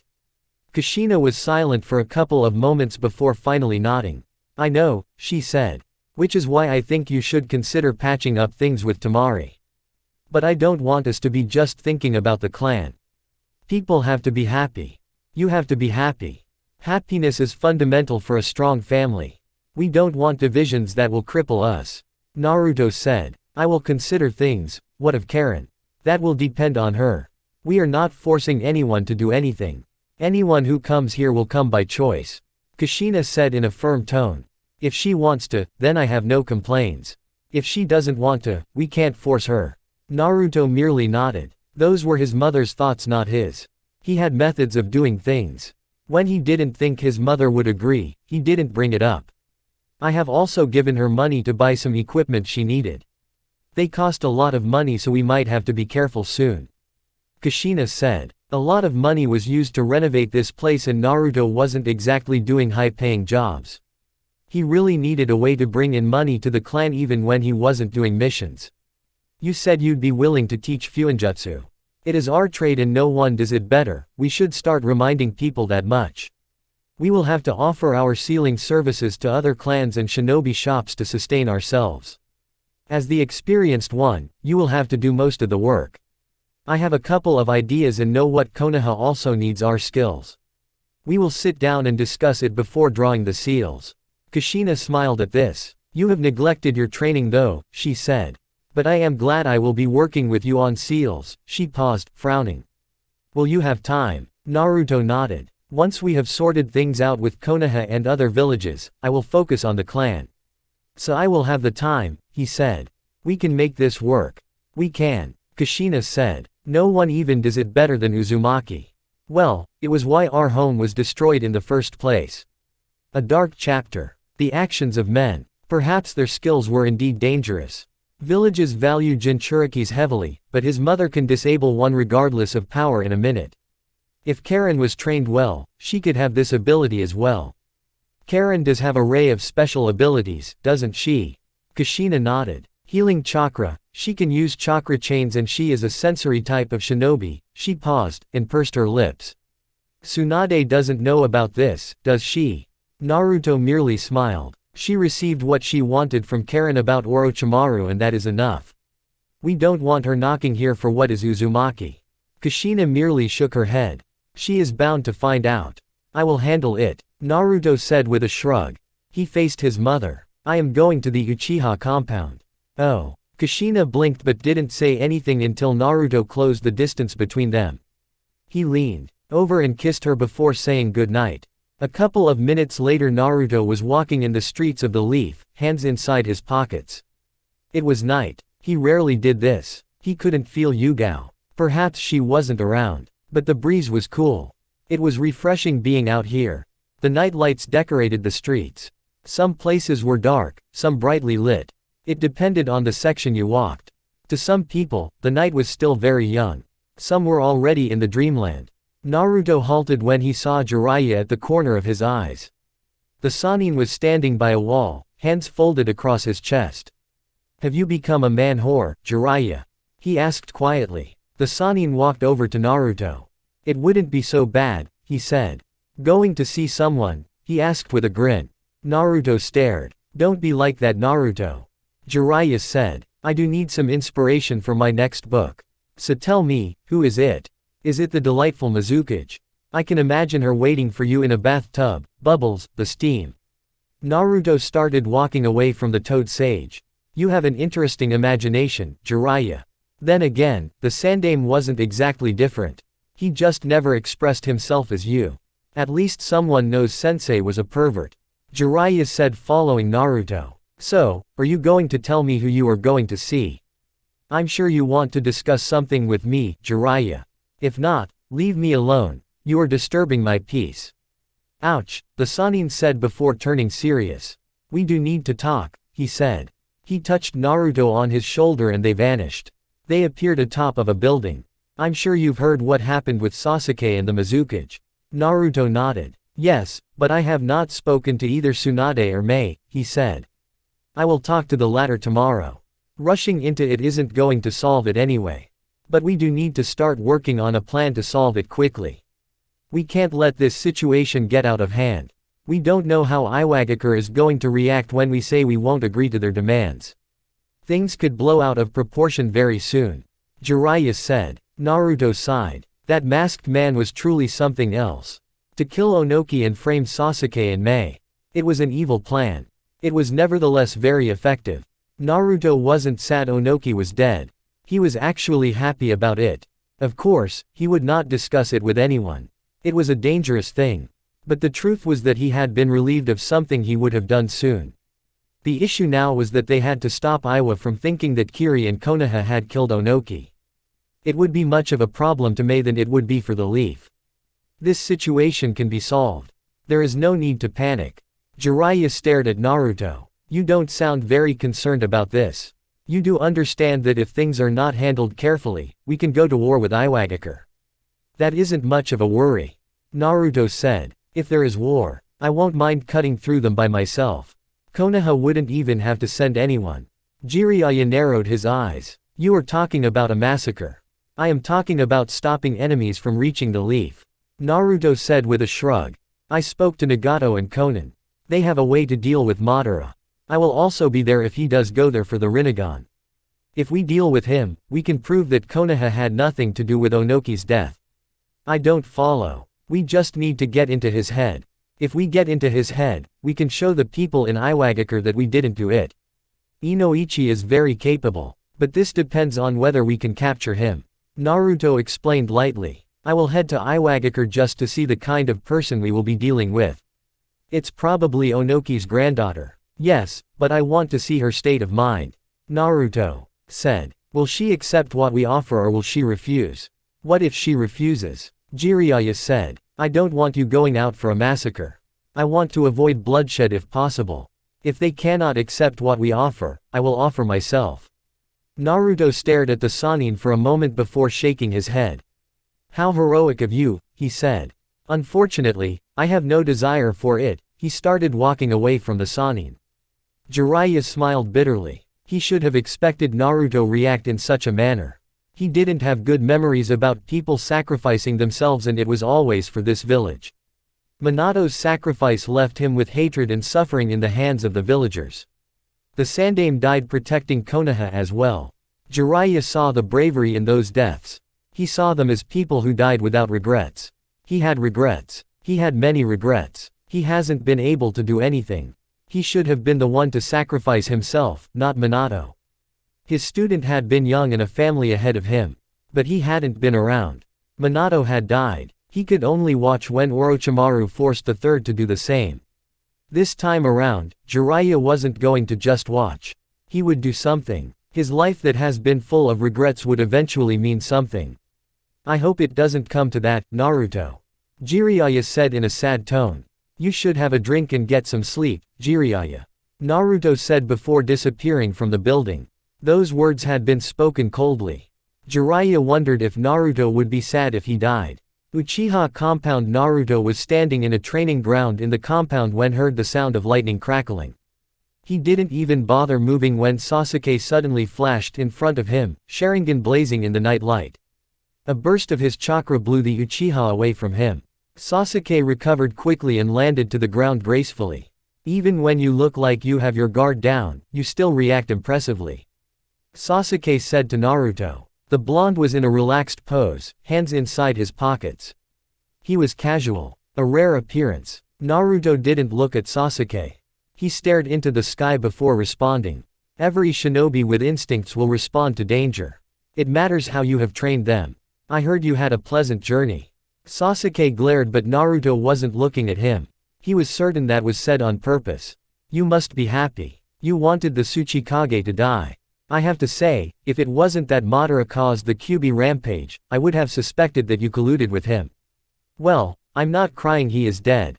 Naruto said. He didn't respond to the other nonsense the Uchiha had spoken. We are going to sacrifice you to stop a war from occurring.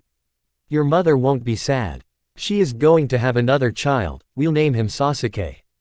You have to be kidding me. Sasuke shouted. Who said I was going to agree with that? Your reactions are always over the top. Naruto said. He glanced at the Uchiha with an expressionless mask. Yes, I'm kidding you, he looked back into the heavens. You'd rather let loose in a battlefield, right? Do you even have to ask? No, I would do the same. Naruto said. You are not supposed to leave the village until this matter is handled. I suggest you focus on working with clan matters. Familiarize yourself with the laws. If you don't feel you can sit for it, you can get people to do the admin duties for you. You'll only handle the decision-making on important things and sensitive matters. What are you going to do about Madara? Kill him obviously. Naruto said before disappearing. With Makoto smiled seeing Naruto walk into her room. I thought you were going to ditch me, she said. And I had prepared some snacks for you. Since we have the whole night, thought we might need them because I want to talk to you until sleep consumes me. Naruto blinked. That sounds like there will be some talking, he said. Chapter 40. Kindness wasn't Naruto's greatest virtues. He understood how things worked in this world. He understood what he needed to do in order to survive. People expected you to be kind, gentle and caring. That was indeed human nature. But so many times humans act like devils. Himself included. Then again, Naruto has never feigned being a kind person. He was who he was and he was unapologetic about it. He had his movements. He had his reasons for doing things. No one would understand them. No one would know about them. Some things were better left secret. Konoha would never know that Itachi was actually a good person. They would never know that he probably loved the leaf more than they did. Secrets could be hidden in this world. There was no rule or a saying that says nothing can be hidden forever. Maybe a few would know, but it would never become a public story. Naruto would have his secrets and he would die with them. Even though he spoke about trust with Tsunade, he could never be fully honest with her.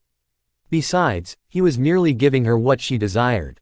What these people desired. As long as it got them off his back and increased his standing, Naruto would continue to fight for Konoha. Of course, if things came to it, he could always pack his bag and make a run for it. Suna or Uzu would do. He was fully capable of protecting his family from threats that may arise. That aside, he would try to retrieve the Sanbi and leave it near the island of Uzu. It would be extra protection. One that was necessary. These people thought because Makoto was carrying his child, he could not leave if he so wished. Oh, Naruto could leave. If Makoto was willing to live in the compound with him, she would be willing to abandon Konoha along with him. His mother was the only problem. But not the biggest problem. She could be convinced. Naruto, Kyuubi called the blonde. Within seconds, Naruto found himself staring at the nine-tailed Biju. He rarely made visits these days. It wasn't important. He didn't need to come here to offer his greetings to his prisoner. But this prisoner was perhaps the one who knew him best. His most inner thoughts and desires. It is rather rare of you to call me. Naruto said to the Kyuubi. Is there a problem? Kurama didn't like Naruto but he didn't hate him either. They had one thing in common, they disliked humans. It was ironic. He knew. But he would never point it out to the blonde. Naruto was already aware of it after all. This human wasn't stupid. He was frighteningly genius. There is no problem but you are getting darker and darker. Kyuubi said. Naruto stared. I have always been like this. I just suppressed the thoughts to do lighter things. People like you better when you think like them and act like them. Blending in. Kurama was amused. To blend in like he was human. But Naruto was human. There was just a time he saw people as nothing more than monies. It is difficult to live amongst humans when they do not trust you. Naruto explained with a shrug. I had to play my part. But things are dangerous. There is a plan that must be set in motion. Kindness will not stop a war. You were very excited when you spoke of blood. Kurama, I'm certain you already imagined slaughtering people in the name of stopping a war and defending Konoha. You always need a reason to justify killing people after all. Are you concerned that your bloodlust will overtake you that you wish to release it? I've always seen how you fight. You act like you hate it but really, you just don't want other people to see how you enjoy cutting down humans. You've never cared for them anyway. Why did you call me here, Kyuubi?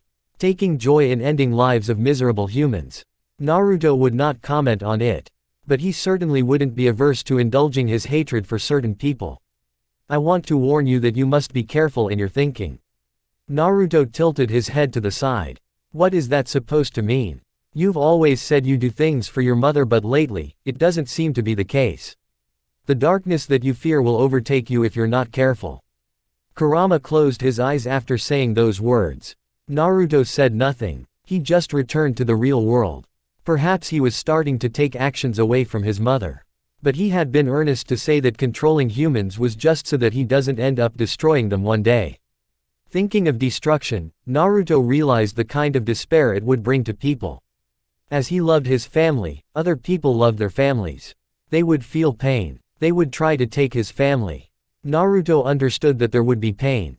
But he'd never experienced despair, the pain of losing someone he loved dearly. He truly hoped he did not get to experience that kind of pain. He would not be able to deal with it well. The hypocrisy, it was clearly evident. But Naruto had never denied that he wasn't a hypocrite.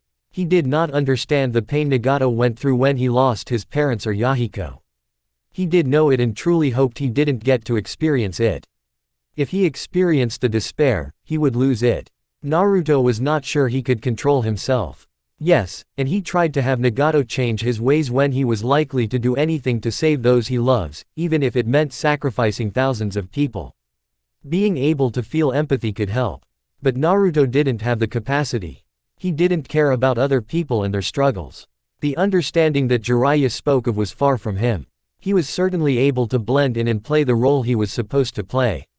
But there would always be no emotion attached. What is the occasion? Mei said to Naruto. The blonde was standing atop of the Hokage monument but that wasn't what got Mei's attention, it was the noble clothing that made her raise an eyebrow. They were supposed to leave for Kiri. Naruto had said he would meet her here. She had agreed. They had yet to speak about what happened in Iwagakure. She was hoping that they could talk about it. They had too. When the Mizukage stopped by his left hand, Naruto glanced at her through the corner of his eyes. I was attending a meeting with a clan head. Appearances do mean a lot when playing politics. Mei realized. The tone was cold. There wasn't even a hint of emotion in his voice. She glanced at him, trying to see the expression on his face, but she couldn't see it. She looked down on the peaceful village. The view was honestly lovely. Must be breathtaking at night. I wasn't aware you played inner politics. Mei said. Naruto shrugged. I wasn't planning to play but some influential people have a problem with me, so I couldn't ignore it, lest it creates a problem that would leave me without any choice but to take drastic actions. And would those be? Who knows? It depends on the time and circumstances. Nothing is ever sure in this world. Being a cage, you already know that. Naruto said calmly. That is true, but it is unsurprising that some people would have a problem with you. You are not exactly open. Mei said. She could only assume the problem was that they didn't trust him. From what she has seen, he didn't exactly flaunt his non-existing loyalty towards the Hidden Leaf. People in power would be worried.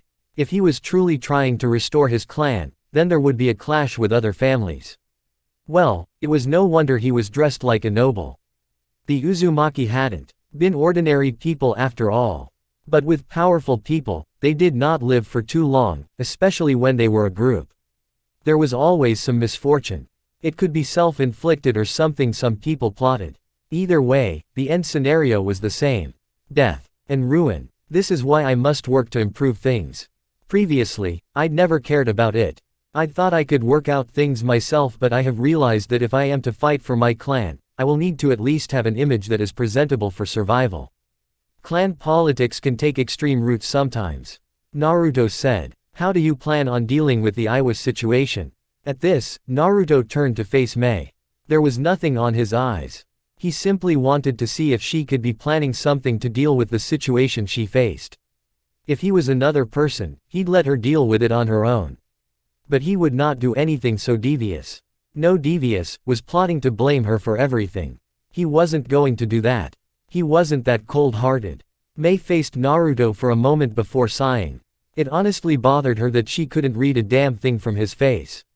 She didn't know what he was thinking. She couldn't even make a guess because he wasn't even giving any hints. I have been accused of killing the Sandaime Tsuchikage. Mei said a bit coldly. Ao was going to blame her association with Naruto. Almost everyone was going to blame this relationship. Ultimately, the village was in danger. She had placed Kiri in danger and she would not blame anyone for it. It was her who was seen by the hidden stone. Naruto hadn't been anywhere near the village. But the people at home would put pressure on her. Iwagakure might not attack Konoha, but it was sure as hell capable of attacking Kurigakure.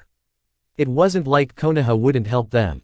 But help couldn't always come and she could not depend on another village for protection. Kiri was capable of defending itself. People had gone on to destroy the Uzumaki. An ally of Konoha. An ally of the founding clan. Konoha hadn't been able to do anything. It might not be able to do something even in this case. Anything was possible. Konoha didn't even have ships. If Iwa managed to get into the sea, Konoha wouldn't be able to do anything. It was a difficult situation. But she had to find a way out. For her survival. For Kiri's future. Defending herself wasn't the only option she had. She still needed to prove that she hadn't killed Onoki. Her word would not mean anything to people clouded by anger and grief. But she had to try. She couldn't leave. It was or Kiri would never be safe. That is a serious crime. Naruto said. I'm certain Iwagakure will make noise everywhere. A difficult situation to be.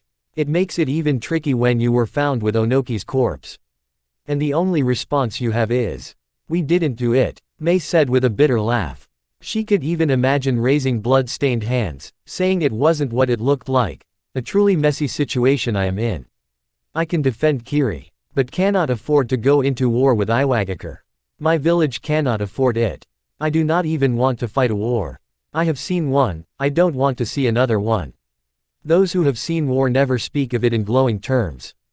It was dread and despair, a battlefield that only breeds hatred. Itachi had been sickened by it. The war was what turned him into the kind of person he was. Naruto didn't know, but he could see images of people killing each other. Blood being shed, the landscape being changed as titans clash. There was no one now who could force maps to be redrawn, but the past monsters had such power. It is unlikely that we will see another war, Naruto managed to say. Iwagakure will be in a difficult position to attack either Konoha or Kiri. Unless they are fully certain that Konoha won't do anything, they won't dare do anything outrageous. Likely. I have thought of, but even if Iwagakure won't be able to do anything, it doesn't solve the problem. I will still be someone who killed their Tsuchikage. Mei said. Stopping Iwa doesn't solve anything. It did not. The main problem wasn't that Iwagakure was threatening to attack Kurigakure or Konohagakure, it was that they believed that Mei and Sasuke were the ones who killed Onoki. If this misunderstanding wasn't solved, there would always be tension between the villages and Iwa. The stone may not be able to launch war, but it would certainly resort to assassination attempts. It was currently demanding the heads of both Mei and Sasuke. It wasn't going to get either, so it would try other means to get them. Solving the misunderstanding wasn't something that could be dealt with easily, but he had a plan. It just had to be executed. If it was executed, then there would be a way to solve the issue. Kiri could just refuse to believe the evidence. But if it comes to that, Naruto wouldn't play nice. If they insist on their demands after being shown evidence that both Konoha and Kiri were not responsible, then reasoning with such people was out of the question. Maybe some people would be willing to beg, but Naruto would not beg anyone to accept the truth. You either accepted the truth or you rejected it. But this would mean choosing to believe an illusion. Ridiculous. People always needed someone to blame for their problems. People can ignore the truth and take on lies just to soothe their souls. Iwa could be willing to ignore facts for the sake of finding someone to exact their justice. If Obito was killed, who could they beat to let out their frustrations? Konoha. If it does turn out that the masked Madara had been a leaf shinobi, they will do what they think is right. Blame the leaf. I have a plan, Naruto said to the Mizukage. The key to it is catching Madara. If that happens, Konoha also rids itself of any doubts the Raikage may have. If things work out accordingly, he gets to know that the leaf truly had nothing to do with the capture of his Jinchurikis. What is the plan, really, Naruto? Mei asked quietly. I need something that can give me a peace of mind. For a moment, Naruto considered saying that she would have to pay for his involvement. But friends were better off made through trust than a price. If someone comes with a better offer, they stab you in the back. Loyalty from the heart was better than illusions and manipulation. Danzo did well by training his dogs at a young age. They only view the world according to the scriptures he wrote for them. I have already discussed it with Tsunade. It entails catching Madara and then looking into his memories. Konoha has skilled people who can see the memories of the dead. Each cage can be showed what happened and they can see the truth from their own eyes. Naruto explained lightly. Memories do not lie after all, now do they? Mei was silent. Kiri didn't have skilled people in that department, but they had people. Yet, this all depended on them getting the mind of Madara. If he destroys his mind in his death, all was lost unless there was a backup plan. She was dealing with Naruto, so there was obviously that. If that fails, you will use either me or Sasuke, isn't it? Naruto nodded. But I prefer not to get into your head. Of course it happens, we will have to ensure that memories viewed are only those that people need to see. We don't need people to see embarrassing things you do when you are alone. Mei smiled. It was a sly smile. Oh, what is that I do when I'm alone? Aren't you going to tell me? Mei shook her head. You can take peek if you want to. If you stay over tonight, I will keep the curtains to my room open to make it easier for you. Jiraiya would gladly take that offer. Naruto had other things to do. Besides, he wasn't a perverted teenager. That does sound enticing, but I will not let you tempt me. Naruto said. You have your village secrets and the like. So we will have to be careful. Since you are a cage, you surely have methods to keep your mind safe. Mei nodded. I'm certain your locks are impenetrable. I offer no comment, but my mind is something no one should see. No one. Not even his mother. He would make sure his mind dies with the end of his life. Given how people view him, it wouldn't be unthinkable to assume that upon his death, people who rush to extract the information he has. They knew he had plenty. That makes me curious. Dangerously so, Mei said. Because you know certain parts of me. But I like to say that in some things, we are better of ignorant. Naruto explained lightly. Let me take you home. I have to go to Iwagakure and see what I am dealing with before any action is taken. You're not afraid of going there. Why should I be afraid? Mei looked at him as if he was crazy. He was Naruto Uzumaki, a Jinchuriki of the Kyuubi and the son of Konoha's Yellow Flash. He was also a user of the jutsu that made his father famous. Of course they would try to capture him if he went there alone. Yet, he was willing to walk into the lion's den, alone. How much did he trust in his abilities to defend himself against an entire village? Are you serious, Naruto? To be quite honest with you, Mei, there is no human that makes me nervous about facing them. Of course I will be cautious, but even if it is hundreds and thousands, I have no fear. I do not fear battle, although I often choose to avoid it when unnecessary. This seriously took Mei back to the question she had asked Sasuke about who was the strongest between the two. She already knew that Naruto was strong, but she has never been able to measure it because he never showed it. She had seen what Sasuke has. It made her realize that Konoha wasn't short of exceptional shinobi. But this one before her, without even a bloodline, was truly something else. What are you going to say there? Just test the waters. There will be talks. I will write to you after I have spoken to them. Naruto said. Perhaps I might end up looking through your wind when I bring the message. I thought you said you didn't want to be tempted. Naruto nodded. Because if you tempt me, I might not be able to help myself. I might jump through the window. Apparently, you sometimes can't control what your body desires. I'm surprised you'd share that with me. Naruto shrugged. You have already seen me vulnerable, what could be worse? Tsunagakure Gaara stared at the message from Konoha with an expressionless mask on his face. Couldn't they just enjoy peace without any trouble? Problems were there. People were not perfect. There would always be conflicts. This was understandable. Gaara could understand when people have disagreements. They thought differently. Opinions wouldn't always be the same. And that was owed to their uniqueness. But battles that lead to deaths were something else. They were the kind that made this world unstable. This report could turn things upside down. It could make things difficult. They were already dealing with the fact that Kumo had been attacked and its Jinchuriki taken, but now this. The death of the Sandaime Tsuchikage wasn't a small matter. It was worse than what happened to the Cloud. Iwagakure would not lie low about this. They would do something to get their revenge. Their justice. At this stage, a cage summit would have to be called. The cages had to sit and discuss things. Before matters get out of hand and they find themselves fighting an unnecessary war. Gaara certainly hoped that things didn't get any worse than this. He hoped nothing happens. Because if it does, this fragile peace would not last longer. War would be upon them and people would die. The deaths would be unnecessary, but it was war. There were no innocents. You were either foe and friend. It was always kill or be killed. People do say there is no kindness in war. You had to be cold to survive. Gaara didn't want to grace such a battlefield. He didn't want to send his shinobi to their deaths. He didn't want to experience the battlefield. He wanted to continue living in peace. No problem with other villages. Working as best as he could to ensure that his village didn't suffer in any way. If you keep it like that, you'll keep people away. Temari said as she walked into Gaara's office. Still mulling on Konoha's message. Its implications really. Gaara said. That is the worry. Temari eyed her brother, trying to figure out what was inside his head. She could not. Like always, her brother was truly unreadable when he didn't want you to read him. There is always something when Konoha is involved.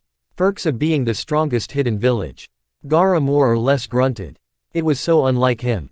But he didn't dwell on it. The village also produces fine shinobi. Temari said. At least Naruto isn't involved in this one. It would have been a shame if he had been. Why? Gaara asked with a raised brow. I was thinking it would have been better if it was him. He would work quickly to solve it. Just think about it, Gaara. Konoha has a history of hating Naruto. They have not forgotten. They know what they used to do.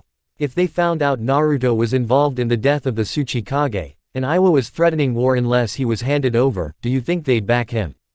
Gaara frowned. I didn't consider this. He said. When you say it that way, I have to reconsider things. But this is still a delicate matter. I am sure Konoha will be able to handle it. They have the minds and power behind them. Temari said. She wasn't too concerned about it. We don't have to get caught in the crossfire. Kiri and Konoha are working together. It should go well. If it doesn't, that will be a problem. Temari said with a shake of her head. I hope it doesn't come to that. We also have to worry about you. We don't know if that man will come here. Naruto said it was unlikely, but we do not live by Naruto's words. Besides, there is no sin in being cautious. Gaara nodded. It was always good to be on the safe side.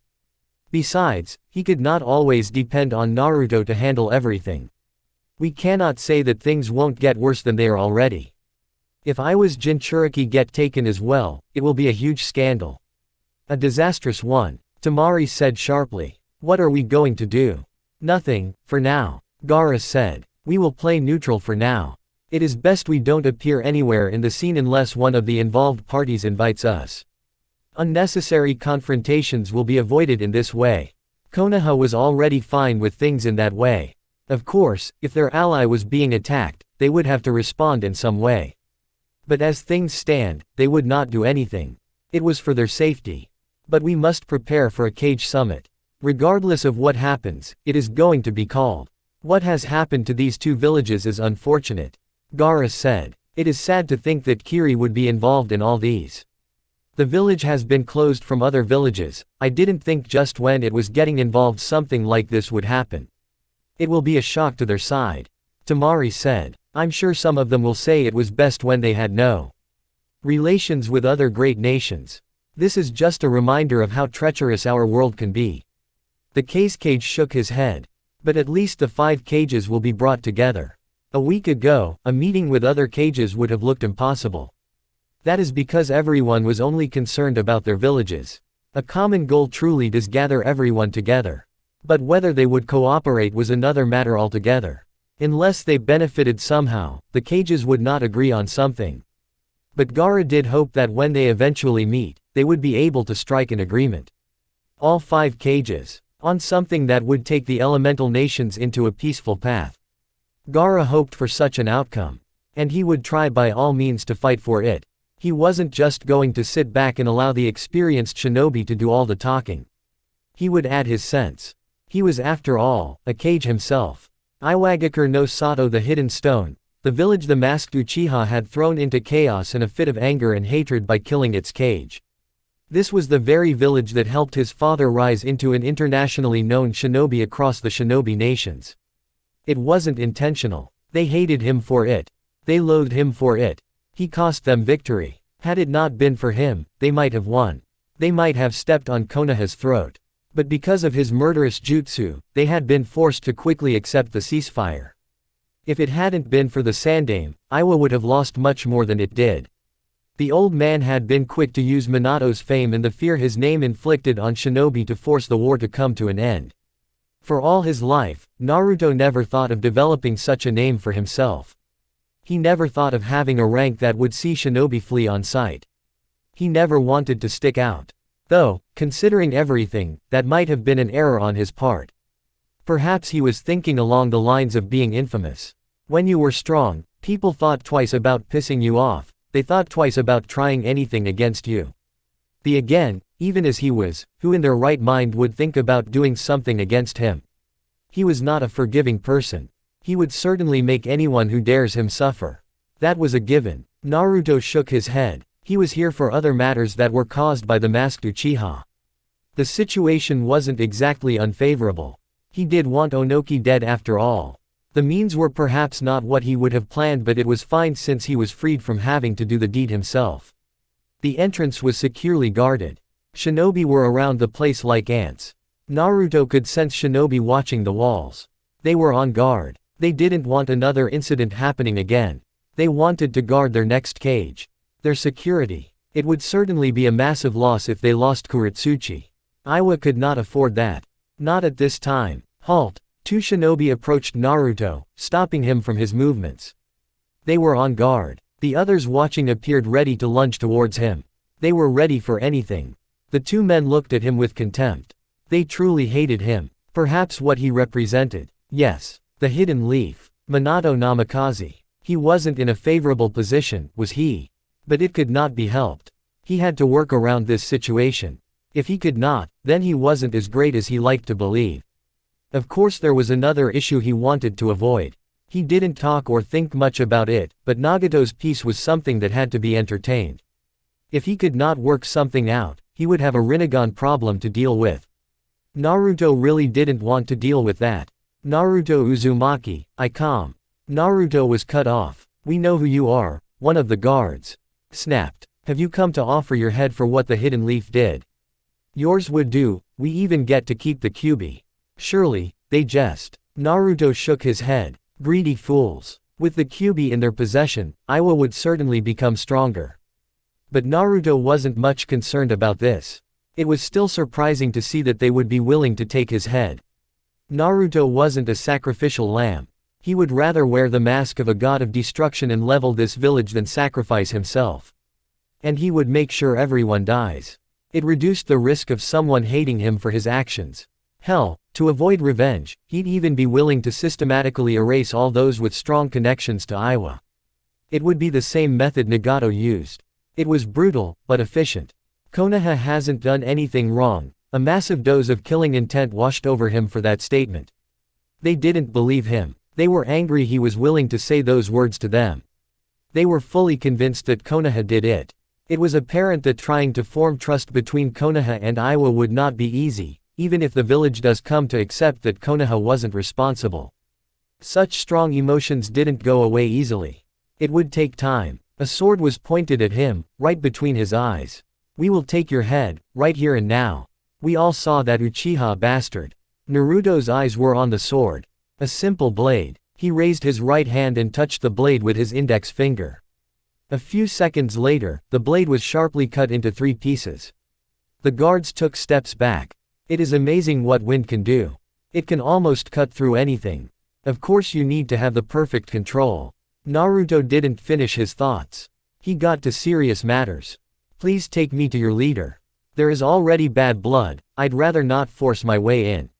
"You think you can?" A stupid question. It wasn't a matter of whether he thought he could do it. If he wanted, he could force his way. He just didn't want to do it because it would make things difficult. It would be irrational at this point. Luckily for Naruto, 2 more masked shinobi landed behind him. It was only for a second. They quickly fled, standing a distance back. There had been danger. Their instincts had kicked in. They hadn't moved because they saw anything. It was merely reflex. Naruto wasn't even looking at them. "I do apologize for that. I do not appreciate people sneaking in behind me like that," Naruto said, turning around to face the 2 masked men. "I assume you are here to take to your leader." They nodded. Naruto held up his hands. They moved closer and touched him before they disappeared in a flash. They appeared in a large office. The air was thick. He could feel glares. Murderous glares that threatened to mutilate him. Naruto faced Kuretsuchi. She was sitting behind a large table. A big man was standing beside her. He recognized the 2 as the best Aiwa had to offer. Kuretsuchi glared at Naruto. She wanted to relax, but she could not. She was still able to hold herself from attacking the blonde. She was angry. Justifiably so. But she would not be making any stupid decisions. Not when they could put Iwagakure in danger. Not when this village's very security was threatened. But she would not forgive what was done to her grandfather. She would not forget it. If Konoha resisted, she wouldn't do anything reckless. She would bide her time and one day, she would strike. Konoha would pay for its crimes. For now, there was this route to take. She could try to capture this person. Yes, and then demand Konoha send Sasuke in exchange for him. He was a Jinchuriki. Surely, they would be quick to beg her. This action wouldn't be anything reckless.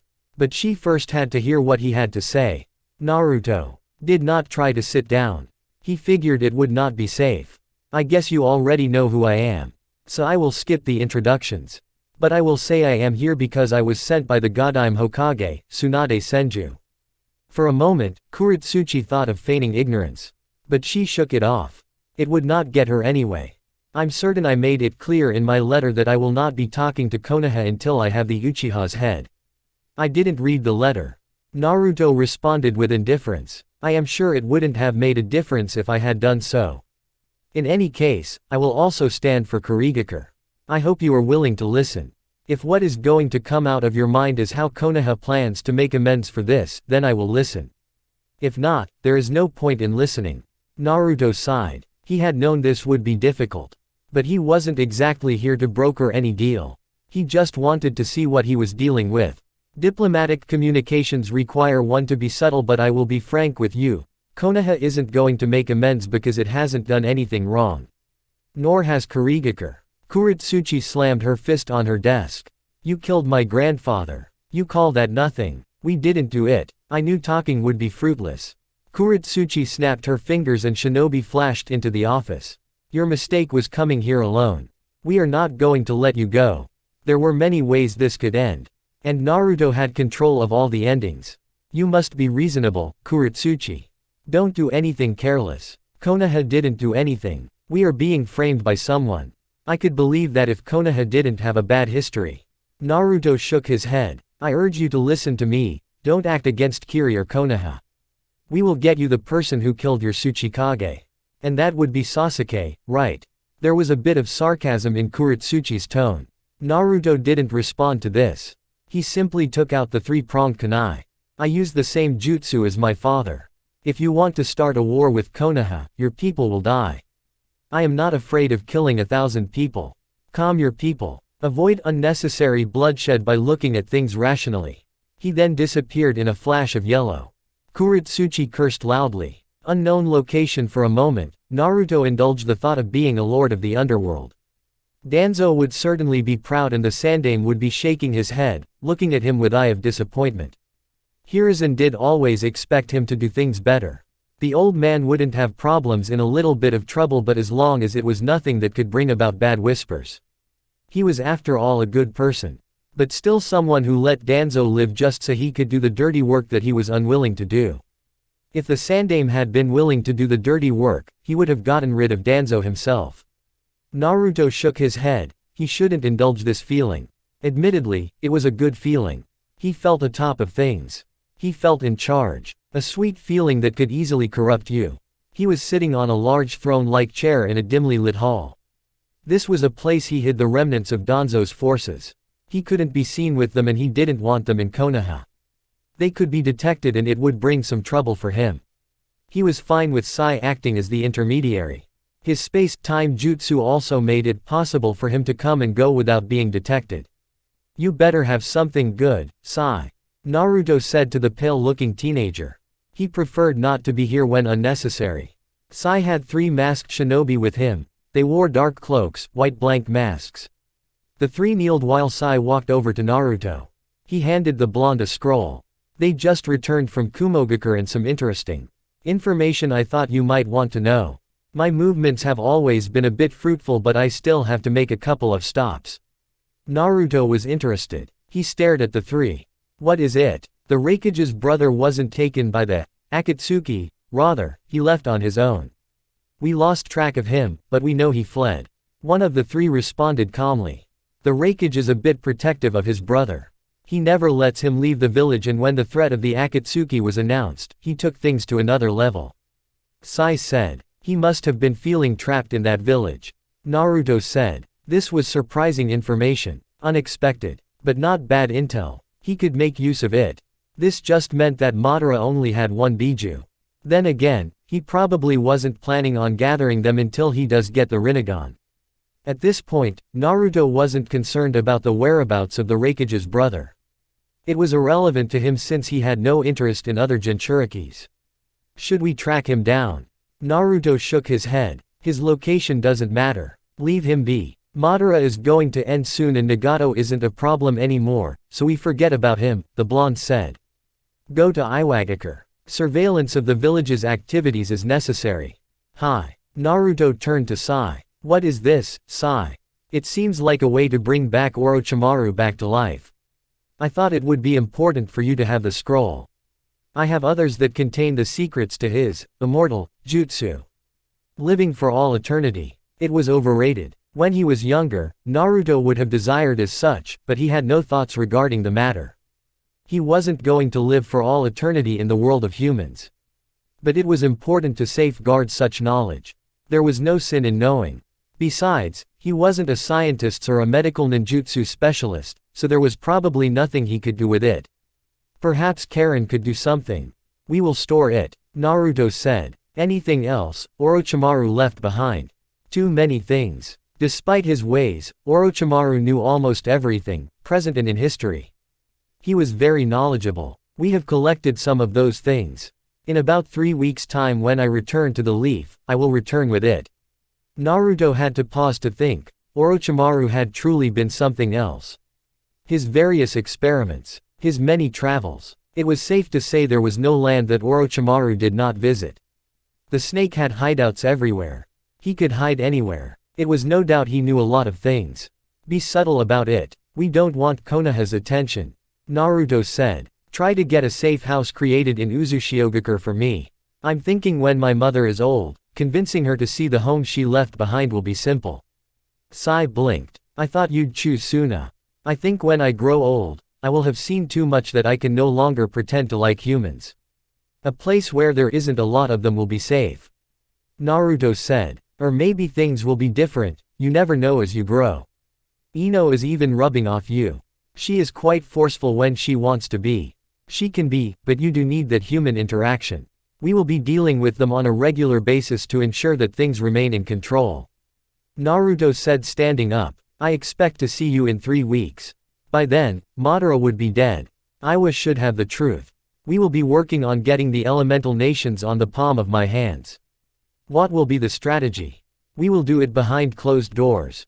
I cannot afford unnecessary attention. It will make things slightly complicated if we have people looking over my shoulder. You always move easier when people aren't looking at you. Naruto explained lightly. Perhaps Danzo was effective in his ways because he had little to worry about when making movements. That means you also have to wear a mask. Naruto nodded. He knew Sai didn't mean a literal mask. But it was necessary. He couldn't do things any other way. He never wanted the attention of humans to begin with. It did him no good. Besides, being around them was starting to dilute him a little. Yes, I will also quit most of my responsibilities to the Hidden Leaf. My work with my clan, the Uchiha, should give me the necessary cover. Sai looked thoughtful for a moment. He was allowed to have a mind of his own. But he never questioned things. He offered suggestions every now and then, but never outright questioned the effectiveness of Naruto's methods. The blonde knew what he was going. I assume me and the others will be very busy. Yes, Naruto said. If something happens that requires your attention, I will summon you. Hidden Leaf Tsunade stared at the bottle before her, unblinking. She was drinking a bit heavily today. Perhaps the situation called for it. But she was here, with her former teammate and someone she hardly settled with, but this was the person she shared a past with, Kushina. Her grandmother had been the reason Kushina was brought into Konoha, to be the next Jinchuriki of the Kyuubi, to be a sacrifice. Perhaps coming here had saved her life. This compound had once been full of many memories. Many of her childhood memories. A spoiled child she had been. Well, she blamed it on her grandfather. He even taught her gambling. Perhaps it was the fact that she learned from him that she was no good. He hadn't been good at it either. In these days, the compound had little life. She was never close to it. There were too many memories. The past she could not regain. The past she enjoyed and at times longed for. But it was still the past she could not relive. It was rather rare seeing Kushina drink. She wasn't that much of a drinker. Tsunade commended the woman. Had it been her, she would have drowned in her sorrows long time ago. Being a mother of Naruto was certainly not something easy. It was surely a pain. And a burden that very few could carry. She was the mother. Naturally, she was the only one who could carry it. I haven't seen you drink since Minato, Kushina. Jiraiya said. He was drinking at a good pace. So was Kushina. The Uzumaki was unlikely to be drunk at the end of all this. Tsunade would sleep here. She was drinking heavily. Perhaps it was the job that she left at the office that gave her too much stress. At this stage, Jiraiya wasn't concerned. He was just happy to be alive. To be sitting next to Kushina, and his dear princess. But he did have that feeling that his drink could be the last. He was willing to do anything for peace. Nagato would understand. He wanted to spend more time with them, but if he had to go to stop a war, then Jiraiya would do it. His sensei had done it. His student had done it. They had sacrificed themselves for this village. He would do the same if the chance represented itself. This time around, he would not be powerless to do anything. I'd stopped. Naruto was growing up and he wouldn't stay away from me. Kushina said calmly. But now he is always on the move. He isn't always around. I can indulge myself. Besides, you two came here to drag me into drinking. I just thought of good old times when Minato was still around. I just want to forget about my work. She truly blamed her sensei for making her come back to this village. Had it not been for him, she would have still been miserable, but not suffering like this. This job was going to kill her soon. I'm just a lonely woman who has nothing better to do. Kushina said bitterly. She was truly lonely when Naruto wasn't around, wasn't she? When he was still young, she had someone to comfort her. He shared her bed. He had comforted her. She had felt his warmth when she was miserable. Now he no longer came. It was fine. He was a man now. And she was his mother. Yet, she was still very lonely. Very miserable deep inside. Makoto's child will change things for her. She would have someone to love. Someone to play with. Someone to keep her company all the time.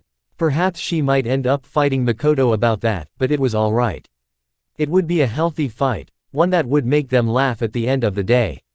We all lonely, Tsunade said miserably. Kushina smiled sadly. We truly are miserable people who have lost our loved ones, aren't we? She looked at Tsunade. Jiraiya had his love right next to him. He just could never be loved. It was not funny. It was truly miserable. Ah, the misery of unrequited love. Yeah, Tsunade grunted in response. But we are still alive and well. Kushina said. Jiraiya, don't you think that it will be sad to leave this world without someone carrying your name? Jiraiya smiled bitterly. He wasn't a family man. He would never be suited to start a family. Now wasn't the time of thinking about it anyway. Not when he was thinking that he could die in style. He was after all been living a life full of misery and failures. There were hardly things that he could think about. They were few, yet with so many failures. He was a person who was always up and down. He always had something to do. But it was sad that he wouldn't have anyone to pass on the Toad contract. Both Conan and Nagato were grown. But he did need someone to carry the contract. Hey, Kushina, do you think Naruto would permit me to give the Toad contract to his child? Jiraiya was truly hopeful that Naruto would allow something like that. Of course, this did raise pain through his heart. If he sacrificed himself, he wouldn't get to see the birth of Naruto's child, Minato's grandson. He would miss that. He had missed Naruto's birth. He had missed a lot of things. And he was plotting to miss this one. A truly miserable existence his life was. The Sannin smiled bitterly at the thought. I don't think he would have a problem with it. Kushina said with a shrug. It will be a good thing. Minato had a contract with them after all. Jiraiya smiled. I will hand it over to you once things settle, the sage said. The child will have Uchiha blood, do you think that the Toads will agree to it? Jiraiya shrugged. He or she will be Uzumaki, the future of the Uzumaki clan. Thinking of it, Sasuke will marry and have a family of his own. But this just means that the two clans will be forever connected. Uchiha and Uzumaki. Tsunade paused, looking thoughtful. The Nadaime would have scoffed off at the thought. Uzumaki have always been by the side of the Senju. They were peaceful people, complete opposites of the Uchiha. Well, you can't enjoy peace when you have the weapons of mass destruction. Regardless of what we might think, those with power will always be attracted to fighting, that is the way things are in this world.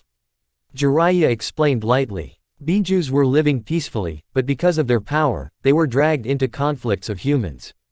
You are sounding like an advocate of Bijus. Tsunade said to Jiraiya. The Toad Sage shrugged. I'm just stating a fact. The following day, to be honest, I was thinking that you'd make things worse if you went to Iwagakure. Tsunade said to Naruto. Naruto shrugged with indifference. I'm probably on their kill list as well. That is an outcome I expected. Jiraiya said. But the animosity towards us won't change any time soon until we get the answers needed to resolve this matter. Iwagakure's demands still stood, and with Naruto having gone there and said things, another message was going to come. At least there would be no war as things stand. Jiraiya's fear had been that anger and hatred would make the people in power there make an irrational decision of declaring war on Konoha. Perhaps they were already at war with the Hidden Stone, but they would not take any action of sending their forces towards Konoha, not when the Leaf had allies who would be willing to back it in war. There was Kurigakure to think about.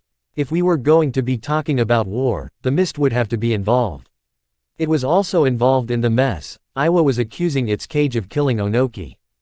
Konoha alone was the kind of force you'd think thrice about attacking, but if they included Kiri and Suna, it just made things difficult.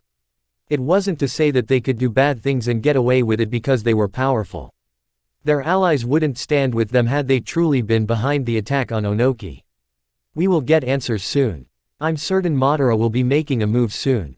Yes, very soon, Naruto said with a nod. Though, Onoki's granddaughter will become difficult dealing with. The woman truly is angry. Anyone would be, Tsunade said. We have to put ourselves in their position as well. They were hurt. Onoki had been a pillar to the Hidden Stone. They must be saddened as the Leaf was saddened when the Sandaime died. The deaths were different, Naruto quickly said. Onoki was murdered and the third more or less sacrificed himself. We cannot compare. But there was loss and there is loss. Perhaps with Iwagakure there much more resentment. Naruto paused. I cannot possibly understand people who cannot reason the things they see.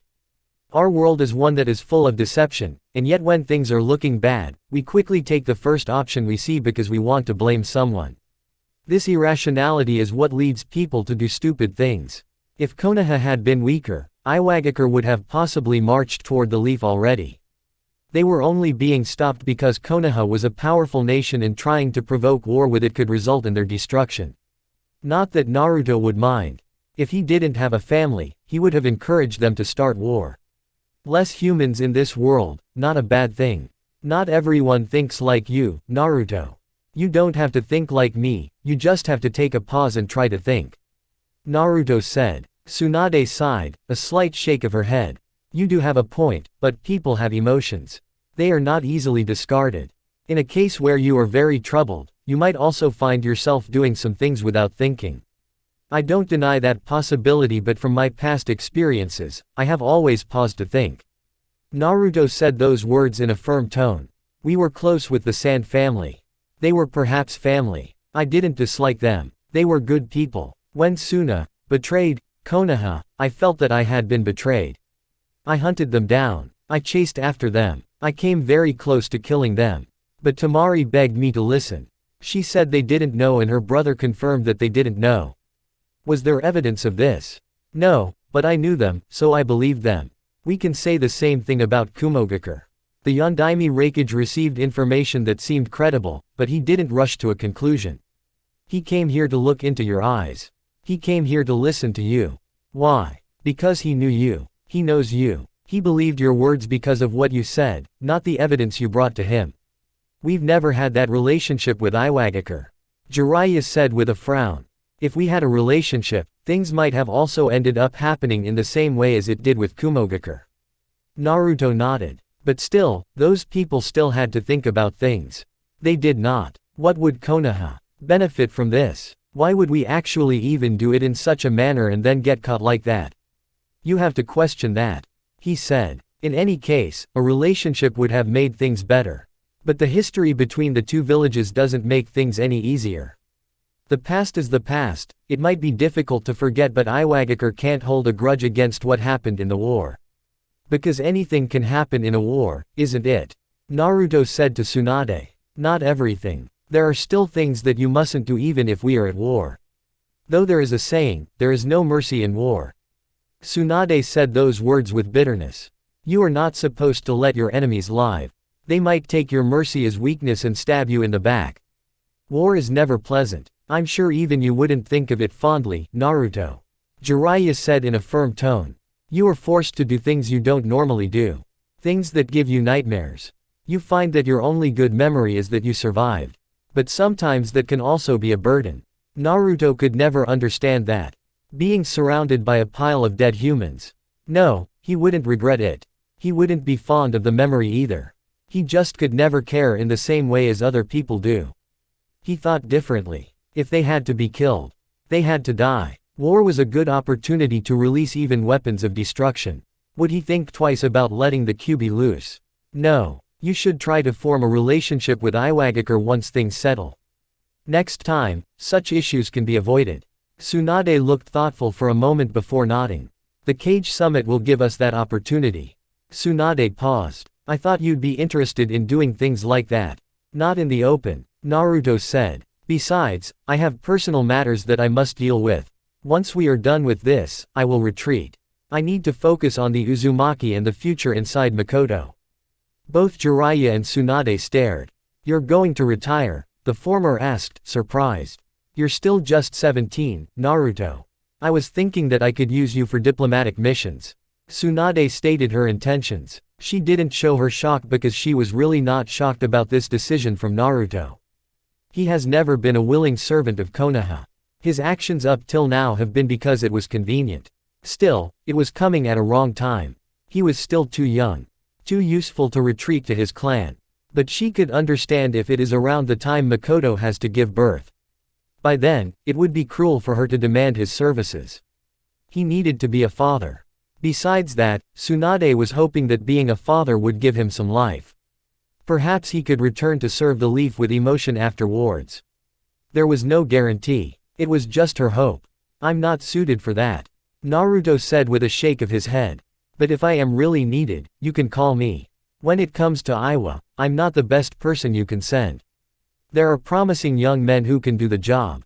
I also have to train the Uchihas. They want to restore the military police force very soon. Tsunade blinked upon hearing that. That is something I will have to speak to Makoto about, she said.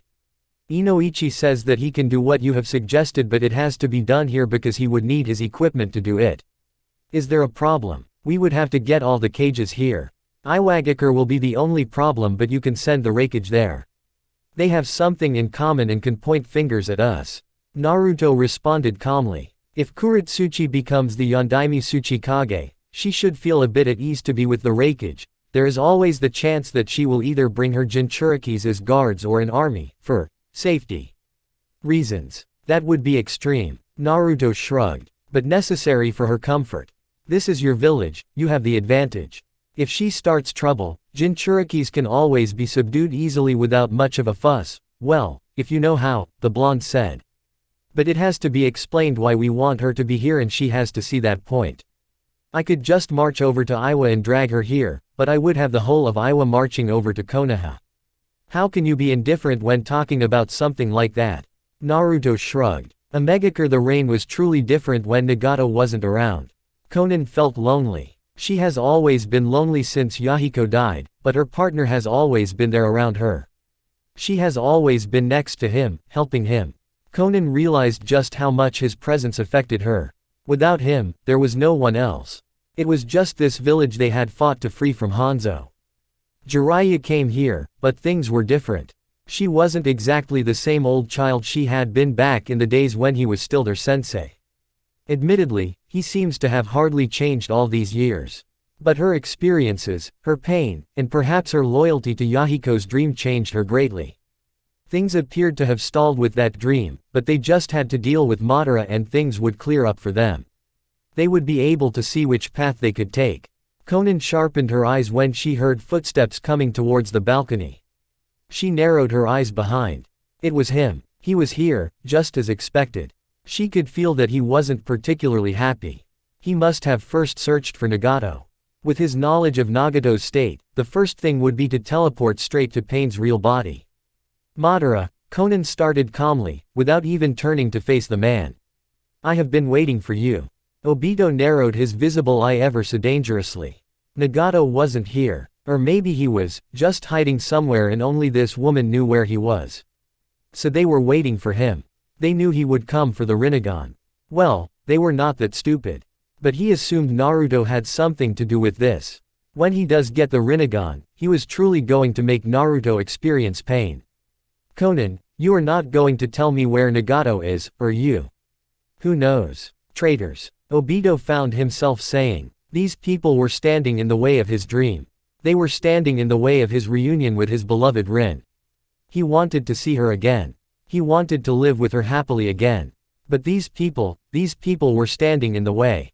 I never trusted you to begin with, Konan said as she buzzed into butterflies. Obito watched the flies fly away. He stepped over the balcony.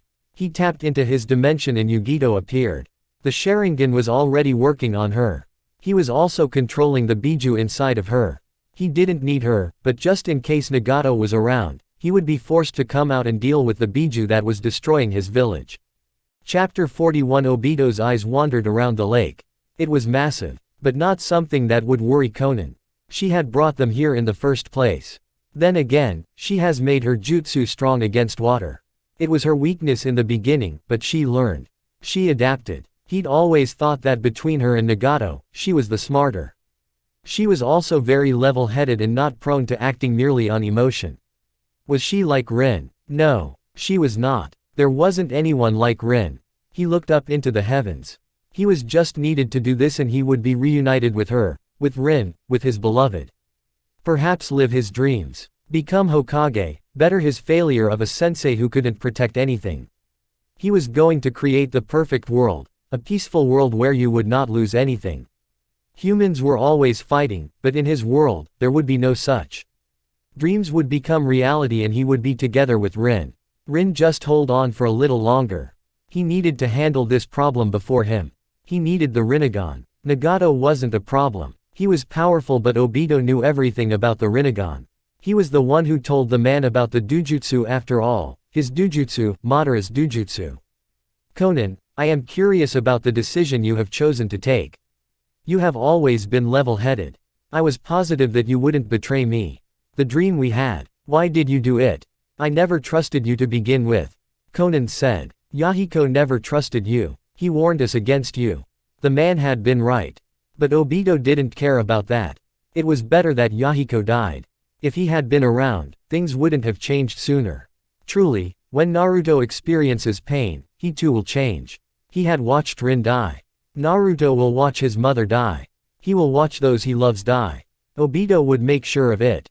Konan sent hundreds of papers towards Obito. The Uchiha impassively watched them phase through his body before realizing that they were mixed with paper bombs. He'd already absorbed some of the paper bombs before they exploded into a massive cloud of crimson flames. When the explosion died down, Obito was on one knee, his Akatsuki cloak burnt. I knew that wasn't going to be enough, Konan said holding out her right hand. But this is surely to work. Obito was a little alarmed when paper sheets started popping up and he looked down into the water as it separated revealing a large number of paper sheets piled up together deep within the lake. While he began to fall down deep into the path created by the paper sheets, Konan floated above the water, looking down at him coldly. Paper bombs started attaching themselves around his body. Obito stopped trying to teleport knowing that he would take the paper bombs with him. More paper bombs started hitting him, phasing over him all over his body within seconds apart. When he looked around, he saw that he was surrounded by billions of paper bombs, and they were ticking time bombs. He cursed and looked up to Konan who was glaring down at him. Boom! The paper bombs went off, exploding within the lake, causing the parted waters to close up once more. Konan fell onto one knee, breathing heavily. She had done it. She had managed to do it. It took a lot from her but it didn't matter, she had done it. She had killed Madara. Konan's body stiffened when she felt a presence behind her. That was close, Obito thought as he materialized behind Konan. He had cost himself a precious Sharingan. He was fortunate he had spares, otherwise, there he would have been forced to sacrifice his precious Mangekyo. Still, he should have resurrected right in the water, and would have died because of the pressure. He formed a chakra rod and tried to stab Konan from behind but he was suddenly grabbed from behind, his movements halted. Obito looked at his chest as Konan turned around to face him, there was a sword sticking out. He frowned. Naruto. He should have expected the blonde to come here. And he was hoping to give the blonde a good dose of despair in the form of death for his loved ones. Obito tried materializing, but he could not. No, he could not use his chakra, a seal. His body movements were also sealed, his frown deepened. Naruto removed the sword and threw into the lake before twisting Obito to face him. I was actually waiting for this moment. Naruto said holding Obito by his throat. You see, I am like Konan, I study the people around me and their jutsus. I noticed something similar about your jutsu with Kakashi. That did make me curious but the reason I knew you would use this ability if things went wrong is because I know the Sharingan inside out. The jutsus you'd use to save your life. I know them. I wasn't just going to sit and allow Konan to kill you. There would be a hole left in my heart. I could not accept that. I would lose my mind. I wanted this moment. To hold you like this.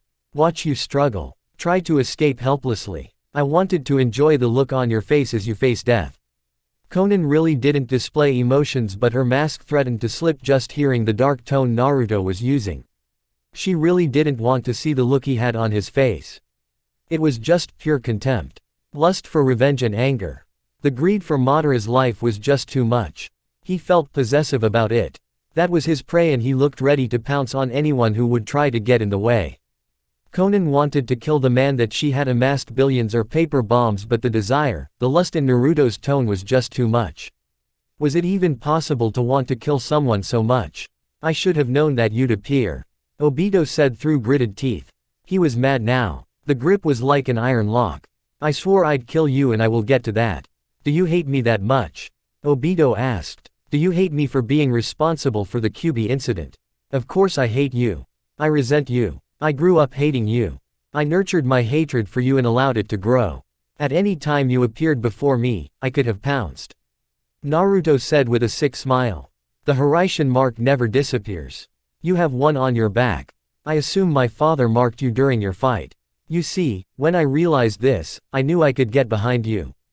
The time for killing you was just never right. Do you know what you are doing? You are standing in the way of peace. My dream can reunite you with your father. It can give you your happy childhood. Naruto shrugged. From you, nothing will bring me peace than seeing you die, the blonde said with a shrug. He moved his left hand. 2 fingers stretched out, he touched Obito's right eye. Obito widened his eye, shocked. What are you doing? He gritted his teeth, trying once more to move. But he could not move a muscle. His body was restrained by the seal wrapped around his body. Just being cautious. I can't trust that you play the same trick on me. Naruto said. He put his fingers inside Obito's eye socket. He did it very slowly. Obito didn't make a sound. But Naruto didn't care. He gauged out the Sharingan and held it gently. Looking at the blind man who couldn't do anything, Naruto didn't feel like going through other means to see the man dead. He didn't feel like making the death slow and painful. He didn't have the desire. He just wanted to see the man die. This was his desire. That was what the hand holding the man wanted. He stopped strangling the man. He didn't want to rob the brain of oxygen. If anything happens to it, it would mean a new strategy for him. He didn't want to go through that process again. Obito couldn't see. He couldn't see a damn thing. His heart began to hit faster when he realized he was sinking. The seal around his body had loosened, he could move. But he still couldn't use chakra. Death by sinking. Ridiculous. Madara would surely be disappointed. This couldn't be the end of him. Not like this. Not so pathetically after everything he did.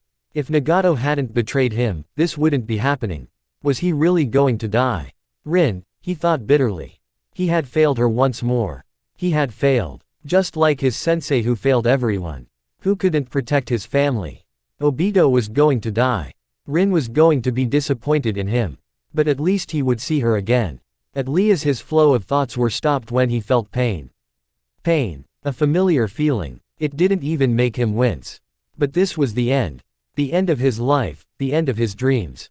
He wasn't going to enjoy those dreams with Rin. He wasn't going to enjoy himself. He wasn't going to get his team back. He was just going to die miserable. A truly pathetic death. Naruto kneeled on the water and placed the palm of his right hand on Obito's chest. He wasn't smiling. There was just an expressionless mask on his face. Flames gathered beneath his hand. They were intense, burning the flesh slowly before busting a huge hole through Obito's chest. He could slip through the hole. Once done, and positive the man was dead, he sealed the corpse on a sealing scroll before rising up. He turned his face into the heavens for a couple of minutes. Konan watched him carefully. She waited for him to return to her. When 2 minutes went by, she broke him out of his thoughts. I thought you were going to do it violently. Naruto didn't immediately respond to the statement, but when he did, his voice was subdued. There was still no emotion, but it wasn't as cold as it usually was. I'd thought of ripping up his limbs one by one with my own hands and then shove them down his throat. If he couldn't swallow them, I'd cut through his gut and put my hand inside, pushing it up to his throat and pull the limb down. He shook his head. But I just thought, I want this man dead. It pleases me knowing that the man who ruined me is dead. The man who could threaten my family was dead. I am at more peace with that than brutalizing that piece of human flesh. Konan nodded, but truly unlike those dark words he had been saying when he was strangling Obito. I guess this isn't what you expected. Naruto shook his head. I thought I'd be dancing up and down after tearing him apart. But now I feel free knowing the threat has been eliminated. I feel at peace, he explained lightly. I will take Kumo's Jinchuriki. I should return her to the cloud. Konan nodded. Thank you, she said. Naruto tilted his head to the side. What for? I could have died there. I was honestly sure that my plan would work. I was sure it would kill him. Konan said a bit bitterly. And you were not wrong. Naruto said firmly. You did kill him. The Sharingan just has the ability to rewrite the reality. When dealing with people who know the secrets of the Dujutsu, you anticipate that they have cast time-delayed jutsus that can save their lives. He explained lightly. We will talk soon. Konoha Intel Division HQ. Naruto walked through the place as if he was familiar with it. This was a very delicate place. A place hidden from most people, but Naruto knew. He knew everything in Konoha. He knew where they hid their secrets. He knew their secret communication languages. It was fundamental knowledge for him. Perhaps a bit of insurance in case something happens and he has to make movements that guarantee his safety. Obito's corpse was with him, but he had managed to block off many memories. He wasn't as good as Inoichi, he could not be compared, but he had his ways of doing things. Danzo was rather proficient in these matters. This was done as insurance. Just to make sure that Inoichi didn't see things that Obito knew about him.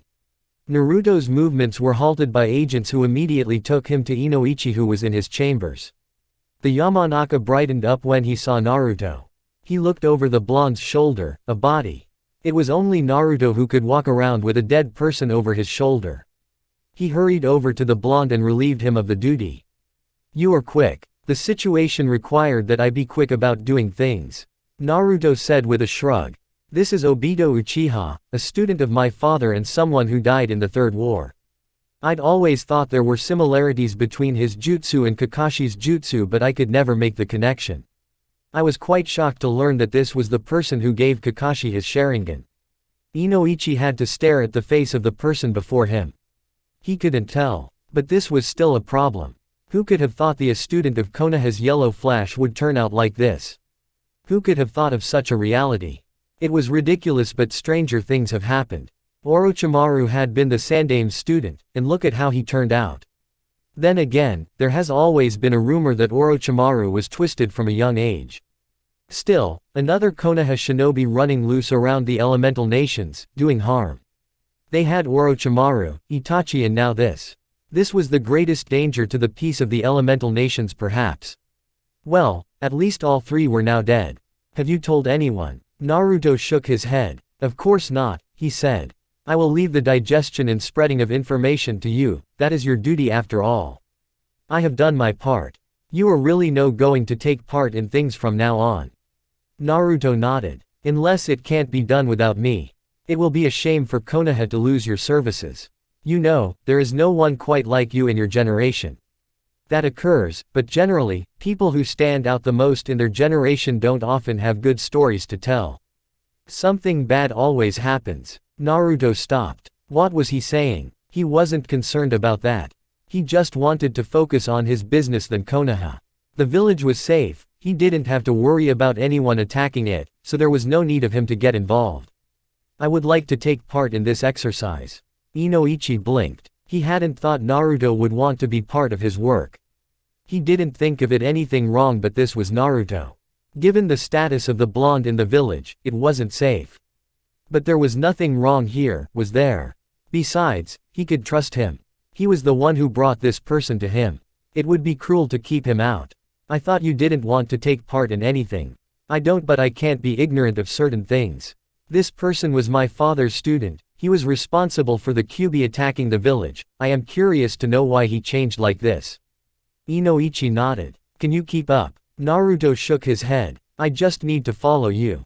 I am not a mind reader," he said. "I hope this stays between us, but I might have fondled with some memories."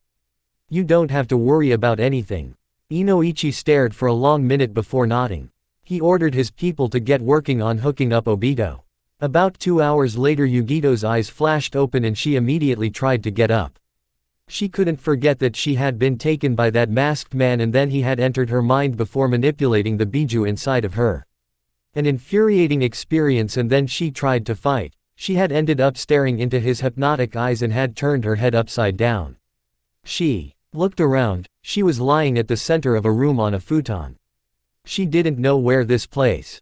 It was certainly different from that cold world man had dragged her into after capturing her like she was some sort of animal he was hunting.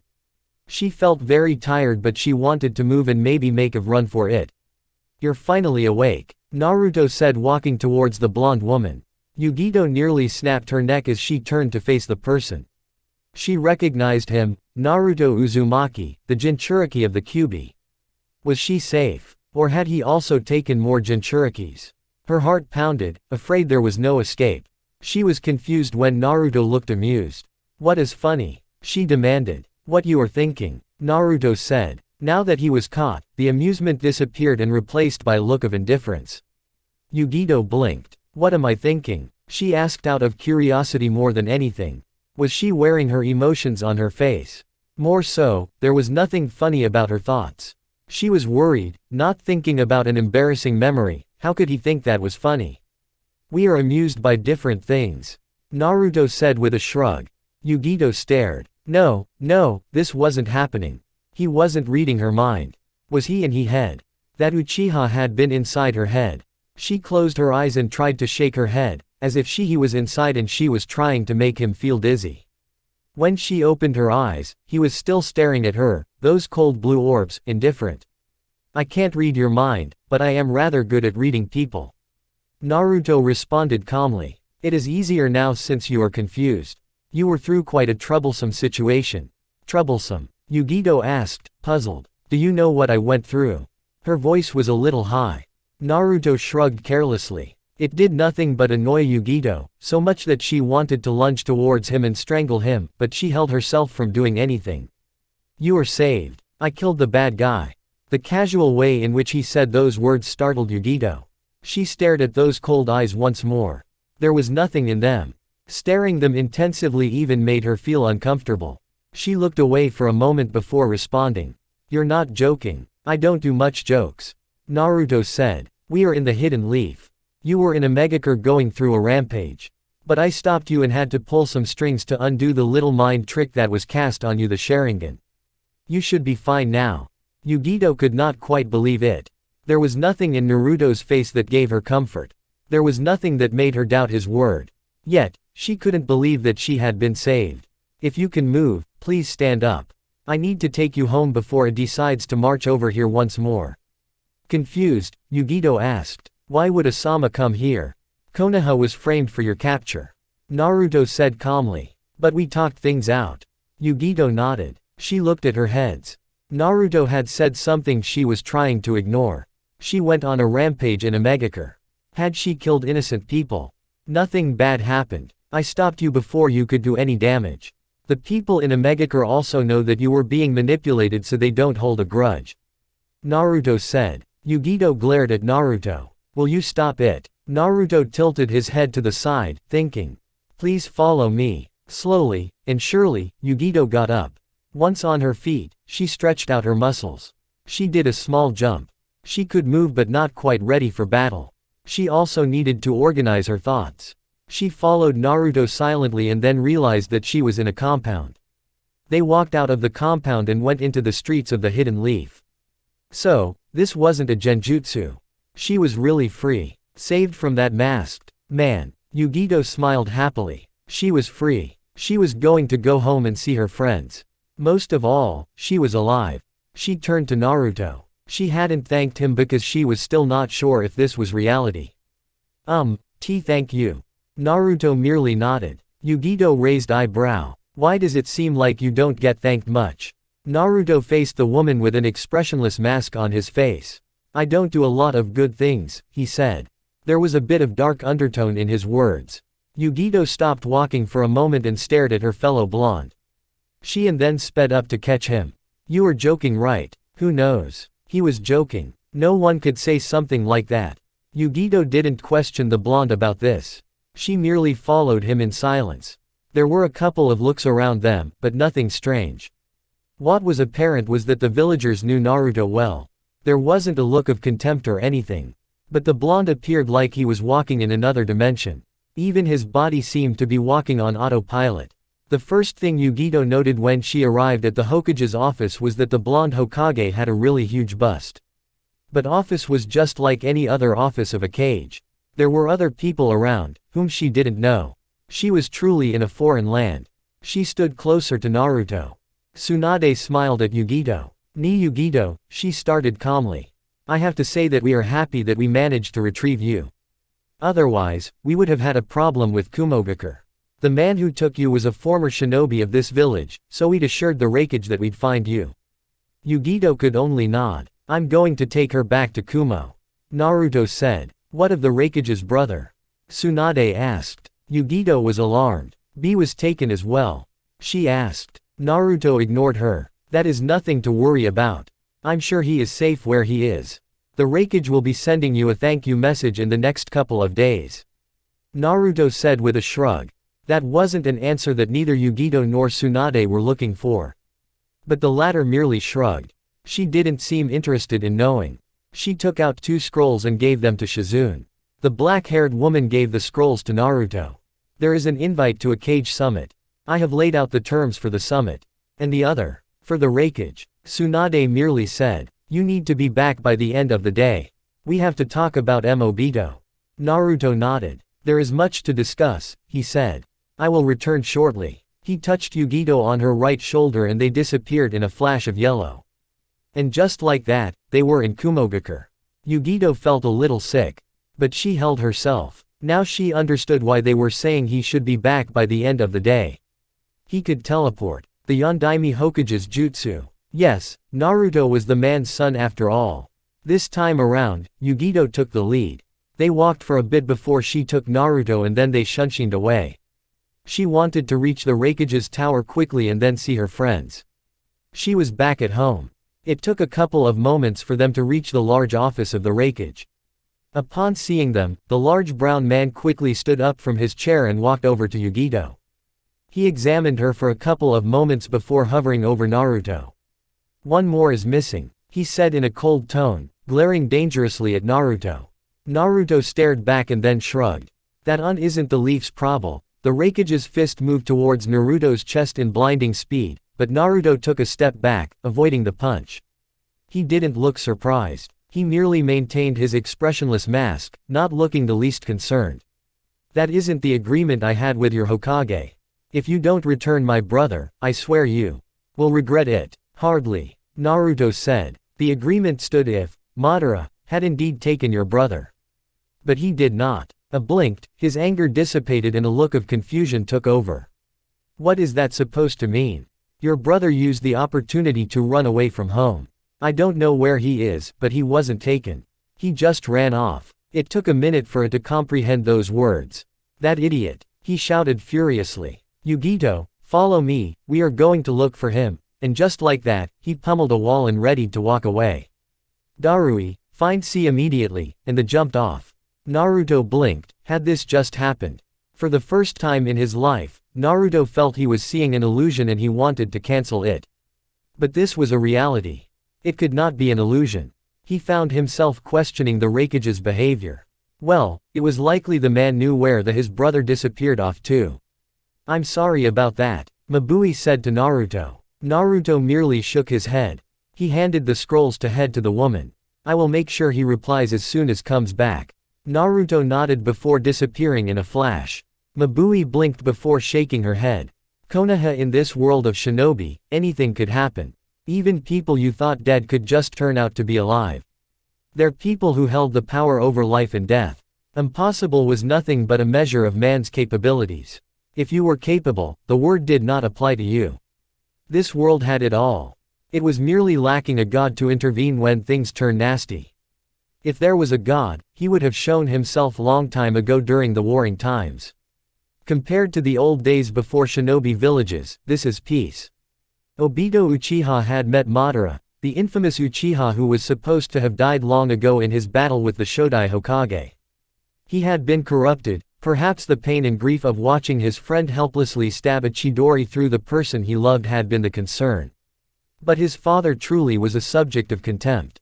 He was blamed for not being there to do something. Was it something the man believed that if his father had been there, things would have been alright?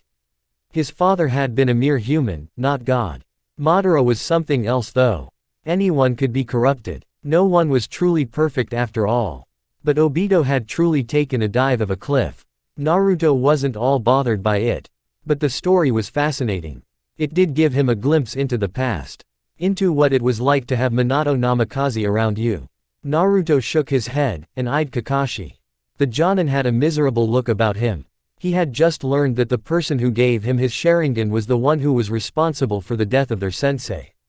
His friend, who had taught him many good things, had turned into a menace of this world, and it was because he had ended up killing Rin. The blonde turned his attention to Tsunade. The woman had a hardened look about her, Jiraiya was sitting by the window. The door was locked. They were going to be discussing things that would never leave this room. No one was going to know about what they had learned. At least that was what Tsunade said when they sat down. Naruto could see her point. We can agree that what we saw was disturbing, but at least now we have something to show Iwagakure to prove our innocence. Tsunade said. But we can't let them see the other memories. There are village secrets in there. Jiraiya said. Obito had known too much. Then again, he knew everything that the man who founded this village along with the Shodai Hokage knew. People could not learn their secrets like they were things to gossip about.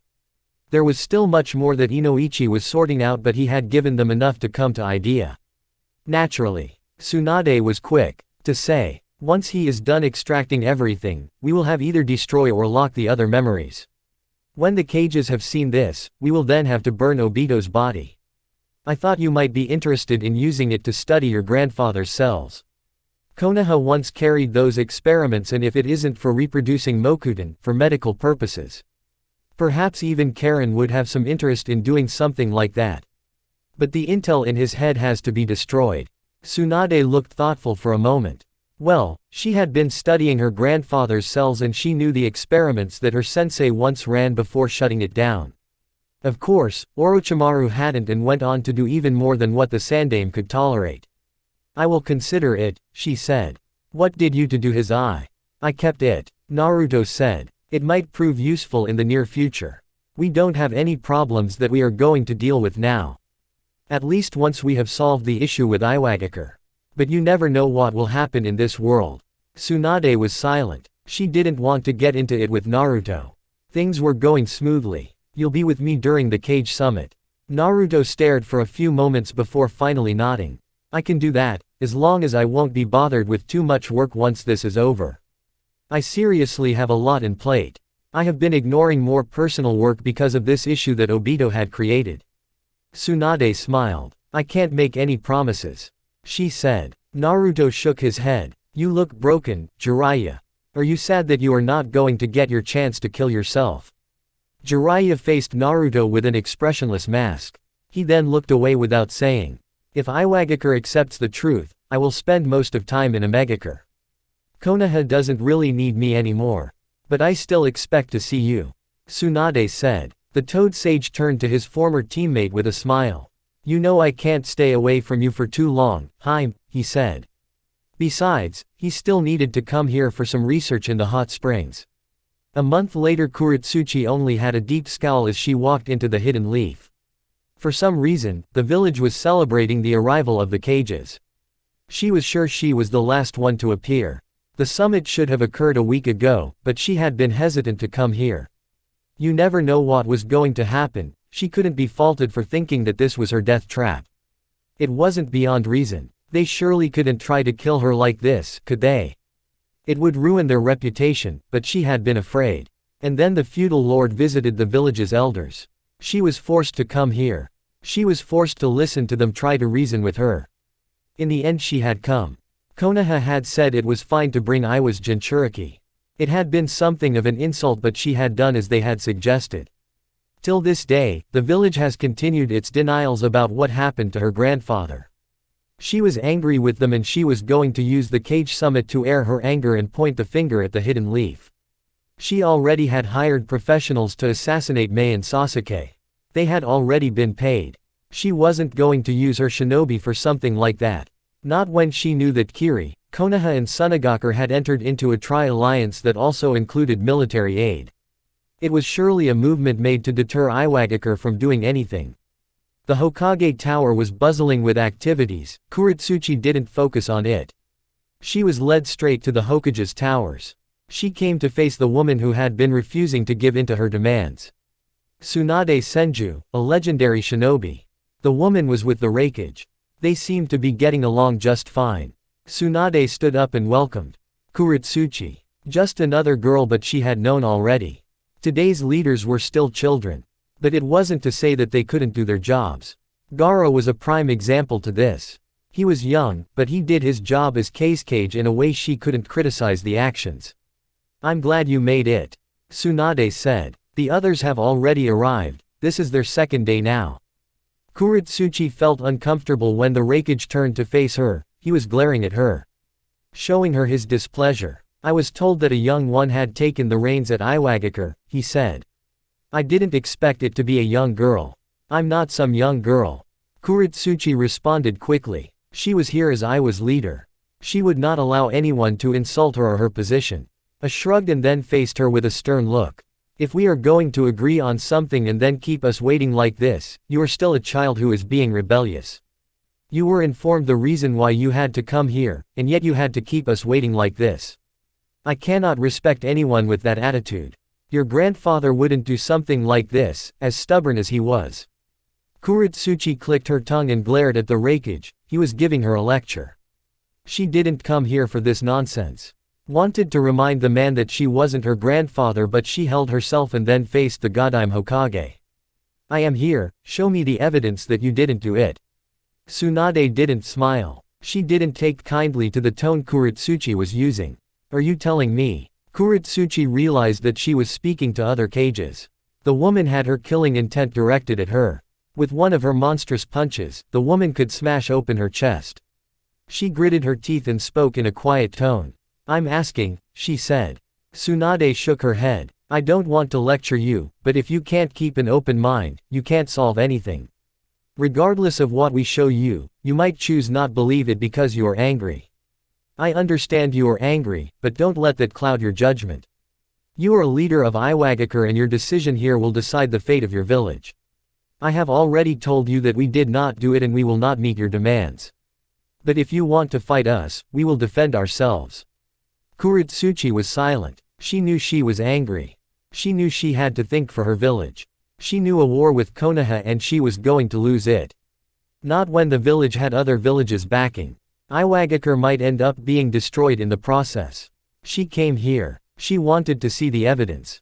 She was angry, but she would not be so stupid enough to ignore the truth in favor of pursuing mistaken vengeance. Her grandfather would be disappointed. She loved her village. She loved her grandfather. She was angry and wanted to kill whoever killed him, but if Konoha could prove that it wasn't their shinobi who did it, she would have to accept it. She had no other choice. Anything less than that would be a disaster. She breathed in out to calm herself. She stared at the Godime Hokage fiercely. I understand the situation very well.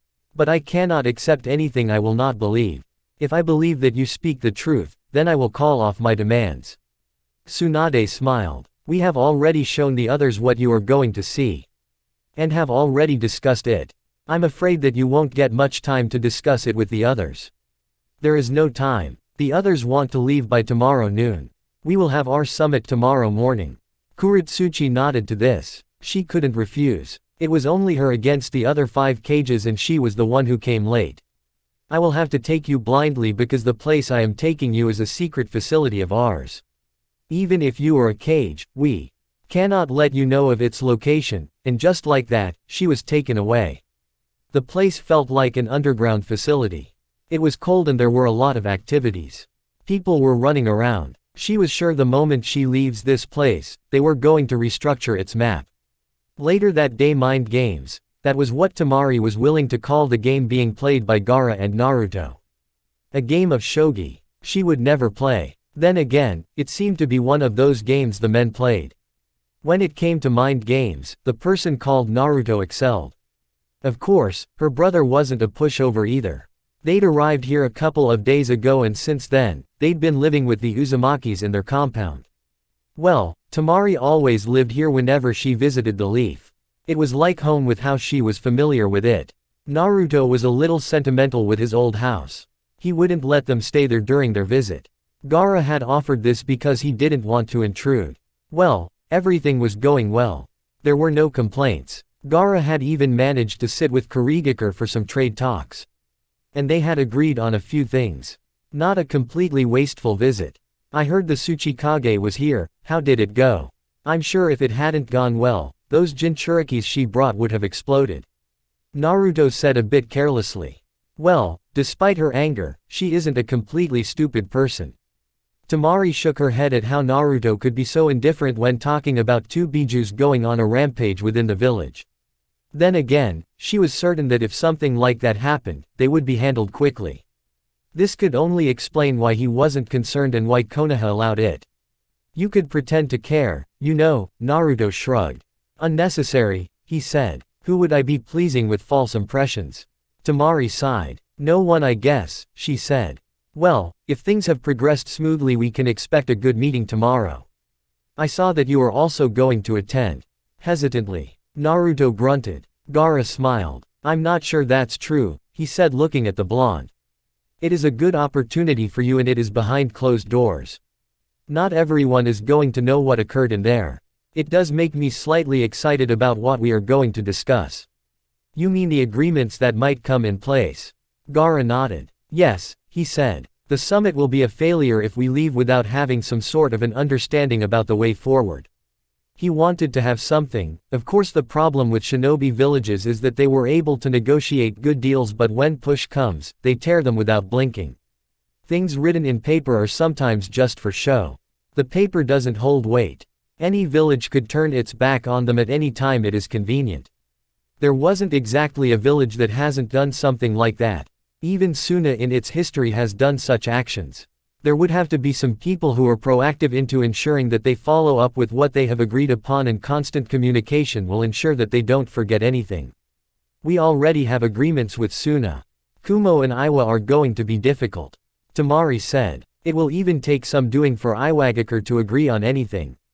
Naruto said. But deals have to be mutually beneficial for anyone to consider them. I'm sure if you propose things that Iwagakure can benefit, she will not be against them. Besides, Iwa is a little isolated from the other powers, she will want to close that gap. I'd want to have you on my right hand when negotiating deals. Naruto shrugged. You don't have to be a genius to get good deals. You just have to be informed, learn what needs to be learned and be able to read the mood.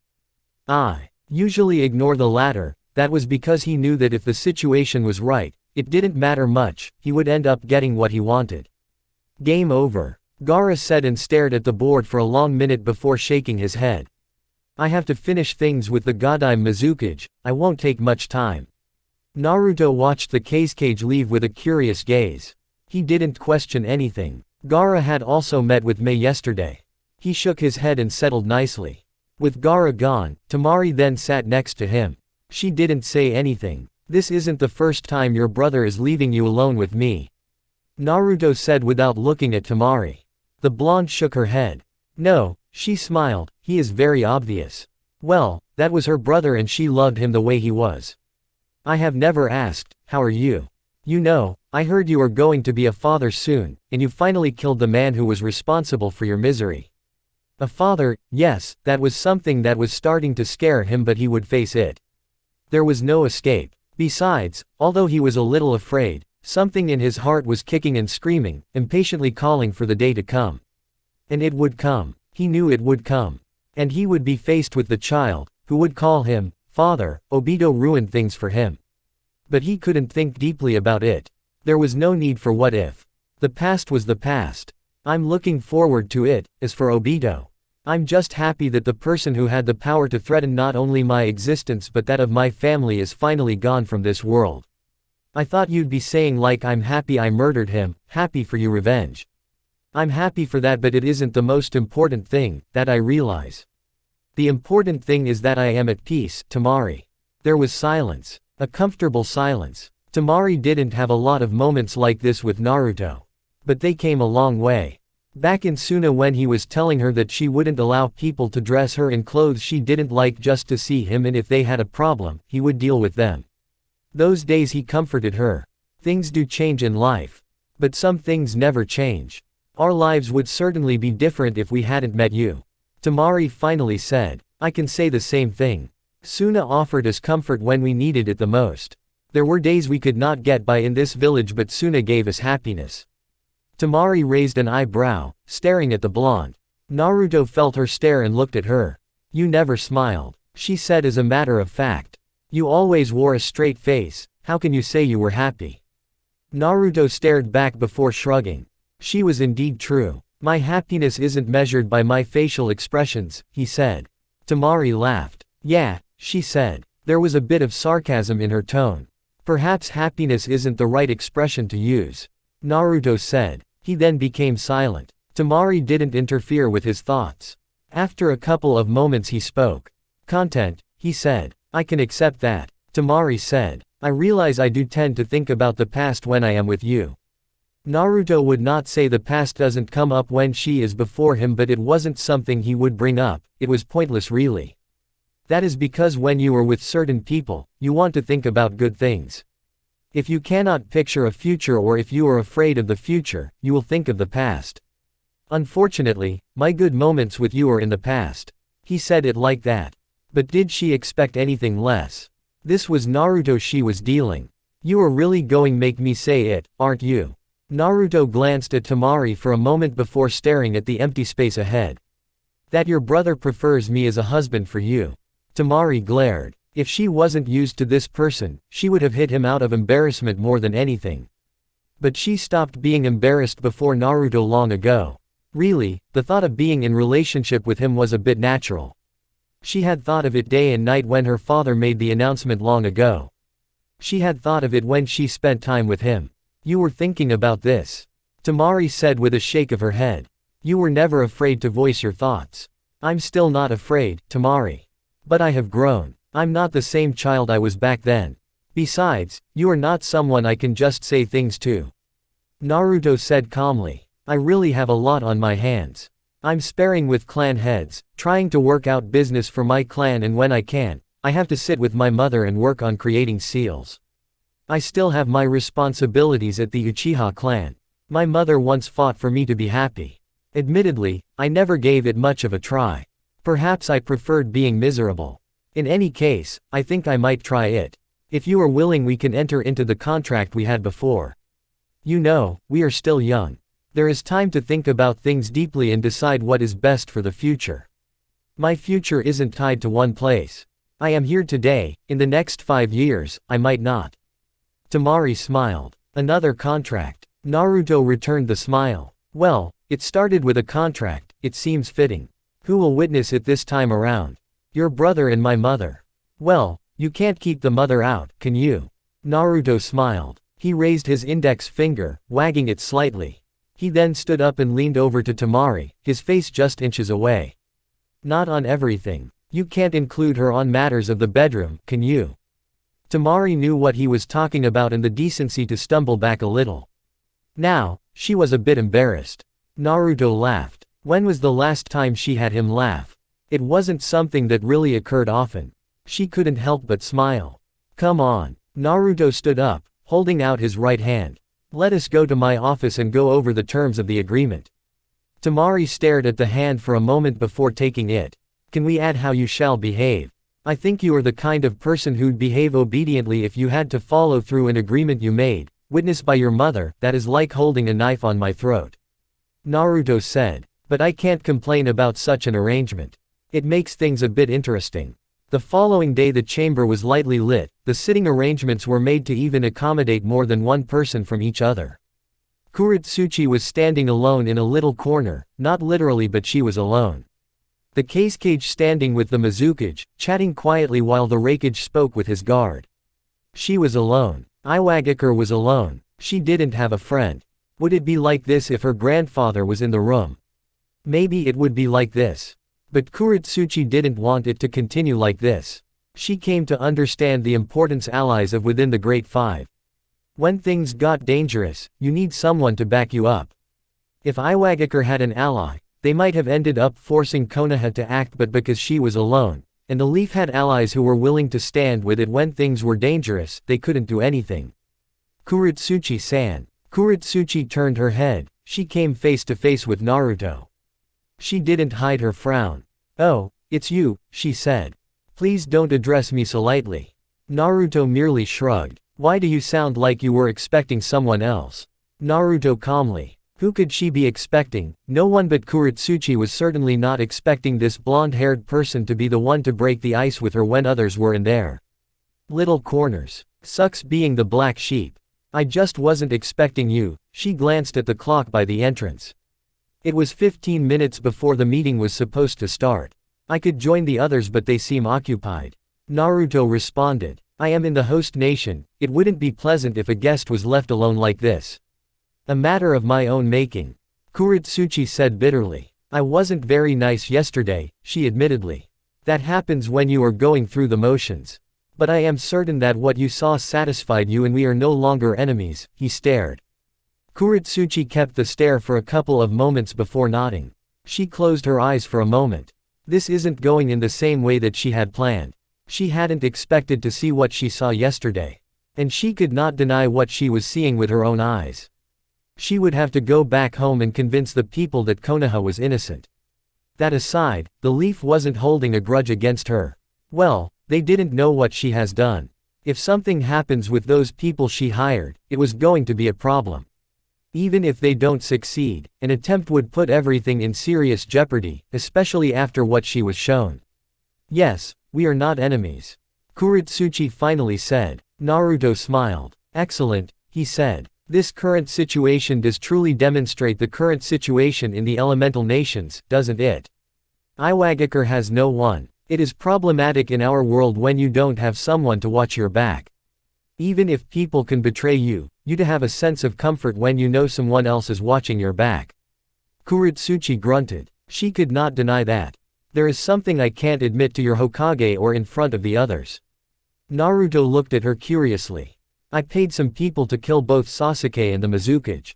Kuritsuchi said in a whisper and she had placed hand across her mouth to avoid anyone reading her lips. Naruto didn't even look surprised. He didn't give her the reaction she had been expecting. Well, that is a little problematic and I assume you are saying this because they are not the kind of people who cancel a mission once they have been paid. Kuritsuchi nodded. Why don't you just hunt them down? It will take some time and I don't know when they will strike.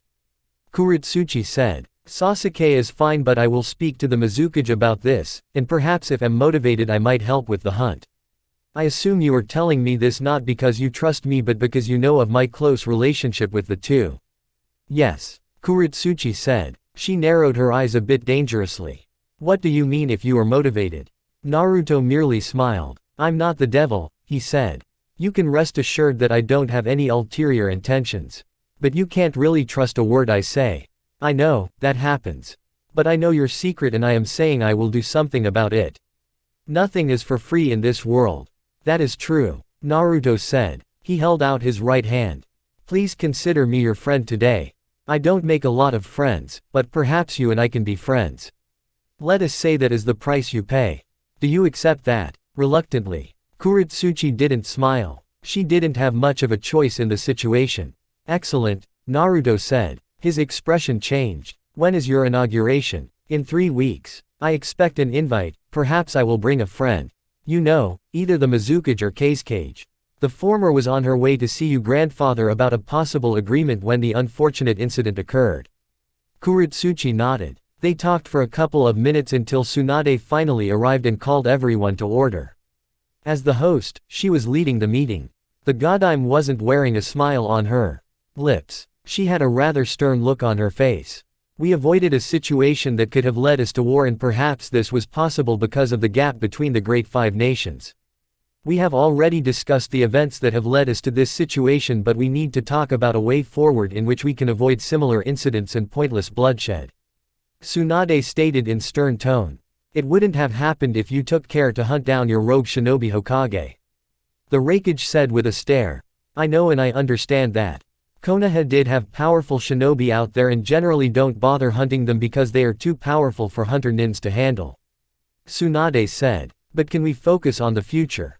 That is why we are here. Mei said. The future. We need to have a secure future in which we can avoid situations that could lead wars in the past.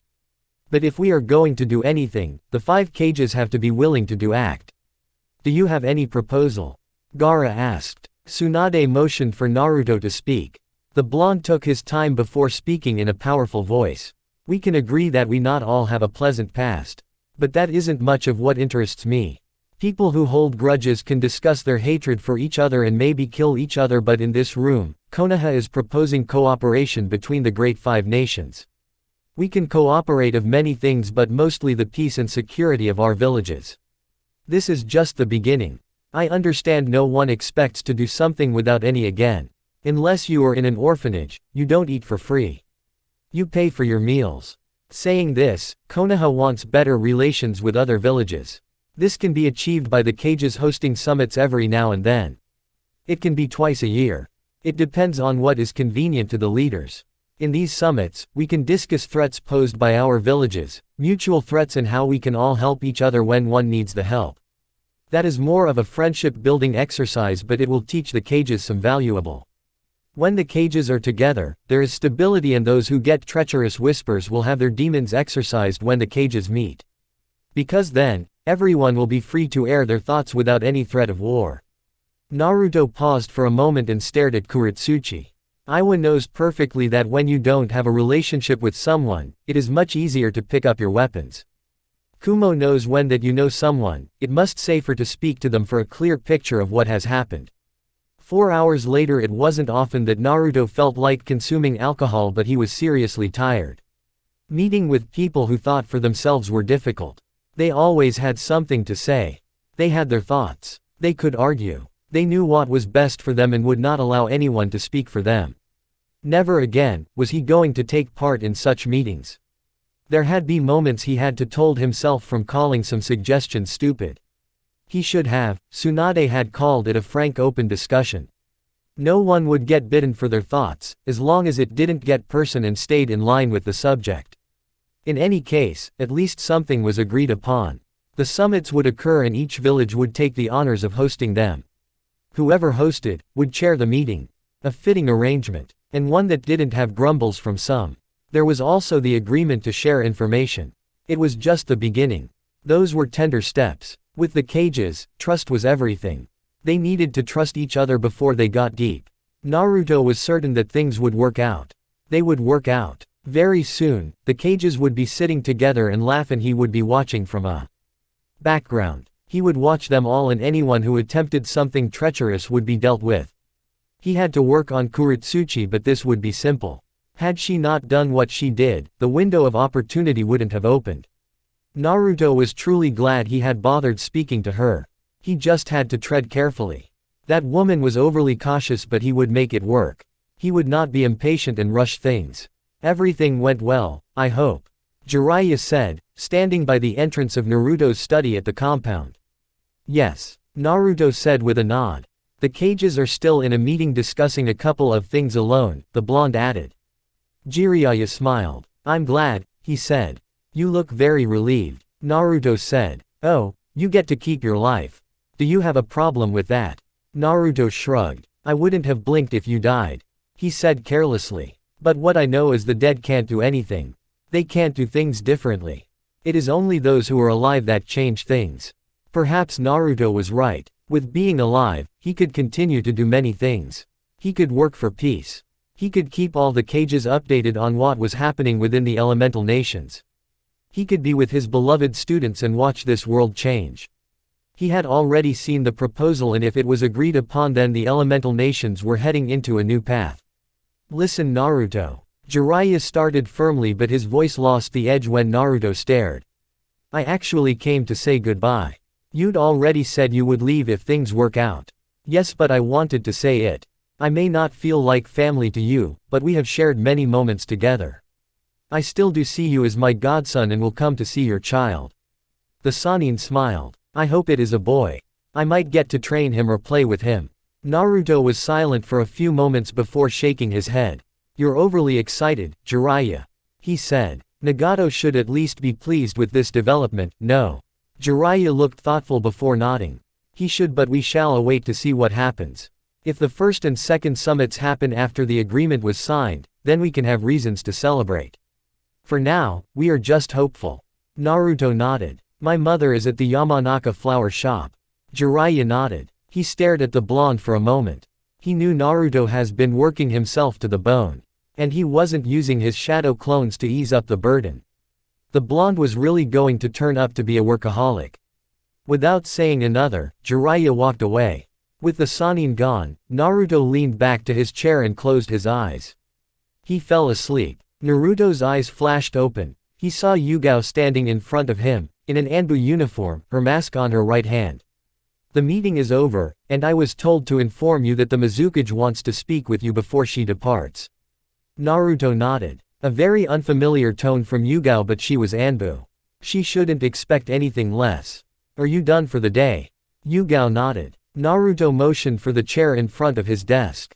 I'd been helping fix things with the cages in preparation for the future. Since we have time, let us talk about the future, Yugao. Yugao's expression softened as she settled down. I hope it isn't one where you are working day and night as you have been over the past month. I can't compete with papers. Naruto managed a small smile.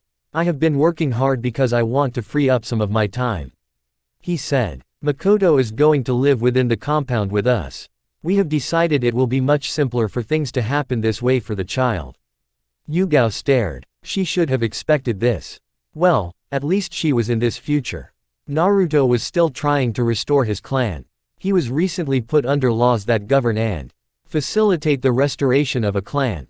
It was common knowledge. She figured it was perhaps even better that she was working once more.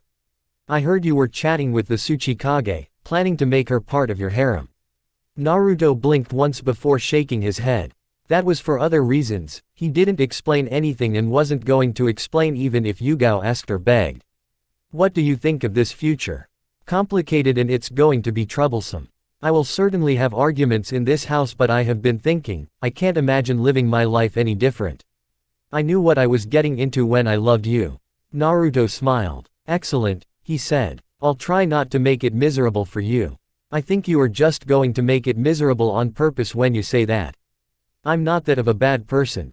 Naruto said with a small smile. I know sometimes I can make it difficult, but for this family, for this clan, I want to do things differently to make it work. If I cannot be the glue that holds everything together, things will fall apart. I'm certain my mother will be crushed. You just included your mother on purpose, didn't you? Yugao said with a stare. Who knows? Naruto said with a shrug. Mother will always be around, no matter what. Chapter 42. Makoto wasn't excited in being in the council chambers, it was always very taxing in here. Clan politics were something else entirely. In some occasions, the Godime Hokage joined them to be the referee when there were tense discussions. Sometimes even insults could be thrown around the table. She had her sparring days with the Hyuga. The Uchiha was no longer glorious and mighty as it had been in the days of the old, but they were regrouping. They would return to the strong days. But things had to be difficult. She would not stand things that were done when the Sandaime was still alive. The clan was being pushed away and cut off from political positions in the village. She didn't want the clan to feel like it was being pushed away once more. It was enough that they suffered when the leaders thought of rebelling against the leaf and taking over Konoha, just that once was enough. If the clan had such thoughts in the future, it would not survive. There was one person who was in the meeting today, Naruto. It had truly taken a lot of politicking just to get him in this chamber. The Godime Hokage had been firm in recognizing the Uzumaki, even though some people thought a clan that was extinct didn't deserve to be here. Naruto hadn't said much during the intense negotiations. He hadn't even thought much about it. Perhaps, it wasn't his main concern. He had been busy focusing on training the young ones in her clan and making business in selling seals. Should we get this meeting over with? Tsunade asked with impatience. Hiashi nodded. We should, he said. But we must first congratulate the Uzumaki on joining us. There isn't much they can offer the village, but perhaps in the next 10 years there will be something that they can give to the village. Naruto stared at the man for a moment before breathing in tiredly. He had been silent when the man said his things. Their last conversation had been fruitful. Perhaps they had worked out the animosity the man had for him. But the suspicion, watchful gaze was still there. He could sit with Hinata and talk to her, but the man didn't want any business with the Uzumaki and certainly had a very low opinion of them. Naruto wasn't concerned with how a small person thought of his clan. Hiyashi's thoughts were irrelevant. The man had his thoughts, and yet, he was still here. There is really no need to start things like that, Hiyashi, Sum said with a glare towards the Hyuga. Throughout our discussions your attitude towards the Uzumaki has been very disappointing. It is almost sad seeing the mighty Hyuga trying to bully a clan of a handful of members. Or are you just perhaps threatened? Threatened? Hiyashi asked with surprise. By the Uzumaki. The Hyuga is Konoha's most powerful clan and there is nothing that the Uzumaki can do to threaten it. Then why the hostility? Inoichi asked. There was no need for those comments. The Uzumaki suffered in the past and they are now trying to revive. You cannot simply just say words like that. Hiashi shrugged subtly. Don't you have anything to say? He asked Naruto. Why should I waste my time engaging in pointless chatter that isn't going to get me anywhere? Naruto asked in a calm tone. You have your opinions and I have mine. Though, the great Hyuga seems to be forgetting that it is the symbol of the Uzumaki clan that Konoha's shinobi carry around. I'm certain if we took advantage of this, we should be pretty famous. Hiashi frowned at the thought. He could not ignore the fact that the Uzumaki was once a great clan. For history, it was something worth talking about. It was still just history, wasn't it? There is no need to stick with past glories. Naruto shrugged. Perhaps, he said. But you cannot forget it. In any case, that isn't why we are here today. I thought the agenda was introduction of the Uzumaki, the talk of military police, and the Uzumaki clan's contribution to the villages with every clan. Are we going back to the old military police? Sume asked, looking at Makoto. For now, the Uchiha don't have the military might to carry on operations on its own. However, we have around 30 children that Naruto is busy training. Within 2 years, they should be shinobi. They won't go to the academy. We have arranged for a special exam to be prepared for them within 2 years to test them. Special treatment. Perhaps it is so, Makoto said. She didn't seem concerned. But our children are being given training that isn't given in the academy. The military police's duty has always been to protect the hidden leaf. We want to offer nothing but the best. We want our children to be at least chunin by the time they are done training. If they are not, we can give it another year until they are ready. What kind of training are they going through? Shikaku asked with curiosity. It is a special kind of training, Makoto said without going into detail about it. She didn't want to discuss it and would not because quite frankly, it wasn't any of their business to know. I don't mean to pry, Shikaku said graciously. But if it is Naruto leading the training, it makes one curious. You have to consider the remarkable change and strength he brought into Hinata Hyuga. It is indeed true that we are not in a time of war, but we have to admit that the academy standards have dropped. We don't know what will be in the future, but we don't want to leave the next generation without the strength to fight. Makoto looked at Shikaku with a curious gaze. What are you suggesting? If the training is something we can all like, it should be something we can adopt in the academy, or at least some parts of it, Shikaku said. But of course, that is in the hands of the Hokage. I am merely offering my views as the Jonin commander. Tsunade looked thoughtful for a moment before nodding her head. That isn't a bad idea, she said. Are you open to the idea of allowing us to see this training?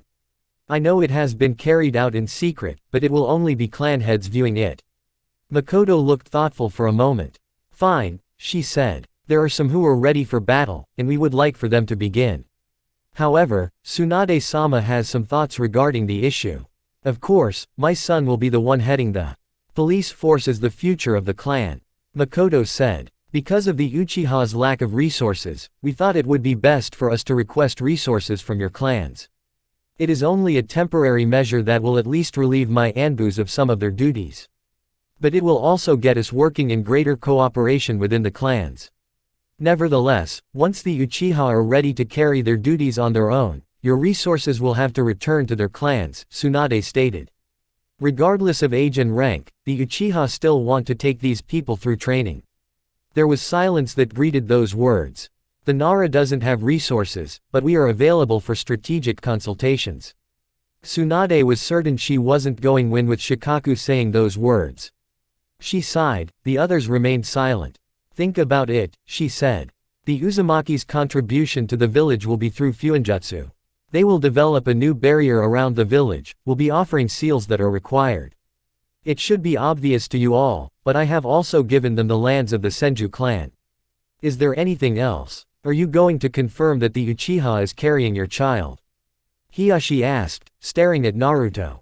Why should I? Naruto asked with indifference. It doesn't your business. Whether we confirm or deny it, nothing much is going to change. Are you perhaps concerned that the alliance between the Uchiha and Uzumaki will dominate things and turn you into a memory? You seem to be having a hand in things of the future, so it does concern me, Hiashi said. If we adopt your training methods for the academy, you'll be the one who has to implement it.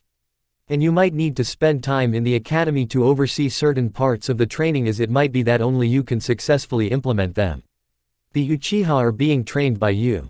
The village's future security appears to be in your hands, so it does concern me. The Hyuga claim the Byakugan can see through all things. You shouldn't worry about missing certain things, Naruto said with a shrug. You say that because you have put barriers around the Uchiha and the Uzumaki compounds, Hiashi said with suspicion.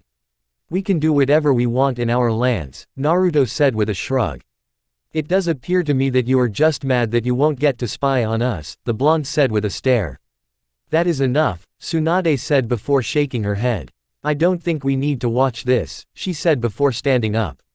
Before Naruto could leave the chambers, he was stopped by Shikaku. Naruto has never had a problem with the Nara. They were people to keep as friends. But he was very cautious of them because of their thinking capabilities. Perhaps it scared him, but now there was no need to be afraid of anything.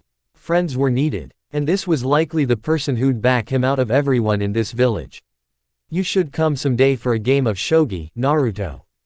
Shikaku said with a pleasant smile. Naruto looked thoughtful for a moment before responding. It has been ages since I last visited your compound, he said before smiling. I will make time. I hear you have been busy, Shikaku said. Naruto nodded. The training I am conducting takes time. I still have to spend hours with Mother trying to develop new seals that we can sell. Creating the barrier for the village hasn't been easy either, the blonde said. But I will make time. When he stepped out of the chambers, he found a smiling Makoto waiting for him. Naruto didn't mind walking with her in the village streets even though she was very pregnant. He has done it a couple of times in the past weeks after she visited his compound. It was no longer something that people talked about. It was something normal. Then again, that had been the very idea in the beginning. Everything went well, she said to him. Naruto nodded his head. They walked for a bit before they stepped outside of the Hokage Tower. The air was healthy once more. Hiashi can be annoying at times. One day, I am going to jump over the table and slap him straight on the face. The Hyuga was certainly being a frustration to him even though they had ironed things out. Well, at least he wasn't accusing him of plotting on taking over the village with manipulative schemes. As long as what he says stays with just clan politics, Naruto could tolerate it. However, if things went personal, he certainly would not be pleased with the man. Makoto giggled at this. That is something I want to see, she said with a smile. She placed her hand on her belly and spoke. The days are getting nearer, she said. My third one, but this one is the one I am most excited about. I won't tell Sasuke you just said that, Naruto said with a smile. We haven't even figured out the name yet. That is because you don't want to know the gender, Makoto said. If you had let those people tell us, we would have made preparations already. I want to be surprised. Naruto said. If I get to know the gender, when I get to hold it, I will be thinking that I have already seen it before. Besides, we can think of both male and female now and chose which one to take when we discover the gender after birth. Makoto looked thoughtful for a moment before responding. What will you name her if she is a girl? I don't know, Naruto said. He smiled. If she is a girl, you'll name her. I wouldn't mind if we even called her Makoto. Why Makoto? The Uchiha asked with surprise. Naruto smiled but didn't respond immediately. He went through a couple of thoughts before responding. I think at some point of my life, I began to be content with being miserable. I never really hoped for a better tomorrow that includes my happiness because, really, it was never something I thought. But Makoto brought me to the joys of the world. Even as we walk like this, I get to think of a warm future because of you. There have been moments where I never felt alive. But because of you, I am alive. I am excited about the future because you came into my life. I am glad that we did what we did and we are what are. If I had to choose the one person who I can die with aside from my mother, it would be you. Perhaps this is true, to what you offer to my life, no one will ever be first before you. Makoto smiled happily and took Naruto's hand. She didn't mind that people were watching. I am acting like a little girl now, she said. Naruto glanced at the woman with a smile and just shook his head. I expect this kind of behavior from Ino. Well, when people are truly happy, you can't explain some of their actions. When are you going to be truly happy, Naruto? When I hold what is inside of you, Makoto. Naruto said in a calm tone. Perhaps I am expecting too much. If we get a girl, you will name her. But thinking about the next one, I have to name him if it's a boy. Next one? Makoto asked. I didn't think you took me seriously last time we spoke about that. Well, I did get time to think about it and I thought, there is no one better I would have to be the mother of my children. Naruto said with a smile. I have acted somehow to Yugao. Sometimes to Ino and Tamari, but you've always held a special place in my heart. I wouldn't have admitted this before, but it is true. Well, I am honored. Makoto said. What about your mother? You know, I have always thought of her before anything. When I was younger, I shared a bed with her because I felt she was lonely and she needed me. Well, I can't do that now. Naruto said with a shake of his head. Before, one would have assumed that you had an incestuous relationship with your mother given how close you were to her. Makoto said calmly. She is still a very lonely person. You must comfort her as she isn't going to love another person. Perhaps if she carries another child, it would make her life much simpler and better. That is something to think about, Naruto said in thought. Well, there is still time. I have always watched the boundaries though. He shook his head. Sasuke will certainly get bored once you move out. Makoto shrugged. He will have his duties to keep him busy. But expect him to be a daily visitor to see his sibling. Somehow that doesn't make me happy, Naruto said a sigh. I generally don't like sharing things that are mine. Makoto nudged him over the shoulder with a smile. She waited until he glanced over to her direction before speaking with a look on her face. You of all people have no right to say something like that. I know you are possessive about things yours, but you are also some people's someone. Don't you think they also feel that they don't want to share you with anyone? I wouldn't be against the idea of having you to myself, but I understand the circumstances. Circumstances, huh? Restoring of the Uzumaki clan, it was going to be a difficult process, but he has thought over things and he was ready for it. The things you work hard to earn were some of things you cherish the most. He wasn't going to dwell on the past, on the things that occurred for there to be a need for the clan to go through this process. But it wasn't like he was sacrificing anything anyway. He was going to be happy, and he would cherish his life and those around him. Hasn't he always done that though? Maybe if things had gone differently, it would have been just the two of us, Naruto said in thought. Had it not been for the Sandaime Hokage pushing Yugao towards me, I would have certainly not gone after her. Nevertheless, I don't hate that she is one of us. I have grown to like her very well. Looking into what ifs isn't going to change anything anyway. But it can help prepare the future. Makoto said. I don't know about that, Naruto said with a slight shake of his head. Either way, we are here, we are going to bring a life into this world. But I want to hope that this life is also the life that will bring a heart out of me. I never learned to care for other people other than valuing their contribution to my desires. That aside, I have little regard for human life. Despite being a human, I've always looked down on things human. Let us hope that things end well, Naruto. Makoto said in a firm tone. I hope for a new chapter into my life. This just means that the Uchiha and Uzumaki will forever be family. My union between you and me has made this possible. Isn't it something though? A peaceful clan and a once violent clan becoming friends. Miraculous things occur in this world, Naruto said. About an hour later, Uzumaki compound. When Naruto arrived home, he found the family sitting outside the main house, by the garden. He could have opted to leave the ladies alone, but since Tamari and Yugao were present, he decided to join them. It was sort of something they did whenever Yugao wasn't doing her shifts. They all settled down and enjoyed a pleasant conversation. Naruto never stayed for too long because he always had something to do. It wasn't easy being a clan head while trying to rule the 5 great nations. The schemes to fight for control truly required much attention, given that everything had to be detailed and meticulously planned to avoid lapses that would expose him to the world.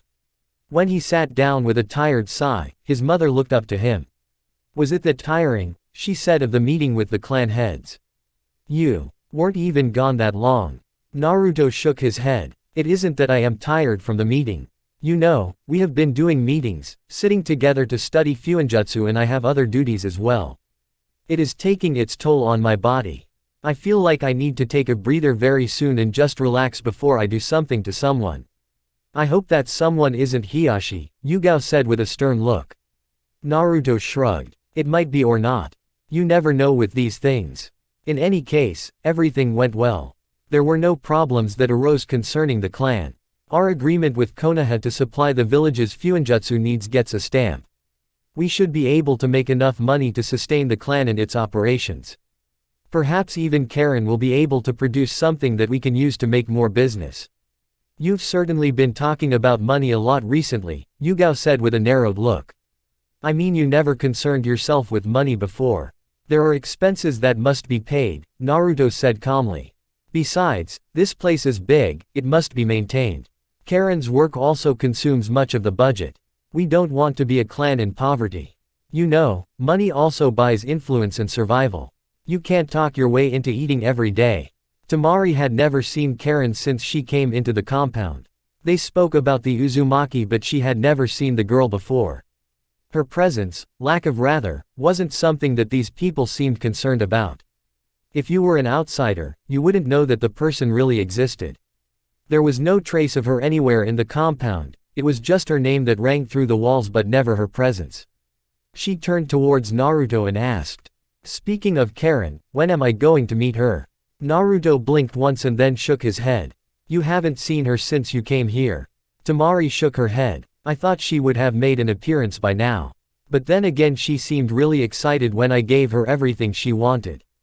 She had immediately pushed me away from her lab and locked herself inside before going to work. I got her all the kitchen equipment she would need and have to fill her fridge with food just so she doesn't starve herself," Kushina said with a slight shake of her head. "Sometimes she can be so busy, she hardly even recognizes your presence. But you have also kept yourself very busy, Naruto." "It is necessary," Naruto said quickly. "But it is only for now," he said. Sai had already finished everything in Uzushiogakure. Naruto wanted to take his mother there and show her former home. He would end up going there in the future. Perhaps he might not get to move in there, but he hoped that somewhere in the days to come, when the clan has grown and increased in numbers, it would go back to its home. Uzu was their home, but they would still need to keep the channels open with the hidden leaf. "Waiting for the big day, huh?" Tamari said. Naruto nodded his head. He decided against saying anything to his mother with the other two present. He would speak to her alone and then take her. "Yes," he said to Tamari. "How has your stay been? I haven't much time with you." "Or me," Yugao interjected. Naruto ignored Yugao and continued speaking to Tamari. "But with the little moments you have had, you've always worn a smile. If things are not going as you want, you can always say so. We do have an agreement," he paused and smiled. "But I don't really want to be pleasant towards you because we have an agreement, but because I care. Anything less would be devoid of any feelings, don't you think?" "Perhaps." Tamari was silent for a couple of moments before speaking once more. "But it depends on the reason behind the agreement in the first place. I don't think you'd smile to me. If you don't want to. That isn't even in the agreement. As long as we are both happy, nothing else should matter." Naruto nodded. "Happiness is the key to it all, isn't it?" he said. "Well, one way or the other, we all want to be happy. What defines our character is what actually makes us happy. Some people are happy with torturing other people. I think my happiness comes from my family. If my family is happy, so am I, but I have realized that the family is very sensitive to my mood. For this family, happiness I shall learn to understand and bring forth so that we can all enjoy being alive." Saying something and actually doing them are two different things, Tamari said to Naruto.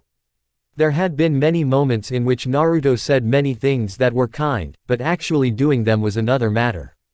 Tamari really wondered if Naruto would be able to live through what he was saying. Perhaps it was his desire, but once you get used to a certain kind of lifestyle, changing can be difficult. It would be a massive challenge even to Naruto, who doesn't like being influenced by other people. Outside influence on how he behaves seemed like a forbidden injustice that he did not tolerate no matter what. "I have to agree with Tamari," Kushina said with a nod. "There have been many moments I told you to try to be happy, but you never listened. Admittedly, I don't know how different things could have been if you have followed my urgings." Well, she wasn't complaining much. They were increasing their family, Naruto was working hard. What more could she desire? He did try as best as he could, Yugao said, supporting Naruto. And I know he will do everything he can. Naruto smiled at the woman. At least someone has some confidence in me, he said. A Megakure Jiraiya never thought that this life of his would take him to such a journey. There had been many troubling situations in his life. So many regrets and failures. But at least he was able to see a world like this, a world that looked set to change the past. There had been many dreams and at times he'd thought that he would end up dying without seeing any of them. Not long ago, he had been thinking about sacrificing his life for the sake of peace. Perhaps it might not have been enough. Either way, he hadn't ended up sacrificing himself and was still very much alive. The wheels of fate were changing direction. There was no chaos, no dark cloud looming over the elemental nations. But you could never say that there was no darkness that was lurking within the shadows. Nobody really knew what tomorrow held. But it was up to them who were alive and wise to prepare for tomorrow. Jiraiya would not allow this peace to disappear because he failed to grasp the situation. And to think that Naruto of all people would have come with the idea. Stranger things have not happened. Anyone who suggested that Naruto was a peace-loving shinobi was a high and insane. Perhaps the blonde merely craved for balance. He certainly could not rest if there was trouble out there. Regardless of the reasons, they were in this situation that painted a favorable tomorrow and Jiraiya liked it. He truly hoped that he was able to live long enough to achieve it. You have more of that look these days, Jiraiya-sensei. Nagato said as he walked over to the Toad Sage. Jiraiya glanced over to the Rinnegan wielder for a moment before closing his eyes. He adjusted his thoughts before responding. I have been thinking a bit deeply. Not too long ago, I was ready to die. But now I have the rest of my life ahead of me. I don't know what to do with it. The Toad Sage shook his head. It wasn't that he didn't know what he could do with his life. There were many options. Of course he wouldn't quit his research. That work was fundamental in his life. And his dealings with people.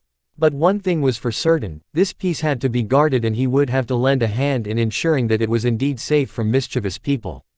You wanted to give your life away, Nagato said, because of the situation with Iwagakure. But I don't think if you had even given your life away, they would have stopped. The fact would remain. Konoha still killed their cage or so they would have continued to believe. People are capable of nurturing their hatred for years and strike when they think the time is right. Jiraiya could not disagree with that. He had seen it many times in his life. But at least this time around, the truth prevailed and we avoided war. More importantly, we avoided the birth of deep contempt between Iwa, Kiri and Konoha.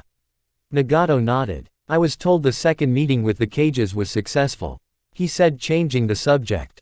Yes, it was. Jiraiya said with a slight nod of his head.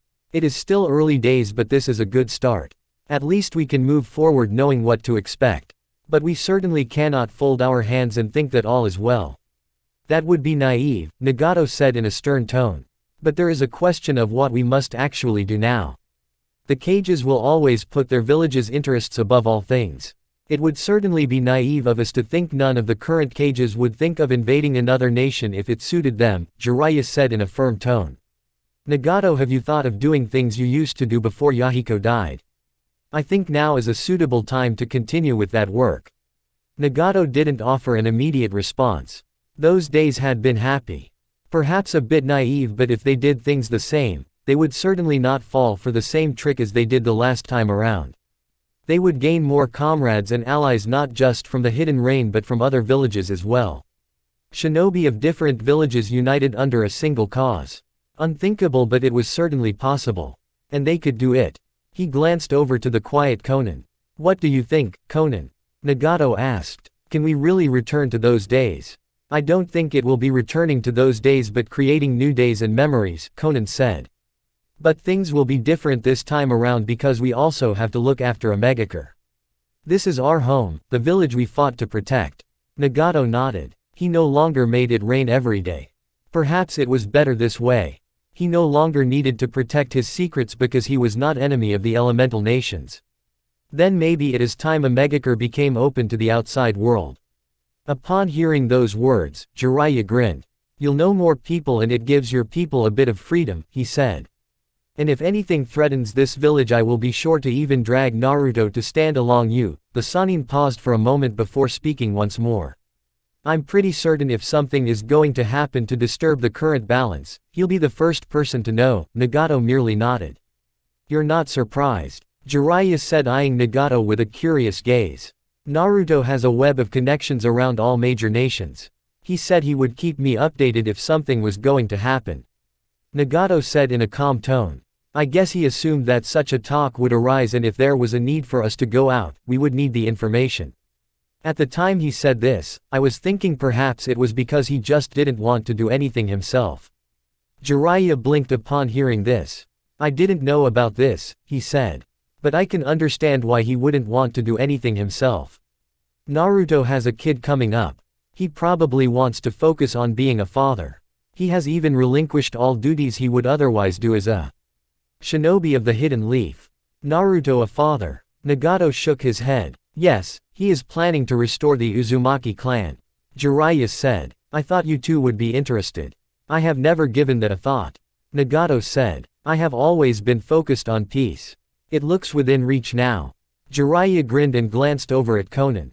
"You don't have to go far to love someone. I mean, Konan is right here with you." "Uzumaki compound, what is in your mind, Naruto?" Kushina asked as Naruto stared at her without saying anything. She was a bit surprised. Naruto had never been afraid to voice his thoughts. Seeing him staring at her made her feel a bit uncomfortable.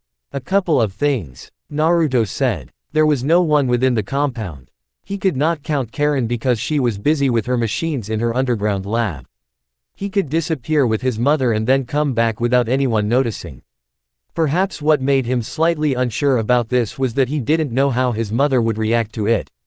She had to see it nevertheless. If not today, then tomorrow. There was no avoiding the fact that Uzushio was their home and eventually the Uzumaki would have to return to their ancestral home. Naruto took into account of this when he prepared all planning. Maybe a side of him had brushed aside his mother's thoughts on the subject. It was no unlike him, wasn't it? He was making plans regardless of how his mother would think about things. He was certain though, even if she tried to talk him out of things, he would insist and she would have no choice but to agree. Perhaps it was the thought that he would not give his mother a choice that bothered him. Well, nothing would be happening in the immediate future. Konoha was their home and they would rebuild here. However, if things changed, they would have to think about Uzushiogakur. What things, Naruto? Naruto stood up from where he sat and stopped must in front of his mother. She was a beautiful woman. He had known. But she was pure person he had loved with everything inside of him. Although incest had been a disgusting thought, if doing it made sure his mother wasn't touched by anyone, Naruto would have thought of it back then. "I want to show you something," Naruto started calmly. "But I wish to test something first," he said and wrapped his hands around his mother. He pulled her closer to him, and enjoyed the warmth of her body. He smiled as they separated. Kushina gave him a confused look, a bit embarrassed. Naruto shook his head slightly, but maintained the smile on his lips. "I just wanted to see if I had been mistaken to think that your body was warm when I was younger. Admittedly, there is no better warmth." "Well, I am your mother," Kushina said. Naruto nodded. "Indeed." He was silent for a couple of moments before holding out his right hand. "I said there was something I wanted to show you." Kushina stared at Naruto's hand for a moment before tilting her head to the side. She was a bit uncomfortable. Perhaps it was her thoughts that were making feel that way. "What?" she asked after taking Naruto's gentle hand. They disappeared in a flash of yellow. Kushina's eyes widened slightly as she looked around. She could never mistake her home. She had lived in this place before it was destroyed along with her parents and the rest of her family. This was home. Even though she was seeing nothing but ruins, Kushina recognized Uzushiogakur. Her body trembled slightly as she took a step away from Naruto. At this point, she hadn't even registered his presence. She was simply overwhelmed with emotions at seeing the home she left to become the Kyuubi's Jinchuriki. But going to Konoha had perhaps saved her life. Kushina closed her eyes as she tried to live the good days she wasn't an outsider. The color of her hair was a norm and a symbol of being Uzumaki. It had been something to be proud of, something to cherish. The color was nothing but a symbol of their strong chakra, their long life force. There was nothing now, just memories. Jealousy and fear had driven some people to ruin this beautiful home of hers. As she stepped into the heart of the village, Kushina saw a newly built house surrounded by a huge wall. There was a large Uzumaki symbol on the gate. Kushina touched the symbol and it glowed before the gate opened. Kushina wanted to cry. She had never been so overwhelmed with emotions. The compound was beautiful. It was surrounded by light red flowers. She turned out to face Naruto. Kushina nearly jumped on her son before she hugged him tightly. "Thank you, Naruto," she said in a whisper. Naruto embraced his mother for a long moment without saying another. When she finally broke the contact, smiling sheepishly, Naruto shook his head before responding. "I was actually afraid about your reaction. But I thought since we are bringing back the clan, our village should also get to live as well. We can visit the place any time you want. There was nothing to worry about, I love it." Kushina said. "When did you do this? I only even taught you barriers recently. And a chakra barrier that. You really are learning," she said proudly. "A home of the Uzumaki should show by being warded."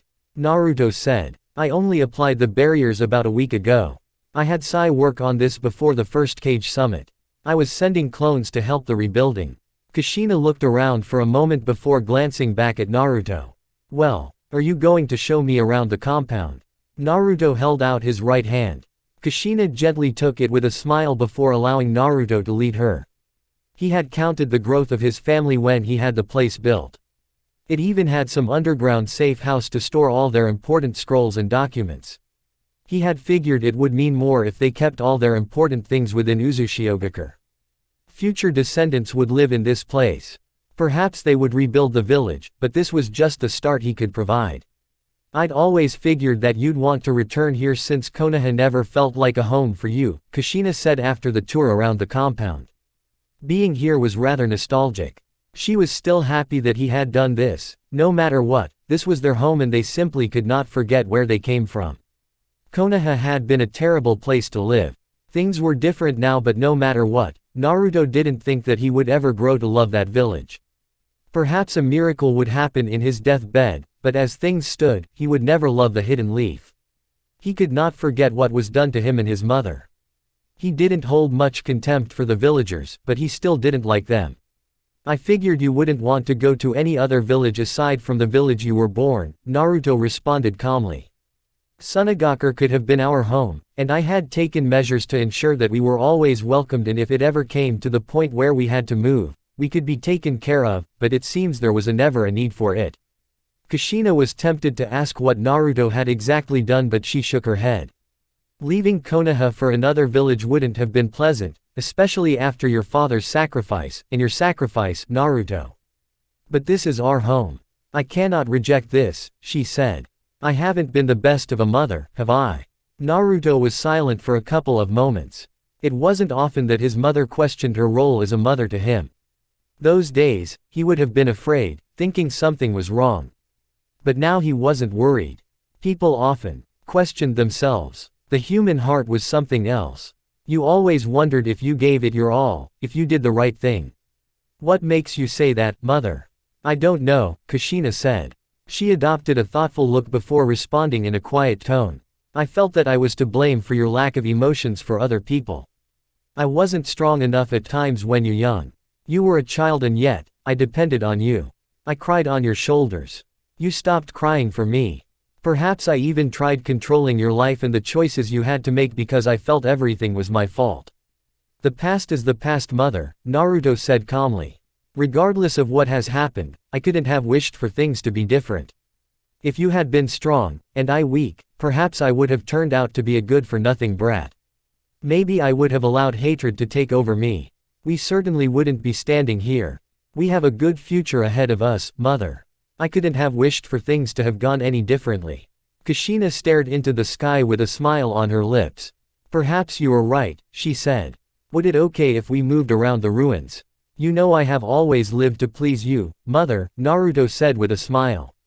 Konohagakure, Hospital Tsunade breathed a sigh of relief when she stepped out of the room she'd been helping Makoto deliver. The Uzumakis were standing just in front of her, barraging her with questions. There had never been concern for both the mother and the child. She just wanted to be safe. She didn't want a scenario in which something went wrong and Naruto exploded. She liked things as they were, and anything troubling would only cause unwanted chaos within the village. The slug princess ignored the ladies and glanced over at Sasuke. He was standing by the wall, hands folded across his chest, looking cool as he could be. She snorted at the image and turned towards Naruto. He was pacing around, but no one seemed to mind him. She smiled and clapped her hands once. "Okay," she said. "Everything is fine, but Makoto needs to rest. However, Naruto, you can go in and the rest of you will follow me." She thought it was best to give mother and father some private time with their newborn child. Naruto walked over to the entrance. His heart was pounding ridiculously fast. This was the day, the moment he had been waiting for since Makoto told him that she was pregnant. But he hadn't thought that he would be filled with so many emotions that he could not explain. He couldn't even contain them in his face. He didn't know whether it was fear or excitement. Whatever it was overloading his senses. Tsunade shook her head and slapped Naruto on his shoulder. He nearly jumped at the contact. She couldn't help but laugh. "Get hold of yourself. You are embarrassing yourself," she said after amusing herself. Her tone was stern, and then she pushed the blonde inside the room, before standing guard. Makoto had a warm smile on his lips, her eyes were softened, she had a tired look about her, but looked happy. Wrapped within a sheet, was the baby she had just given birth to, her child, Naruto's child. When Naruto stepped into the room, she beamed up slightly and looked up to him. Naruto's footsteps were slow. He steadied himself as he smiled nervously. The image was beautiful. Mother and child. And he was the father, sneaking in graciously just so not to make any noise that might alert the child of his presence. He stopped by the bed and Makoto held out her hands, handing over the baby Naruto. Naruto hesitated for a moment before grasping the sheets that covered the little creature. The eyes were closed, hair black, just like the mother. The hands were so small. Slowly, he held out his right hand and tried to touch the hands that were grasping out for something. The child could only grasp just one finger, but the touch was so gentle and so soft, it made him smile beautifully. He breathed calmly, but his smile only widened into a grin.